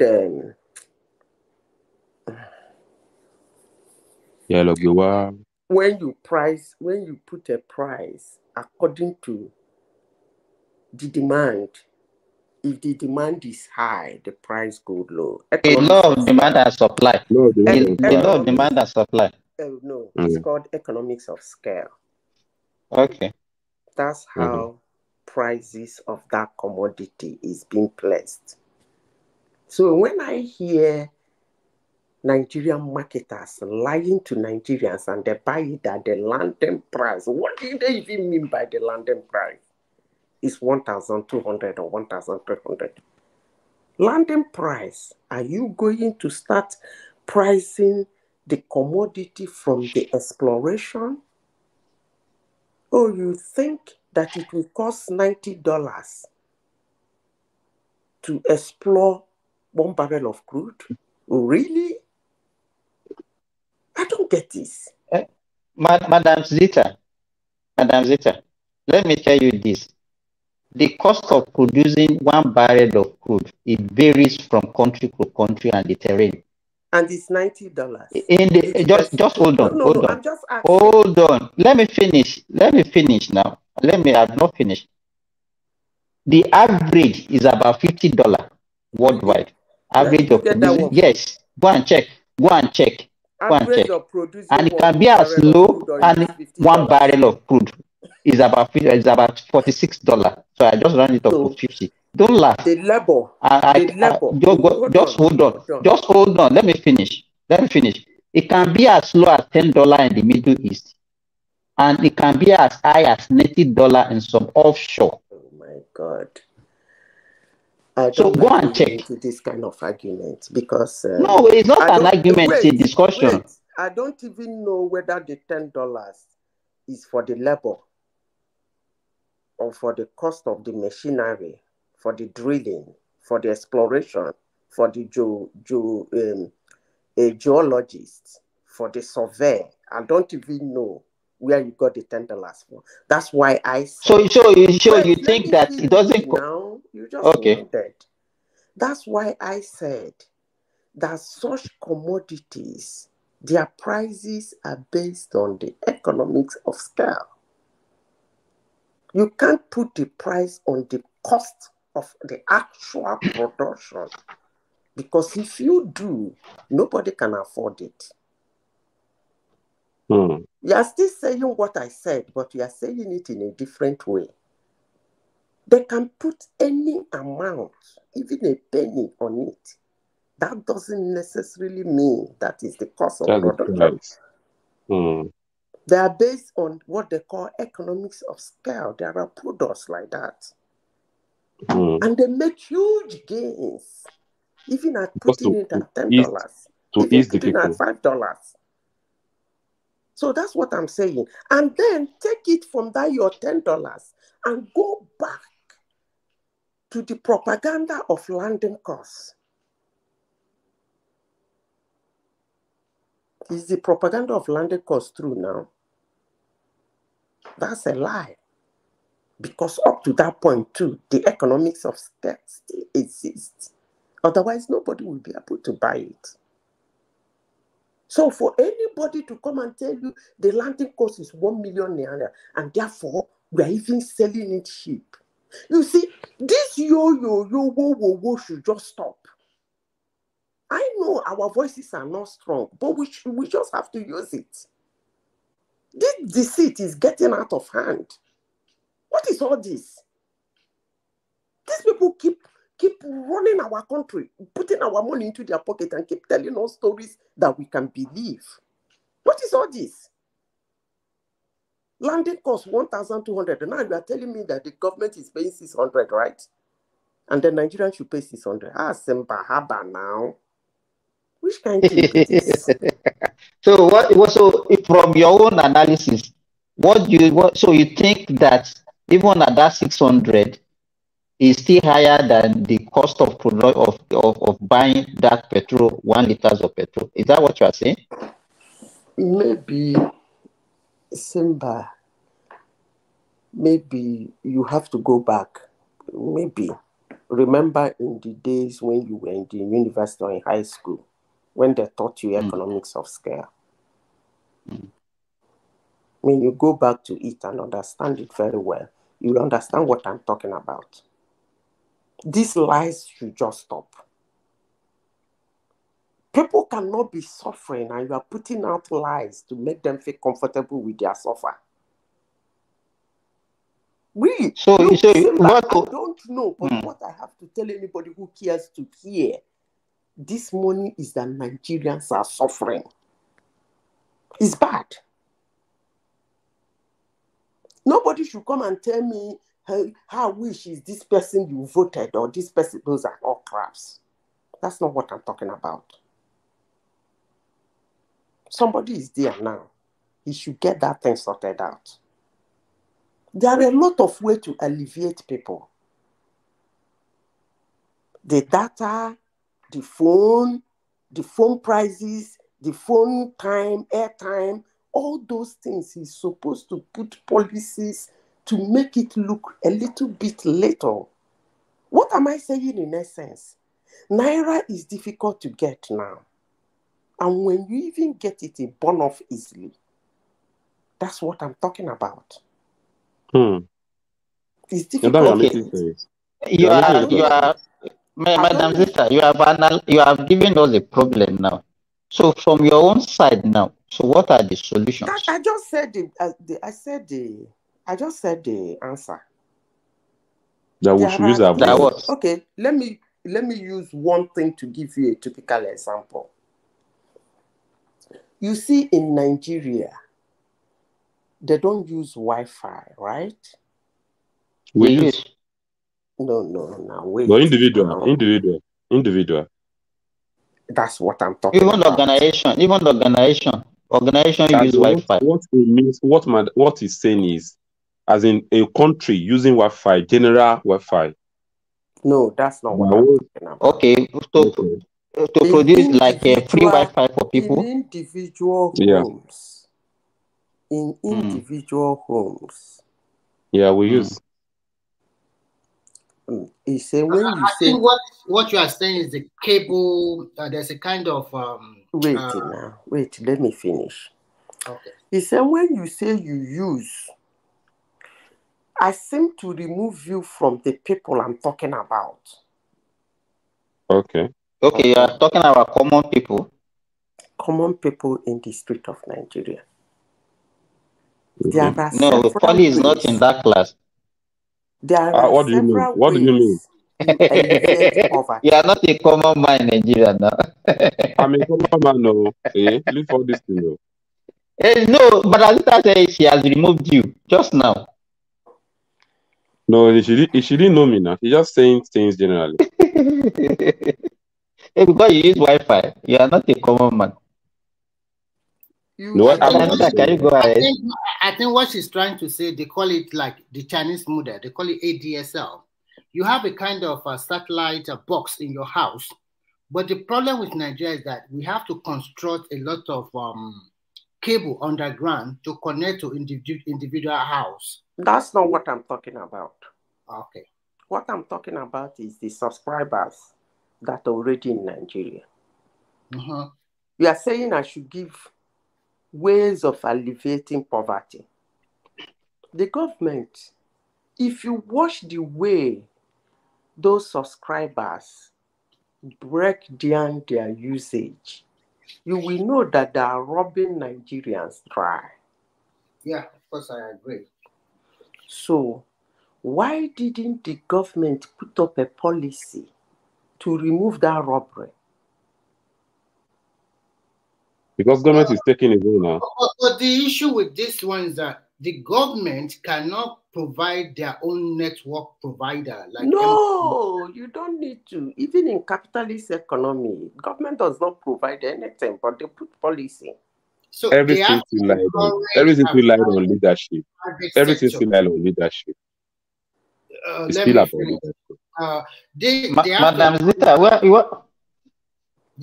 you are starting from, we are talking about poverty alleviation, you are talking about data. Is that one the problem of Nigeria? Nigerian will tell you, I've not have food on my table, you are talking about data, because they are going to pay for the same. Wait now, let me finish. Poverty alleviation it goes round. You can spread it around the citizens, little by little, so that there are things they will no longer concern themselves with.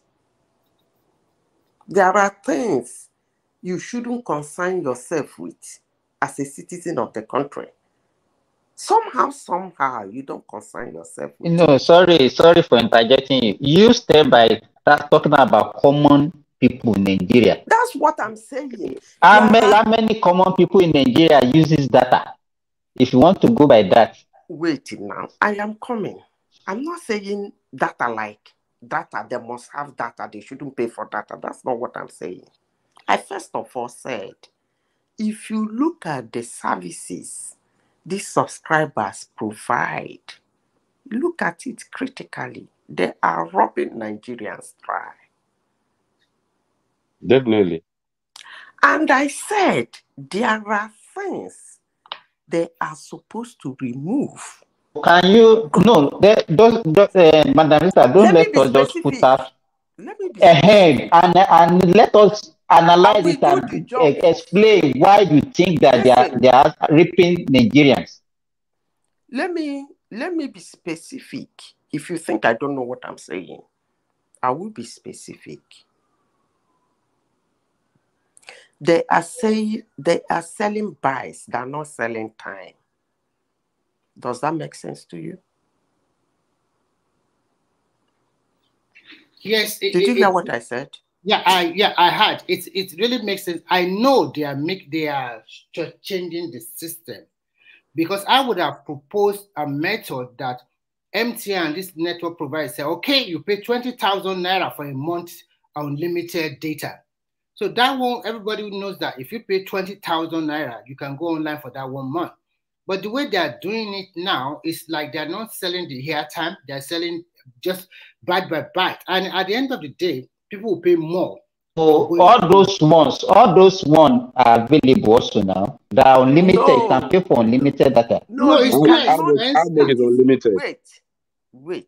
They don't have. I know what I'm talking about. What are you talking about? Let me finish now. Let me finish. If government put a policy with 500 naira or 1,000 naira in your phone, wherever you are in Nigeria, in a month, you can do unlimited talk, unlimited text, and you can do internet call, which means you can do WhatsApp for 1 month. Immediately the 1 month, the services end. You have to pay again. Most Nigerians concern themselves with recharge card and data.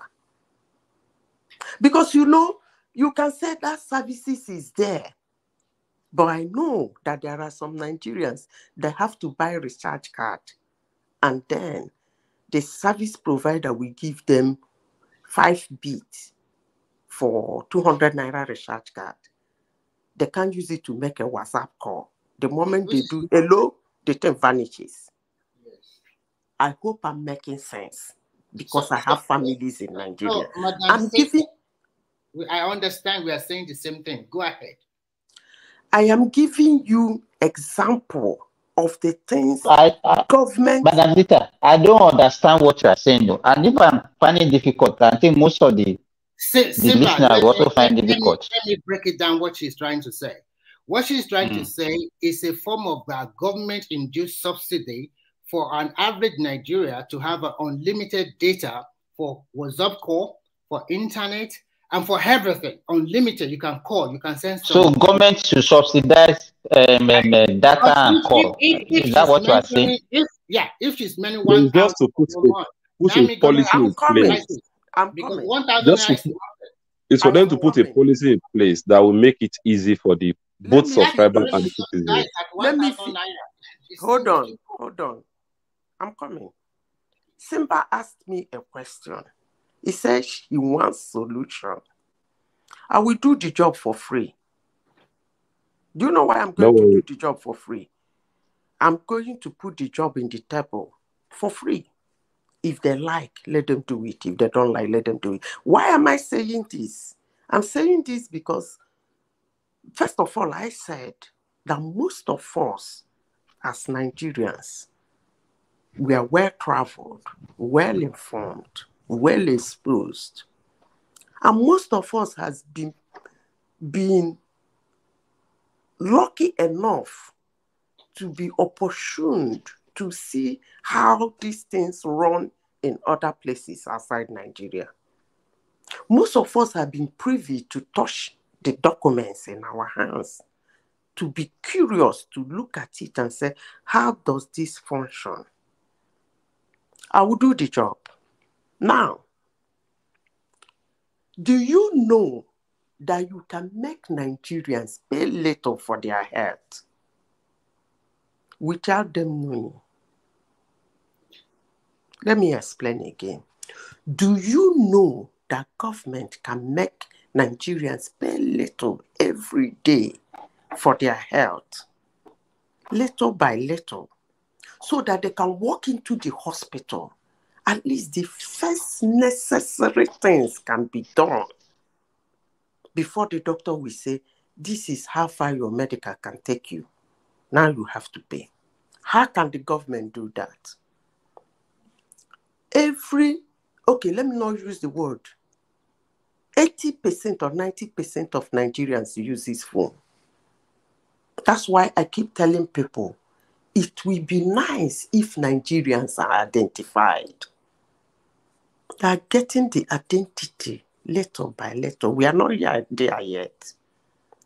The moment you load your credit to make a phone call, the government take a particular percentage in form of tax, unknown to you. They can tell you, or they might not tell you, but there's nothing you can do about it. They remove it as tax for your medical. That way, every Nigerian in the street of Nigeria pay medical with their phone number. And it goes to each hospital. I remember there was a time Shell did a similar thing for their contract staff. The moment you go to any hospital, all the doctor needs to do, what is your name? They call your name or the number. The moment they call the number, they check. You are paying that, they start immediately to treat you. That is number one. Now I am solving the problem one after the other. Do you know that this thing, what is it called? This fuel that's selling 600. Now Simba is telling us that the landed price is how many? 1.2. 1.2. How much is gas turbines? With the amount of money the Nigerian government pockets, how much is that turbine? What is the capacity of gas turbine that can power a local government? You give them 10, 12 hours of power supply every day. They should be fine. Some people will make do with that 12 hours. They don't need to go and queue up to buy fuel for their generators. Simba, am I talking? You are talking, but you are talking, but you know my problem is we are not looking at, because all these things that you are talking about cost money, and then you are not giving me, excuse me, you are not giving me, and we don't have the money. Exactly. Why are you always saying we don't have the money? No, what did I say that costs money? No, explain to me. Which one did I say that costs money? The last one that you just talked about now. Cost which money? Is you are talking about electricity generation, you are talking about turbine. Is that not what you are saying? She's talking about the Earth facility, and from Earth they can. No.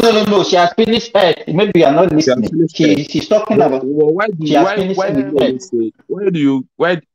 only problem? I think we don't have problem of money. We have problem of managing the money we have. We are Nigeria. Let me tell you. People are siphoning the money. People are stealing the money. Which money are we talking about? How much is Nigeria? What is the revenue of Nigeria? Let us be reality.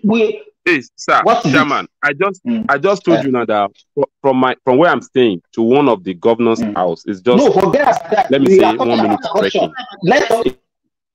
In the front of that, We wait, are so talking wait, about in the front of that corruption. house. Wait now, in the front of that house, as I'm talking, wait now, in the front of that house now, as I'm talking to you now, we have 6 Prado Jeep park, bulletproof, parked in that place. And the man in question is not even living there. He's not even there now. I'm talking to you. So the So question those we are money asking is, can be diverted to something different. Fully forget that word. We are talking about as of today. How much does Nigeria generate as revenue? That's what we are talking about. All those ones, let's put it aside. That one is a exactly. You are getting my point, Remy. Something generating as revenue every month now. That's what we should talk. How do you want us to know how much is the country generating when the pot is not really even, the money is not even coming to the pot for us to know? People are stealing the money. The money has been stealing. We just like know. Polly, you do better by let us even assume what is our main source of revenue? Oil. Let me finish, Madam Zita. Our main source of revenue is oil. Let's assume that we produce that oil at the least cost, let's say $10, and Nigeria is gaining, let's say at the $90 per barrel. We are making $80. Let me finish. Okay. Let me finish. Let us not assume that we are producing 2 million barrels per day. Looking at Nigeria, looking at our size and our population, do you think that money is enough as a country? You so see, forget about corruption. Let me finish now. Simba, okay, continue, Madam Zita. You asked for solution. These are not what you asked for. I'm coming. Yes. I said gas turbine. And now you ask me. You said Nigeria don't have money. I'm talking. I didn't say that. Okay. Continue. I'll give you the solution. Okay. You remember what I told you about paying for medical? The way I said it, it was 50-50. Like individuals pay some, the Nigerian government covers some.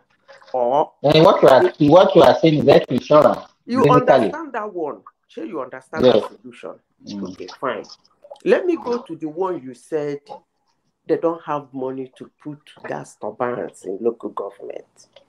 I will divide it 50-50 again. Because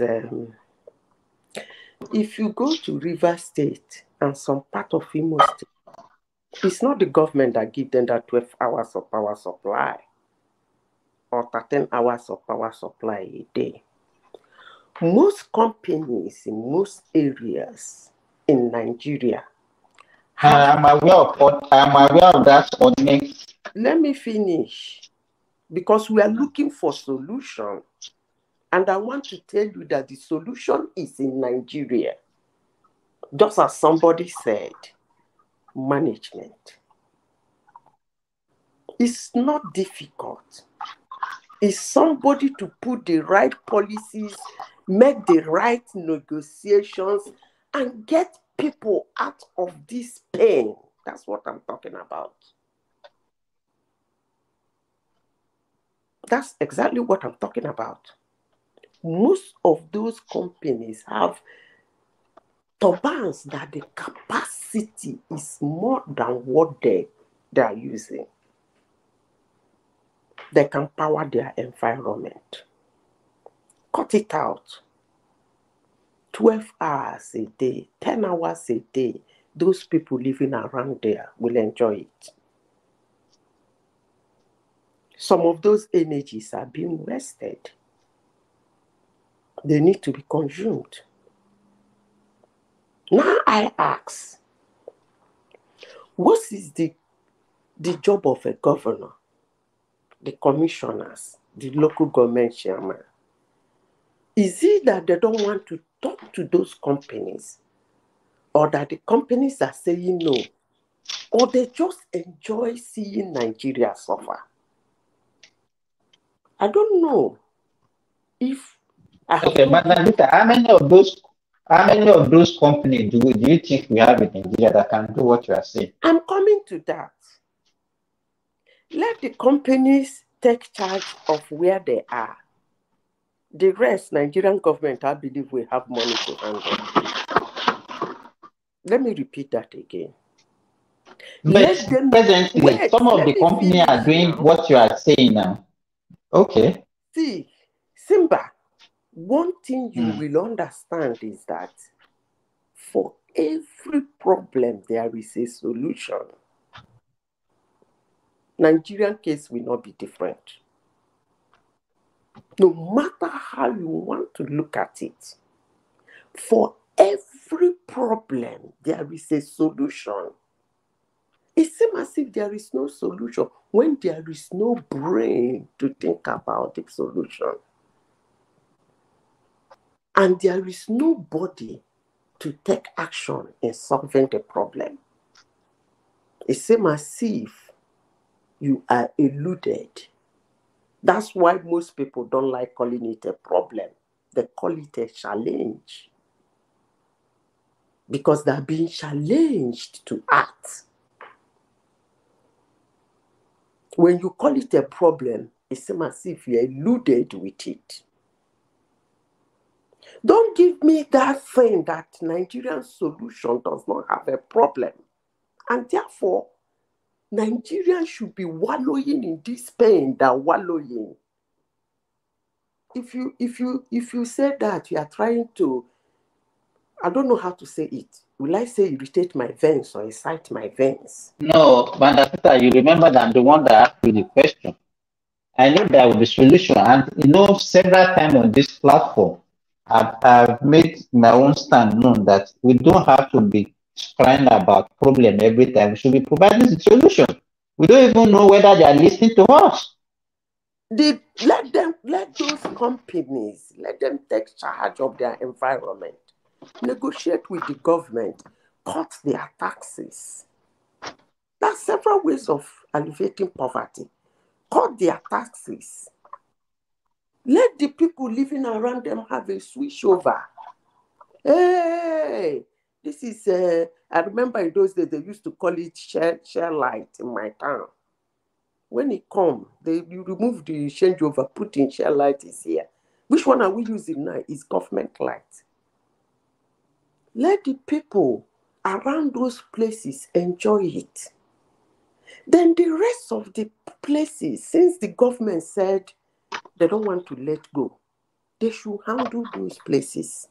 I believe we have enough money to handle those places the companies are not around. But let me remind you that for most companies that has the capacity of 40 to 50 staff have enough power to power up to 50 houses around them.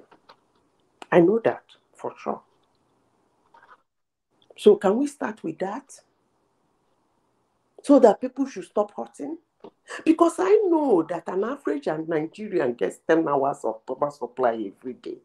I'm not too sure he's going to go and queue up for fuel for his little Abbas, my neighbor. I'm very sure he won't. Not with what is happening in Nigeria today. People are suffering. The government have to do something. And he has to do it fast. The suffer is too much. It's too much. They have to do something. And they have to do it fast. And I believe that the market is reacting terribly because of his pronunciation. I still stand by that. Hate me, love me, I don't care. I still stand that the market is reacting because of his pronunciations. You cannot tell me you are floating the naira. And then what is a strong currency doing beside the currency that is being floated. That means you are not floating the naira. And he has not changed his policy. He still stands by that floating. He has not changed it. But we come to one-man platform and make defenses for him after saying he's floating the naira.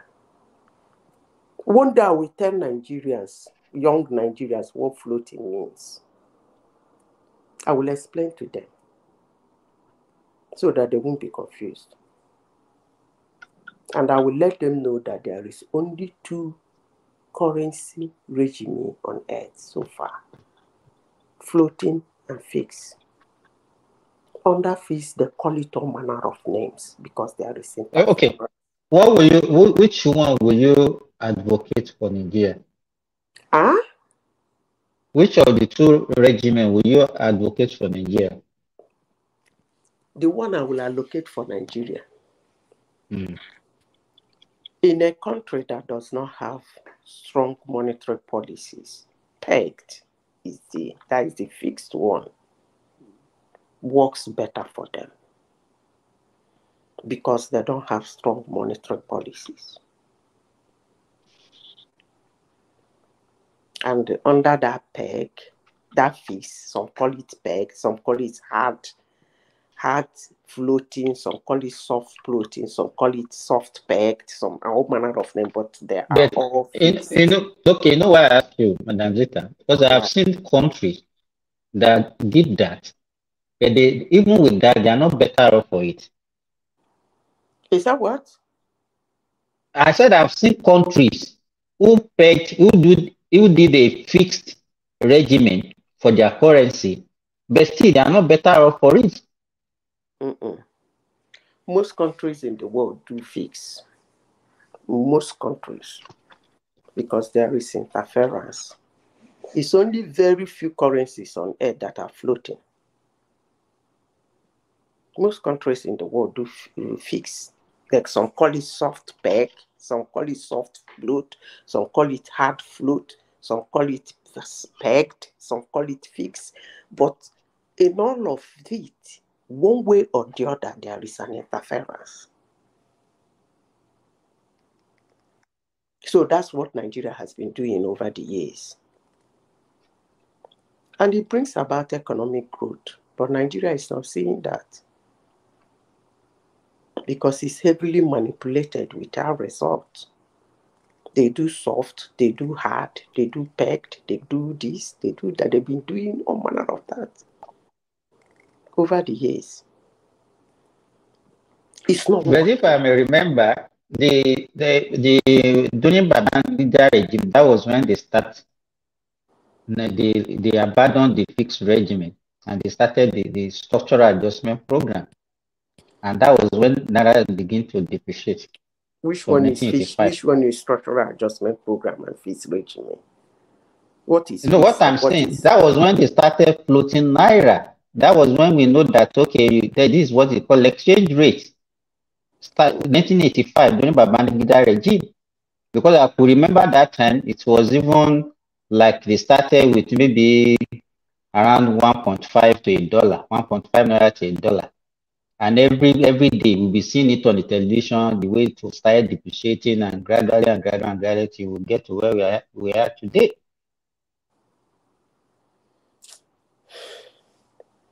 Simba, Nigerians are suffering.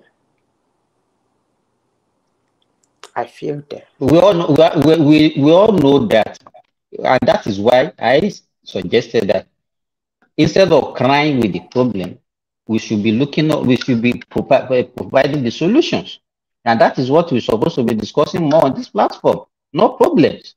I'm tired of hearing those repeated problems every day.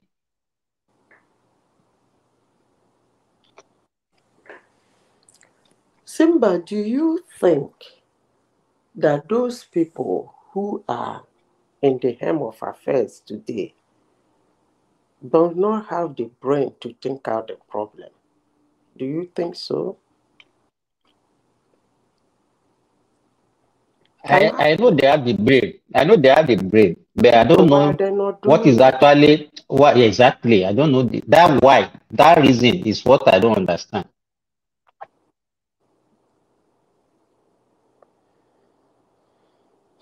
That question that you're asking me too, I don't understand the reason. They better sort out the problem. They better sort out that problem. You see, let me say something. I don't know if you monitored Nigeria. This dictation of Naira started with Obasanjo. Naira started, although he blames Atiku for it. You see, when a currency loses its power, that's the first thing it will lose, the strength. Then it will start losing value. You see, during the time of Obasanjo, all of a sudden, Naira become very easy in the hands.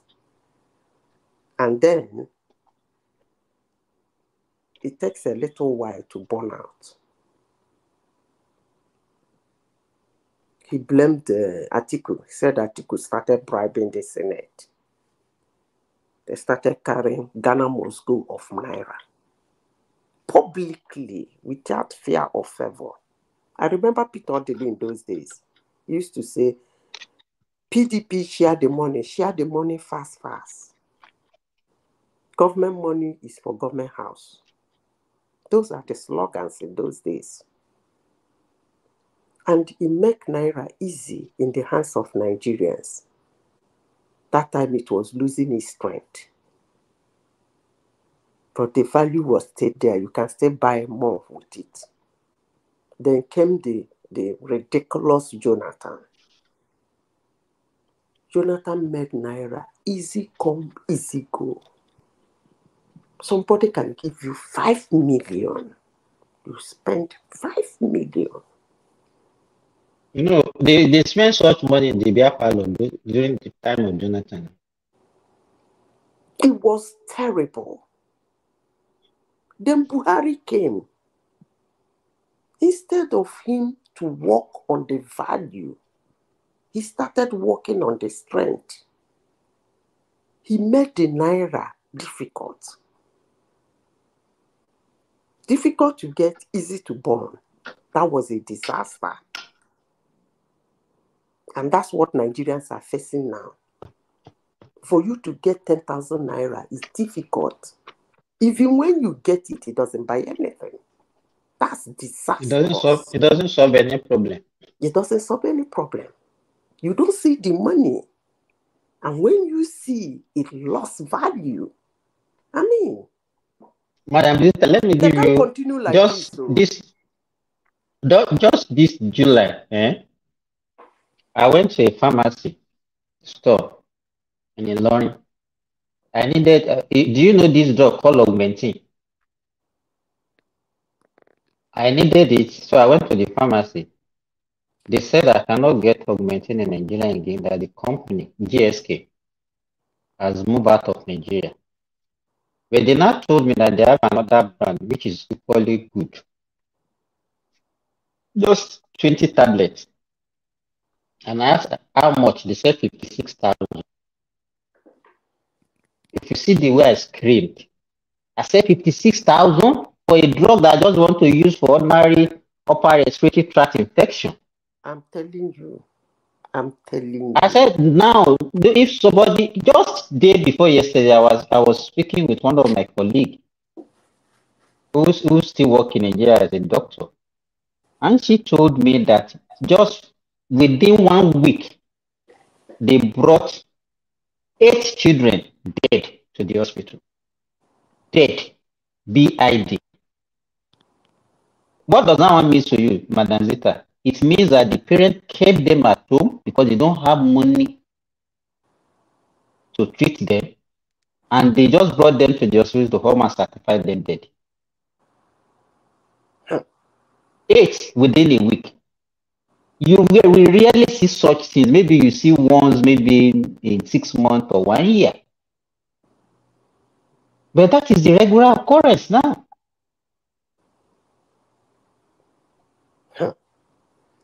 As you said, we need an urgent intervention very fast.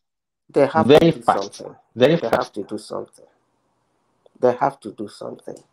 You know me, sometimes when I speak, people think I'm taking sides. I don't. I keep it real. I still maintain the fact. He hates me, like me, I don't care. Madam, I know what I think is part of the... Finish. Among all the people that came to contest for presidency in 2023, Tinubu is the only person that have the antecedent. I still stand by it. I'm not worried about it. And that doesn't mean that if he put up a policy that is hurting Nigerians, so I don't like, and I feel it's not working, I won't say anything. No, I will say something now. That's me. That's me. Even if I was in Nigeria and I voted him and he put a policy that I don't like, because my mission is for Nigeria to be good. Yeah, that's my mission. And I assessed all of them. Some of them are so daft that I sit down here and was wondering if they are the one that is there. I just imagining people will be dropping dead in the streets of Nigeria. It's already happening. It would have been double or triple. So I know what I think, Madam Zeta? I think there are some people in that country that are holding that country to ransom. I think so. And they are making and they are making it difficult. That country difficult to govern. No. And I don't know what we can do, who can be in the helm of affair that can damn these people. And to me, it's a very dicey situation. I've come across one of them before. There was a place I was living before in Nigeria. That place, they used to have constant, at least 13, 14 hours a day of electricity. Normal. The NEPA something station was just very close to there. All the NEPA staff, big men, they bought houses. They built their houses around that area. So we used to have 13 hours of power supply. Then come this House of Representative guy that won an election. He came to that area, built a mansion, then got himself a gas turbine for his house, a small gas turbine, a mini gas turbine. Then all of a sudden, from time to time, 3 days, 4 days, we won't have electricity. And I was like, what the heck is going on here? They said it's the man that anytime we don't have light for a whole weekend, that is the guy. I said, what? They said when he comes back from Abuja, I'm saying this in a global platform, he will go to NEPA and tell them to shut down the light, the electricity. Simba, you won't believe this. So. What is what? Reason? Wait now. You are looking for people who are keeping Nigerians. I'm telling you one of them.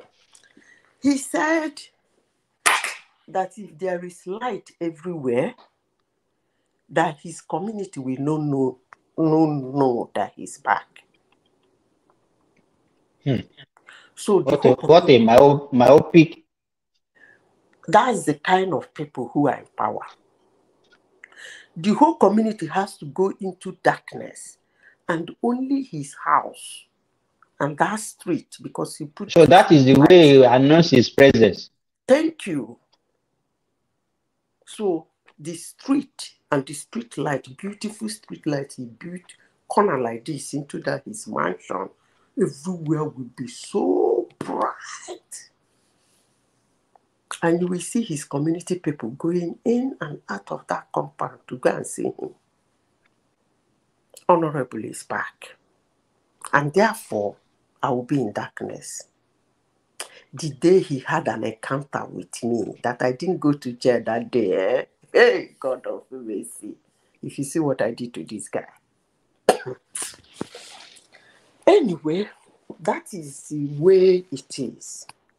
These are example of the kind of people. Okay, how do you think this kind of House of Representative will go to Snyder that has a business in his constituency to tell them to give his community 10 hours?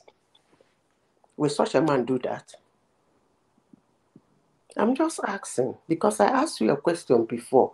Do you think the people who are ruling us don't have the brain to think our problem? Of course they do. That's wickedness now. Of course they do, but do they want to do it? Of course So they don't want to do it. I think one of the reasons why they do that is to entrench poverty, because without poverty, that is how they thrive. They thrive from that. See, that's why they can come and use small money to at least to get their attention for election.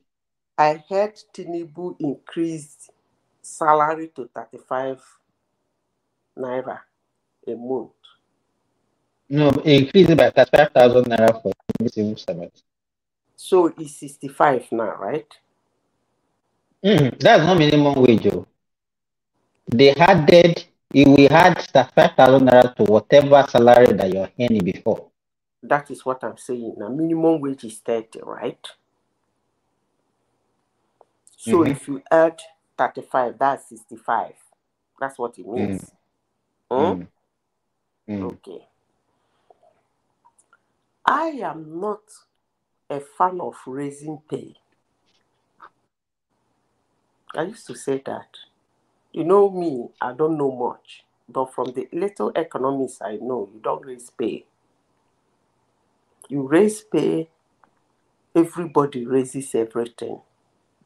So the pay you raise doesn't make any sense. More inflation. Yeah. At the end of the day, that money will not mean anything. Because give it what, some few months, the value will be eroded. That's what I'm saying. So why don't you give the money strength? Pay me 10,000 a month, but that 10,000, if I sit on it in a year, I can buy a house. Yes, I don't mind. But paying me 200,000 a month, and it cannot even take me a week. Does it make sense? Look, Simba, people are suffering. Oh. They have to do something fast. That's all I have to say. Madam Zita, look, the other you cannot be telling me. I cannot say I live in Nigeria fully. My family are in Nigeria. I go to Nigeria often. You understand? So I understand what is going on.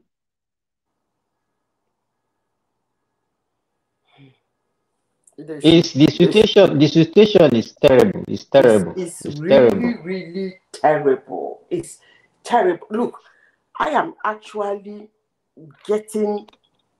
The other day I was listening to you guys. You people, the policy he put is going to make it on the right track. It's on the right track. It's on the right track.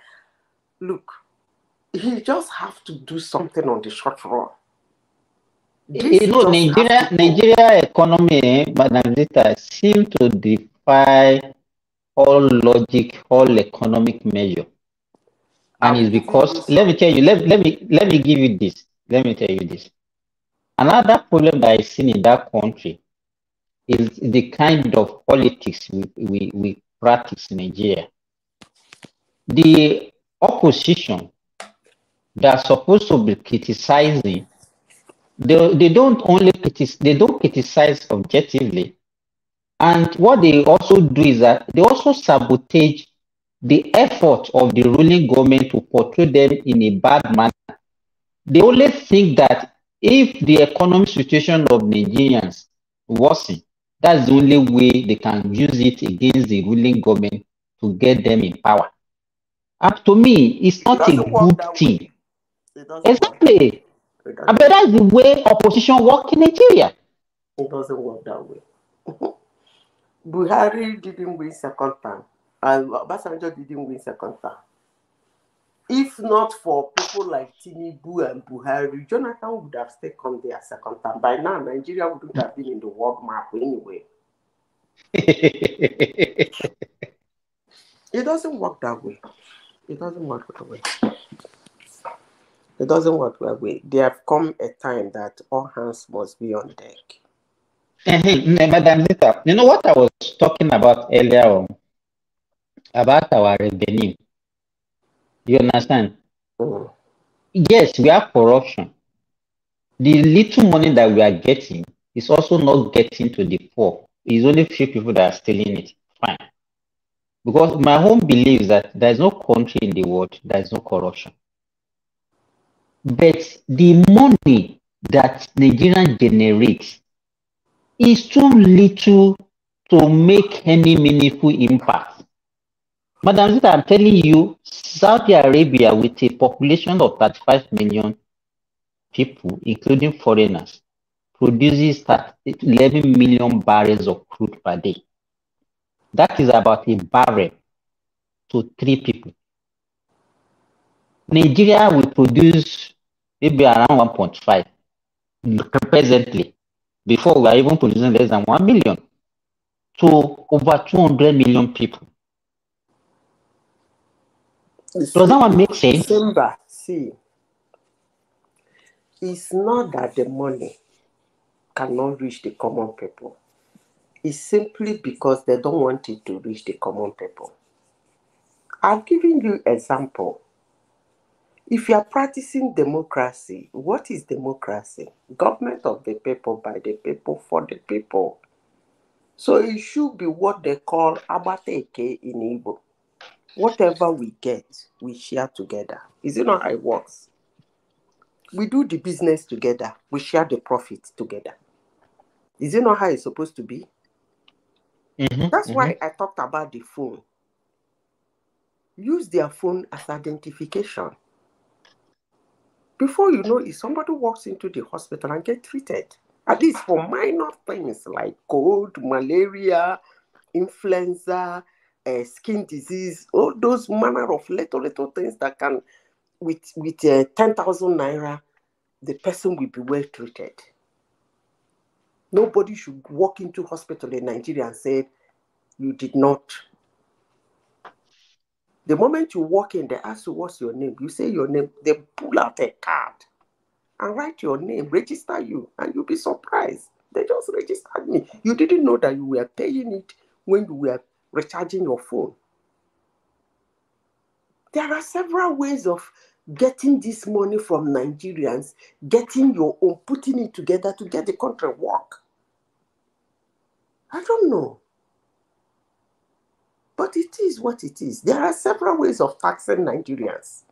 Go to that areas where they use every day. You load 200 naira. What you will see in your phone will be 155 naira. Let me just buttress what you are saying. Huh? This morning, I was jogging along the streets. And I was looking at the street lights, I was looking at the cameras on those street lights and everything. Well lit and everywhere was like, it was early this morning, even before the day break, it was still dark. But you will not know that it is even dark because everywhere was lit. What I was trying to say, I said, okay, how? Why can't we have this kind of thing in my country? Even if you have a private electricity generating company, and say, okay, government should, okay, whatever tax you want to pay, out of the tax you're supposed to pay, provide all these street lights, light them up every time. Now, yes, that's what I'm saying. You're not, okay, so in fact, let me give you an example. Let me give you an example. okay, you are in a Muslim country. Let me give you an example. Like this place now, when you, by next month, you won't believe how the streets will be looking. I'll take pictures. One day I was asking, is it that is the government that decorate all these things? They said no, that those places are business districts. They are mandated to decorate it that way. If you see this thing, so they come out as business, just like you are saying. Those businesses in Nigeria, government can keep law that if you have a business here, 2 or 3 or 4 poles to your business, the street there are 2 hands. They are supposed to be electric, what do you call it? Street lights.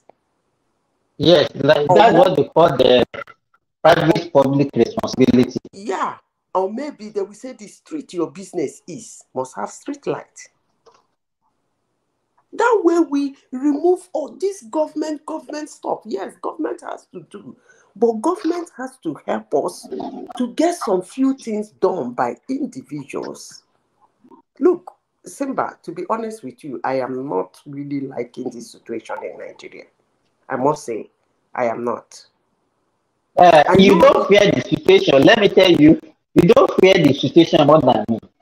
Because me, I'm a stakeholder in that country, and if anything should happen in that country, it's going to affect me drastically.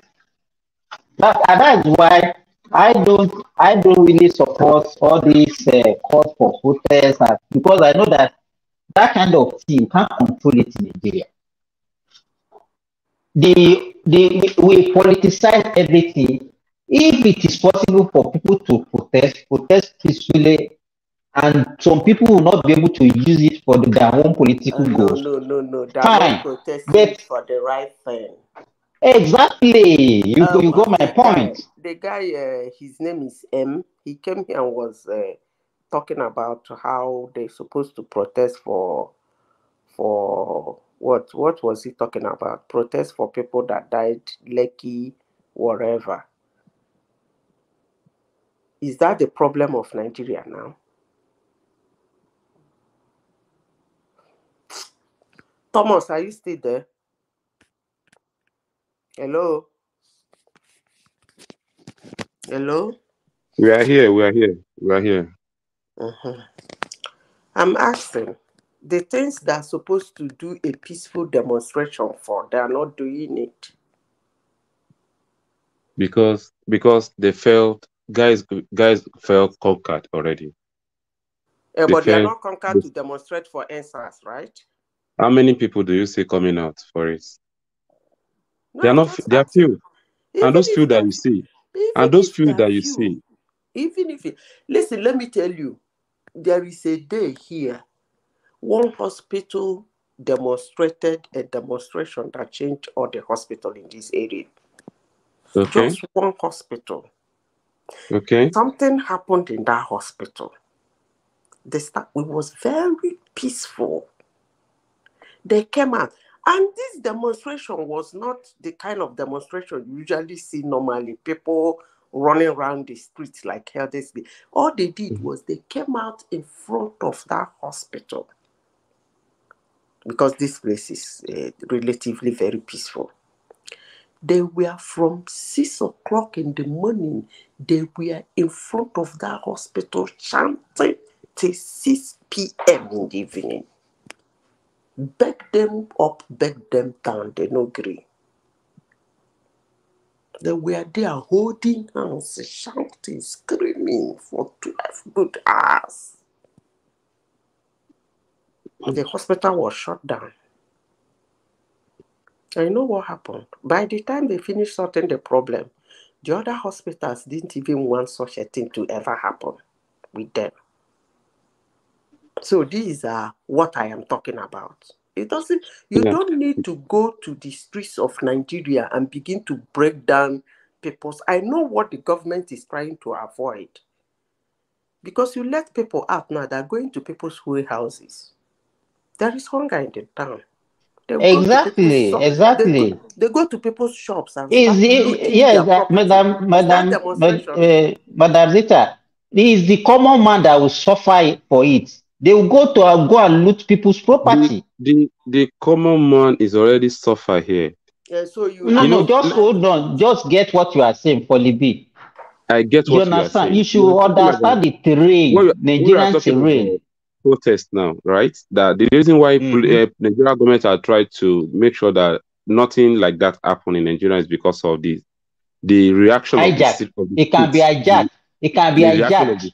Yes, the reaction of the street, and that thing goes down to the mind of every Nigerian that's supposed to speak up for the system, because they will all now be afraid, and that's why you see us with what we are passing through.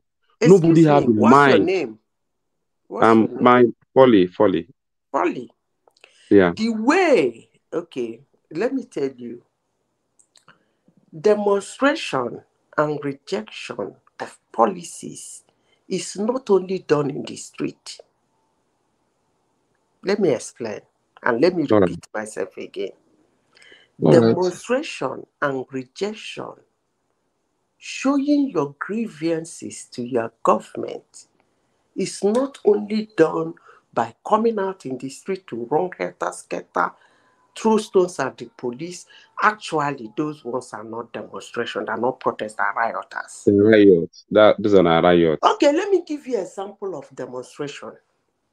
The way we Nigerians littered Tinubu'S certificate all over the internet.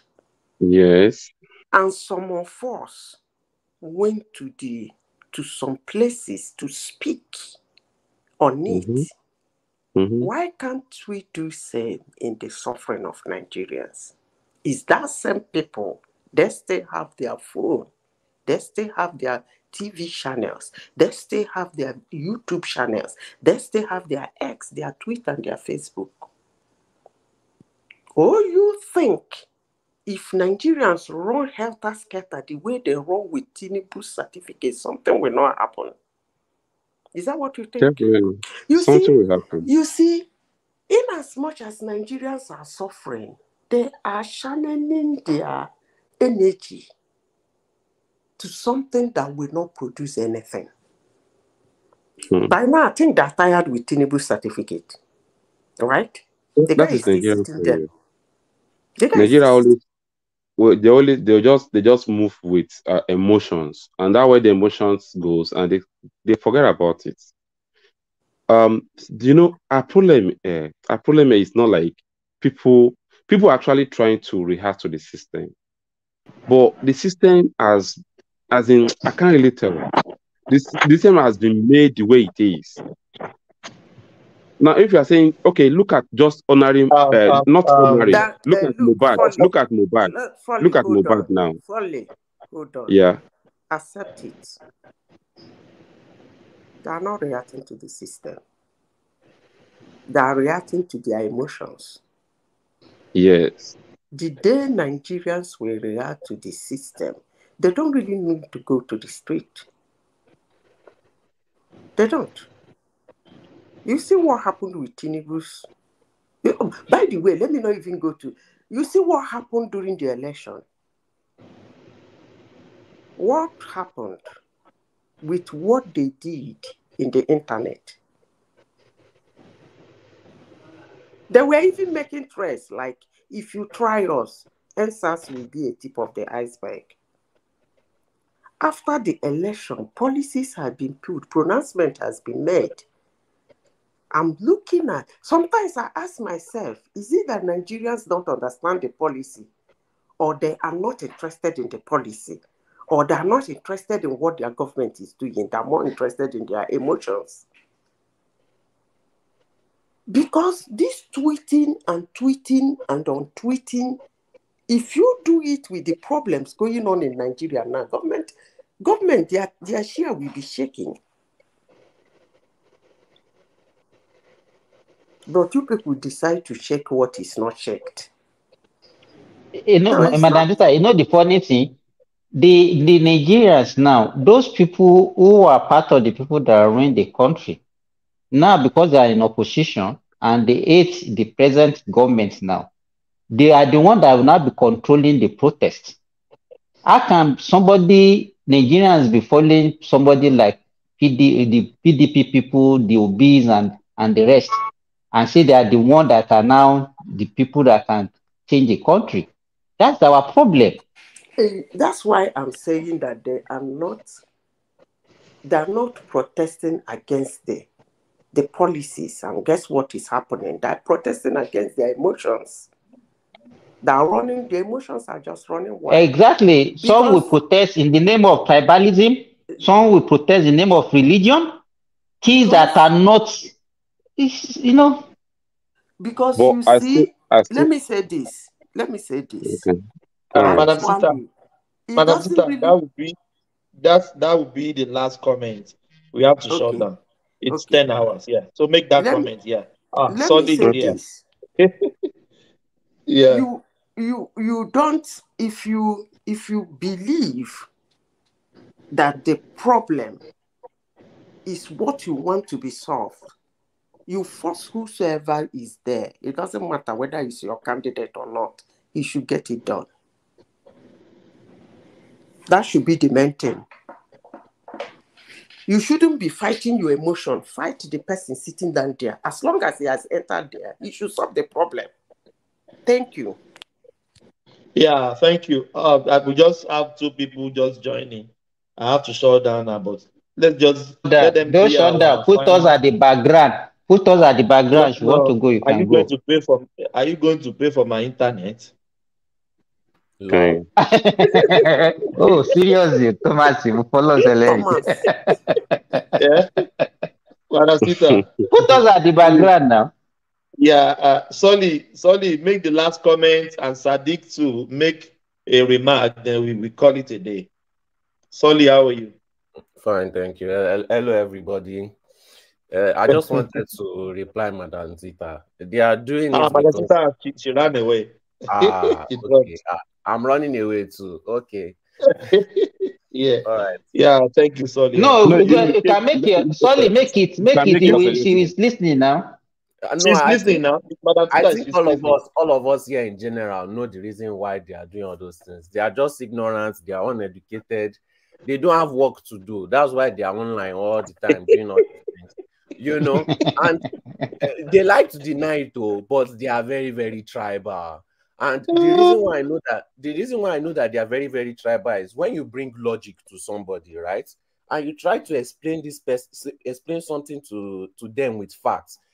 A normal human being, when you give them evidence and proof, they will change their mind. They will change their ideas. They will change the way they approach things. But these ones, you bring evidence. Sorry for cutting you. Have you seen any Igbo man that is not supporting Obi? And they will say it's not tribal. Yeah. No, there are some. But they are few. They are just few, minute. Yeah, they are very few. The same way we see the same way some Yorubas are not supporting Tinubu. Oh, there are plenty. Those ones are plenty. Yes. Those ones are even plenty than the Igbo side. I've never seen one man, Igbo or woman, that doesn't support Obi. I have never seen. No, me, I have some. Not some of them. I have some of them. I've never. Thomas, it's not just that. It's not just that. It's the fact that if you want to argue with me, I'm bringing evidence, I'm bringing video, I'm bringing proof, I'm bringing logic, I'm bringing facts, I'm bringing statistics, I'm referencing everything. But you don't want to change your mind, but you want me to change my mind. Exactly. There's nothing to argue. There's nothing to argue. And you cannot prove what you are saying. You cannot bring facts. You cannot bring logic into it. You are just arguing out of emotion, but you call me the tribalist. No, that's emotional blackmail. So I don't argue again anymore. Whatever they want to do, let them do. Instead of this is the best time for any request that they have to be done, because the presidency is in the south. Any request that they want, do they think that they will get it when the presidents return back to the north? But instead, they will use these 8 years to argue, fight, blame, instead of It's requesting. not 8 years, or it's 4 years, or it's 4 years, or it's not 8 years. It's 4 years. Let's not Yeah. deceive ourselves. It's 4 years, or This is Nigeria. it's 4 years, This or is not America. Let's wait and see now. Let's wait and see, Polly. Okay, do you know why I know that? Do you know why I know that it's 8 years? Let me tell you how it is 8 years. Tinubu has been employing so many people in different sectors, so many people in different ministries. Do you know what that is called? That is called vote buying. Do you think that all these people wait now, let me explain. Do you think that all these people that is employing will vote for another person? And they will lose their job? Let that time come. Wait. No matter how tribalist you are, if Tinubu employs you and you know that if this man leaves, you will lose your job, do you think you vote for another person? Let that time come. Which governor just defected? Why PP also defected to APC? I pray Tinubu success. I pray it succeeded in whatever he wants to do in the government. But if he's not performing, I can bet with you Nigeria will put him out. But Polly, even if they refuse to vote for Tinubu next 4 years, he's none of those people who have done in the past that will come in. He's not somebody like Sowore or whatever that will come and win the election. We are not God. So don't bring God here now. Why are you talking like this, Polly? The last time I checked, the last time I checked, in this kind of things that is happening in Nigeria, nobody can actually tell where the pendulum will actually change to. We know. I know. Be realistic. You have to be realistic.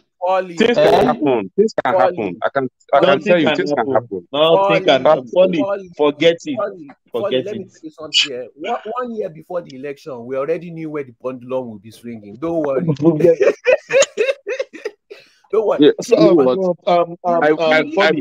I pray the present government do the needful so that we can all enjoy. You don't need to pray. If the government is not doing the right thing, your prayer is not going to be answered. So we've said on this platform, before they kick off the election, we said Tinubu is going to win. Who won the election? No, some people know. Because we are not novice. We are not Mumu. Over 90%. We predicted almost everything that happened. I also do this. I also do the same thing. Hello.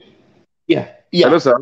So there is nothing new. There is Tinubu winning the election. It's not a breaking news. So me, on his cap. yeah. Business done the come. Yeah, sorry, yeah. Do you ask Sadiq? Sadiq, how are you? Yeah. I hope it's not Adewale. Adewale not to change his Sadiq. You see this Adewale, Kai. Criminal giddy on the highest order. I tell you, my label no legal.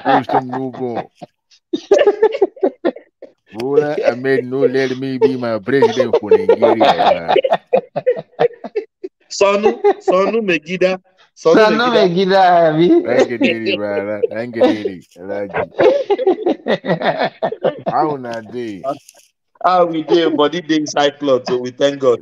We are still living. Background for 20 years. Boma didn't bring me back, and now tells me I said I should come join after century. After hours. I don't sleep, wake up, I say, this people still day here. Yeah, we are rounding up. That's where you came in. I didn't suppose even bring you guys in. I just said give us your closing remark. 2 minutes. I pursue you, man. Anyway, even though I didn't know it was you. If I saw anyone, I couldn't have brought you in. I know, that's why I changed my name, because you will be saying, oh, that's him, don't bring him back. Where did you get this name? Sadiq Kajoli. That is Abubakar's name now, the name that they changed, you forgot. Oh. Those are the names he claimed that they did David with. Okay, is a totally different name? No, it's Sadiq Abubakar, Sadiq Atiku Kajoli. Those are the names that he has used in the past. So how can someone using names interchangeably? You know, in my entire life, I've only used one. I haven't changed my name since I was born. No, I changed it's the same name I'm still bearing. I don't know why people have this problem with changing name. What had happened? What happened to me? When you are not even a woman, why should a man be changing his name? Yeah, but my own case is different, you know, and I regretted it, but I won't say fully regretted, but there's nothing I can do about it. What happened was that I haven't grown up in Anglican. I did baptism, and you know when you are doing baptism and confirmation, you have to pick a name, right? And that has been the norm. So during the process, I picked a middle name, an English middle name. So at that moment, I fell in love with that name and I was using it. So all my subsequent school records were now bearing that English name. So to the point that it became official middle name. But the name that I was using in the past that had been on my academic record were my local name. So after I graduated, I was working, but I began to have this, you know, self moment of, you know, remembering stuff and begins to have, maybe it was a more of like an identity issue. I realized that why am I bearing English name, for crying out loud? What's wrong with my former middle name? But you know, when you're coming to America as well, all these things followed you. So in order not to create logjam for myself, I decided to stick with the middle name. That is the only reason why I have English middle name till today, and I regret but at least out of the 3 names that you are bearing, 2 are still correct. 2 are part of the initial one that you are bearing. The 2 are consistent. It's even from this Kajoli person. You know, when I was doing my citizenship process here, on the day of interview, it was a one old woman like that was doing the process and interviewed me. After I'd done the civil test, it was now like, okay, would you like to change your name? So the moment that woman said that, and you see the side eye, I take a look at that woman. She understood what I was trying to pass across. Ooh. She started apologizing. Actually, said, I'm sorry. I said, so what do you think is wrong with my name? Because you can't pronounce my name means I must change it. So she wants to give you an English name. I wonder. She was just like, would you like to say this? You should have asked her to go and buy a ram now to do another naming ceremony for you. It's easy now. And if I don't change it now, well, somebody is asking you in the comment section that can you tell us one of your classmates that can verify this story that you are telling us? Even my principal can verify the story. Don't worry, they never die. Who are your schoolmates? Tell me one of your schoolmates. Adewale, you should not come and do politics. Don't come and do politics in Nigeria. Ask my grandfather or my grandmother. She will tell you. Who are your classmates, Adewale? Who are your classmates? It doesn't have classmates. My grandmother knows who are my classmates, and she don't pay me, so you can't ask nobody no more. You see, where is your Adewale now? The rules for coming to one man platform now, you show your certificate before logging in. Okay. As from tomorrow. No, right from primary school. So anybody that has a different name, if you have a disparity in your certificates from primary to from primary to university, I will go and carry everyone in my village to come and testify on my behalf. You know, let me tell you what happened to me, Adewale. You know, my home was that my name that time is spelled in Yoruba. My first name is Moshood, and my father's name is Akintola. You understand? So when I was in primary school, they used to write Akintola Mosudi. You understand what I'm saying? In Yoruba, Mosudi. And there's only 2 names. It was when I got to secondary school, I now added another name, making 3. Then I'll start spelling that Moshudi as Moshwood. Wow. So on my primary school certificate is written as Akintola Moshudi. There is no middle name. There is no first third name there. Wow. You understand? So if I see all those elementary things, I think most people will have issues with that. But coming to politics, it becomes so trivial. Honestly, no, it's supposed to be a lesson so that we will put our children's right. No, it's just that these are mischief makers. Like poor sportsmanship. When you lose election, you lose, my brother. You lose. You don't start looking around and looking for. No, but if you lose and you are not lose as in with conviction, you cannot accept it. No. When you at least lose if you want to ballot, lose, you have to lose correctly. Like you lose the election. Yes, if you lose in the ballot, you can put your case. Let me ask you this question: do you think before the election, Peter Obi can win that election? I know we not win. I know we not win the election. You know you will not win now. Everybody knew. If you lose but election, I want that same. See yet, I want things to be done correctly. There is no any correct. What do you mean by correctly? What do you mean by correctly? What do you mean by correctly? Know that he cannot win. Either you like it or not. Either whether you like it or not. We are not having election in Nigeria. Just take it or leave it. Either you like it or not. We don't have election in Nigeria. Forget about it. Are you trying to what do we have? That is the slogan. What do we have? Selection. No, we don't have election in Nigeria. As long as something is not done in the right way, as long as something is not done in the right way, we don't. I can't see it. I can't accept it. Your perception of what is right to you might not be right to me. So that is your own view. And if you want to be a good Nigerian, and you want to be a good woman, a good person, you have to go after things that is right. You should not manage things. You should not compromise standard. My brother, let me say something real quick. You see this life,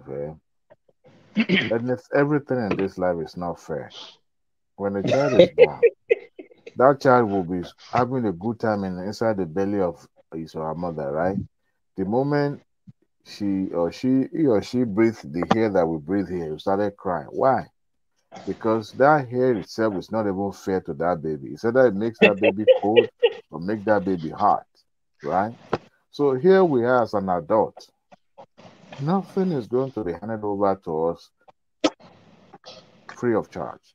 And when it comes to competing for public office or competing for anything in life, I want us to have it at the back of our mind that people will take shortcuts any day, anytime. That is any day, anytime. That means, Adewale, that means you can compromise standard. That means you can compromise standard. For you to get something done. What you are doing, Folly, you are not just being fair to yourself. Let me land. There's nowhere in the world that is justice. Nowhere. There's no equity or justice anywhere. You are in a business field, right? And that's why the whole world is messed up now. No. But it's not you that will change that.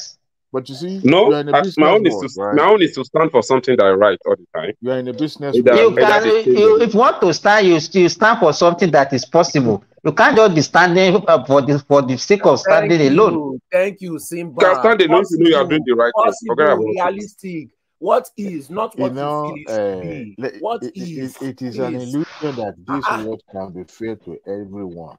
Even in the business world, you're a businessman, right? The business world is cruel.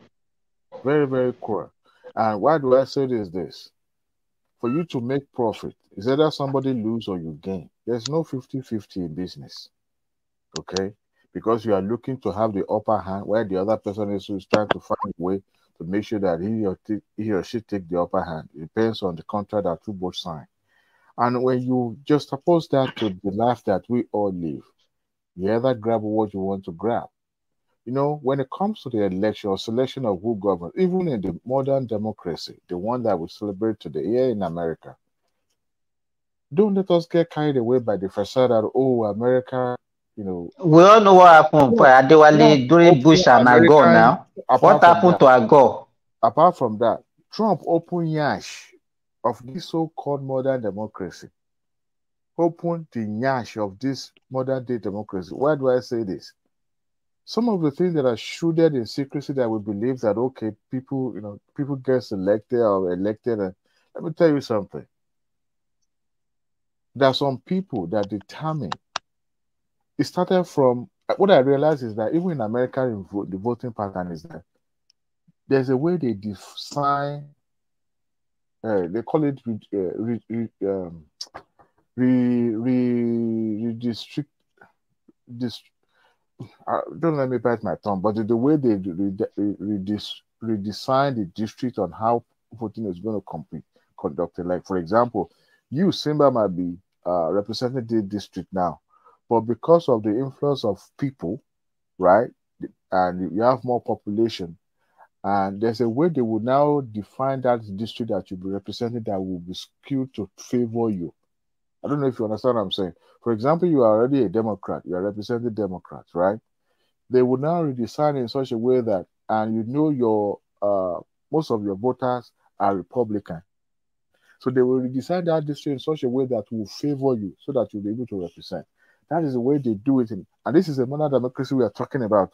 And people will flood into the voting field on the day of election and polling booth and started voting simply because, oh, yes, my civil right. But it's already been skewed and designing in such a way that will favor whoever they wanted it to favor. Those are just the little games that they play, even in the modern democracy we're talking about. And you won't find that on the pages of newspaper. You know where they usually do? They go to court sometime, and the judge probably might maybe go in your favor or go against you. That is why even in modern democracy. I want to talk about the democracy in a third world. What some of our younger people are asking for is a very tall dream that only God knows when it's going to be actualized. You know why?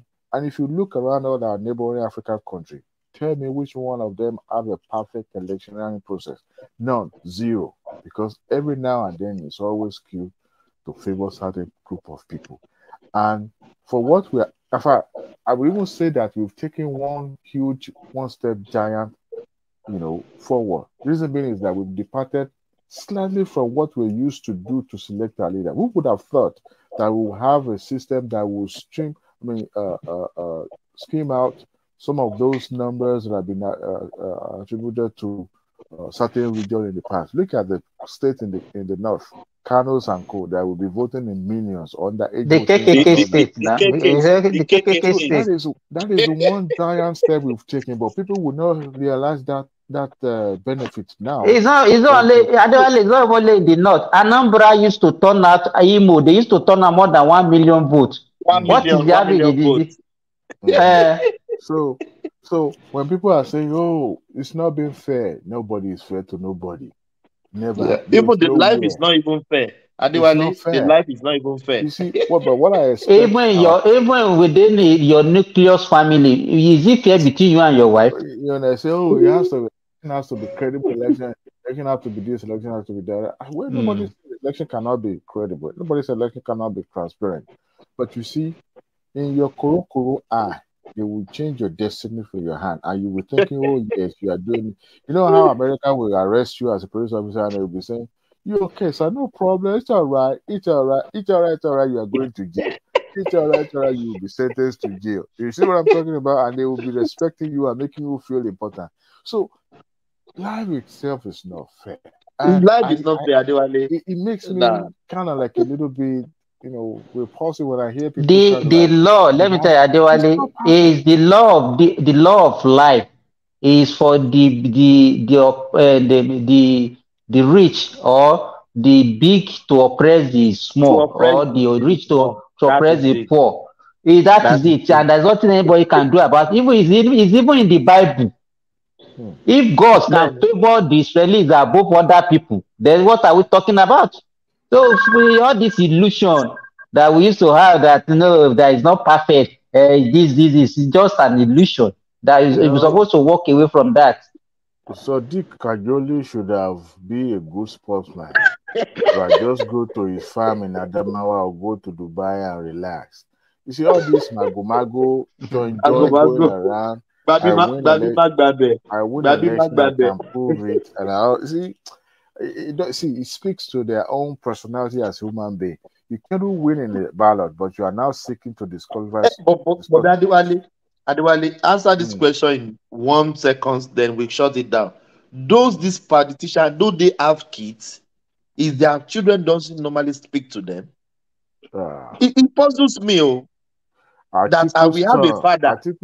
My father will be messing up in the public like this. I can't even say, Daddy, what are you doing? No, they will not do that because they are looking beyond that shenanigan that their father is doing. Did you see it? They are looking at the gain that will follow if he succeeded.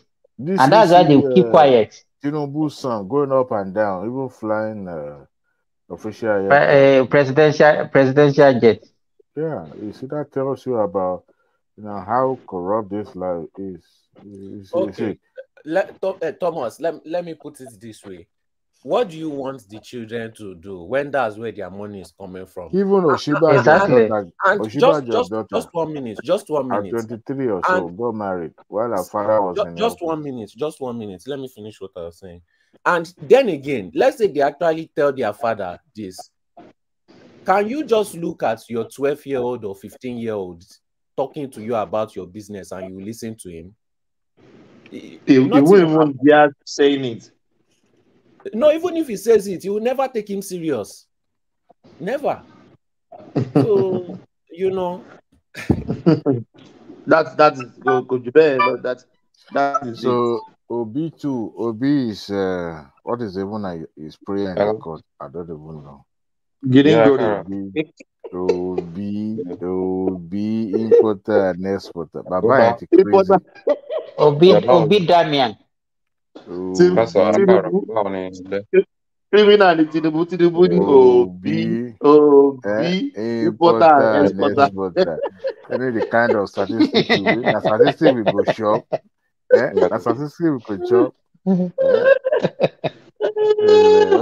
Obi is like a Jesus Christ to some people. It's like a Jesus God. Thank you, everyone. We have to go. Adewale, you extended us for 23 minutes. You were not October. Yeah. Yeah. Say go, babe. I hope this name will change tomorrow. I will change it. I will change it to something. We change it to Adewale now. I can even change it to Babashia Lawa tomorrow. Babashia Lenugboro. Imule Mofo. Ofolo Baladi Lawa. Thank you, Folly. Yeah, thank you, Sonny. Thank you, Simba. Thank you, BT. Yeah, everyone. Another day, another dollar as one man. There is nothing we can do. We have to come here every time and speak about our government, about our country. I know everybody loves their country. Some people don't do that, but I love my country. Thank you so much, guys. See you. Carry the conversation in the comment section. I said peace. Thank you, guys. God bless you. Thank you. Thank you. I'm going to be president of this country, whether you like it or not. And I will preside over the affairs of this country, including presiding over you. I think you must start adjusting to that reality. The sooner you do that, the less chest pains you'll have when that reality comes.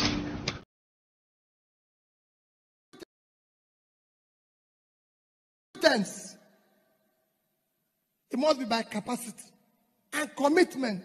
This is a job that requires physical and mental energy. And we must get it right. And that is what we're asking. The church must be at the forefront. Our children cannot continue like this. There's no offense they're committed by being Nigerians. Nigerians are the best you can get in the world. And we have the energy to change this world. All we lack is that we have criminals who have hijacked this country, stealing everything away, and we are keeping quiet. Please, the church, wake up. Take back your country. God bless you.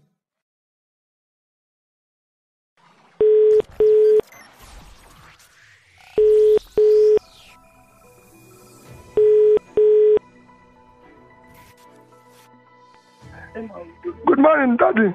Praise the Lord. How are you, sir? Fine, Daddy. Good morning, Daddy. Amen. In Jesus' name, we are going to get a bright result. Thank you, Daddy. When I hear this your call and prayers, Daddy is very dear to me. And like I keep saying, if this works, you people will never regret this support. Amen. Amen. You know. We look forward to God's intervention. Thank you, Daddy. We look forward to God's intervention. Thank you, Daddy. We look forward to God's intervention. Amen, Daddy. Daddy, I need you to speak to the people in the Southwest. Your people in the Southwest and Kwara. Okay. I've been in touch with Kwara people. The Christians in the Southwest and Kwara. This is a religious war. I believe that. I believe that. I do not understand, though. I don't get it. I do not get it. I mean, is it that Nigerian you don't understand English, or there's a problem with the English and I don't get it. Because first and foremost, they say go home. I'm seeing the video, I'm like, because yesterday when we were all seeing him, like, what's going on? From candle night, not to protest. Why does Nigeria use like wahala? One fish in they do on now. They do on now. One fish in she one fish. They didn't do on any. They say go home. You start down there. You now pick another location like a club. Is it a club? Are we celebrating party? It is not a party. It's not a club. You guys will not carry mouth. Now start looking for who does not talk, who do not talk, who do not come outside. You just start talking rubbish. You guys are disappointing me. We are black and black. What did happen? Sure. Oh, our guy, wait time. What is the name? Sure, I'm Mohbad. Mohbad? Yeah. Who be Mohbad? I want Calabar guy. When they say you work for your Ghana, Mali, you not settle and I can send people go kill him. The Calabar boy work for your Ghana? He work for your Ghana, and your Ghana won't be and you know what settle him. So the boy won't come out, now he send people go kill him. Country people, make una come here tori o. Say Dino carry money, give talk. Say make you go buy gun to Fiakwa. They say Dino carry money, give talk, carry gun, give talk. Say make dem go dey prepare for 2019. Ọlọ́run má jẹ́. They say meet them for airport road. Alakiaye. My brothers, the venom of a viper cannot do anything to the back of a tortoise. I don't waka. But make I tell you now, Yaya Bello, do you know Yaya Bello ma ṣẹ̀wọ̀n lẹ́yìn ìjọba? I know Yaya Bello ma ṣẹ̀wọ̀n lẹ́yìn ìjọba. Do you know GYB ma ṣẹ̀wọ̀n lẹ́yìn ìjọba? We know GYB ma ṣẹ̀wọ̀n lẹ́yìn ìjọba. Ìwọ Yaya, you Yaya, kí ló tún kù tí ó sọ? Kí ló tún kù tí ó sọ? Ẹni tí mo bẹ́ lórí tó ń ṣẹ̀nu wúyẹ́, kí ló tún kù tí ó sọ? Àti ẹkún ìyá ni ó jẹ, Yaya Bello, àti ẹkún ìyá ni ó jẹ.